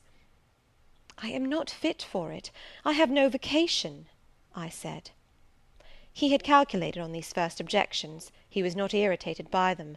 Indeed, as he leaned back against the crag behind him, folded his arms on his chest, and fixed his countenance, I saw he was prepared for a long and trying opposition, and had taken in a stock of patience to last him to its close, resolved, however, that that close should be conquest for him. "Humility, Jane," said he, "is the groundwork of Christian virtues. You say right that you are not fit for the work. Who is fit for it? Or who, that ever was truly called, believed himself worthy of the summons? I, for instance, am but dust and ashes. With St. Paul I acknowledge myself the chiefest of sinners, but I do not suffer this sense of my personal vileness to daunt me. I know my leader, that he is just as well as mighty, and while he has chosen a feeble instrument to perform a great task, he will, from the boundless stores of his providence, supply the inadequacy of the means to the end. Think like me, Jane, trust like me. It is the rock of ages I ask you to lean on. Do not doubt but it will bear the weight of your human weakness." "I do not understand a missionary life. I have never studied missionary labours." "There I, humble as I am, can give you the aid you want. I can set you your task from hour to hour, stand by you always, help you from moment to moment. This I could do in the beginning. Soon, for I know your powers, you would be as strong and apt as myself, and would not require my help." "But my powers, where are they for this undertaking? I do not feel them. Nothing speaks or stirs in me while you talk. I am sensible of no light kindling, no life quickening, no voice counselling or cheering. Oh, I wish I could make you see how much my mind is at this moment like a rayless dungeon, with one shrinking fear fettered in its depths, the fear of being persuaded by you to attempt what I cannot accomplish." I have an answer for you. Hear it. I have watched you ever since we first met. I have made you my study for 10 months. I have proved you in that time by sundry tests. And what have I seen and elicited? In the village school I found you could perform well, punctually, uprightly, labour uncongenial to your habits and inclinations. I saw you could perform it with capacity and tact. You could win while you controlled. In the calm with which you learnt you had become suddenly rich, I read a mind clear of the vice of Demus. Lucre had no undue power over you. In the resolute readiness with which you cut your wealth into 4 shares, keeping but one to yourself, and relinquishing the 3 others to the claim of abstract justice, I recognized a soul that revelled in the flame and excitement of sacrifice.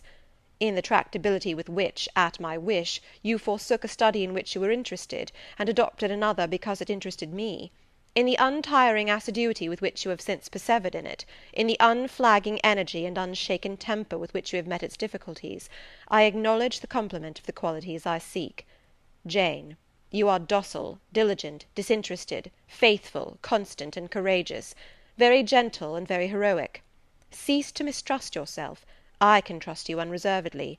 As a conductress of Indian schools and a helper amongst Indian women, your assistance will be to me invaluable. My iron shroud contracted round me. Persuasion advanced with slow, sure step. Shut my eyes as I would, these last words of his succeeded in making the way, which had seemed blocked up, comparatively clear. My work, which had appeared so vague, so hopelessly diffuse, condensed itself as he proceeded, and assumed a definite form under his shaping hand. He waited for an answer. I demanded a quarter of an hour to think before I again hazarded a reply. "Very willingly," he rejoined; and rising, he strode a little distance up the pass, threw himself down on a swell of heath, and there lay still. I can do what he wants me to do. I am forced to see and acknowledge that, I meditated. That is, if life be spared me. But I feel mine is not the existence to be long protracted under an Indian sun. What then? He does not care for that. When my time came to die, he would resign me, in all serenity and sanctity, to the God who gave me. The case is very plain before me. In leaving England, I should leave a loved but empty land. Mr. Rochester is not there, and if he were, what is, and what can that ever be to me? My business is to live without him now. Nothing so absurd, so weak as to drag on from day to day as if I were waiting some impossible change in circumstances which might reunite me to him. Of course, as St. John once said, I must seek another interest in life to replace the one lost. Is not the occupation he now offers me truly the most glorious man can adopt or God assign? Is it not, by its noble cares and sublime results, the one best calculated to fill the void left by uptorn affections and demolished hopes? I believe I must say yes, and yet I shudder. Alas, if I join St. John, I abandon half myself. If I go to India, I go to premature death. And how will the interval between leaving England for India, and India for the grave, be filled? Oh, I know well. That, too, is very clear to my vision. By straining to satisfy St. John till my sinews ache, I shall satisfy him, to the finest central point and farthest outward circle of his expectations. If I do go with him, if I do make the sacrifice he urges, I will make it absolutely. I will throw all on the altar, heart, vitals, the entire victim. He will never love me, but he shall approve me. I will show him energies he has not yet seen, resources he has never suspected. Yes, I can work as hard as he can, and with as little grudging. Consent, then, to his demand is possible, but for one item, one dreadful item. It is that he asks me to be his wife, and has no more of a husband's heart for me than that frowning giant of a rock down which the stream is foaming in yonder gorge. He prizes me as a soldier would a good weapon, and that is all. Unmarried to him, this would never grieve me. But can I let him complete his calculations, coolly put into practice his plans, go through the wedding ceremony? Can I receive from him the bridal ring, endure all the forms of love, which I doubt not he would scrupulously observe, and know that the spirit was quite absent? Can I bear the consciousness that every endearment he bestows is a sacrifice made on principle? No, such a martyrdom would be monstrous. I will never undergo it. As his sister, I might accompany him, not as his wife. I will tell him so." I looked towards the knoll. There he lay, still as a prostrate column. His face turned to me, his eye beaming watchful and keen. He started to his feet and approached me. "I am ready to go to India, if I may go free." "Your answer requires a commentary," he said. "It is not clear." "You have hitherto been my adopted brother, I your adopted sister. Let us continue as such. You and I had better not marry." He shook his head. "Adopted fraternity will not do in this case. If you were my real sister it would be different. I should take you and seek no wife. But as it is, either our union must be consecrated and sealed by marriage, or it cannot exist. Practical obstacles oppose themselves to any other plan. Do you not see it, Jane? Consider a moment, your strong sense will guide you." I did consider, and still my sense, such as it was, directed me only to the fact that we did not love each other as man and wife should, and therefore it inferred we ought not to marry. I said so. "St. John," I returned, "I regard you as a brother, you me as a sister, so let us continue." "We cannot, he answered, with short, sharp determination. "It would not do. You have said you will go with me to India. Remember, you have said that." "Conditionally." Well, well, to the main point. The departure with me from England, the cooperation with me in my future labours, you do not object. You have already as good as put your hand to the plough. You are too consistent to withdraw it. You have but one end to keep in view, how the work you have undertaken can best be done. Simplify your complicated interests, feelings, thoughts, wishes, aims. Merge all considerations in one purpose, that of fulfilling with effect, with power, the mission of your great master. To do so you must have a coadjutor, not a brother, that is a loose tie, but a husband. I, too, do not want a sister. A sister might any day be taken from me. I want a wife, the sole helpmeet I can influence efficiently in life, and retain absolutely till death." I shuddered as he spoke. I felt his influence in my marrow, his hold on my limbs. "Seek one elsewhere than in me, St. John. Seek one fitted to you." "One fitted to my purpose, you mean? Fitted to my vocation? Again, I tell you, it is not the insignificant private individual, the mere man with the man's selfish senses, I wish to mate. It is the missionary." "And I will give the missionary my energies. It is all he wants, but not myself. That would only be adding the husk and shell to the kernel. For them he has no use. I retain them." "You cannot. You ought not. Do you think God will be satisfied with half an oblation? Will he accept a mutilated sacrifice? It is the cause of God I advocate. It is under his standard I enlist you. I cannot accept on his behalf a divided allegiance. It must be entire." "Oh, I will give my heart to God," I said. "You do not want it." I will not swear, reader, that there was not something of repressed sarcasm both in the tone in which I uttered this sentence, and in the feeling that accompanied it. I had silently feared St. John till now, because I had not understood him. He had held me in awe, because he had held me in doubt. How much of him was saint, how much mortal, I could not heretofore tell; but revelations were being made in this conference, the analysis of his nature was proceeding before my eyes. I saw his fallibilities, I comprehended them. I understood that, sitting there where I did, on the bank of heath, and with that handsome form before me, I sat at the feet of a man, caring as I. The veil fell from his hardness and despotism. Having felt in him the presence of these qualities, I felt his imperfection, and took courage. I was with an equal, one with whom I might argue, one whom, if I saw good, I might resist. He was silent after I had uttered the last sentence, and I presently risked an upward glance at his countenance. His eye, bent on me, expressed at once stern surprise and keen inquiry. "Is she sarcastic, and sarcastic to me?" it seemed to say. "What does this signify?" "Do not let us forget that this is a solemn matter," he said ere long, "one of which we may neither think nor talk lightly without sin. I trust, Jane, you are in earnest when you say you will serve your heart to God. It is all I want. Once wrench your heart from man, and fix it on your Maker, the advancement of that Maker's spiritual kingdom on earth will be your chief delight and endeavour. You will be ready to do at once whatever furthers that end. You will see what impetus would be given to your efforts and mine by our physical and mental union in marriage. the only union that gives a character of permanent conformity to the destinies and designs of human beings, and passing over all minor caprices, all trivial difficulties and delicacies of feeling, all scruple about the degree, kind, strength, or tenderness of mere personal inclination, you will hasten to enter into that union at once." "Shall I?" I said briefly, and I looked at his features, beautiful in their harmony, but strangely formidable in their still severity, at his brow, commanding but not open, at his eyes, bright and deep and searching, but never soft, at his tall imposing figure, and fancied myself in idea his wife. Oh, it would never do! As his curate, his comrade, all would be right.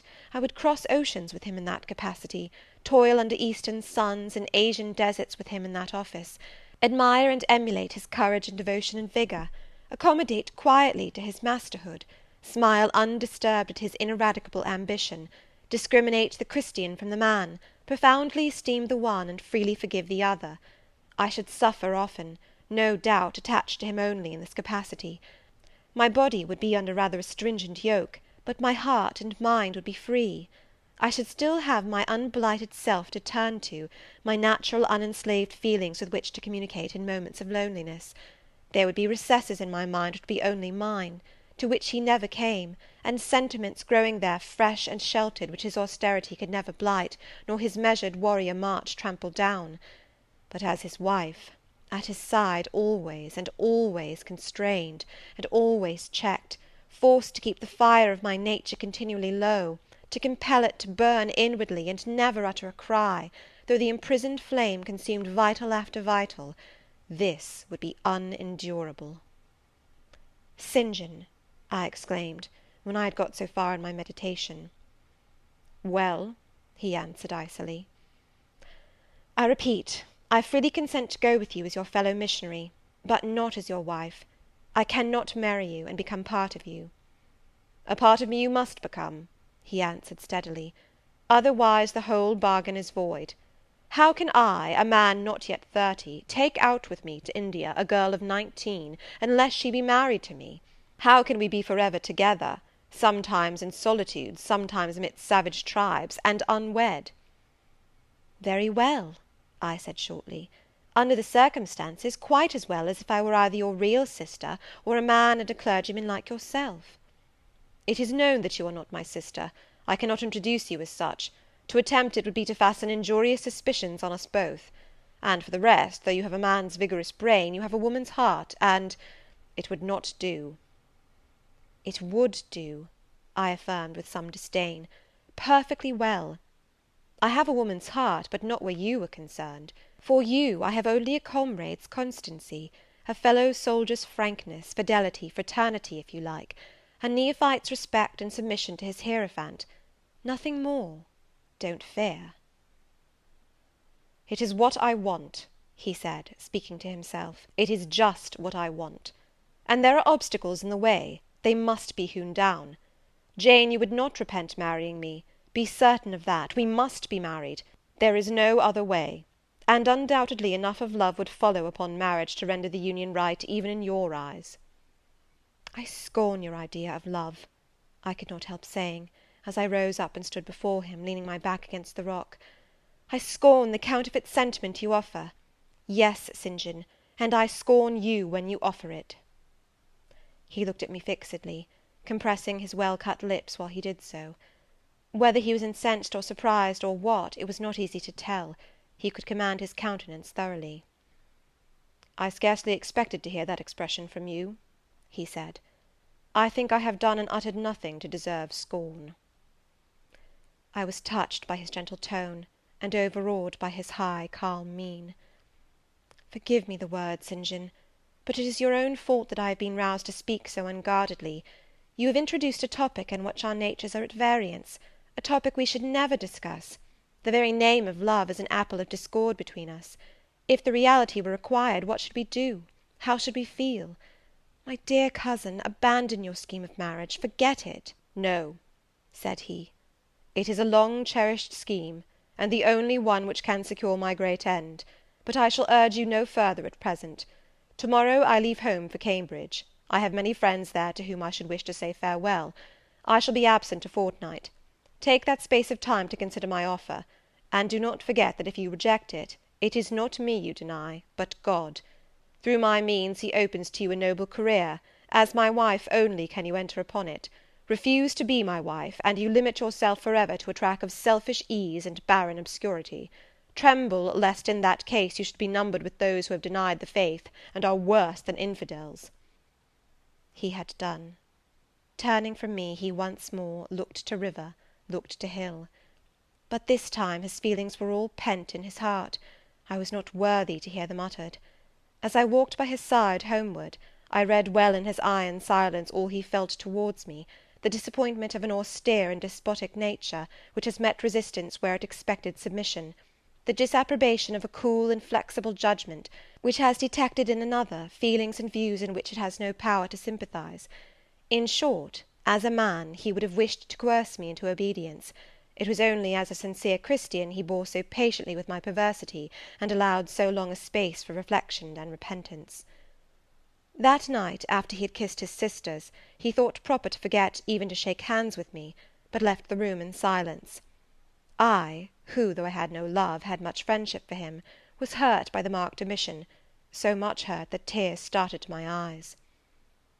"I see you and St. John have been quarrelling, Jane," said Diana, during our walk on the moor, "but go after him. He is now lingering in the passage expecting you.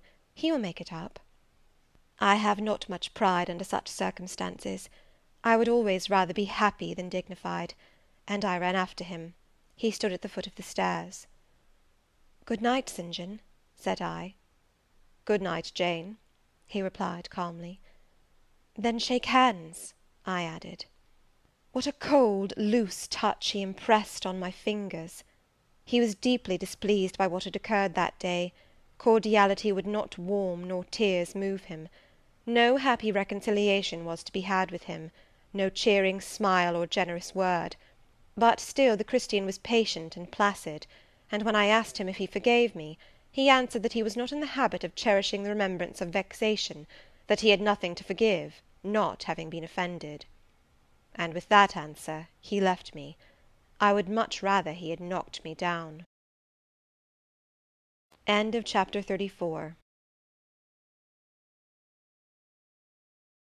Chapter 35 of Jane Eyre.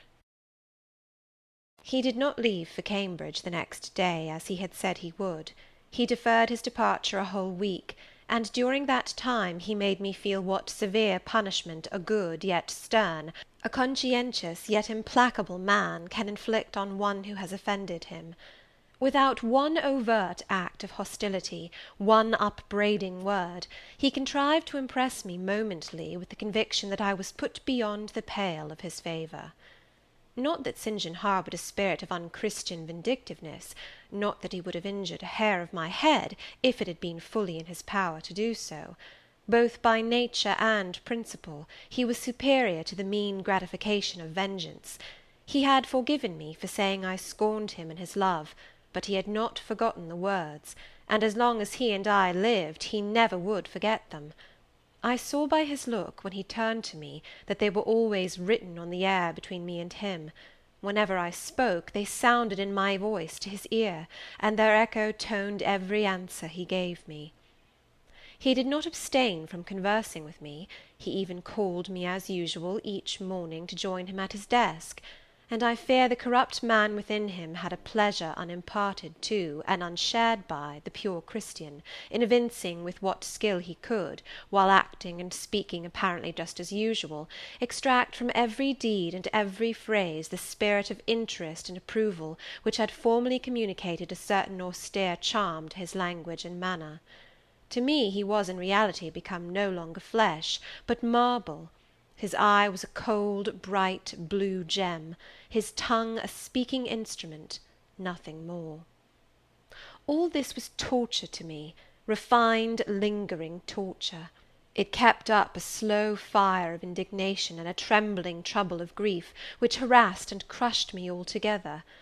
I felt how, if I were his wife, this good man, pure as the deep sunless source, could soon kill me, without drawing from my veins a single drop of blood, or receiving on his own crystal conscience the faintest stain of crime. Especially I felt this when I made any attempt to propitiate him. No Ruth met my Ruth.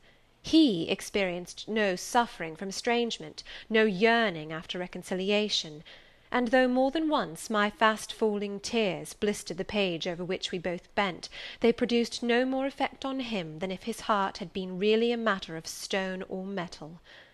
To his sisters, meantime, he was somewhat kinder than usual, as if afraid that mere coldness would not sufficiently convince me how completely I was banished and banned. He added the force of contrast, and this I am sure he did not by force, but on principle. The night before he left home, happening to see him walking in the garden about sunset, and remembering as I looked at him that this man, alienated as he now was, had once saved my life, and that we were near relations, I was moved to make a last attempt to regain his friendship. I went out and approached him as he stood leaning over the little gate. I spoke to the point at once. "St. John, I am unhappy because you are still angry with me. Let us be friends." "I hope we are friends," was the unmoved reply, while he stood watching the rising of the moon, which he had been contemplating as I approached. "No, St. John, we are not friends as we were. You know that." "Are we not?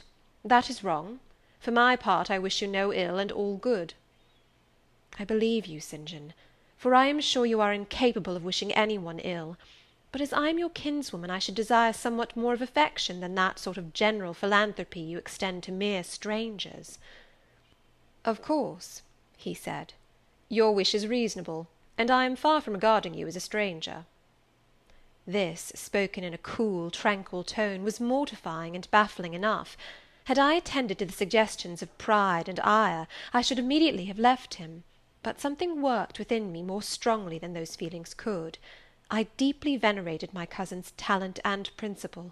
His friendship was of value to me; to lose it tried me severely. I would not so soon relinquish the attempt to reconquer it. "Must we part in this way, St. John? And when you go to India, will you leave me so, without a kinder word than you have yet spoken?" He now turned quite from the moon, and faced me.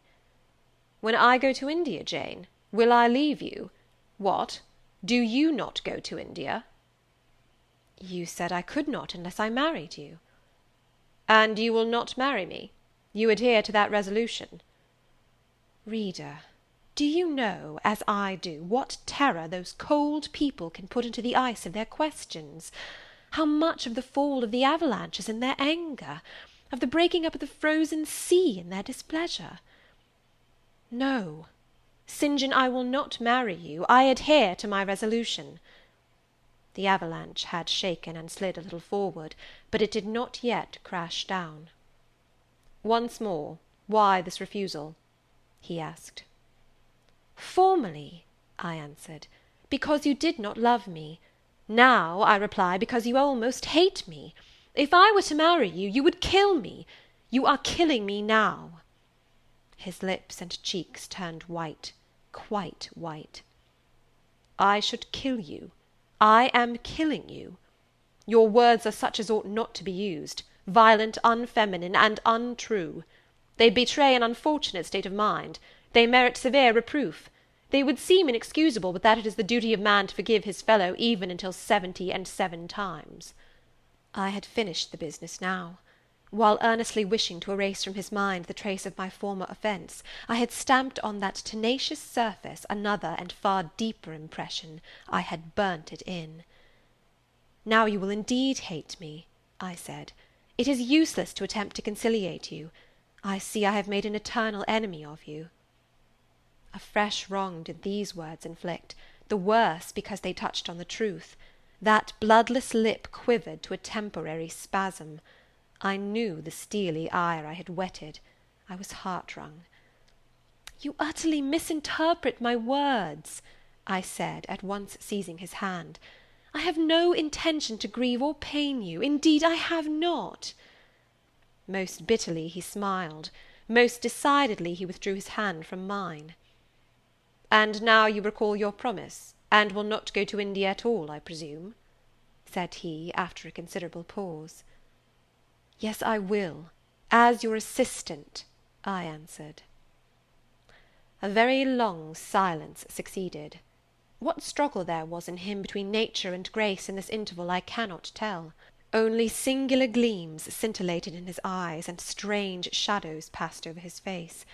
He spoke at last. "I before proved to you the absurdity of a single woman of your age proposing to accompany abroad a single man of mine. I proved it to you in such terms as, I should have thought, would have prevented your ever again alluding to the plan. That you have done so, I regret, for your sake." I interrupted him. Anything like a tangible reproach gave me courage at once. "Keep to common sense, St. John. You are verging on nonsense. You pretend to be shocked by what I have said. You are not really shocked, for with your superior mind you cannot be either so dull or so conceited as to misunderstand my meaning. I say again, I will be your curate if you like, but never your wife." Again he turned lividly pale, but as before controlled his passion perfectly. He answered emphatically but calmly, "A female curate, who is not my wife, would never suit me. With me, then, it seems you cannot go. But if you are sincere in your offer, I will, while in town, speak to a married missionary, whose wife needs a coadjutor. Your own fortune will make you independent of the Society's aid, and thus you may still be spared the dishonour of breaking your promise and deserting the band you engaged to join." Now I never had, as the reader knows, either given any formal promise or entered into any engagement, and this language was all much too hard and much too despotic for the occasion. I replied, "There is no dishonour, no breach of promise, no desertion in the case. I am not under the slightest obligation to go to India, especially with strangers. With you I would have ventured much, because I admire, confide in, and as a sister I love you. But I am convinced that, go when and with whom I would, I should not live long in that climate." "Ah, you are afraid of yourself," he said, curling his lip. "I am. God did not give me my life to throw away, and to do as you wish me would, I begin to think, be almost equivalent to committing suicide. Moreover, before I definitively resolve on quitting England, I will know for certain whether I cannot be of greater use by remaining in it than by leaving it." "What do you mean?" It would be fruitless to attempt to explain, but there is a point on which I have long endured painful doubt, and I can go nowhere till by some means that doubt is removed. I know where your heart turns and to what it clings. The interest you cherish is lawless and unconsecrated. Long since you ought to have crushed it. Now you should blush to allude to it. You think of Mr. Rochester." It was true. I confessed it by silence. "Are you going to seek Mr. Rochester?" "I must find out what has become of him." "It remains for me, then," he said, "to remember you in my prayers, and to entreat God for you in all earnestness that you may not indeed become a castaway. I had thought I recognized in you one of the chosen, but God sees not as man sees. His will be done." He opened the gate, passed through it, and strayed away down the glen. He was soon out of sight. On re-entering the parlour, I found Diana standing at the window, looking very thoughtful. Diana was a great deal taller than I. She put her hand on my shoulder, and stooping, examined my face. "Jane," she said, "you are always agitated and pale now. I am sure there is something the matter. Tell me what business St. John and you have on hands. I have watched you this half-hour from the window. You must forgive my being such a spy, but for a long time I have fancied I hardly know what. St. John is a strange being." She paused. I did not speak. Soon she resumed. "That brother of mine cherishes peculiar views of some sort respecting you, I am sure. He has long distinguished you by a notice and interest he never showed to anyone else. To what end? I wish he loved you. Does he, Jane?" I put her cool hand to my hot forehead. "No, Di, not one whit." "Then why does he follow you so with his eyes, and get you so frequently alone with him, and keep you so continually at his side? Mary and I had both concluded he wished you to marry him." "He does. He has asked me to be his wife." Diana clapped her hands. "Oh, that is just what we hoped and thought! And you will marry him, Jane, won't you? And then he will stay in England." "Far from that, Diana. His sole idea in proposing to me is to procure a fitting fellow labourer in his Indian toils." "What? He wishes you to go to India?" "Yes." "Madness!" she exclaimed. "You would not live 3 months there, I am certain. You never shall go. You have not consented, have you, Jane?" "I have refused to marry him." "And have consequently displeased him?" she suggested. "Deeply. He will never forgive me, I fear. Yet I offered to accompany him as his sister." "It was frantic folly to do so, Jane. Think of the task you undertook, one of incessant fatigue, where fatigue kills even the strong, and you are weak. St. John, you know him, would urge you to impossibilities. With him there would be no permission to rest during the hot hours, and unfortunately I have noticed, whatever he exacts, you force yourself to perform. I am astonished you found courage to refuse his hand. You do not love him, then, Jane?" "Not as a husband." "Yet he is a handsome fellow." "And I am so plain, you see, Di. We should never suit." "Plain? You? Not at all. You are much too pretty, as well as too good, to be grilled alive in Calcutta." And again she earnestly conjured me to give up all thoughts of going out with her brother. "I must indeed," I said, for when just now I repeated the offer of serving him for a deacon, he expressed himself shocked at my want of decency. He seemed to think I had committed an impropriety in proposing to accompany him unmarried, as if I had not from the first hoped to find in him a brother, and habitually regarded him as such. "What makes you say he does not love you, Jane?" "You should hear himself on the subject. He has again and again explained that it is not himself, but his office he wishes to mate. He has told me I am formed for labour, not for love, which is true, no doubt. But in my opinion, if I am not formed for love, it follows that I am not formed for marriage. Would it not be strange, Di, to be chained for life to a man who regarded one but as a useful tool?" "Insupportable, unnatural, out of the question." "And then," I continued, "though I have only sisterly affection for him now, yet, if forced to be his wife, I can imagine the possibility of conceiving an inevitable, strange, torturing kind of love for him, because he is so talented, and there is often a certain heroic grandeur in his look, manner, and conversation. In that case my lot would become unspeakably wretched. He would not want me to love him, and if I showed the feeling, he would make me sensible that it was a superfluity, unrequired by him, unbecoming in me. I know he would." "And yet St. John is a good man," said Diana. "He is a good and a great man, but he forgets, pitilessly, the feelings and claims of little people in pursuing his own large views. It is better, therefore, for the insignificant to keep out of his way, lest in his progress he should trample them down. Here he comes. I will leave you, Diana." And I hastened upstairs as I saw him entering the garden. But I was forced to meet him again at supper. During that meal he appeared just as composed as usual. I had thought he would hardly speak to me, and I was certain he had given up the pursuit of his matrimonial scheme. The sequel showed I was mistaken on both points. He addressed me precisely in his ordinary manner, or what had of late been his ordinary manner, one scrupulously polite. No doubt he had invoked the help of the Holy Spirit to subdue the anger I had roused in him, and now believed he had forgiven me once more. For the evening reading before prayers, he selected the 21st chapter of Revelation. It was at all times pleasant to listen while from his lips fell the words of the Bible. Never did his fine voice sound at once so sweet and full, never did his manner become so impressive in its noble simplicity, as when he delivered the oracles of God. And to-night that voice took a more solemn tone, that manner a more thrilling meaning, as he sat in the midst of his household circle, the May moon shining in through the uncurtained window, and rendering almost unnecessary the light of the candle on the table. As he sat there, bending over the great old Bible, and described from its page the vision of the new heaven and new earth, told how God would come to dwell with men, how he would wipe away all tears from their eyes, and promised that there should be no more death, neither sorrow nor crying, nor any more pain, because the former things were passed away. The succeeding words thrilled me strangely as he spoke them, especially as I felt, by the slight, indescribable alteration in sound, that in uttering them his eye had turned on me. "He that overcometh shall inherit all things," and I will be his God, and he shall be my son.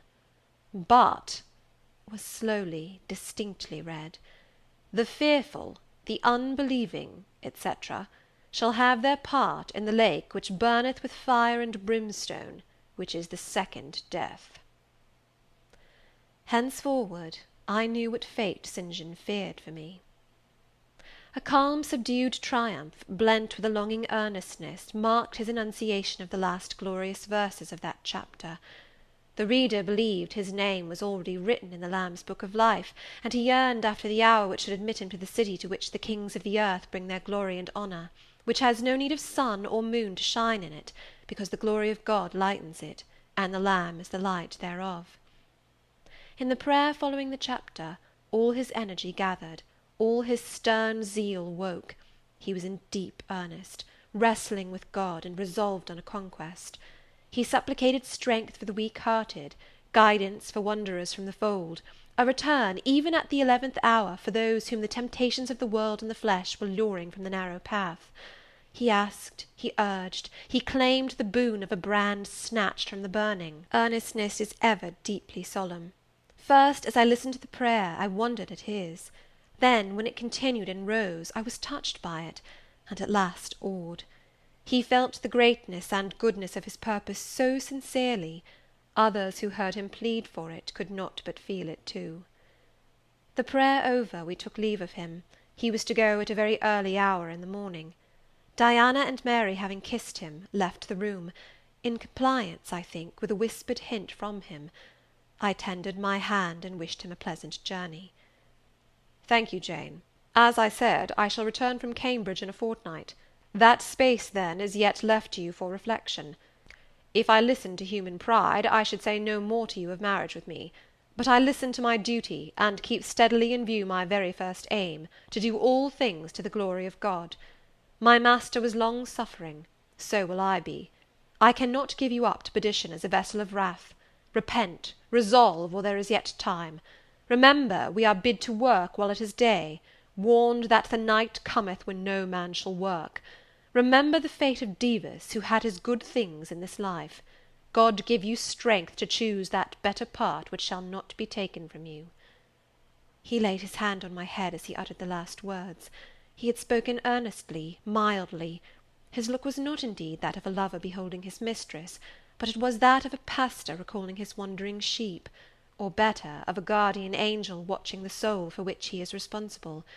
All men of talent, whether they be men of feeling or not, whether they be zealots or aspirants or despots, provided only they be sincere, have their sublime moments when they subdue and rule.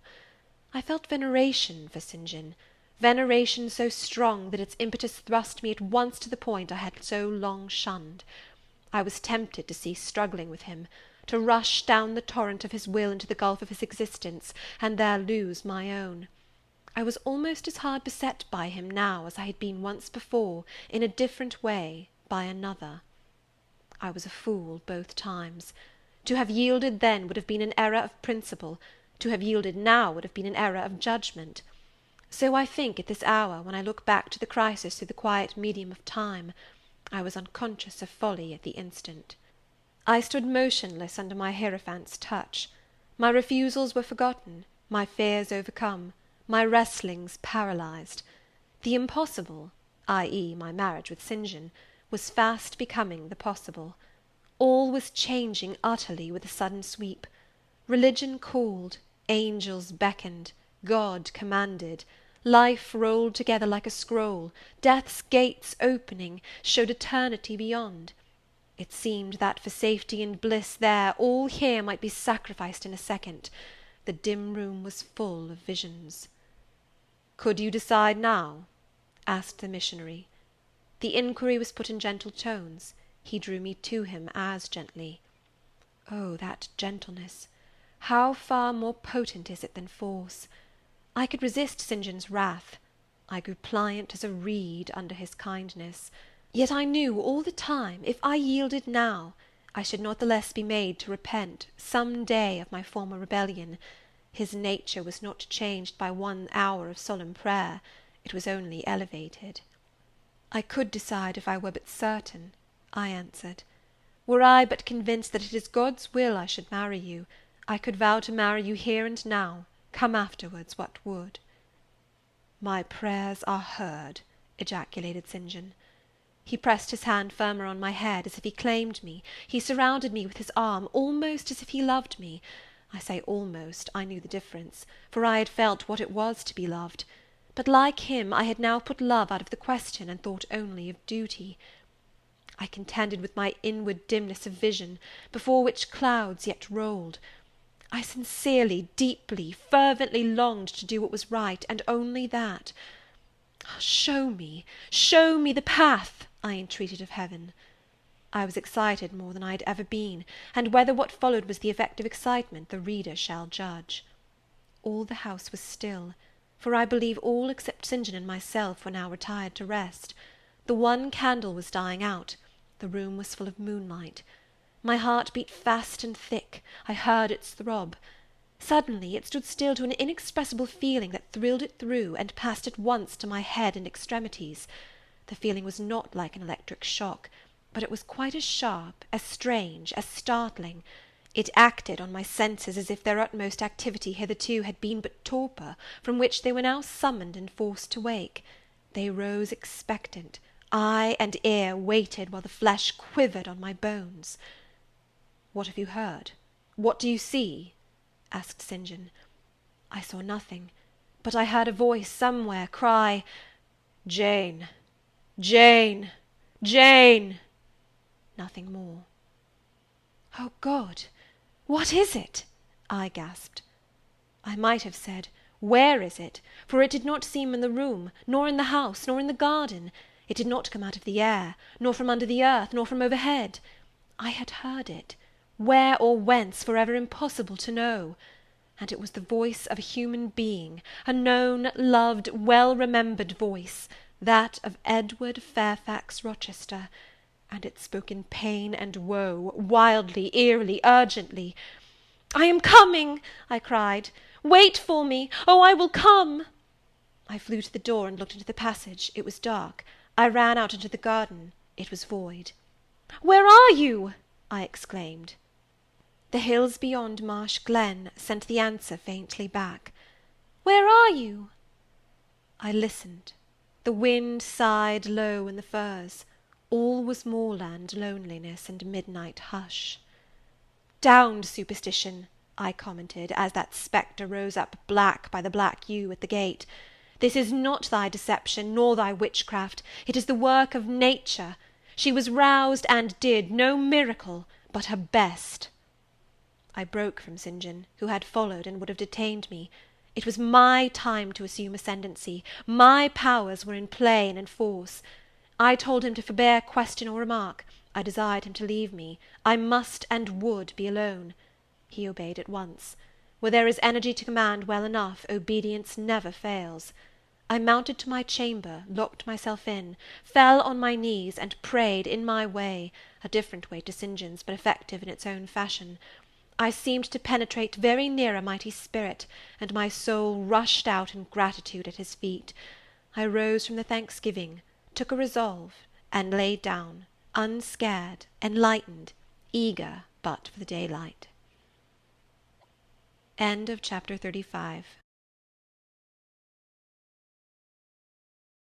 Chapter 36 of Jane Eyre. The daylight came. I rose at dawn. I busied myself for an hour or two with arranging my things in my chamber, drawers, and wardrobe, in the order wherein I should wish to leave them during a brief absence. Meantime I heard St. John quit his room. He stopped at my door. I feared he would knock. No, but a slip of paper was passed under the door. I took it up. It bore these words: "You left me too suddenly last night. Had you stayed but a little longer, you would have laid your hand on the Christian's cross and the angel's crown. I shall expect your clear decision when I return this day fortnight. Meantime, watch and pray that you enter not into temptation. The spirit, I trust, is willing, but the flesh, I see, is weak. I shall pray for you hourly. Yours, St. John." My spirit, I answered mentally, is willing to do what is right, and my flesh, I hope, is strong enough to accomplish the will of heaven, when once that will is distinctly known to me. At any rate, it shall be strong enough to search, inquire, to grope an outlet from this cloud of doubt, and find the open day of certainty. It was the 1st of June, yet the morning was overcast and chilly. Rain beat fast on my casement. I heard the front door open and St. John pass out. Looking through the window, I saw him traverse the garden. He took the way over the misty moors in the direction of Whitcross. There he would meet the coach. In a few more hours I shall succeed you in that track, cousin, thought I. I too have a coach to meet at Whitcross. I too have some to seek and ask after in England, before I depart for ever. It wanted yet 2 hours of breakfast time. I filled the interval in walking softly about my room, and pondering the visitation which had given my plans their present bent. I recalled that inward sensation I had experienced, for I could recall it in all its unspeakable strangeness. I recalled the voice I had heard. Again I questioned whence it came, as vainly as before. It seemed in me, not in the external world. I asked, was it a mere nervous impression, a delusion?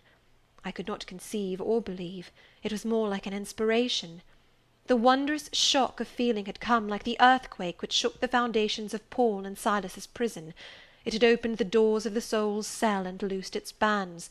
It had wakened it out of its sleep, whence it sprang trembling, listening, aghast, then vibrated thrice a cry on my startled ear, and in my quaking heart, and through my spirit, which neither feared nor shook, but exulted as if in joy over the success of one effort it had been privileged to make, independent of the cumbrous body. Ere many days, I said, as I terminated my musings, I will know something of him whose voice seemed last night to summon me. Letters have proved of no avail. Personal inquiry shall replace them.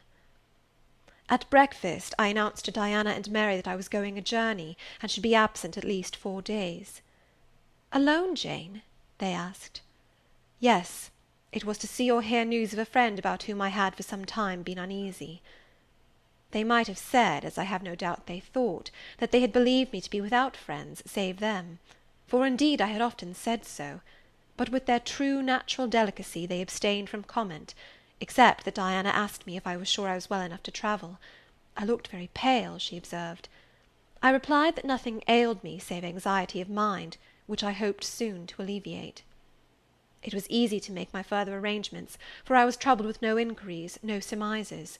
Having once explained to them that I could not now be explicit about my plans, they kindly and wisely acquiesced in the silence with which I pursued them, according to me the privilege of free action I should under similar circumstances have accorded them.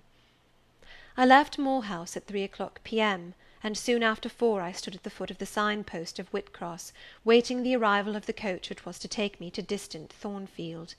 Amidst the silence of those solitary roads and desert hills, I heard it approach from the great distance. It was the same vehicle whence, a year ago, I had alighted one summer evening on this very spot. How desolate and hopeless and objectless! It stopped as I beckoned. I entered, not now obliged to part with my whole fortune as the price of its accommodation. Once more on the road to Thornfield, I felt like the messenger pigeon flying home. It was a journey of 36 hours.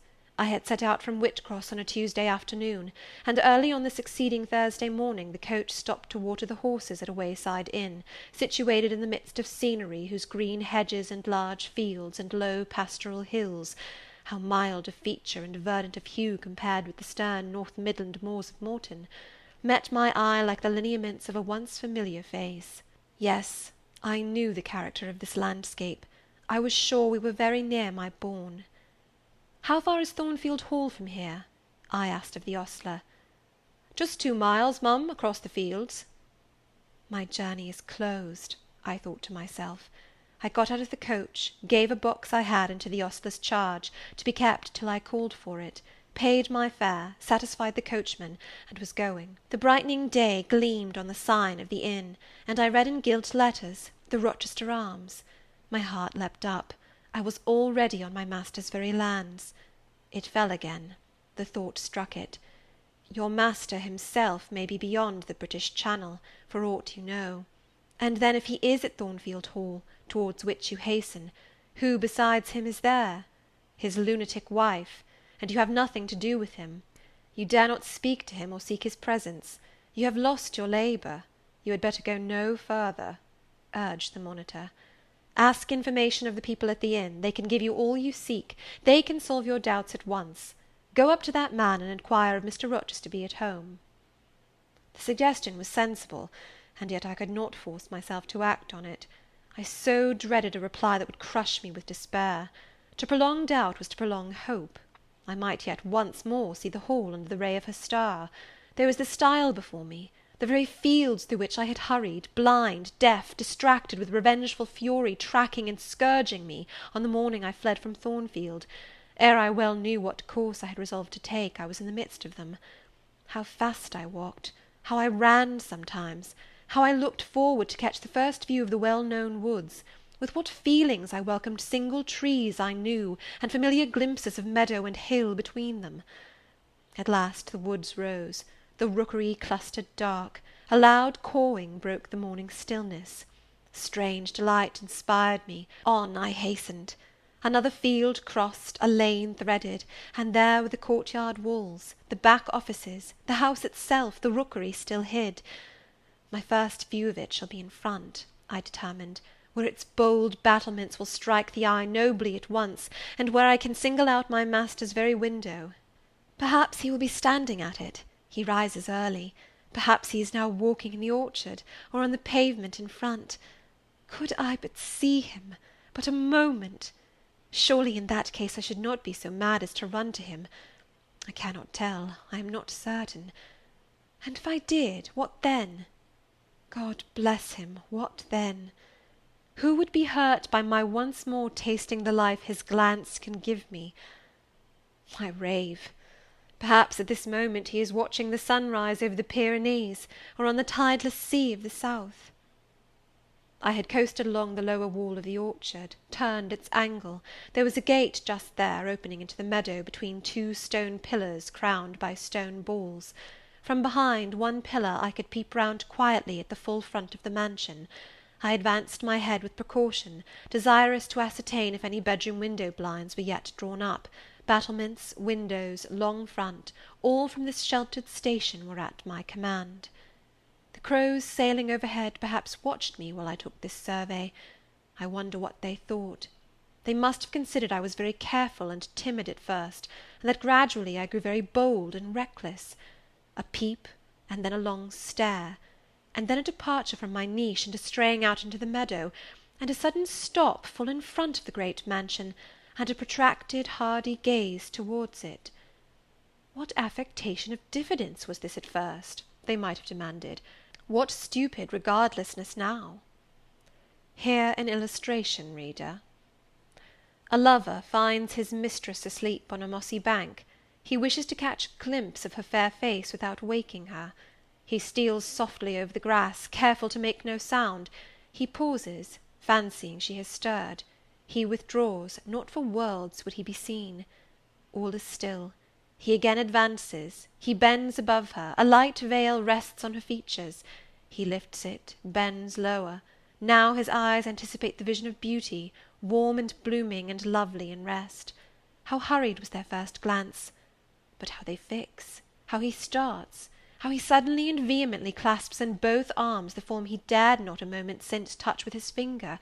How he calls aloud a name, and drops his burden, and gazes on it wildly! He thus grasps and cries and gazes because he no longer fears to waken by any sound he can utter, by any movement he can make. He thought his love slept sweetly. He finds she is stone dead. I looked with timorous joy towards a stately house. I saw a blackened ruin. No need to cower behind a gate-post, indeed, to peep up at chamber lattices, fearing life was astir behind them. No need to listen for doors opening, to fancy steps on the pavement or the gravel walk. The lawn, the gardens were trodden and waste, the portal yawned void. The front was, as I had once seen it in a dream, but a well-like wall, very high and very fragile-looking, perforated with paneless windows. No roof, no battlements, no chimneys, all had crashed in. And there was the silence of death about it, the solitude of a lonesome wild.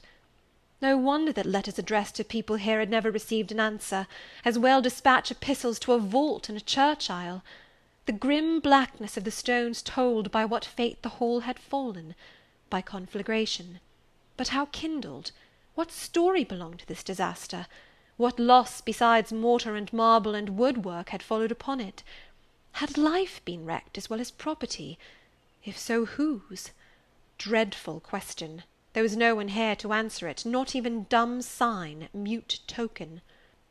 In wandering round the shattered walls and through the devastated interior, I gathered evidence that the calamity was not of late occurrence. Winter snows, I thought, had drifted through that void arch, winter rains beaten in at those hollow casements, for amidst the drenched piles of rubbish, spring had cherished vegetation. Grass and weed grew here and there between the stones and fallen rafters. And oh, where, meantime, was the hapless owner of this wreck? In what land? Under what auspices? My eye involuntarily wandered to the grey church tower near the gates, and I asked, is he with Dame Eyre de Rochester sharing the shelter of his narrow marble house? Some answer must be had to these questions. I could find it nowhere but at the inn, and thither ere long I returned. The host himself brought my breakfast into the parlour. I requested him to shut the door and to sit down. I had some questions to ask him. But when he complied, I scarcely knew how to begin, such horror had I of the possible answers. And yet the spectacle of desolation I had just left prepared me in a measure for a tale of misery. The host was a respectable-looking, middle-aged man. "You know Thornfield Hall, of course?" I managed to say at last. "Yes, ma'am, I lived there once." "Did you? Not in my time, I thought. You are a stranger to me." "I was the late Mr. Rochester's butler," he added. The late?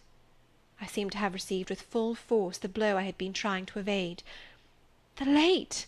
I gasped. "Is he dead?" "I mean the present gentleman, Mr. Edward's father," he explained. I breathed again, my blood resumed its flow, fully assured by these words that Mr. Edward, my Mr. Rochester, God bless him wherever he was at least alive, was in short the present gentleman. Gladdening words! It seemed I could hear all that was to come, whatever the disclosures might be, with comparative tranquillity.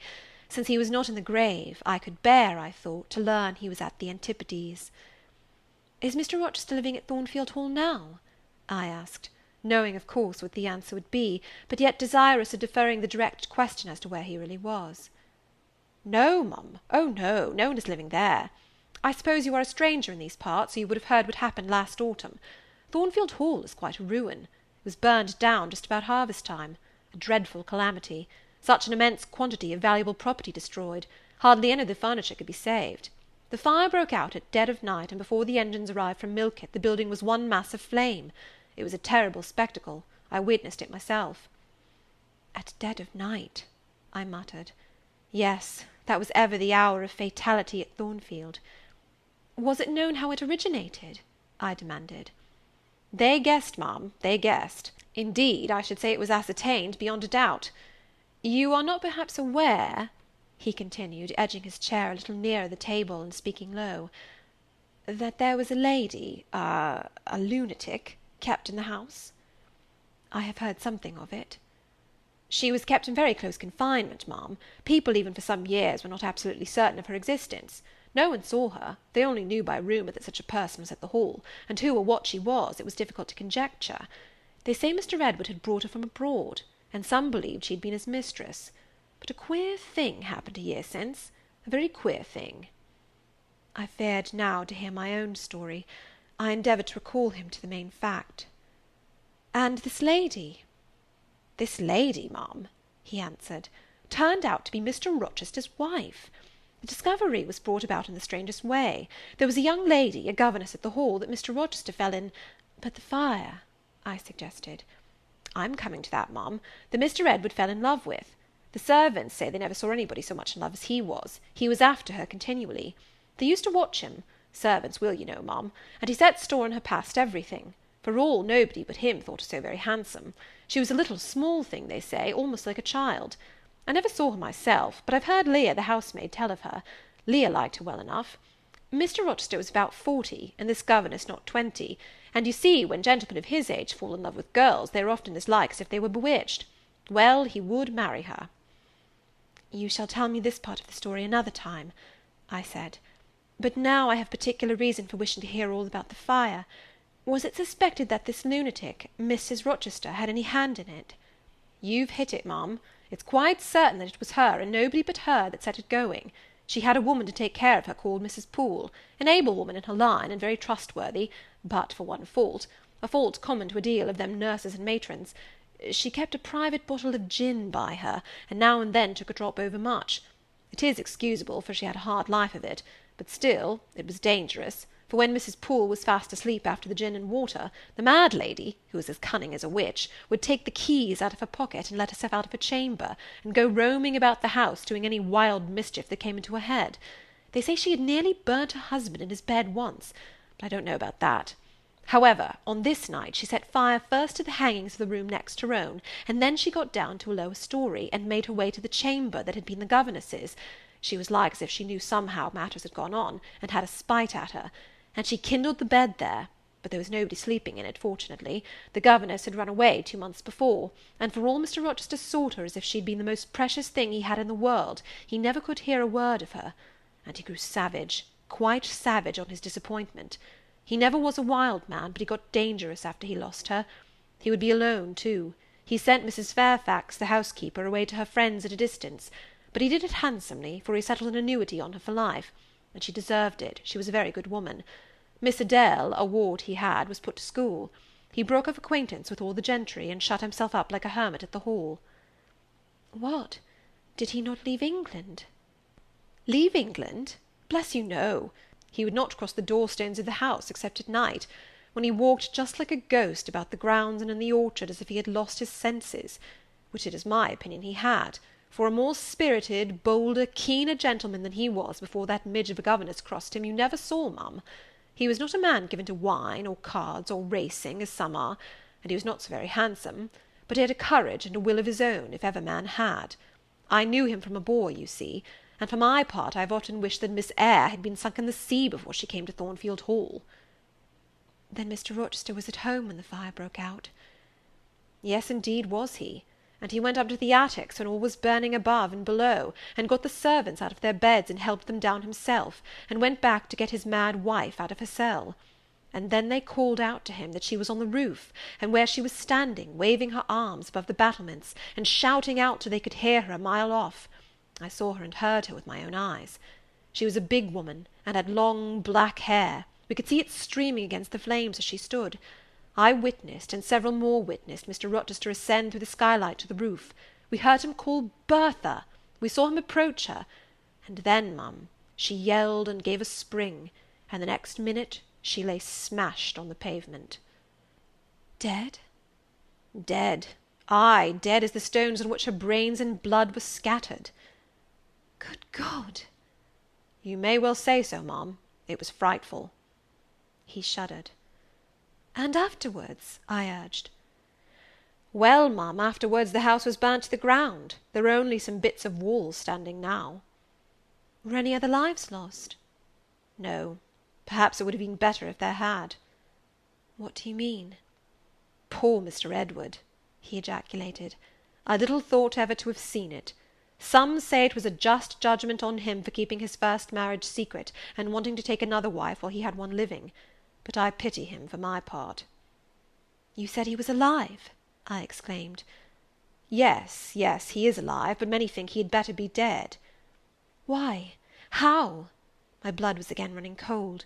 "Where is he?" I demanded. "Is he in England?" Ay, he's in England. He can't get out of England, I fancy. He's a fixture now." What agony was this! And the man seemed resolved to protract it. "He is stone blind," he said at last. "Yes, he is stone blind, is Mr. Edward." I had dreaded worse. I had dreaded he was mad. I summoned strength to ask what had caused this calamity. "It was all his own courage, and a body may say his kindness in a way, ma'am. He wouldn't leave the house till every one else was out before him. As he came down the great staircase at last, after Mrs. Rochester had flung herself from the battlements, there was a great crash, all fell. He was taken out from under the ruins. alive, but sadly hurt. A beam had fallen in such a way as to protect him partly, but one eye was knocked out, and one hand so crushed that Mr. Carter, the surgeon, had to amputate it directly.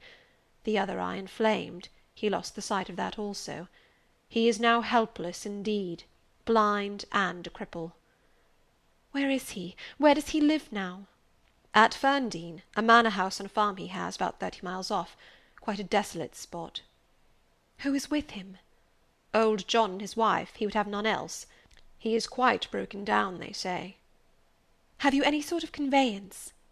We have a chaise, ma'am, a very handsome chaise. Let it be got ready instantly, and if your post-boy can drive me to Ferndean before dark this day, I'll pay both you and him twice the hire you usually demand. End of chapter 36. Chapter 37 of Jane Eyre. The manor house of Ferndean was a building of considerable antiquity, moderate size, and no architectural pretensions, deep buried in a wood. I had heard of it before. Mr. Rochester often spoke of it, and sometimes went there. His father had purchased the estate for the sake of the game covers. He would have let the house, but could find no tenant, in consequence of its ineligible and insalubrious site. Ferndean then remained uninhabited and unfurnished, with the exception of some 2 or 3 rooms fitted up for the accommodation of the squire when he went there in the season to shoot. To this house I came just ere dark on an evening marked by the characteristics of sad sky, cold gale, and continued small penetrating rain. The last mile I performed on foot, having dismissed the chaise and driver with the double remuneration I had promised. Even when within a very short distance of the manor house, you could see nothing of it, so thick and dark grew the timber of the gloomy wood about it. Iron gates between granite pillars showed me where to enter, and passing through them, I found myself at once in the twilight of close-ranked trees.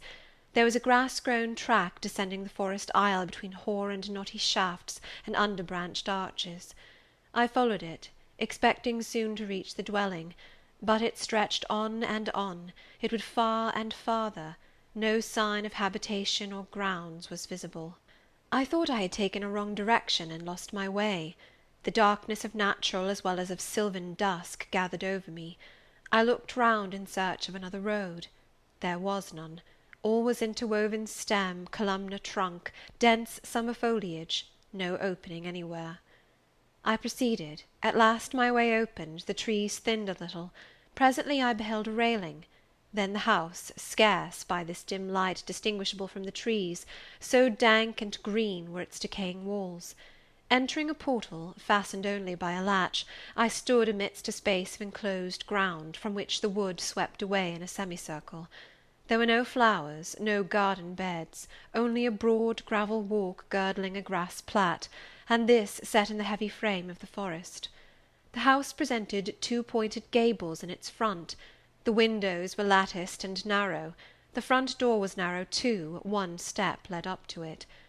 The whole looked, as the host of the Rochester Arms had said, quite a desolate spot. It was as still as a church on a week-day. The pattering rain on the forest leaves was the only sound audible in its vicinage. "Can there be life here?" I asked. Yes, life of some kind there was, for I heard a movement. That narrow front door was unclosing, and some shape was about to issue from the grange. It opened slowly. A figure came out into the twilight and stood on the step, a man without a hat. He stretched forth his hand as if to feel whether it rained. Dusk as it was, I had recognized him. It was my master, Edward Fairfax Rochester, and no other. I stayed my step, almost my breath, and stood to watch him, to examine him, myself unseen, and, alas, to him invisible. It was a sudden meeting, and one in which rapture was kept well in check by pain. I had no difficulty in restraining my voice from exclamation, my step from hasty advance. His form was of the same strong and stalwart contour as ever. His port was still erect, his hair was still raven black, nor were his features altered or sunk. Not in 1 year's space, by any sorrow, could his athletic strength be quelled, or his vigorous prime blighted. but in his countenance I saw a change. That looked desperate and brooding. That reminded me of some wronged and fettered wild beast or bird, dangerous to approach in his sullen woe. The caged eagle, whose gold-ringed eyes cruelty has extinguished, might look as looked that sightless Samson. And, reader, do you think I feared him in his blind ferocity? If you do, you little know me. A soft hope blessed with my sorrow that soon I should dare to drop a kiss on that brow of rock, and on those lips so sternly sealed beneath it. But not yet. I would not accost him yet. He descended the one step, and advanced slowly and gropingly towards the grass-plat. Where was his daring stride now? Then he paused, as if he knew not which way to turn. He lifted his hand and opened his eyelids, gazed blank and with a straining effort on the sky, and toward the amphitheatre of trees. One saw that all to him was void darkness. He stretched his right hand. The left arm, the mutilated one, he kept hidden in his bosom. He seemed to wish by touch to gain an idea of what lay around him. He met but vacancy still, for the trees were some yards off from where he stood. He relinquished the endeavour, folded his arms, and stood quiet and mute in the rain, now falling fast on his uncovered head. At this moment John approached him from some quarter. "Will you take my arm, sir?" he said. "There is a heavy shower coming on. Had you not better go in?" "Let me alone," was the answer. John withdrew without having observed me. Mr. Rochester now tried to walk about. Vainly. All was too uncertain. He groped his way back to the house, and re-entering it, closed the door. I now drew near and knocked. John's wife opened for me. "Mary," I said, "how are you?" She started as if she had seen a ghost. I calmed her. To her hurried, "Is it really you, miss, come at this late hour to this lonely place?" I answered by taking her hand, and then I followed her into the kitchen, where John now sat by a good fire. I explained to them in few words that I had heard all which had happened since I left Thornfield, and that I was come to see Mr. Rochester.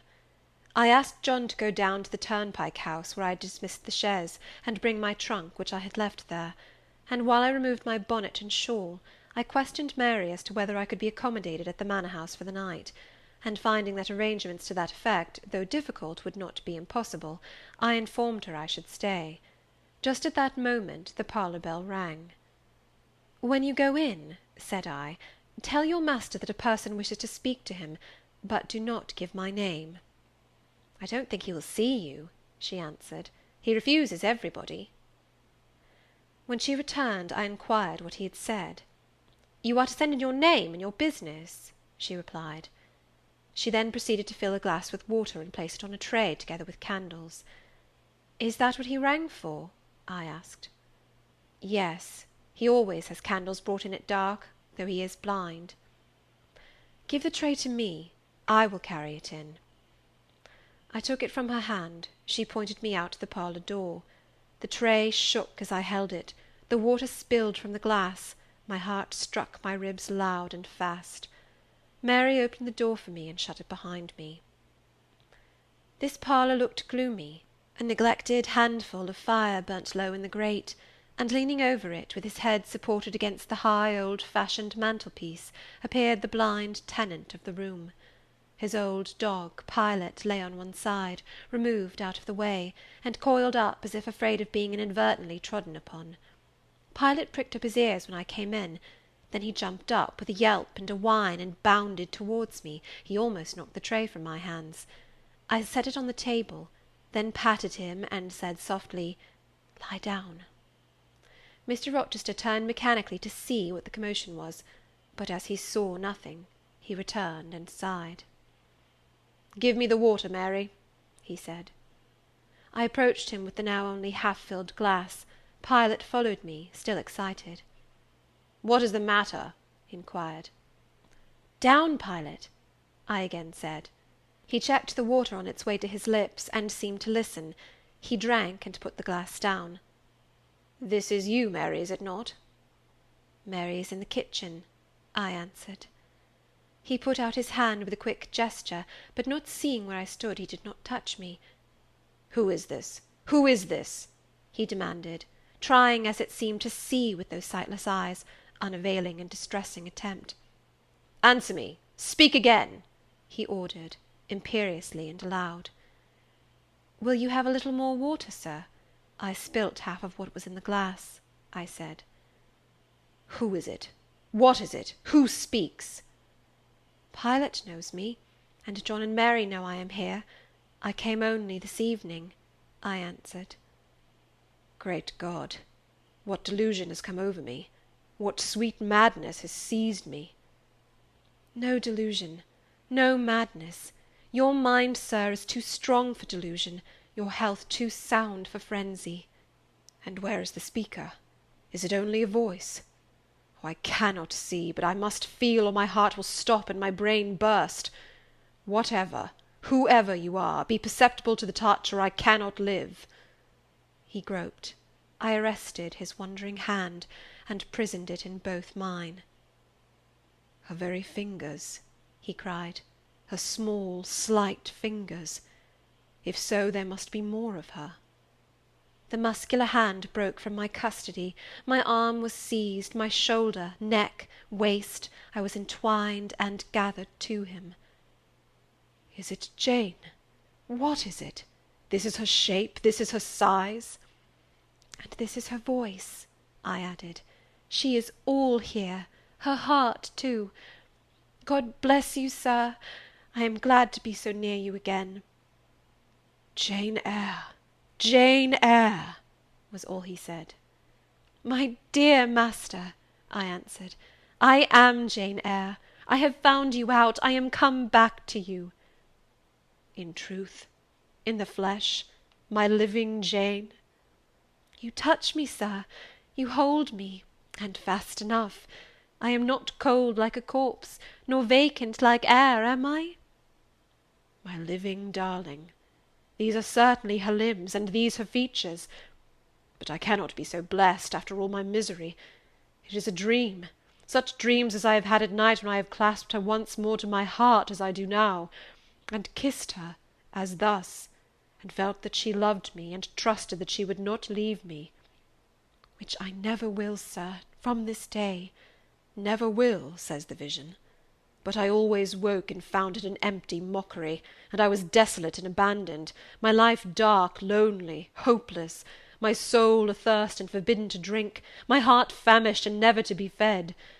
Gentle, soft dream, nestling in my arms now, you will fly too, as your sisters have all fled before you.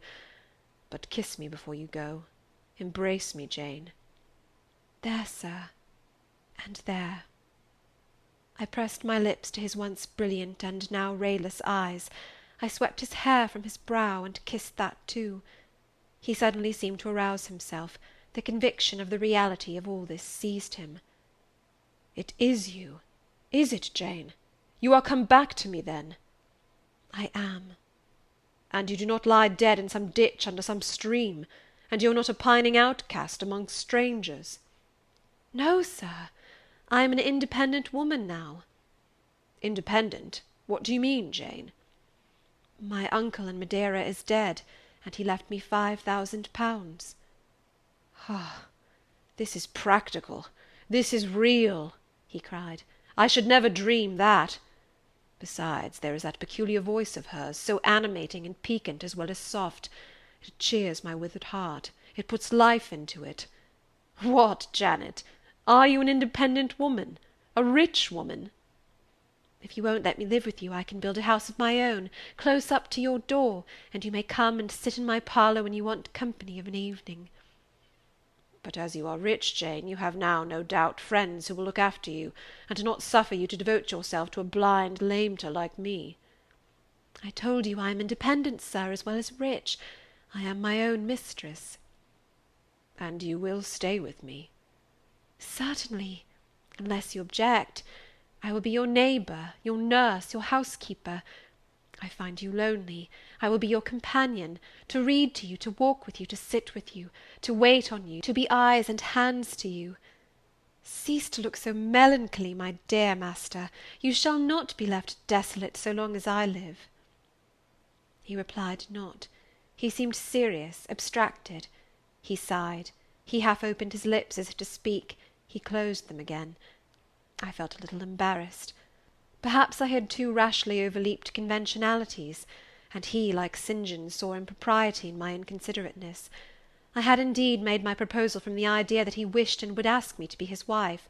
An expectation, not the less certain because unexpressed, had buoyed me up, that he would claim me at once as his own. But no hint to that effect escaping him, and his countenance becoming more overcast, I suddenly remembered that I might have been all wrong, and was perhaps playing the fool unwittingly, and I began gently to withdraw myself from his arms, but he eagerly snatched me closer. "No, no, Jane, you must not go. No, I have touched you, heard you, felt the comfort of your presence, the sweetness of your consolation. I cannot give up those joys. I have little left in myself. I must have you. The world may laugh, may call me absurd, selfish, but it does not signify. My very soul demands you. It will be satisfied, or it will take deadly vengeance on its frame." "Well, sir, I will stay with you. I have said so." "Yes, but you understand one thing by staying with me, and I understand another. You, perhaps, could make up your mind to be about my hand and chair, to wait on me as a kind little nurse, for you have an affectionate heart and a generous spirit which prompt you to make sacrifices for those you pity, and that ought to suffice for me, no doubt. I suppose I should now entertain none but fatherly feelings for you. Do you think so? Come, tell me." "I will think what you like, sir. I am content to be only your nurse, if you think it better." "But you cannot always be my nurse, Janet. You are young. You must marry one day." "I don't care about being married." "You should care, Janet. If I were what I once was, I would try to make you care. But a sightless block." He relapsed again into gloom. I, on the contrary, became more cheerful and took fresh courage. These last words gave me an insight as to where the difficulty lay, and as it was no difficulty with me, I felt quite relieved from my previous embarrassment. I resumed a livelier vein of conversation. "It is time some one undertook to rehumanize you," said I, parting his thick and long uncut locks, "for I see you are being metamorphosed into a lion, or something of that sort. You have a faux air of Nebuchadnezzar in the fields about you, that is certain. Your hair reminds me of eagle's feathers. Whether your nails are grown in like bird's claws or not, I have not yet noticed." "On this arm I have neither hand nor nails," he said, drawing the mutilated limb from his breast and showing it to me. "It is a mere stump, a ghastly sight. Don't you think so, Jane?" "It is a pity to see it, and a pity to see your eyes, and the scar of fire on your forehead, and the worst of it is, one is in danger of loving you too well for all this, and making too much of you." "I thought you would be revolted, Jane, when you saw my arm and my cicatriced visage." "Did you? Don't tell me so, lest I should say something disparaging to your judgment. Now let me leave you an instant to make a better fire and have the hearth swept up. Can you tell when there is a good fire?" "Yes. With the right eye I see a glow, a ruddy haze." "And you see the candles?" "Very dimly. Each is a luminous cloud." "Can you see me?"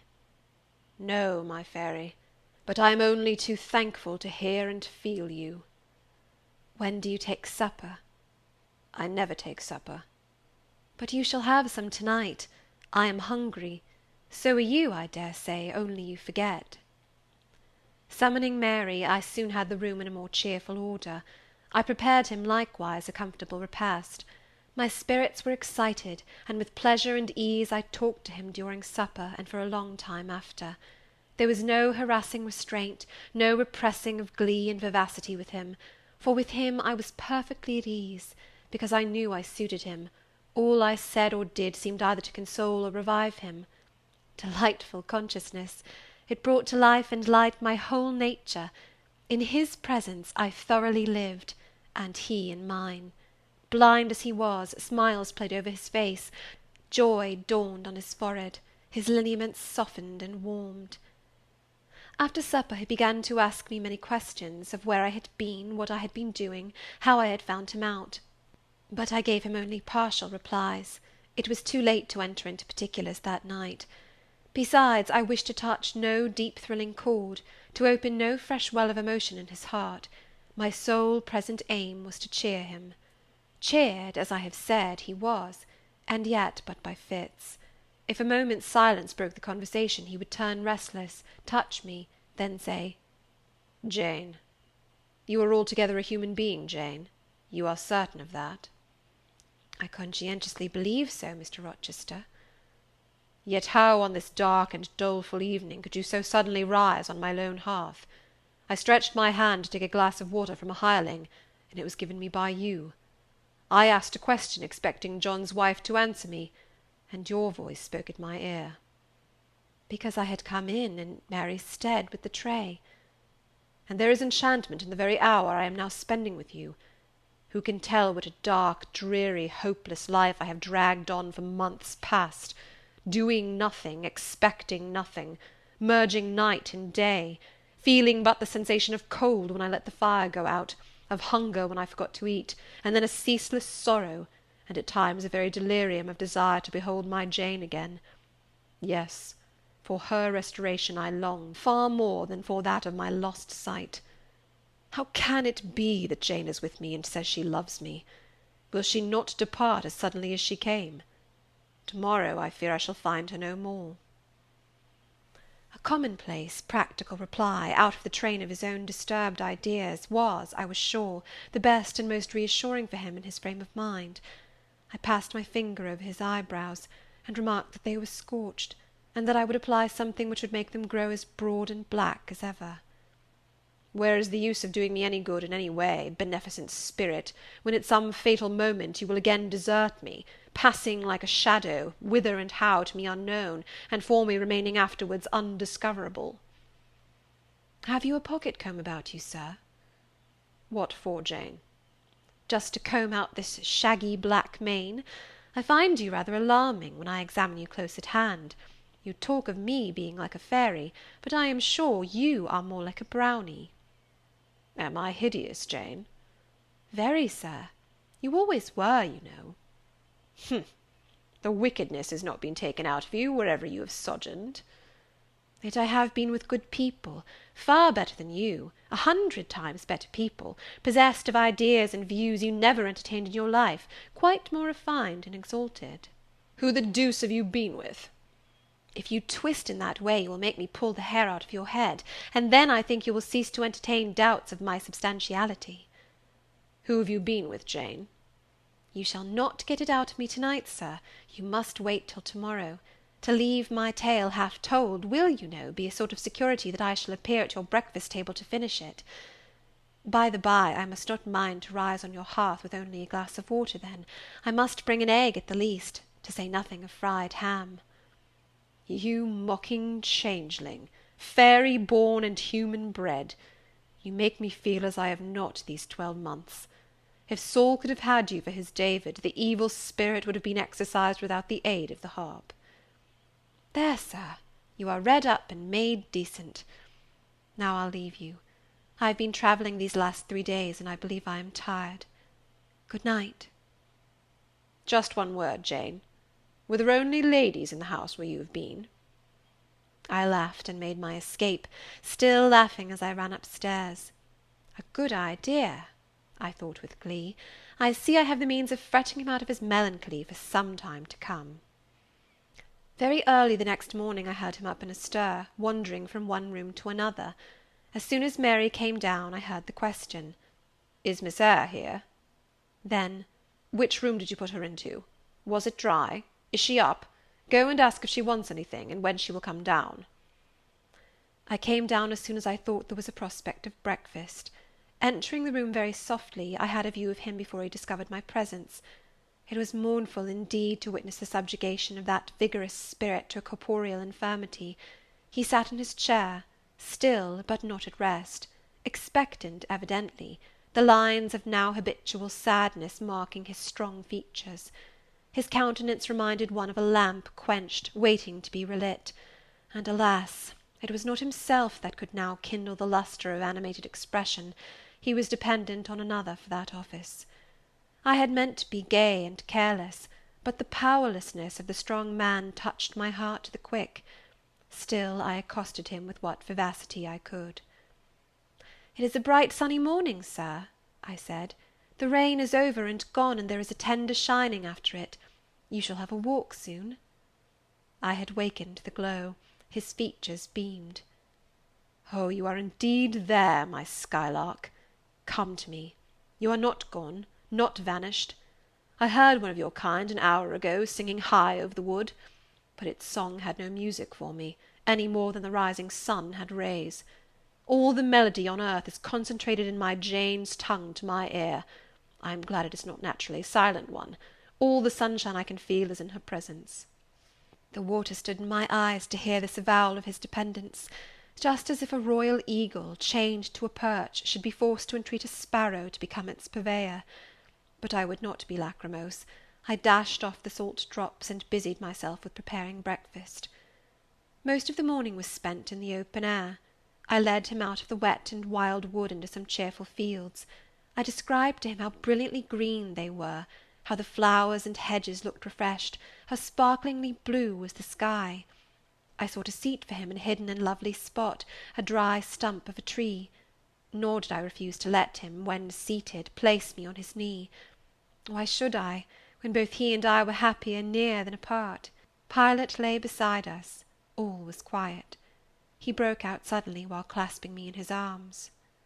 "Cruel, cruel deserter! Oh, Jane, what did I feel when I discovered you had fled from Thornfield, and when I could nowhere find you, and after examining your apartment, ascertained that you had taken no money, nor anything which could serve as an equivalent. A pearl necklace I had given you lay untouched in its little casket. Your trunks were left corded and locked as they had been prepared for the bridal tour. What could my darling do, I asked, left destitute and penniless? And what did she do? Let me hear now." Thus urged, I began the narrative of my experience for the last year. I softened considerably what related to the 3 days of wandering and starvation, because to have told him all would have been to inflict unnecessary pain. The little I did say lacerated his faithful heart deeper than I wished. I should not have left him thus, he said, without any means of making my way. I should have told him my intention. I should have confided in him. He would never have forced me to be his mistress.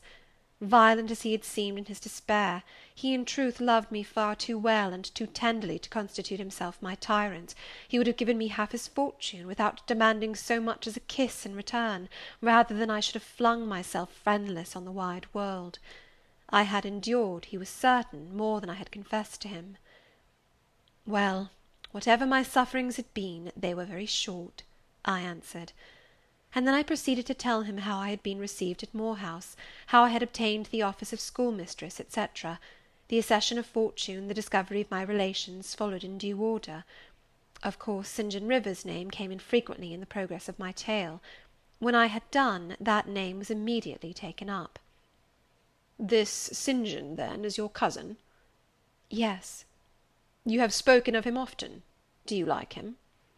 "He was a very good man, sir. I could not help liking him." "A good man? Does that mean a respectable, well-conducted man of 50, or what does it mean?" "St. John was only 29, sir."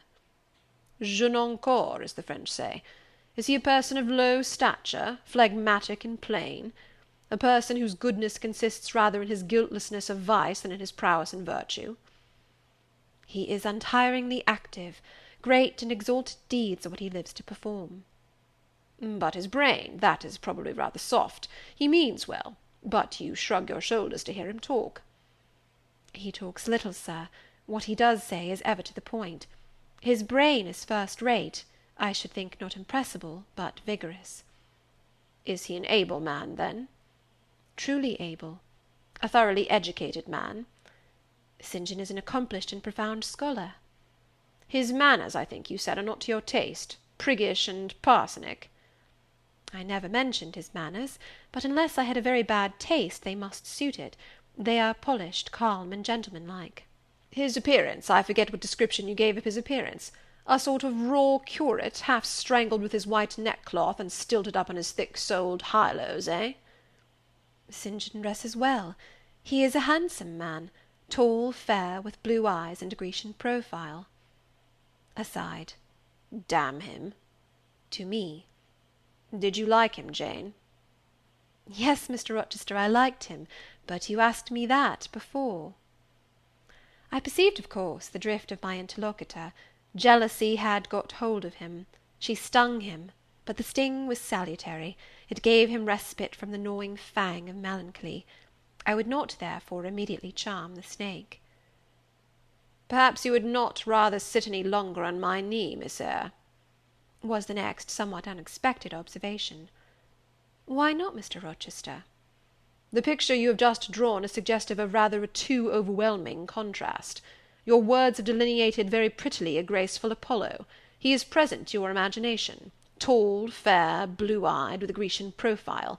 Your eyes dwell on a Vulcan, a real blacksmith, brown, broad-shouldered, and blind and lame into the bargain. I never thought of it before, but you certainly are rather like Vulcan, sir. Well, you can leave me, ma'am, but before you go," and he retained me by a firmer grasp than ever, "you will be pleased just to answer me a question or two." He paused. What questions, Mr. Rochester? Then followed this cross-examination. St. John made you schoolmistress of Morton before he knew you were his cousin? Yes. You would often see him? He would visit the school sometimes? Daily. He would approve of your plans, Jane? I know they would be clever, for you are a talented creature. He approved of them, yes. He would discover many things in you he could not have expected to find. Some of your accomplishments are not ordinary. I don't know about that. You had a little cottage near the school, you say. Did he ever come to see you? Now and then. Of an evening? Once or twice. A pause. How long did you reside with him and his sisters after the cousinship was discovered? 5 months. Did Rivers spend much time with the ladies of his family? Yes, the back parlour was both his study and ours. He sat near the window, and we by the table. Did he study much? A good deal. What? Hindostani.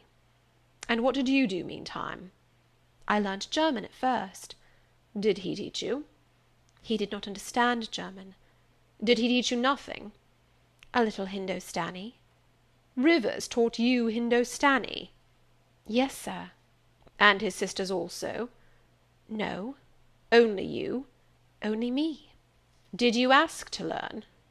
No. He wished to teach you? Yes. A second pause. Why did he wish it? Of what use could Hindostani be to you? He intended me to go with him to India. Ah, here I reach the root of the matter. He wanted you to marry him. He asked me to marry him. That is a fiction, an impudent invention to vex me. I beg your pardon. It is the literal truth. He asked me more than once, and was as stiff about urging his point as ever you could be. Miss Eyre, I repeat it, you can leave me. How often am I to say the same thing? Why do you remain pertinaciously perched on my knee when I have given you notice to quit? Because I am comfortable there. No, Jane, you are not comfortable there, because your heart is not with me. It is with this cousin, this St. John. Oh, till this moment I thought my little Jane was all mine. I had a belief she loved me even when she left me. This was an Adam of sweet and much bitter. Long as we have been parted, hot tears as I have wept over our separation, I never thought that while I was mourning her, she was loving another. But it is useless grieving. Jane, leave me. Go and marry Rivers. Shake me off, then, sir. Push me away, for I'll not leave you of my own accord. Jane, I ever like your tone of voice. It still renews hope. It sounds so truthful. When I hear it, it carries me back a year. I forget that you have formed a new tie. But I am not a fool. Go. Where must I go, sir? Your own way, with the husband you have chosen. Who is that? You know, this St. John Rivers. He is not my husband, nor ever will be. He does not love me. I do not love him. He loves, as he can love, and that is not as you love, a beautiful young lady called Rosamond. He wished to marry me only because he thought I should make a suitable missionary's wife, which she would not have done. He is good and great, but severe, and for me cold as an iceberg. He is not like you, sir. I am not happy at his side, nor near him, nor with him. He has no indulgence for me, no fondness. He sees nothing attractive in me, not even youth, only a few useful mental points. Then I must leave you, sir, to go to him." I shuddered involuntarily, and clung instinctively closer to my blind but beloved master. He smiled. "What, Jane, is this true? Is such really the state of matters between you and Rivers?" "Absolutely, sir. Oh, you need not be jealous. I wanted to tease you a little to make you less sad. I thought anger would be better than grief. But if you wish me to love you, could you but see how much I do love you, you would be proud and content. All my heart is yours, sir. It belongs to you, and with you it would remain, were fate to exile the rest of me from your presence forever." Again, as he kissed me, painful thoughts darkened his aspect. "My seared vision, my crippled strength," he murmured regretfully. I caressed in order to soothe him. I knew of what he was thinking, and wanted to speak for him, but dared not. As he turned aside his face a minute, I saw a tear slide from under the seared eyelid, and trickle down the manly cheek. My heart swelled. "I am no better than the old lightning-struck chestnut tree in Thornfield orchard," he remarked ere long. "And what right would that ruin have to bid a budding woodbine cover its decay with freshness?" "You are no ruin, sir, no lightning-struck tree. You are green and vigorous. Plants will grow about your roots whether you ask them to or not, because they take delight in your bountiful shadow, and as they grow they will lean towards you, and wind round you, because your strength offers them so safe a prop." Again he smiled. I gave him comfort. "You speak of friends, Jane?" he asked. "Yes, of friends," I answered rather hesitatingly, for I knew I meant more than friends, but could not tell what other word to employ. He helped me. "Ah, Jane, but I want a wife." "Do you, sir?" "Yes. Is it news to you?" "Of course. You said nothing about it before." "Is it unwelcome news?" "That depends on circumstances, sir, on your choice." "Which you shall make for me, Jane. I will abide by your decision." "Choose then, sir, her who loves you best." "I would at least choose her I love best. Jane, will you marry me?" "Yes, sir." "A poor blind man whom you will have to lead about by the hand?" "Yes, sir." "A crippled man 20 years older than you, whom you will have to wait on?" "Yes, sir." "Truly, Jane?" "Most truly, sir." Oh, my darling, God bless you and reward you." "Mr. Rochester, if ever I did a good deed in my life, if ever I thought a good thought, if ever I prayed a sincere and blameless prayer, if ever I wished a righteous wish, I am rewarded now. To be your wife is for me to be as happy as I can be on earth." "Because you delight in sacrifice?" "Sacrifice? What do I sacrifice? Famine for food, expectation for content, to be privileged to put my arms round what I value, to press my lips to what I love, to repose on what I trust, is that to make a sacrifice? If so, then certainly I delight in sacrifice." "And to bear with my infirmities, Jane, to overlook my deficiencies?" "Which are none, sir, to me. I love you better now, when I can really be useful to you, than I did in your state of proud independence, when you disdained every part but that of the giver and protector." "Hitherto I have hated to be helped, to be led. Henceforth I feel I shall hate it no more. I did not like to put my hand into a hireling's, but it is pleasant to feel it circled by Jane's little fingers. I preferred utter loneliness to the constant attendance of servants, but Jane's soft ministry will be a perpetual joy. Jane suits me. Do I suit her?" "To the finest fibre of my nature, sir." "The case being so, we have nothing in the world to wait for. We must be married instantly." He looked and spoke with eagerness. His old impetuosity was rising. We must become one flesh without any delay, Jane. There is but the licence to get. Then we marry." "Mr. Rochester, I have just discovered the sun is far declined from its meridian, and Pilot has actually gone home to his dinner. Let me look at your watch." "Fasten it into your girdle, Janet, and keep it henceforward. I have no use for it." "It is nearly 4 o'clock in the afternoon, sir. Don't you feel hungry?" "The 3rd day from this must be our wedding day, Jane. Never mind fine clothes and jewels now, all that is not worth a fillip." "The sun has dried up all the raindrops, sir. The breeze is still. It is quite hot." "Do you know, Jane, I have your little pearl necklace at this moment fastened round my bronze scrag under my cravat. I have worn it since the day I lost my only treasure, as a memento of her." "We will go home through the wood. That will be the shadiest way." He pursued his own thoughts without heeding me. "Jane, you think me, I dare say, an irreligious dog, but my heart swells with gratitude to the beneficent God of this earth just now. He sees not as man sees, but far clearer; judges not as man judges, but far more wisely. I did wrong. I would have sullied my innocent flower, breathed guilt on its purity. The Omnipotent snatched it from me.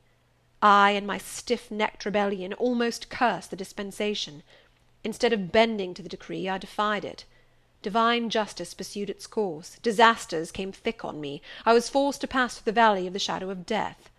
His chastisements are mighty, and one smote me which has humbled me forever. You know I was proud of my strength.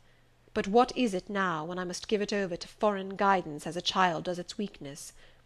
Of late, Jane, only of late, I began to see and acknowledge the hand of God in my doom.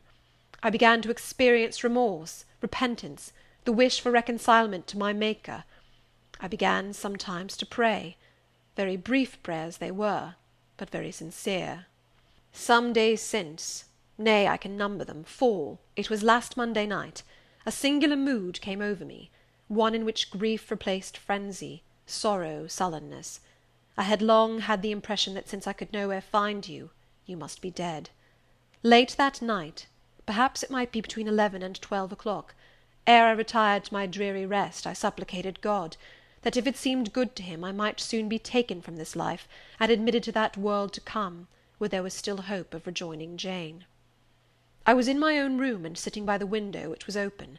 It soothed me to feel the balmy night air, though I could see no stars, and only by a vague luminous haze knew the presence of a moon. I longed for thee, Janet. Oh, I longed for thee both with soul and flesh. I asked of God, at once in anguish and humility, if I had not been long enough desolate, afflicted, tormented, and might not soon taste bliss and peace once more. That I merited all I endured, I acknowledged; that I could scarcely endure more, I pleaded; and the alpha and omega of my heart's wishes broke involuntarily from my lips the words, "Jane, Jane, Jane!" "Did you speak those words aloud?" "I did, Jane. If any listener had heard me, he would have thought me mad. I pronounced them with such frantic energy."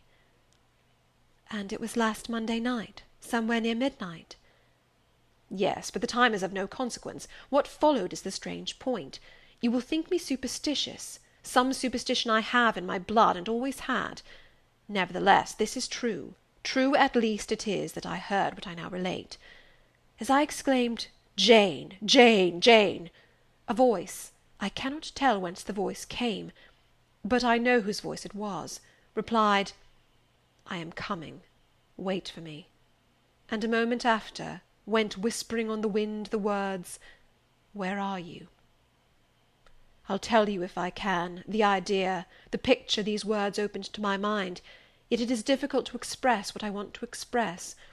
Ferndean is buried, as you see, in a heavy wood, where sound falls dull, and dies unreverberating. 'Where are you?' seemed spoken amongst mountains, for I heard a hill-sent echo repeat the words. Cooler and fresher at the moment the gale seemed to visit my brow, I could have deemed that in some wild lone scene I and Jane were meeting. In spirit, I believe we must have met.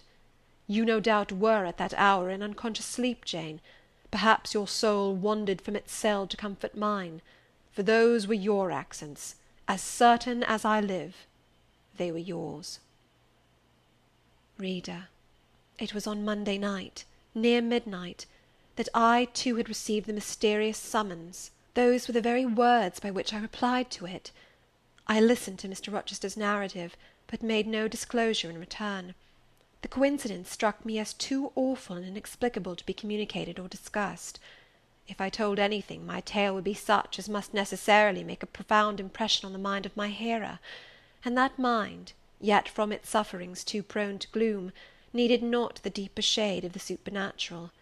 I kept these things then, and pondered them in my heart.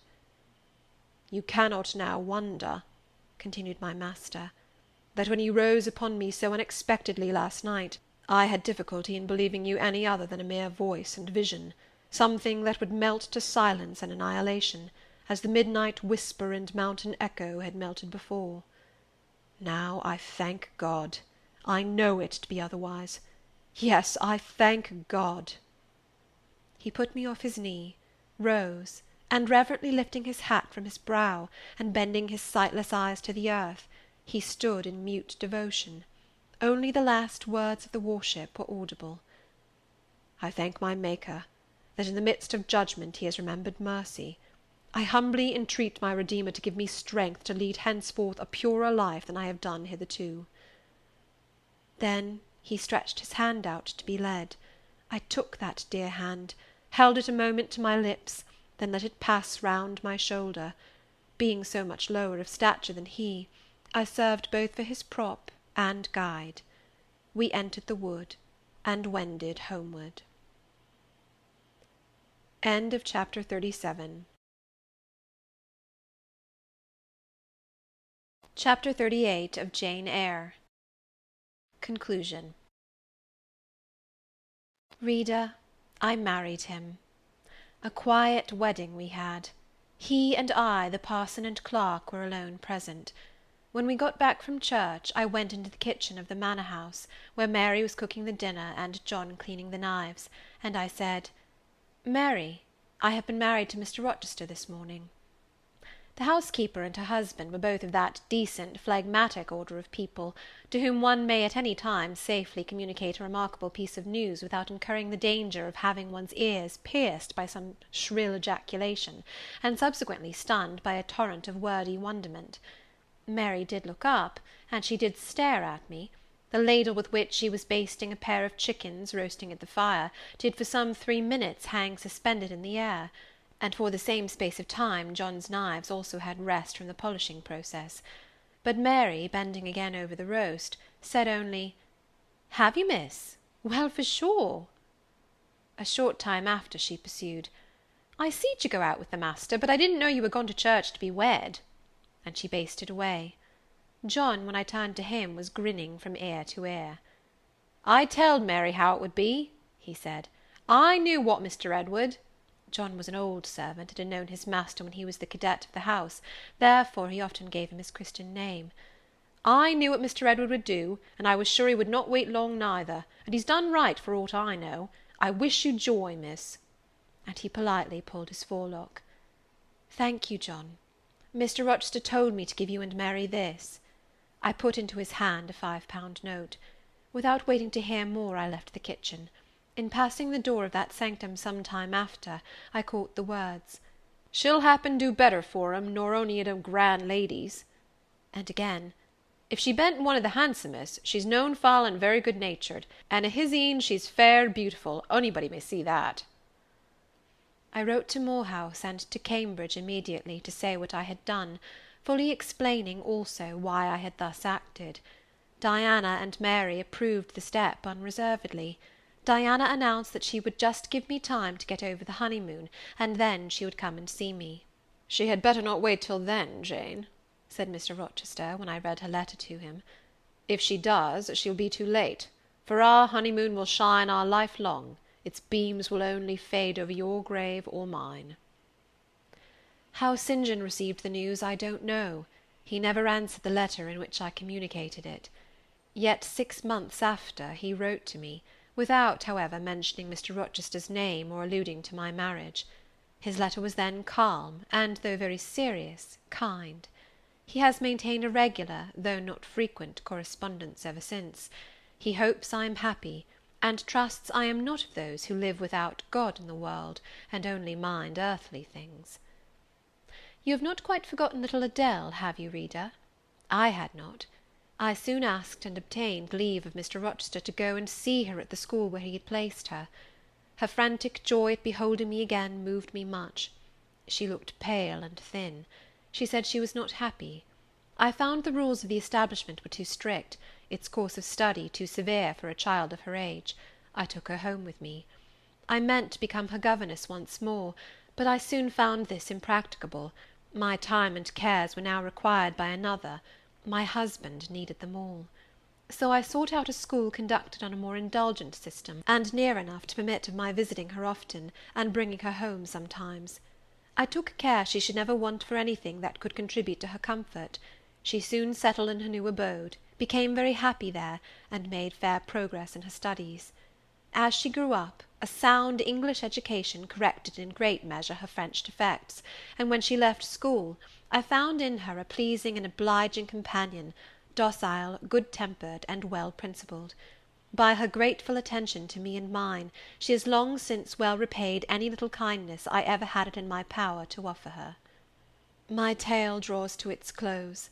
One word respecting my experience of married life, and one brief glance at the fortunes of those whose names have most frequently recurred in this narrative, and I have done. I have now been married 10 years. I know what it is to live entirely for and with what I love best on earth. I hold myself supremely blessed, blessed beyond what language can express, because I am my husband's life as fully as he is mine. No woman was ever nearer to her mate than I am, ever more absolutely bone of his bone and flesh of his flesh. I know no weariness of my Edward's society. He knows none of mine, any more than we do of the pulsation of the heart that beats in our separate bosoms. Consequently, we are ever together. To be together is for us to be at once as free as in solitude, as gay as in company. We talk, I believe, all day long. To talk to each other is but a more animated and an audible thinking. All my confidence is bestowed on him, and all his confidence is devoted to me. We are precisely suited in character. Perfect concord is the result. Mr. Rochester continued blind the first 2 years of our union. Perhaps it was that circumstance that drew us so very near, that knit us so very close, for I was then his vision, as I am still his right hand. Literally, I was, what he often called me, the apple of his eye. He saw nature, he saw books through me, and never did I weary of gazing for his behalf, and of putting into words the effect of field, town, tree, river, cloud, sunbeam; of the landscape before us, of the weather round us, and impressing by sound on his ear what light could no longer stamp on his eye. Never did I weary of reading to him, never did I weary of conducting him where he wished to go, of doing for him what he wished to be done; and there was a pleasure in my services, most full, most exquisite, even though sad, because he claimed these services without painful shame or damping humiliation. He loved me so truly, that he knew no reluctance in profiting by my attendance. He felt I loved him so fondly, that to yield that attendance was to indulge my sweetest wishes. One morning at the end of the 2 years, as I was writing a letter to his dictation, he came and bent over me, and said, "Jane, have you a glittering ornament round your neck?" I had a gold watch chain. I answered, "Yes." "And have you a pale blue dress on?" I had. He informed me then, that for some time he had fancied the obscurity clouding one eye was becoming less dense, and that now he was sure of it. He and I went up to London. He had the advice of an eminent oculist, and he eventually recovered the sight of that one eye. He cannot now see very distinctly, he cannot read or write much, but he can find his way without being led by the hand. The sky is no longer a blank to him, the earth no longer a void. When his first-born was put into his arms, he could see that the boy had inherited his own eyes as they once were, large, brilliant, and black. On that occasion, he again, with a full heart, acknowledged that God had tempered judgment with mercy. My Edward and I, then, are happy, and the more so, because those we most love are happy likewise. Diana and Mary Rivers are both married. Alternately, once every year, they come to see us, and we go to see them. Diana's husband is a captain in the navy, a gallant officer and a good man. Mary's is a clergyman, a college friend of her brother's, and from his attainments and principles, worthy of the connection. Both Captain Fitzjames and Mr. Wharton love their wives, and are loved by them. As to St. John Rivers, he left England, he went to India. He entered on the path he had marked for himself, he pursues it still. A more resolute, indefatigable pioneer never wrought amidst rocks and dangers. Firm, faithful, and devoted, full of energy and zeal and truth, he labours for his race, he clears their painful way to improvement, he hews down, like a giant, the prejudices of creed and caste that encumber it. He may be stern, he may be exacting, he may be ambitious yet, but his is the sternness of the warrior Greatheart, who guards his pilgrim convoy from the onslaught of Apollyon. His is the exaction of the apostle, who speaks but for Christ, when he says, "Whosoever will come after me, let him deny himself, and take up his cross, and follow me." His is the ambition of the high master spirit, which aims to fill a place in the first rank of those who are redeemed from the earth, who stand without fault before the throne of God, who share the last mighty victories of the Lamb, who are called, and chosen, and faithful. St. John is unmarried. He never will marry now. Himself has hitherto sufficed to the toil, and the toil draws near its close, his glorious sun hastens to its setting. The last letter I received from him drew from my eyes human tears, and yet filled my heart with divine joy. He anticipated his sure reward, his incorruptible crown. I know that a stranger's hand will write to me next, to say that the good and faithful servant has been called at length into the joy of his Lord. And why weep for this? No fear of death will darken St. John's last hour. His mind will be unclouded, his heart will be undaunted, his hope will be sure, his faith steadfast. His own words are a pledge of this. "My master," he says, "has forewarned me.